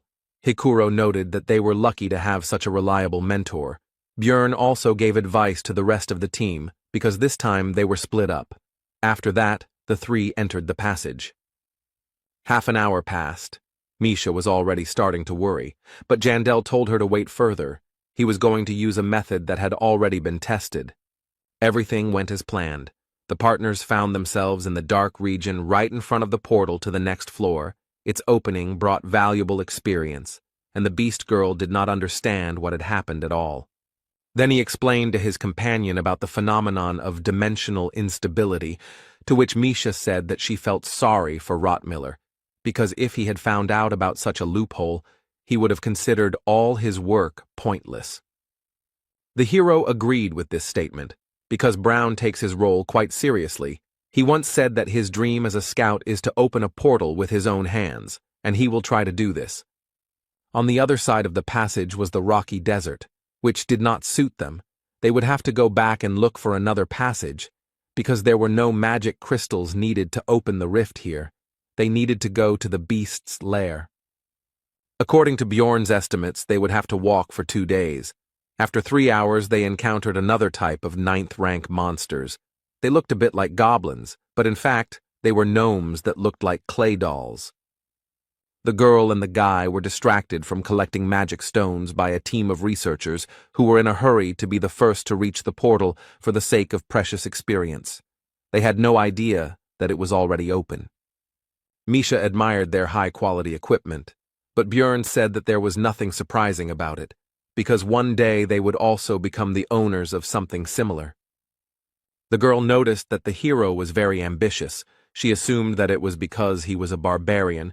Jandel was not sure whether this was an insult or not, which is what he asked. Misha told him that he was a fool, and she meant that Bjorn was cool, which made the guy a little embarrassed. He thought that sometimes the beast woman could be too straightforward, just like himself. The presence of the two of them here caused whispers among the researchers. The hero did not take this into account, because they look very experienced. Such should already be on the floors of the increase, but they are here, and even in the starting location. A chuckle escaped the barbarian, because he himself had recently been a newbie like the people around him, and he remembered the past and the troubles he had to go through. Then he met Erwin, his first friend. He became interested in how she was doing. Everything should be fine with her. After all, her sister has money, but he was still curious. Maybe it was worth looking for her. Bjorn was brought out of his memories and reflections by a strange look from one of the researchers, which the barbarian immediately did not like, as, incidentally, did not like the guy himself. He stared at Jandel, who saw greed and avarice in his eyes. This newcomer did not seem to understand that it was even easier to kill him than the goblin. The hero felt worse the longer he looked at the researcher, so he decided to approach and ask if he had any business with them, and if not, why he was hatching. Misha grabbed Bjorn's hand and asked him what he was doing, because the man hadn't even done anything. This situation seemed familiar to the barbarian. The beast girl was now like a wife who was holding back her aggressive husband so that he would not get involved in a fight. Be that as it may, the hero decided to check something. He asked the name of the boy, who turned out to be Hans Ivan, and Bjorn expected to hear Hans, so he demanded to tell the truth and not lie. Soon Jandel began to calm down, but the researcher admitted that he really had been called that before, but he changed his name because it was too popular. Now it became clear to the hero why he felt so bad. As soon as he looked at the boy, it was another Hans, who always brings him misfortune. After this, the barbarian told him not to change his name back under any circumstances, but to continue living as Const. He agreed with everything and nodded his head actively. The hero was distracted from the conversation by Misha and the rumble that was heard throughout the labyrinth. Bjorn immediately grabbed his companion by the hand and ran towards the sound, because this could only mean one thing: the rift would soon open. Jandel decided that changing his name didn't help. If it was Hans once, it was Hans for life. They really were harbingers of trouble. Naturally, the rifts open once every 3 days, and while the first one was going on, it meant that someone had used the same method as him before to open this place. Bjorn was in a hurry. He had spent a lot of money on preparations. He also wondered who it could be, a former player or just someone with the right information, whatever it was. He was going to find out.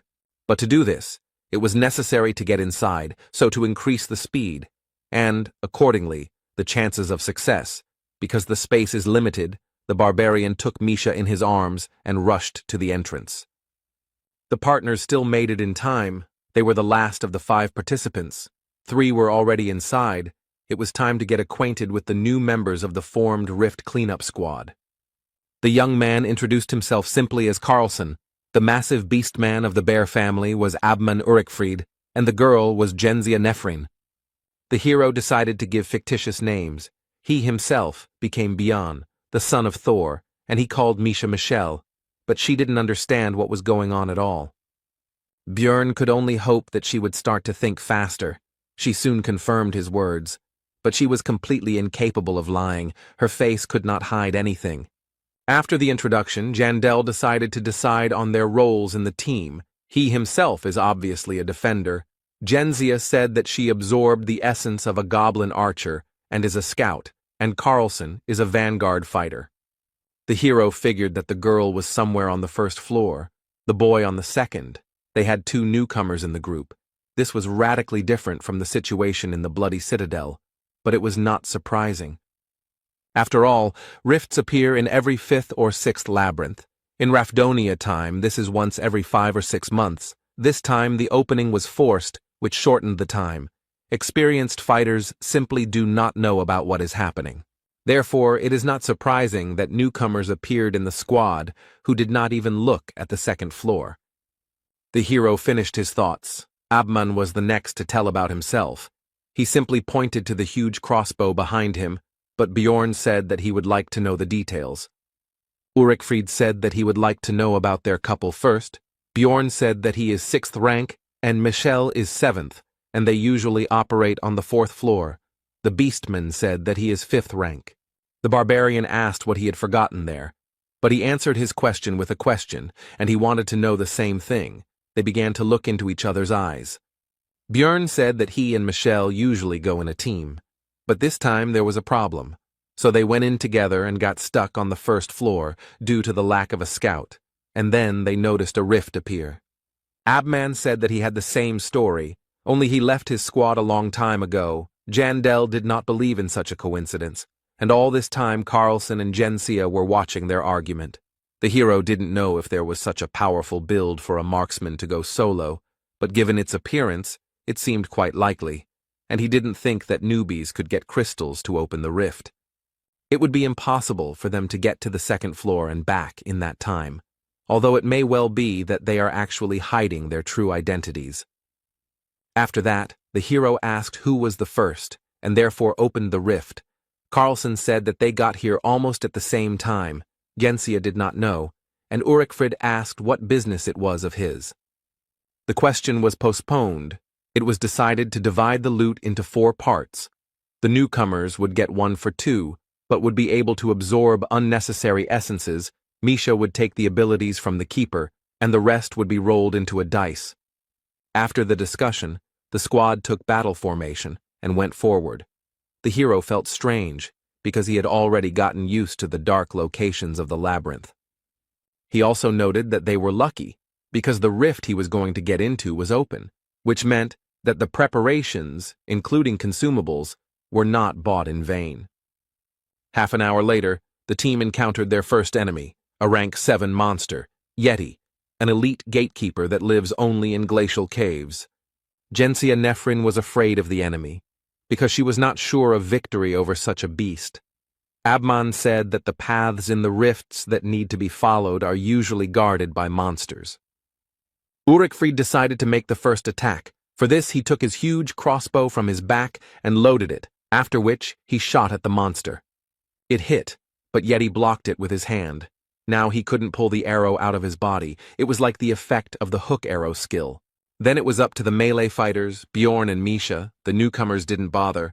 The barbarian, with his favorite cry, ran straight at the enemy. He was going to collide with him head-on. His power collided with no less power. Yeti blocked the run-up with his shield at the ready with his crossed arms, after which Jandel shouted out the fake name of his companion, Michelle. Now was her turn. The girl used her truly cat-like agility. She jumped into the air, where she twisted to end up upside down and directly above the enemy, who raised his head up to observe the new threat. This was the monster's mistake, because now its eyes were vulnerable to attack, so it was natural that soon the beast woman's twin blades were sticking out of its eye sockets. The Yeti was defeated with lightning speed. The hero turned to look at the reaction of the others, because he and his sheep showed very good abilities. If there is a traitor among them, then he should be afraid. After that, they entered the ice cave and chopped down countless clouds of frost wolves. Carlson and Jensia also entered the battle. Everything went as it should, only this type of monster appears in this location. Björn and Misha destroyed most of the opponents. The rest only finished off the remnants, which was natural, given the level of strength of the newcomers, as well as Abman's characteristics. He, of course, also killed a number of wolves, but his crossbow was more suitable for dealing damage to a single target, and he, apparently, does not have area attacks. No one volunteered to lead the group. The hero knew that at the first post he had to turn left, and at the next ones in turn left, right, left, then straight 7 times, and left again. With this information, it would be possible to pass the rift in an hour, but since no one reported it, then either the one who opened this place, and therefore could be a traitor, is not a player, or he sits quietly, below water. While going down the steps, a hiding place in the column was also missed. However, in this way it was easy to expose oneself. Björn decided to take these things himself later. Soon the squad descended to the very bottom. Carlson noticed that the lower they descended, the lighter it became. The girls began to admire the beauty of the place they had arrived at. Jensia noticed a pillar-like thing that started to glow when touched. Abman said that it could be a key that would summon several monsters and then open the passage. The hero noted that this was a very gamer way of thinking. Besides, he was basically right, although there would not be so few enemies, but a whole crowd together with the boss. The long-sealed tyrant has begun to awaken, but first, of course, we must deal with his minions, who have sensed their master and also awakened from their long sleep.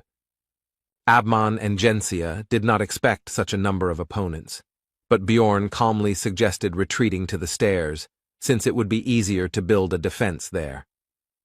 There were about 20 frost wolves in the first wave, and a few rank 8 monsters appeared in the second wave, but they weren't a problem. After that, an ice golem appeared among the opponents, distributing a slowing debuff that also stacks. The barbarian decided to smash it into pieces as quickly as possible, which he did.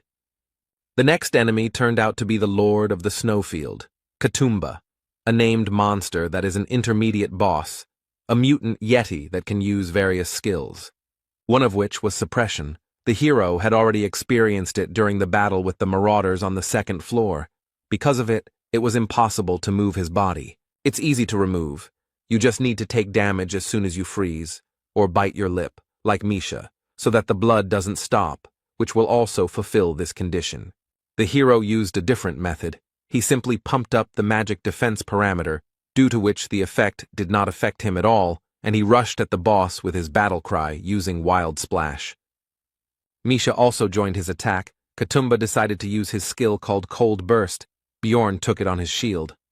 Although the body began to tingle, it did not cause any noticeable discomfort.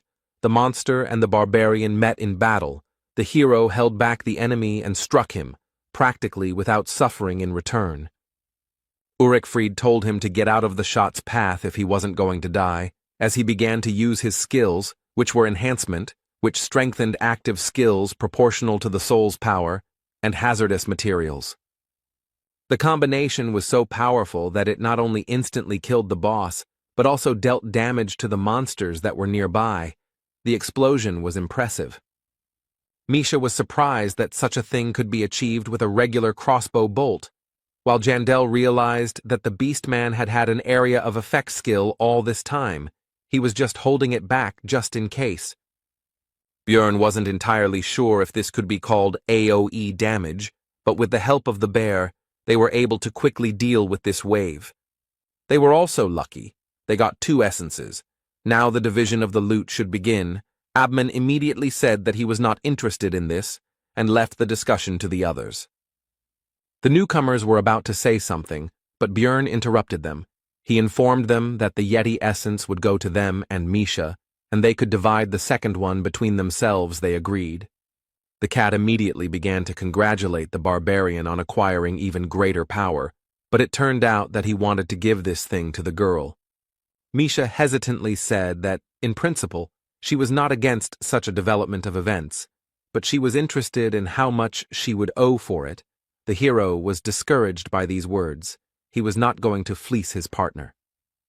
The girl continued to say something, but Björn was no longer listening to her. He was immersed in thoughts about the fact that the essence of the Yeti, a monster of the 7th rank, has quite decent stats. It increases bone strength and cold resistance. These are top defensive characteristics, and in addition to them comes sensitivity to the same cold, as well as a little strength and dexterity. All of this would be useful. But the sensitivity indicator is key for elemental damage dealers. It increases the damage from a given element. Misha, meanwhile, was still plaintively asking for an answer to her question. Bjorn continued to anticipate how much the power of his koshara would increase.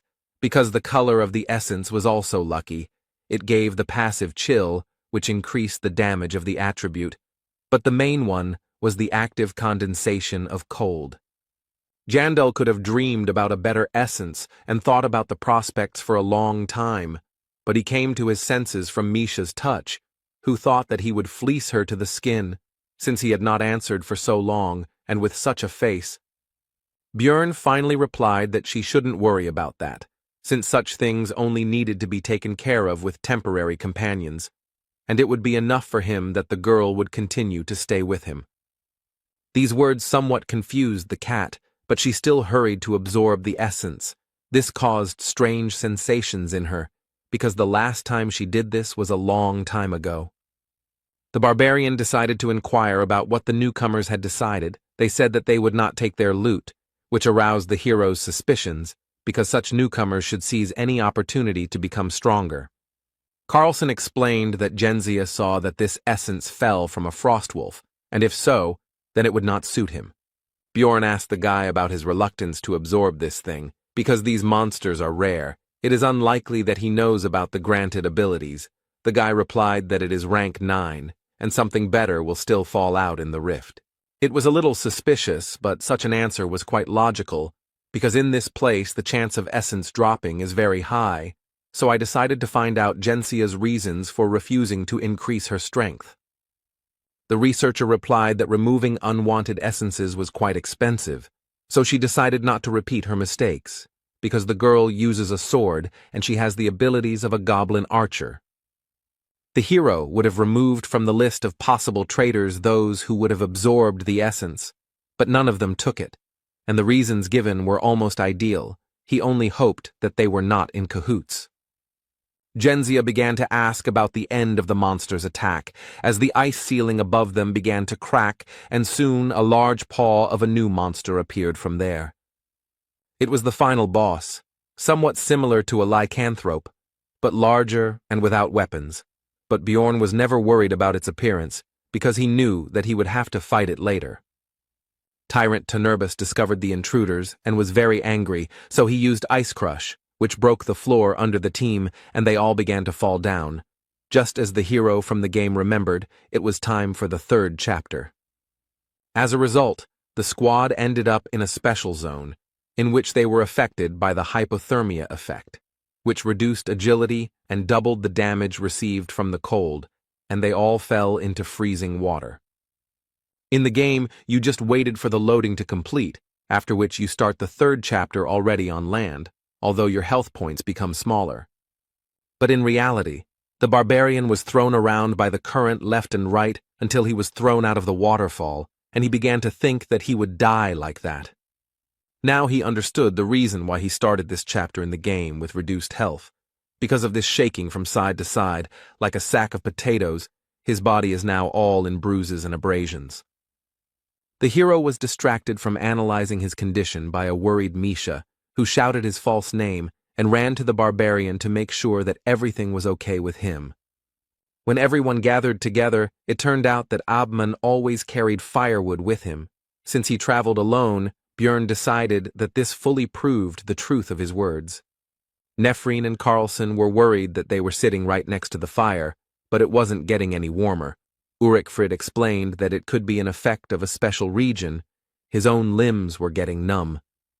Misha was surprised by their conversation because she herself had never felt anything like this.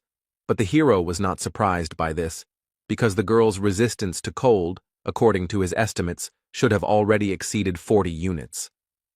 The cat asked how Björn was feeling. He replied that he was also cold, although not too much because his body was shaking, but it did not cause pain. Then she called him to warm up to her. This time the situation could not be misunderstood. Even Abman was whistling, as if not paying attention to what was happening. Anyway, the team decided that the area was safe, so they planned to set up camp for the night. But Jandel couldn't trust the others. He and Misha had some firewood of their own, so they moved further away. The cat suggested that Björn sleep first, but he said that first they needed to talk about whether anyone from the rest of the squad seemed suspicious. After Misha shared her observations, the hero praised her, because thanks to this, he was now almost certain of the traitor's identity. 6 hours later, the expedition continued. Now they had only one path, albeit a winding one. In this location, they did not have to wander, they just had to follow the main path.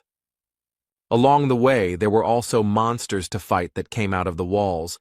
Most of them were rank 8, but the difficulty was considered higher than the Bloody Citadel, which had rank 7. This was due to the chill debuff. Almost all enemies dealt cold damage in one way or another, which was doubled due to this effect, and while 3 of them could handle it without any problems, it was difficult for newbies. After 4 hours of moving forward and clearing out monsters, the team faced a new challenge. These were frozen ice orcs. They were rank 7. They were soon freed.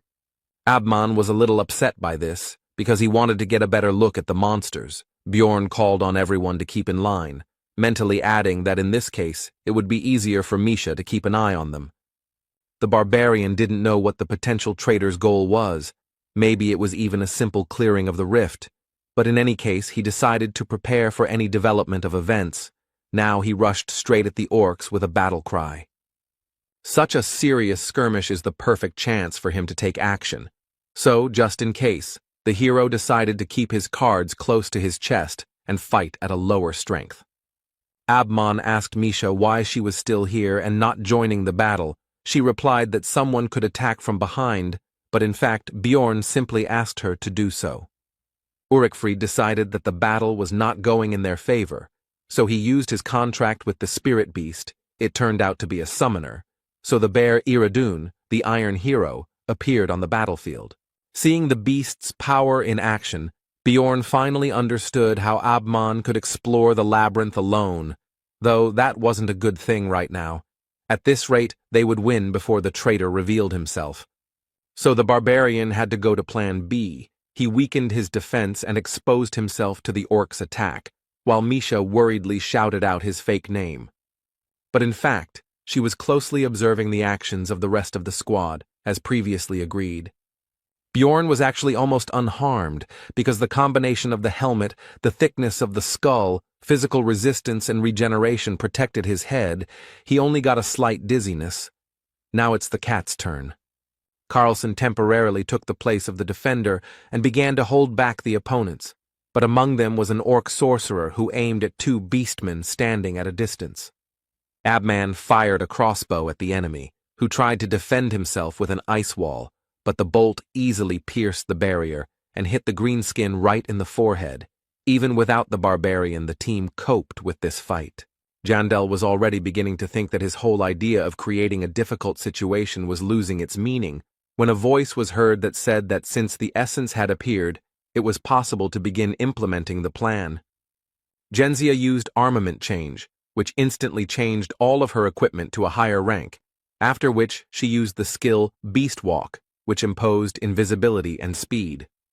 Thanks to this, she quickly got closer to Abman and also activated Vengeance, which increased the penetrating and cutting abilities of one blow and also imposed the abnormal state of bleeding. She said that she would receive 30 million for his things, and due to Ulrichfried's critical injury, his spirit beast was recalled. The next moment, Misha threw some potion right at Genzia's head. She didn't understand its effect, so she tried to find out about it. But the thrower interrupted her with a shout that Bjorn must act now. No one noticed when the barbarian had already managed to get up and get closer to Nephrine, and he was already here. Using Wild Splash, he tried to strike. But the traitor was quick enough to avoid the surprise attack. She realized that the enemy had somehow figured out her intentions, but it didn't matter because she still had the skill of stealth. But when she tried to use Beast Walk again, she was in for a surprise. It didn't work. The effect was cancelled by the potion that the cat had thrown a few moments ago. Bjorn insulted her intelligence, thinking that she should have kept her mouth shut because she herself said that she had the essence of a goblin archer, and that was how he learned about the invisibility skill. In general, there were many hints that Gentia was a traitor. For example, she acted as if she knew how to get through the location. She mentioned key things for the passage, although she pretended that she did not understand anything. But he was finally convinced of this after Misha said that after they got out of the water, Nephrin's smell changed. Before, she smelled like the beast's lair. And to open this rift, you need magic stones from the monsters of this location. She just didn't think that this could somehow give her away. But then it became obvious to him who the traitor was here. Despite the hero's thoughts, the fight continued, and as a result of a short skirmish between Genzia and Misha, it became clear that the latter was stronger, so Nephrine had to jump back further to avoid a fatal blow. But there a barbarian was already waiting for her. Before the traitor could do anything, she received a powerful attack from a huge mace on her back. Blood spurted from her mouth. A normal speed fighter wouldn't be able to withstand this, but it seemed like this girl had invested a lot in her defensive stats, so she jumped back and angrily cursed with words about stupid NPCs. The hero realized that she was also a former player, like him. But this did not change anything for him, because if she wanted to finish him off, then he did not care who she was. Now she was just an enemy. While Bjorn stood there waiting for Genzia's next move, an orc with an axe came up behind him, but thanks to Wild Surge, he couldn't deal damage, so he was ignored, and killing him would spawn a boss. Nephrine herself, seeing how the 7th rank monster did not leave a single scratch on the barbarian, decided that it was not worth getting involved with such a thing, so she turned around and ran away. But it was pointless. It seemed she didn't know that when the ice orcs woke up, the passage would collapse. But as they say, a cornered rat will bite a cat, so you have to be careful. All this time, the enemy continued to beat the barbarian wherever he could. It seemed he was even starting to like it. Misha offered to take him on herself. Bjorn said not to kill him, but only to distract him. After that, he went straight to Genzia. She tried to say that they misunderstood each other and they needed to talk first, but the hero understood that she was just trying to stall for time. She recently cast Vengeance and is now waiting for the cooldown to be able to use it to win, which she needs to do for about 3 more minutes. In other words, she wouldn't be able to break through the shield yet, but his thoughts were interrupted by the enemy's attack. He realized that despite this, she would still try. Nephrine's onslaught didn't last long. Jandel timed it right and struck her leading arm with his massive mace, causing the blade to fly far away from them and leaving the girl unarmed. After that, the barbarian returned to the conversation and asked about what they had misunderstood. Genzia at first did not believe that they believed her, but this was her only chance, so she began to explain. But her speech did not last long. While she was speaking, a blow from Bjorn fell on her head, not strong enough to kill, but enough to knock her unconscious. It was all just a distraction. Soon all the equipment was removed from her. It was all sharpened for fighting with other people, but some of it could well be suitable for Misha. The rest could be sold for a solid sum. The loot was finished. Now it was time for a conversation. But before that, the barbarian crushed all the limbs of the victim and forced him to use change armament to remove the second set of equipment. After that, it was possible to find out that rumors about Genzia's tricks had spread throughout the guild. So this time, she decided to act for sure and kill all witnesses. Then the hero asked why she opened the rift. The girl replied that she wanted to get the heart of the snowfield, and that there were also supposed to be lower-ranking researchers here, and after that, she latched onto the words about opening the rift. It was Bjorn's miscalculation. Now Nephrine asked if he was a player, but the barbarian was not going to agree with this. Genzia began to beg for mercy, because she just wanted to get home. The girl said that in this world, in order to survive, she had to go through terrible things, and also thought that Jandel NPC, if she knew that he was a player, she would not have attacked, because real people cannot be killed. After that, she broke down. She wanted to hear at least some kind of answer, and the hero was silent all this time. He was surprisingly calm. There was not a drop of sadness, and there was no pity either. He simply said that she was an evil spirit. He raised the mace up and abruptly lowered it down. With her last word, the girl called her mother. After that, she would never say anything again, and the floor of the labyrinth was once again stained with human blood. Bjorn killed another player for the first time, whether it was easy or hard, whether he felt excitement or fear. Looking at Misha, he understood that none of it mattered. He did what he had to do. The cat ran towards the barbarian, because she was already starting to worry about his long absence, thinking that something had already happened. Meanwhile, Carlson was barely holding back that last ice orc. He began to call for help. The enemy was clearly stronger than the newcomer and was about to gain the upper hand in the confrontation.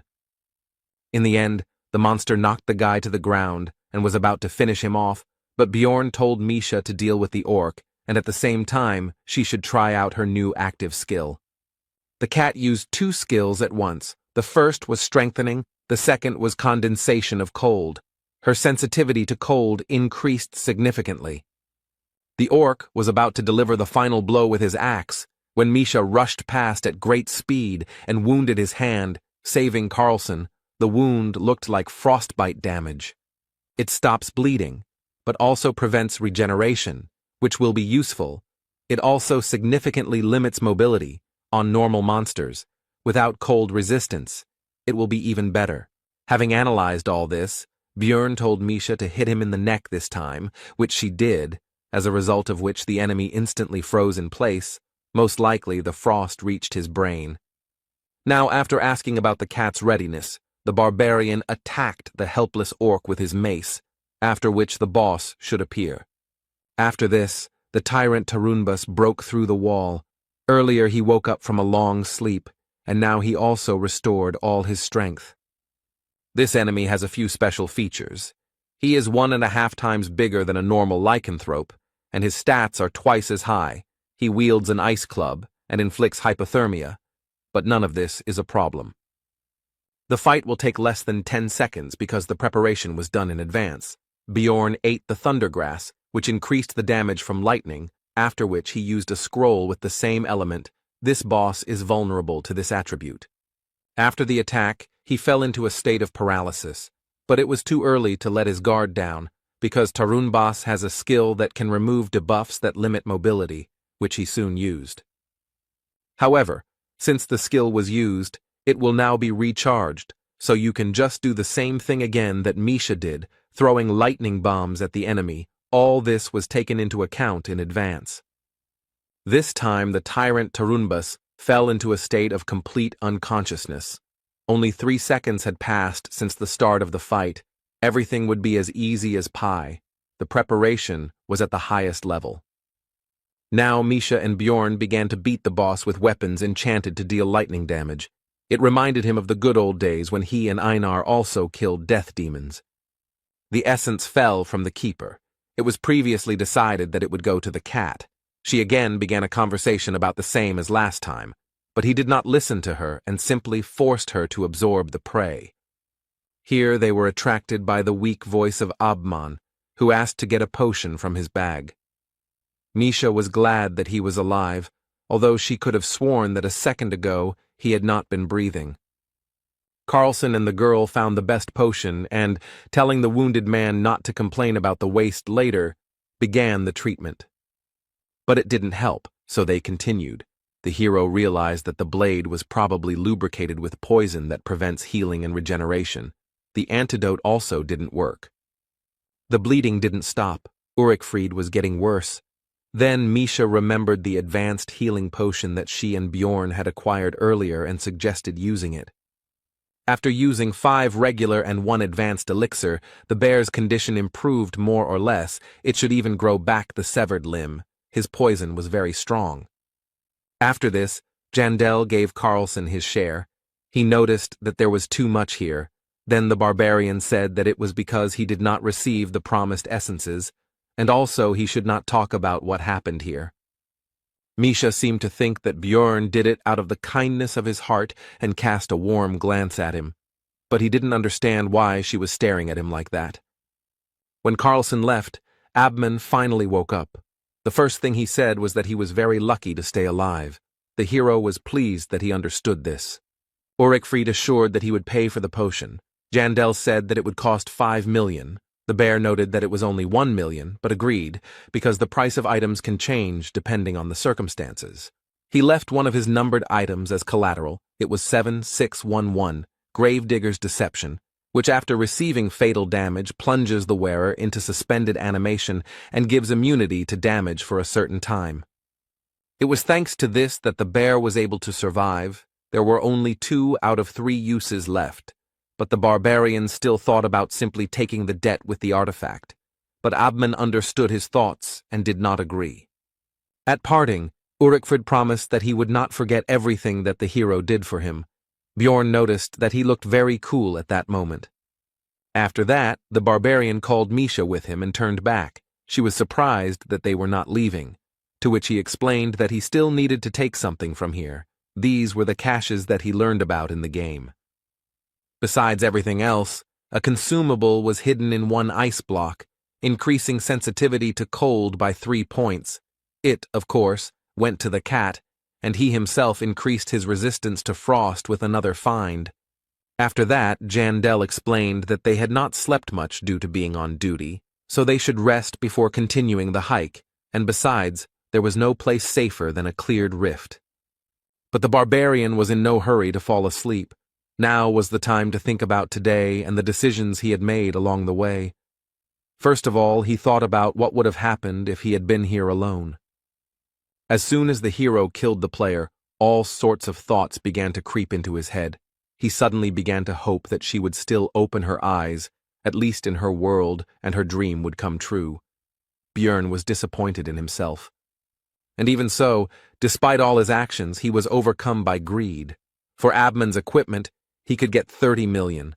This would allow him to raise his seal to the 6th level. He just had to wait. However, Jandel poured the potion on his wound, deciding that it would be wrong to let him die like that in front of the one he was going to work with in the future. Despite his corrupted morals, if it weren't for Misha, who was now looking at him and asking about his thoughts, how far he would have gone, he didn't know the answer to this question and didn't want to know. It was cold, so the cat and Bjorn spent the night under 1 blanket. The heat of the fire embraced them. They dozed off for a while. On the 3rd day of being in the labyrinth, the partners returned to the 1st floor, where Misha needed to check his new sword, which previously belonged to Genzia. It was some kind of numbered item. When the girl realized this, she realized that the blade was very expensive, so she tried to return Bjorn's loot, but he refused. He was still unhappy with the way she thought of him. Misha continued to get used to her new powers and equipment, and Jandel was going to continue these trainings on the 3rd floor. Now he did not interfere in the cat's battles, so she asked just in case whether the barbarian was forcing her to fight alone because of his laziness. He answered negatively. Looking at how much stronger Misha had become, Bjorn began to be proud of her. Because she had grown so much in such a short time, he did not expect that they would be able to catch the essence. The essence of the lycanthrope is as good as the Yeti. It increased agility, cutting power, sensitivity to cold, resistance to it, physical defense, fighting spirit. But these are not the main characteristics. Passive skill, Snowblood, which increases sensitivity to cold by 1.5 times. The longer you live, the more noticeable the bonus will be. Plus, it is an excellent synergy with condensation of cold. The active skill Ice Crush slightly increases damage dealt to enemies in the frostbite state. and greatly increases damage dealt to enemies in the frozen state, making it super effective for multiple attacks. The Indomitable skill removes all effects that affect mobility. It costs a lot of soul energy, but helps fill in the weak spots in the defense of damage dealers who are usually vulnerable to control. Bjorn told Misha to try using Ice Crush immediately after cold condensation. The Beast Woman noted that monsters die with one blow. Then the barbarian advised to hit not with a sword, but with a fist. But it didn't help. The opponents still couldn't stand even this. Then the hero said that they were going to the second floor for training. Misha interrupted further explanations and predicted his next words. When Bjorn said that she guessed his thought, she beamed and lifted her nose. Based on her reaction, the barbarian realized that if he screwed up somehow, she would most likely calm down. He just needed to pretend that he had lost the argument to her. The partners walked calmly through the cave, as the crystals changed the color of their glow from light blue to red. This clearly indicated to Jandel that someone had summoned the Lord of the First Floor. He calmly explained what was happening to Misha. She initially calmed down because of his tone, but then perked up because the meeting with Ryakis was still fresh in her memory. Bjorn hastened to reassure her. He explained that the Lord of the First Floor was quite level-headed. He was only summoned after 3 days, and when there were more than 5 people in one place, and in general did not pose a particular threat. The girl came to her senses, and Jandel added that the portals are not blocked, and if the researchers lose, he simply quietly leaves. The monsters on the level also do not change in any way. Most likely, he was summoned specially. He also recalled how he sold information about the tactics to defeat the First Floor Lord to the player community. He only had 2 weeks to prepare, but it seems like he is really impatient. The duo reached the second floor, the land of the dead, in a whole day. The absence of a scout in the team took its toll. Rothmiller's absence was really noticeable. The views of this location reminded Bjorn of the good old days when he and Einar broke the bones of skeletons here and beat death demons into mush. It evoked pleasant emotions. But the next moment, he remembered his meeting with that crazy woman, because of whom they almost died, which made him feel somehow worse. The reason Bjorn chose this path was simple. It was just much easier to get to the 3rd floor from here. You just need to stomp north. This time there were only 2 of them, so they could open a raid on the Death Knight, a 6th-rank monster, in the battle with which it will become clear how much stronger Misha has become, and they will also receive experience. Soon the duo encountered 2 death demons. They would be good targets to test the girl's new skills, so she would hold off the opponents while she focused on consecutive attacks. The plan was immediately put into action. Misha used cold condensation and ice crush. This immediately caused the entire lower part of the monster to be covered in a ball of ice. He was unable to move, but he was not going to give up, so he used Call of the Dead. New opponents pounced on Bjorn while he held back the 2nd death demon, which made him unable to defend himself. The dead man, despite all the hero's physical protection, managed to bite through his skin and draw blood. The damage was not particularly significant, but it was unpleasant. Misha became worried and rushed to help the barbarian. But this was not such a dangerous situation as it seemed to the cat, because a moment later the wound began to rapidly regenerate with a hiss. The beast woman asked if Bjorn was a monster. He told her not to look at him, but to return to the battle, and the thought also came to his mind that the further he leveled up, the less he would resemble a human.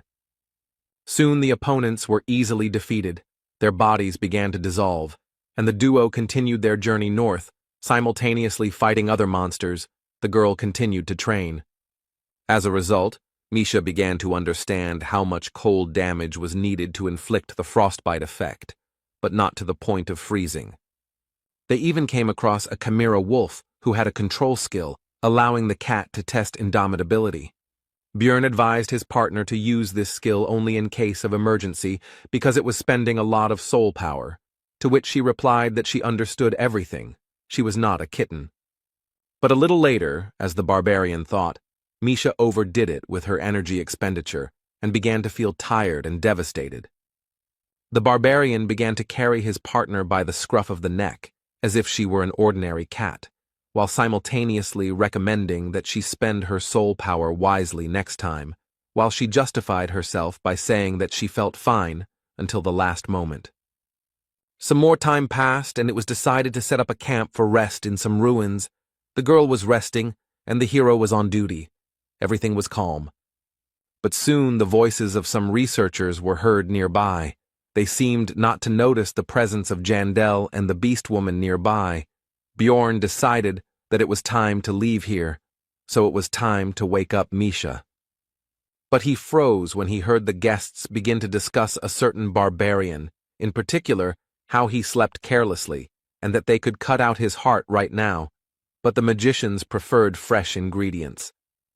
The hero heard something he couldn't ignore. It was obvious that his fellow was lying there, unaware that he was surrounded by hyena explorers. Bjorn remembered that of the barbarians who had gone through the initiation ceremony with him, less than a third had survived by now. Karak had told him this. And of course it couldn't be just the monster's fault. It was obviously the work of marauders aiming for their hearts. Continuing to listen to the researchers' conversations, the hero began to understand that they, it seems, were not going to do anything today. So what should he do? His first thought was to just kill them all. It was a simple and convenient solution, but not ideal, so he came up with another option for the development of events, after which he woke up his partner. The researchers were resting peacefully. One of them, as expected, was on duty. No one expected any incidents. But suddenly they heard a loud cry which woke up the entire detachment, except for the barbarian who was sleeping extremely soundly. It was the hero's voice, who told his partner that he simply wanted to do it.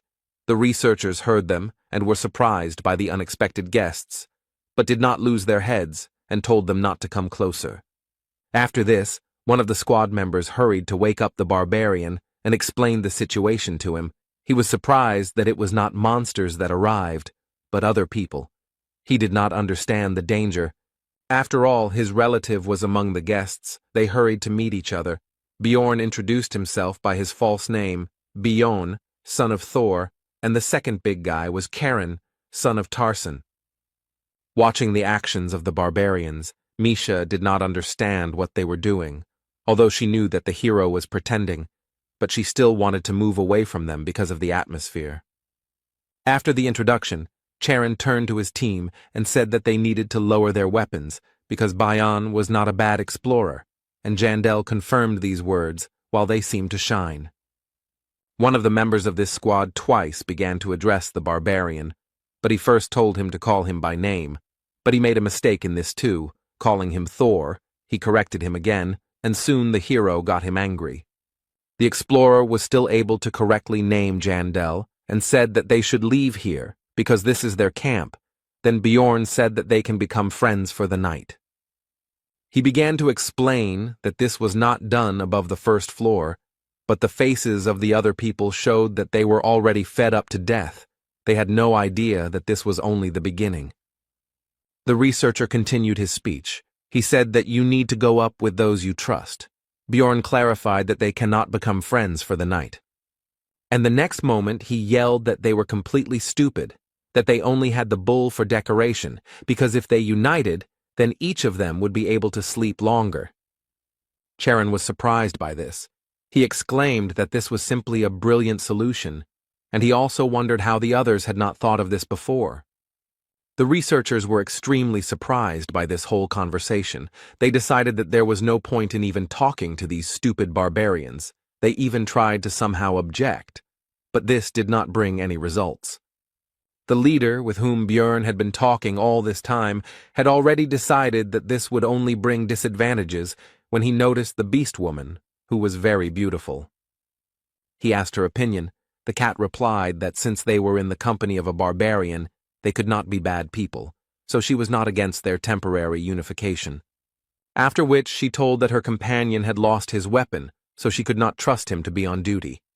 This news pleased the squad leader, and Bjorn added that he had stuck the weapon into the monster and it had run away. The hero came up with a ridiculous excuse, but they believed him, looked at each other and decided to agree. Sometimes the reputation of not the smartest barbarians can be useful. The duo began to pretend that they were sleeping. Misha asked if they had to lie together. Bjorn replied that it was necessary. In exchange, he would then fulfill any wish of his partner. Soon the people stood up. Jandel squeezed the cat's shoulder tighter. The researchers decided to split up to deal with all the targets at once. 2 went to the hero and the beast girl, 1 to Karen. Bjorn pretended to wake up. He asked if they also got up because of hunger. They answered in the affirmative and said that they had dried meat. The hero turned away. Then the researcher struck him, which did not cause him any damage. The attacker was so surprised by this result that he simply froze, not even continuing the attack. Jandel turned around and asked about the fact that he had done this by accident, and also said that you can't make a mistake like that even if you are very hungry. The leader of the squad began to justify himself. But before he could say 3 words, he received a punch in the face. Several of his teeth flew off, after which the hero said that it happened by accident, because he was also hungry. Charon meanwhile woke up because of the noise. Then one of the squad members shouted to the archer who was standing behind Tarson's son to shoot him. But the barbarian still managed to defend himself from the arrow. Although it pierced his arm through and through, the tip almost reached his eye, but he still survived. This made Karen very angry. He grabbed the archer by the neck and began to demand answers. The situation of the researchers was getting worse and worse. Misha dealt with the last one. She told Bjorn that at first she was a little doubtful, but he turned out to be right. These people really are marauders. All the enemies were neutralized. Now it was time for interrogation. These researchers had a notebook with their conversations, which they conducted in writing so as not to be heard by their future victims. Charon did not understand the reasons for their attack. The archer read these conversations. From them, the reasons for which the squad accepted Bjorn became clear. They discussed the stupidity of the barbarians, and at some point he stopped. But the hero forced him to continue, and then the conversation turned to the fact that they had already killed many of them, and they also believed that these blockheads were just walking monsters, about the same in intelligence and aggressiveness. Charon was furious about the whole situation. He asked whose last words were. The archer answered, after which Bjorn ordered the prisoner to continue. Then the conversation turned to the fact that, in addition to the barbarians, they had good prey, the same stupid beast woman, but pretty, although she probably doesn't just travel with her companion. At these words, Misha interrupted it. She snatched a notebook, read something, and then asked the prisoner who had written certain lines, and upon learning this, she said that the researcher would be hers, to which the hero agreed. After that, they skimmed through the dirty words about the cat. Then there was talk about who would kill whom, and now there was the archer's own phrase about taking on Karen, since he had infuriated him with his condescending attitude toward his class. A shadow fell over the barbarian's face. He asked about what he had done wrong and asked Bjorn for advice, because he did not know what to do next. Soon the archer's head was cut off by Karen's axe. The leader was stabbed to death by Misha, and the last guy, who began to beg for mercy, was taken on by Jandel, who broke his neck. Tarson's son decided to leave himself a battle mark. He dropped a little healing potion. Barbarians consider scars medals. They keep them so that they serve as a reminder of mistakes in order to become stronger later. The marauders had obtained some valuable equipment. Bjorn offered Karen to take some of it for himself. He initially tried to refuse, but was soon convinced. In the end, he took the hammer for himself, saying that he would use it if he couldn't finish someone off with an axe, and the hero thought that having a weapon in each hand was just the thing for a barbarian. Misha and Bjorn suggested that he take something else, even if it doesn't suit him, then he can sell it. After that, they decided to take Karen to the first floor. When the squad reached the crystal cave, the hero decided to introduce himself again, because earlier he had given a false name. Tarson's son immediately recognized the celebrity. He said that it was an honor for him to meet little Balkan, and also added that in that case, he would not mind taking his booty, although before that he wanted to give up his share.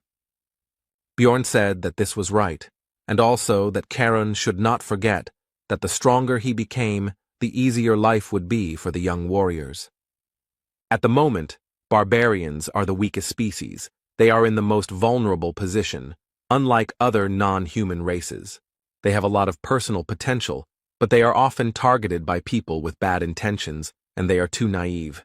And the lack of proper training and support also has an effect.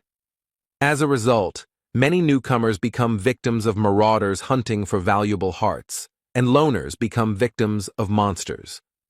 But what will happen if we gradually increase the number of capable barbarians? This will lead to the fact that the youths will live longer, and then they themselves will become advanced researchers. Then the cycle will start, the influence of the race will increase, and now this is the hero's people, so if he rises, then it will be better for him too. The Magi prove this quite well, because if it weren't for the tower, they wouldn't be able to afford such impudent behavior. So far his actions are practically nothing, but if Bjorn starts helping such people, then everything can change. Having completed his thoughts, Jandel turned to Charon and began to give him a lot of advice, starting with the fact that when looking for a team, you need to choose one where there is at least one non-human. When Bjorn finished speaking, Tarson's son thanked the hero and said that hiding the axe behind a kind smile was indeed an excellent tactic, which surprised Misha and her partner. Charon continued his speech. He said that he would only take people as friends for the night, and if someone showed their true nature, he would open their skulls. And when he meets the young warrior, he will tell his story and give advice, exactly the same as little Balkan gave him, all for the sake of their people. Björn, meeting his gaze, realized that anyone who crossed this guy would find themselves in a very bad situation. After that, Misha and Jandel returned to the second floor, where they wandered for 2 more days. Now they were looking for one special monster. The hero was already beginning to think that he could forget about it. The cat told him not to be sad and asked what this story was about, a huge tombstone in the lands of the dead, from where a death knight emerges on the 7th day. She had never heard of anything like that. After that, Misha said that books don't always tell the truth, so the hero should stop sitting around in the library and start walking with her. Björn was surprised by this specific alternative. But further conversation had to be interrupted. Both felt something strange and became alarmed. They did not know yet, but they were subjected to the effect of the resentment skill, which reduced the effectiveness of healing and regeneration. The hero suspected what had happened, thanks to the time spent in dungeon and stone, so he immediately bit his lip and began to time the time it took for the blood to stop. He was right. Everything indicated that the Death Knight was very close. Apparently he was aggroed immediately upon his appearance. Someone was waiting for him and immediately attacked. Possibly a player, but not a fact. All they need is experience from this monster. There is an option to act, even if someone is already fighting it. Soon the duo ran to their destination, where the researchers actually started a fight with the Death Knight. The hero did not stop the speed of his run and attacked the monster with a swoop. After this, Björn switched on his stupid barbarian mode and shouted to the squad that had just been fighting not to be afraid, because he had saved them. In the end, they started whining. The elf was furious and tried to rush at the barbarian. One of them held her back, the rest just stood there. Misha actively apologized and bowed. Suddenly, one of the people spoke up. He said that he remembered that it was little Balkan who helped him and some others on the 3rd floor. The hero remembered this guy. He was the same dude who took out the researchers during the battle with Riakis. Jandel thought that he could be a former player. The fighter and the magician decided that this was all some kind of misunderstanding, and little Balkan really just wanted to help, because it couldn't be that such a great hero would deliberately snatch the last blow. The hero thought that this was a good reason to be famous. Misha did not believe that it would really work. Everyone remained silent and did not rush to dispel their misunderstanding. After this, the players said that they must have been brought together by fate, so they should get to know each other better. Björn did not mind and introduced himself, after which he began to extend his hand for a handshake. But he frantically stopped his limb when he heard the name of his new acquaintance. He turned out to be Hins Chrisen. This immediately alerted Jandel. The hero could not imagine that this would happen. He grabbed Misha by the hand and ran away. It was terrible. One of the players captured a body with exactly that name. It was simply too much for him. He decided to get away. The cat asked him irritably what had come over him. He replied that he would answer later, also thinking that he should have taken salt with him, and Hans looked after them, and did not understand the reason for such a reaction of the barbarian. Meanwhile, when the first floor had already closed, Karen returned from the campaign with good booty, which immediately attracted the attention of the rest of the barbarians, who this time all survived the first journey. They had many questions for their relative. One even suspected him of looting. Then he invited everyone to come closer and began to tell about his adventures. Charon told about everything that happened in the labyrinth. As expected, the barbarians were furious, but at the same time they were happy with the actions of Little Balkan. They considered him a great and wise warrior. Tarsen's son confirmed their words. He raised one of his bags of loot and said that he had achieved all his success thanks to him and his advice. A couple of researchers behind them began to discuss the fact that this gathering of savages was too noisy and that their kind had only one benefit, their hearts. It was obviously impossible to attack them in Rafdonia. Until now, the barbarians were at the lowest level in the hierarchy of the labyrinth, but now Karen was going to change this. He decided to start small. He would teach his kindred what he learned from Bjorn and what he learned himself. Misha and Jandel reached the 3rd floor in the second half of the 9th day, ending up in the Black River mouth location. Next time, they definitely need to take a scout, but now they've tagged along with another group. Bjorn also told the cat about Hans, who said that since such a meeting was a bad omen, then perhaps they should have gone back and left the 1st floor. The hero noted that this was not proven, and if such an effect existed, they would not become immune to it even if they returned to Rafdonia, so it was better to just continue doing what they were going to do. Misha said that it would be better if he didn't tell her anything, because now she was worried. He replied that he was glad to share his problem with someone. This irritated the girl, because she thought that he was laughing at her. The barbarian initially agreed with this, but then said that he began to rely on the cat, although he himself did not understand when this happened. These words confused his companion. Misha praised Jandel and said that he needed to continue to rely on her and not suffer alone, while she experienced a cocktail of different emotions: pride, joy, fun, and awkwardness. Bjorn said that he was just joking, after which he instantly disappeared from his previous place, causing the cat to be surprised at first, and then angry and irritated, so she chased after the fleeing barbarian. But the merry chase did not last very long. To reach the place for a halt, it was necessary to cross the river. At certain moments, the water rises.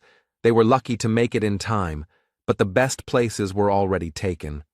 Misha said that she forgave Bjorn because she has a generous heart, and certainly not because she didn't want to get wet. Suddenly, the voices of the researchers were heard asking someone to be quieter, because they were trying to sleep here. They apologized, and the cat was happy, because she recognized the one who was asking for forgiveness for the noise. Hikuro, Devalki, and Rottmiller also set up camp here. Misha said that they were definitely connected by fate itself, but so the team of outcasts became one again. The dwarf asked about their task. Bjorn answered that it was on the 1st floor. The customer had already returned, after which he inquired about their presence here, because the trio was going to stop on the 2nd level. Hikuro explained that they had already finished all their business on the previous floor, so they had come here on a backup mission that they had taken just in case, which was exactly what had happened. After that, the team completed the task that Murad took. It was necessary to get the eyes of the frog sorcerer. The reward would be 2 million. It did not take even 3 days. Misha was surprised that the matter was finished, but Devalki was glad that his distortion magic, which kept the monster's body from dissolving, finally worked, and told the beast woman that she was a talisman of good luck. But Hikuro said that he was looking at her through rose-colored glasses. The lucky one here was obviously Jandel. Fortune was following him on his heels. The barbarian himself had a clearly opposite opinion about this. After that, he suggested going to the 4th floor. Since they were done here, it would be a shame to stop there. If they set out now, they should make it in time, even if it would be tight. Everything was decided, and 3 days later, the team entered the witch forest, and 3 hours before the third level closed, the portal was reached. The hero praised Rothmiller for his work. When Jandel was already entering the passage, he heard a familiar voice calling him from behind, but he did not have time to turn around. It seemed to him that it was Erwin. He began to think about the likelihood of such a meeting. But there was no time for that, because in the Sky Tower, the monsters attack immediately. This time they had a nasty combination. It was an orc sorcerer, a stone golem, living armor, and a Dullahan. Only a few moments passed and the battle began. Hikuro exclaimed that his comrades should not lose their vigilance, because even though the opponents were low-ranked, their teamwork could be unpleasant. But the next moment, everything was already finished. All the enemies were killed.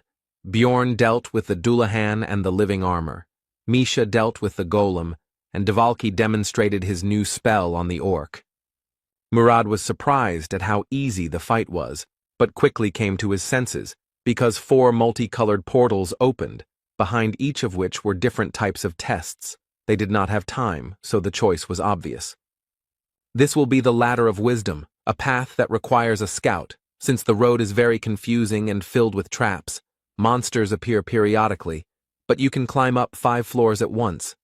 The hero was interested in what could have happened if they had chosen a different path, because then perhaps this would not have happened. On the first level of the Sky Tower, the team passed the Door of Wisdom, then Courage, and then Wisdom again. Thus they reached the 12th floor, where they came across a troll, a 5th-rank monster. Everyone was surprised and afraid of this meeting. The hero was no exception, because this is a very dangerous opponent who somehow jumped out right here. Of course, rank 5 monsters do appear in the Sky Tower, but they are extremely rare. In 10 years of playing, Bjorn had only encountered them 7 times, and even then it was on the 100th floor, not the 12th.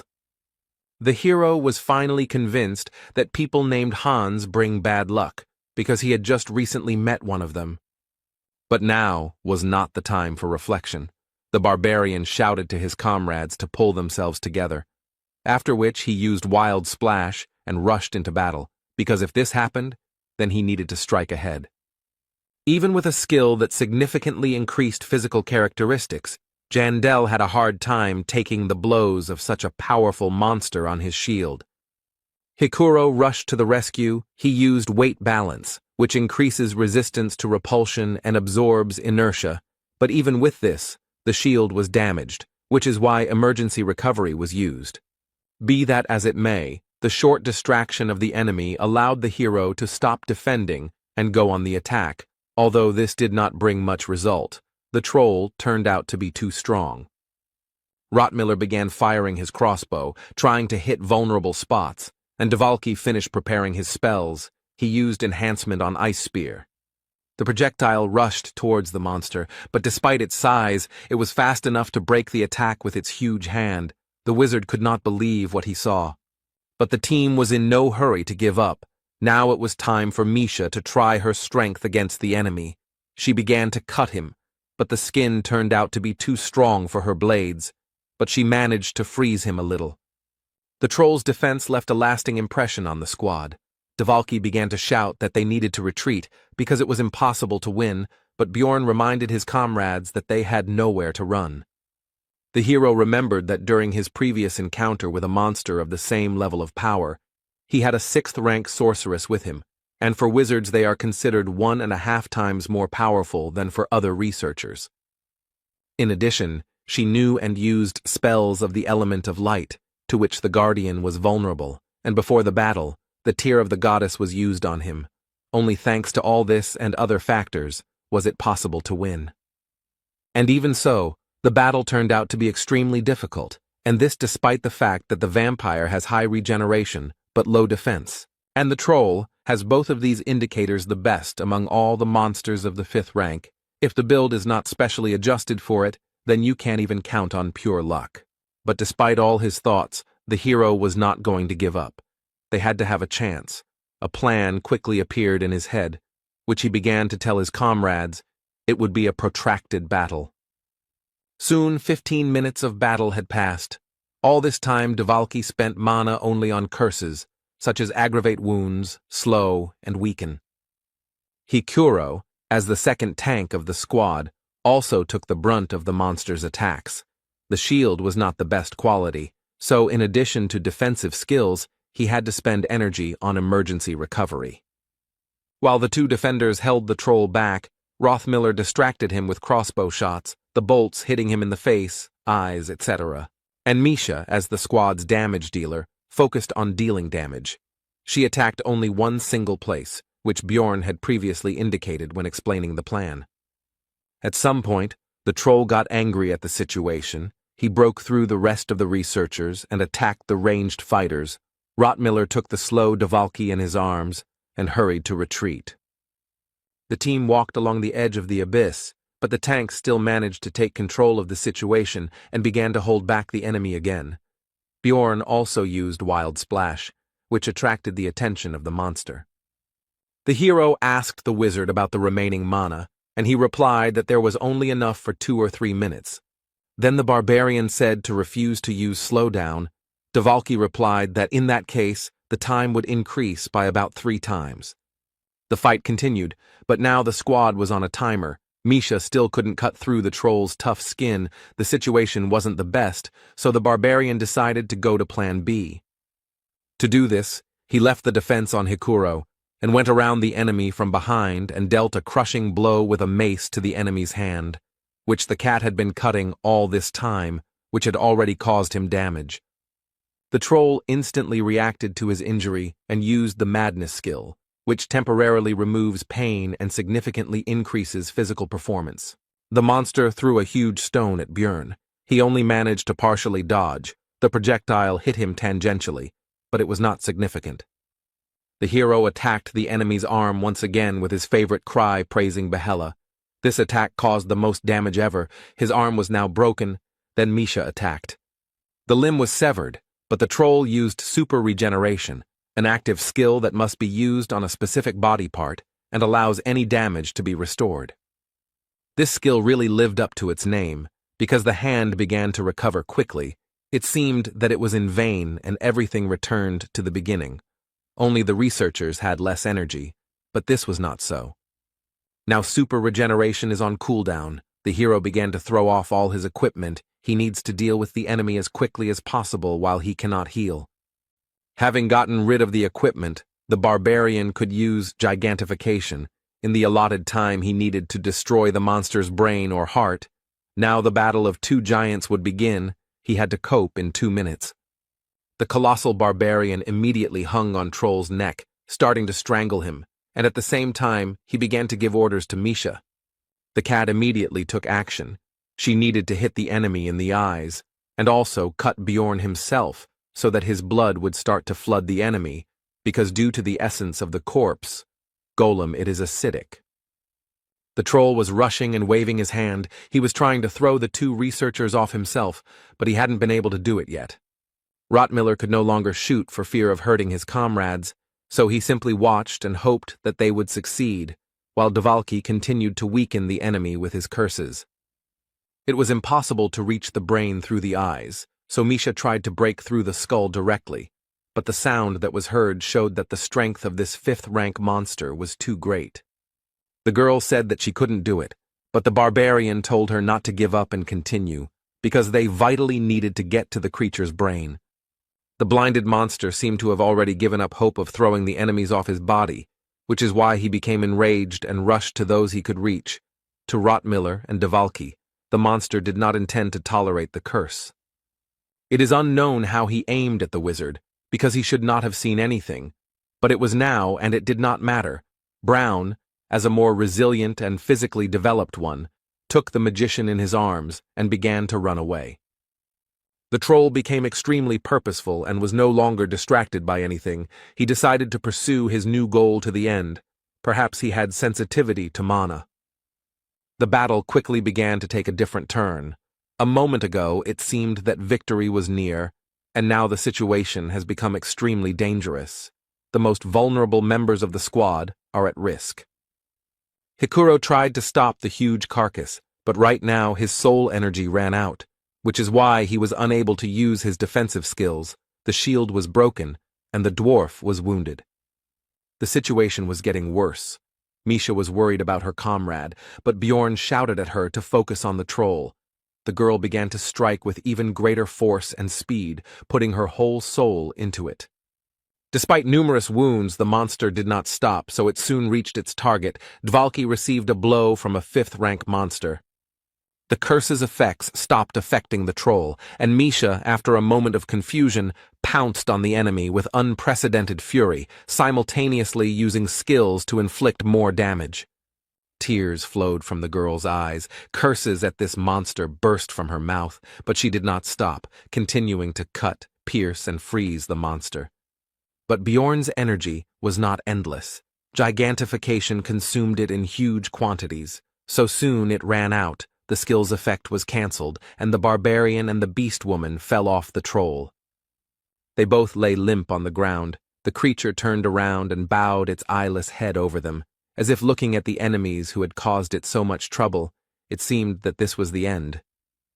But it turned out that the troll was on its last legs, and the next moment he died, leaving behind only a single magic crystal, and no essence or anything else.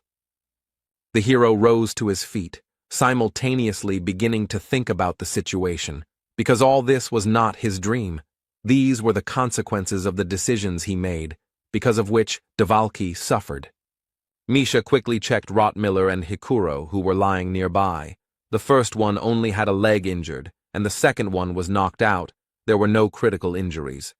The real problem was in Dvalki. He wasn't breathing. The young mage's frail body had suffered the most from the encounter with the fist of the 5th-rank troll. Misha was at a loss. Tears were flowing from her eyes. Bjorn simply poured the potion into the mouth of the injured, but still living wizard, although he understood that this was a temporary solution.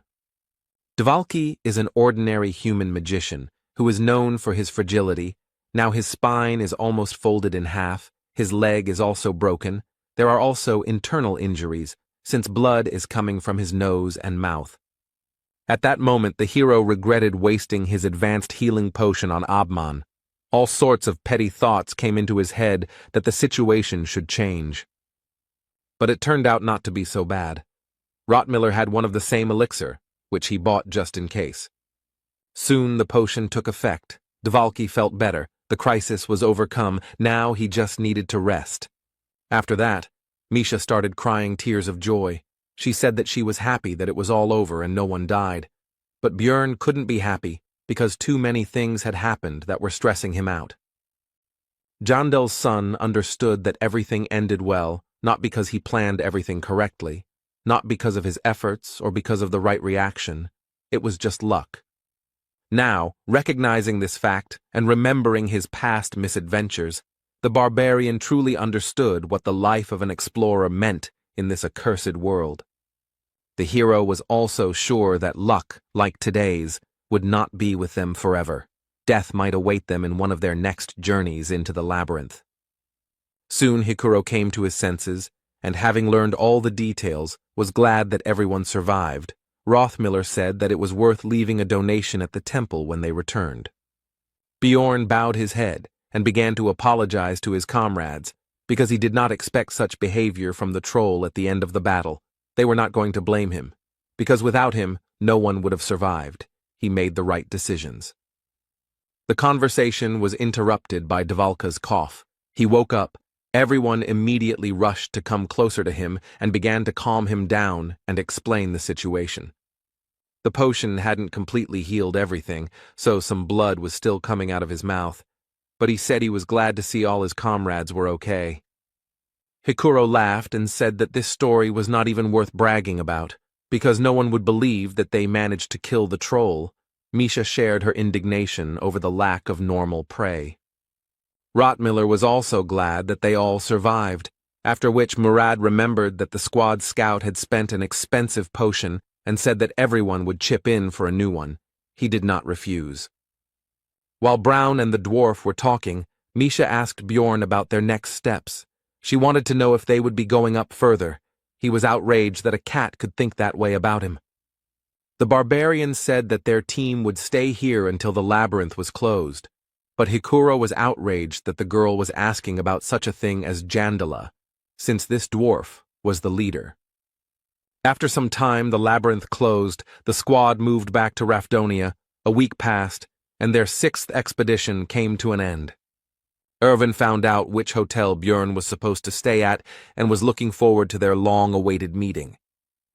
But a little while ago, right after returning to the city, the team went to the Temple of Letlas with Dvalki in their arms to completely heal all his wounds. Soon the wizard was completely whole. Bjorn expected something like this, because some advanced potion cannot compare with divine power, but neither one nor the other will help with psychological trauma. While Rottmiller asked about any side effects, to which he received the answer that everything was fine, the hero decided to visit the magician later and talk to him about what happened. Now everyone decided to rest and meet in 2 days, since this time they did not get many magic stones. Then the main income will be from tasks. When they receive a reward for them, then everyone will take their share. In the end, it should be 400,000 per squad member. This was very little. Because of the troll, the income from this expedition will be significantly less, and the monster itself did not even drop any essence. Misha asked the hero about his future plans. He replied that they should not split up and needed to take a bath. This caused the girl to be embarrassed, and the barbarian continued by saying that after that, they needed to sort out his clothes. The cat realized that her thoughts had again taken a wrong turn. Jandel said that they had already had enough rest in the labyrinth, so she shouldn't even think about escaping. She agreed with this. The girl said that in that case she would wash herself at his place, since she didn't want to go first to her place and then to his place. The hero replied that he didn't mind, since he didn't want to waste time walking to her house. Björn quickly took the water procedures, impressing Misha with his speed and then delighting her with the fact that she could take her time because he still needed time to sort. The hero was going to divide all his loot into what he would need to keep for himself and what he would need to sell. All of this could be done while the cat was in the bathroom. But he was distracted from this activity by a knock on the door. It turned out to be some employee of the Researchers Guild, who began with idle conversation, but the barbarian interrupted him and demanded that he get down to business. Then the guest said that a certain Karen Tarson asked Bjorn to act as a witness. He said that the hero could confirm that he was not a marauder. Jandel realized that the little barbarian was in trouble, so he immediately shouted to Misha that their business for today was cancelled, because he had to help their recent acquaintance in the guild. He was in such a hurry that he couldn't explain properly what was happening, which made the cat angry and irritated, which she quickly expressed with a scream, but Björn wasn't going to waste time. Meanwhile, Erwin ran through the 9th district, hurrying to finally meet the hero because now she knew that he survived. A few days earlier in the labyrinth timeline, in the witch's forest, Daria told her sisters that she should be able to find her way to the 4th floor on her own, despite the fact that she is not a scout. In order to find the right path, she had to learn to sense the fluctuations of mana, thus figuring out the location of the portal, which she soon succeeded in doing. The sounds of the transition were getting closer, but suddenly Erwin heard with her long ears a very familiar voice, which was rough, but at the same time it was warm. The girl instantly rushed forward, leaving her sister in bewilderment. She was sure that this was exactly the one she was thinking about. Soon the elf reached the portal. A barbarian was standing in it. He had different equipment. His face was not visible because of the helmet, but it was definitely him. Irvin spoke loudly to him. He began to turn around, but it was too late. He moved to the next floor. The girl decided that she should follow him. But Daria stopped her and said that she could be mistaken for a marauder, and besides, she hadn't even taken a good look at this barbarian. After this, Erwin began to cry and demanded to be let go. Her sister was unpleasantly surprised by such a reaction. After the labyrinth closed, the girl asked people about Björn Yandel. She didn't expect that he would become so famous. Everyone knew about Little Balkan. From them, she learned where he lived. And Erwin didn't know anything about it, because like a fool, she sat in her room all the time. but suddenly she wondered why her sister didn't tell her anything, but decided that she didn't know either. Now it doesn't matter what the reason was. Now there will be a meeting with Bjorn. First of all, the elf was going to apologize to him. She was also sure that he was also looking for her. For a second, the elf was overcome with doubt, because for some reason the barbarian had not found her first. But after a moment, the girl convinced herself that he had simply forgotten where she lived. Throwing away unnecessary thoughts now, Erwin knocked on the door. Now she felt excitement and joy. She had a feeling as if her heart was about to jump out of her chest. But her expectations were dashed. The door was opened by some beast woman from the cat tribe, who immediately asked about the elf's identity and not the barbarian. Erwin was surprised to be greeted by a woman here, but decided that she had simply made a mistake in the room, so she asked where Bjorn Yandel lived. The beast woman replied that this was his place of residence. He had just washed himself and had already left, after which she suggested that the elf wait for him here. Erwin mentally repeated the words she had just heard and realized that this was indeed Bjorn's room, from which the girl had come out, clearly just from the shower. She was at a loss about this situation. After this, Misha said that if the elf did not want to wait, then let her say her name, then she would tell Jandel about her arrival when he returned. This phrase made Erwin even more tense, because it sounded like they were living together, but she decided not to ask about it. After this, the elf decided to wait for the barbarian in the room and not go anywhere. The beast woman did not object to this. When they entered the room, Erwin noticed the things scattered here, while Misha explained that there was usually no such disorder here. The elf interrupted her. She said that she understood what was happening here, and she also said that she had done the same with him. Then the beast woman asked her about the fact that she was also a researcher. Then Misha said that the girl shouldn't get it all wrong, because all this equipment was obtained from marauders. Erwin said that the beast woman shouldn't worry, because she understood everything correctly and knew that Bjorn would never do something like that. And she continued by saying that it is only fair to be punished for lusting after something that does not belong to you. Meanwhile, Bjorn arrived at the Explorers Guild, where he was informed that the girl he had taken hostage for some reason wanted to meet him. The branch manager was reluctant to disclose any details, so the barbarian stood up and said he was going to leave. The man quickly stopped Bjorn. He explained that he could not reveal the details, but it would not harm him. But Yandel replied that he could tell the girl that he was refusing the offer. 20 minutes before, it had become clear that the story with Karen was just a decoy for the hero. He had been told that, with the help of magic, it had just become clear that Tarson was innocent. After which the local chief invited Bjorn to his place and said that Miss Urbans wanted to meet with him. At first he did not remember who it was, but the man reminded him that it was the daughter of the head of the district, whom he had taken hostage. Meanwhile, the girl's father recalled how his daughter spoke out against him, while a woman should know her place. He was amused by this fuss, because what could she do anyway? Sitting in his office, the man read documents with a report that the head of the branch where the escape incident occurred had conspired with his child. The subordinate added that Niall Urban's daughter most likely decided to fall into the hands of that barbarian, and the chief realized that his stupid offspring had decided to rebel against him. The head of the district thought that despite everything, she remains his daughter, even though she has entered a difficult age. But it is funny to watch how that man is trying to keep his position, taking advantage of the situation. Eventually, while sipping his tea, he came to the conclusion that he needed to get rid of both of them. They were slightly annoying him. Somehow these two managed to continue to get on his nerves, but the amazing thing is that the barbarian manages to do the same. Meanwhile, Bjorn, who had no idea about the intrigues swirling around him, left the guild and unexpectedly found himself right in the middle of a downpour. He decided that since it was dinner time anyway, he could hide inside the nearest establishment, wait out the rain, and at the same time satisfy his hunger. Having tried the meat, the barbarian came to the conclusion that Misha was doing better. He was interested in what she was doing now, and also thought about the fact that tomorrow he could buy a piece and ask the girl to cook it. After that, he suddenly wanted pancakes with green onions and soju, But there probably isn't anything like that here, but he still doesn't have much of a desire to return because he's already gotten used to the local way of life.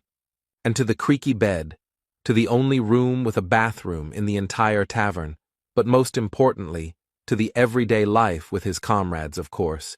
He could complain all day about all the troubles that happened to him here. The hero came to the conclusion that he had simply begun to become attached to this world, especially if you pay attention to how he thinks about it. Later, he thought about the fact that if he was going to get to the next floors of the labyrinth, he would have to look for a new team. Bjorn had thought about this before, but after the incident with the troll, he finally realized that if he was going to go higher, it wouldn't work with this group. After all, the further you go, the more dangerous your opponents will be, and you can't expect too much from your current comrades. They can't be lucky all their lives, as they were in past events. The hero was pulled out of his thoughts by Abman Urikfried, who unexpectedly approached his table. Bjorn first made a mistake with his last name, but he corrected him and said that if it was difficult to pronounce, then he could use his first name. The beastman sat down on the chair opposite and said that he did not expect to see Jandel in this place. He did not understand why, to which he received the explanation that this was his wife's establishment. The barbarian was surprised that Urikfried was a married man, but still went into research. He replied that business was going badly, and it was his job to cover the rear. Bjorn decided not to comment on this. The conversation continued with Abman saying that their meeting was fate and asking to be taken into the team because he could be sure that the barbarian would not betray him since he saved him in a desperate situation. Bjorn assessed Urikfried as a very powerful researcher with a summon that can cover a tank and also has powerful long-range attacks himself. Such a person will definitely not let you down on the 5th floor. However, the barbarian already had a team, which he explained to the bear, and also added that he and Misha had simply separated from the others, and then Abman had asked to notify him when a place became free or something like that. Yandel asked about how he saw the first one. Urikfried's face became serious, and he replied that the hero should understand what he was talking about. After this, the issue of repaying the debt was discussed. They agreed to meet in 10 days. The barbarian borrowed a raincoat and went home. In the hero's room, the two girls continued their conversation.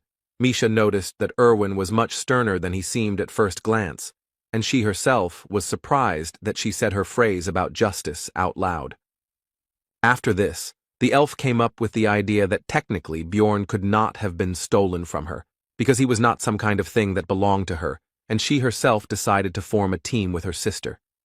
But despite all these reasonable arguments, Erwin continued to feel hostility towards this beast woman. She was thinking about what her chances of winning in a direct confrontation were, and the cat herself finally introduced herself. The elf also said her name. Misha admired his beauty.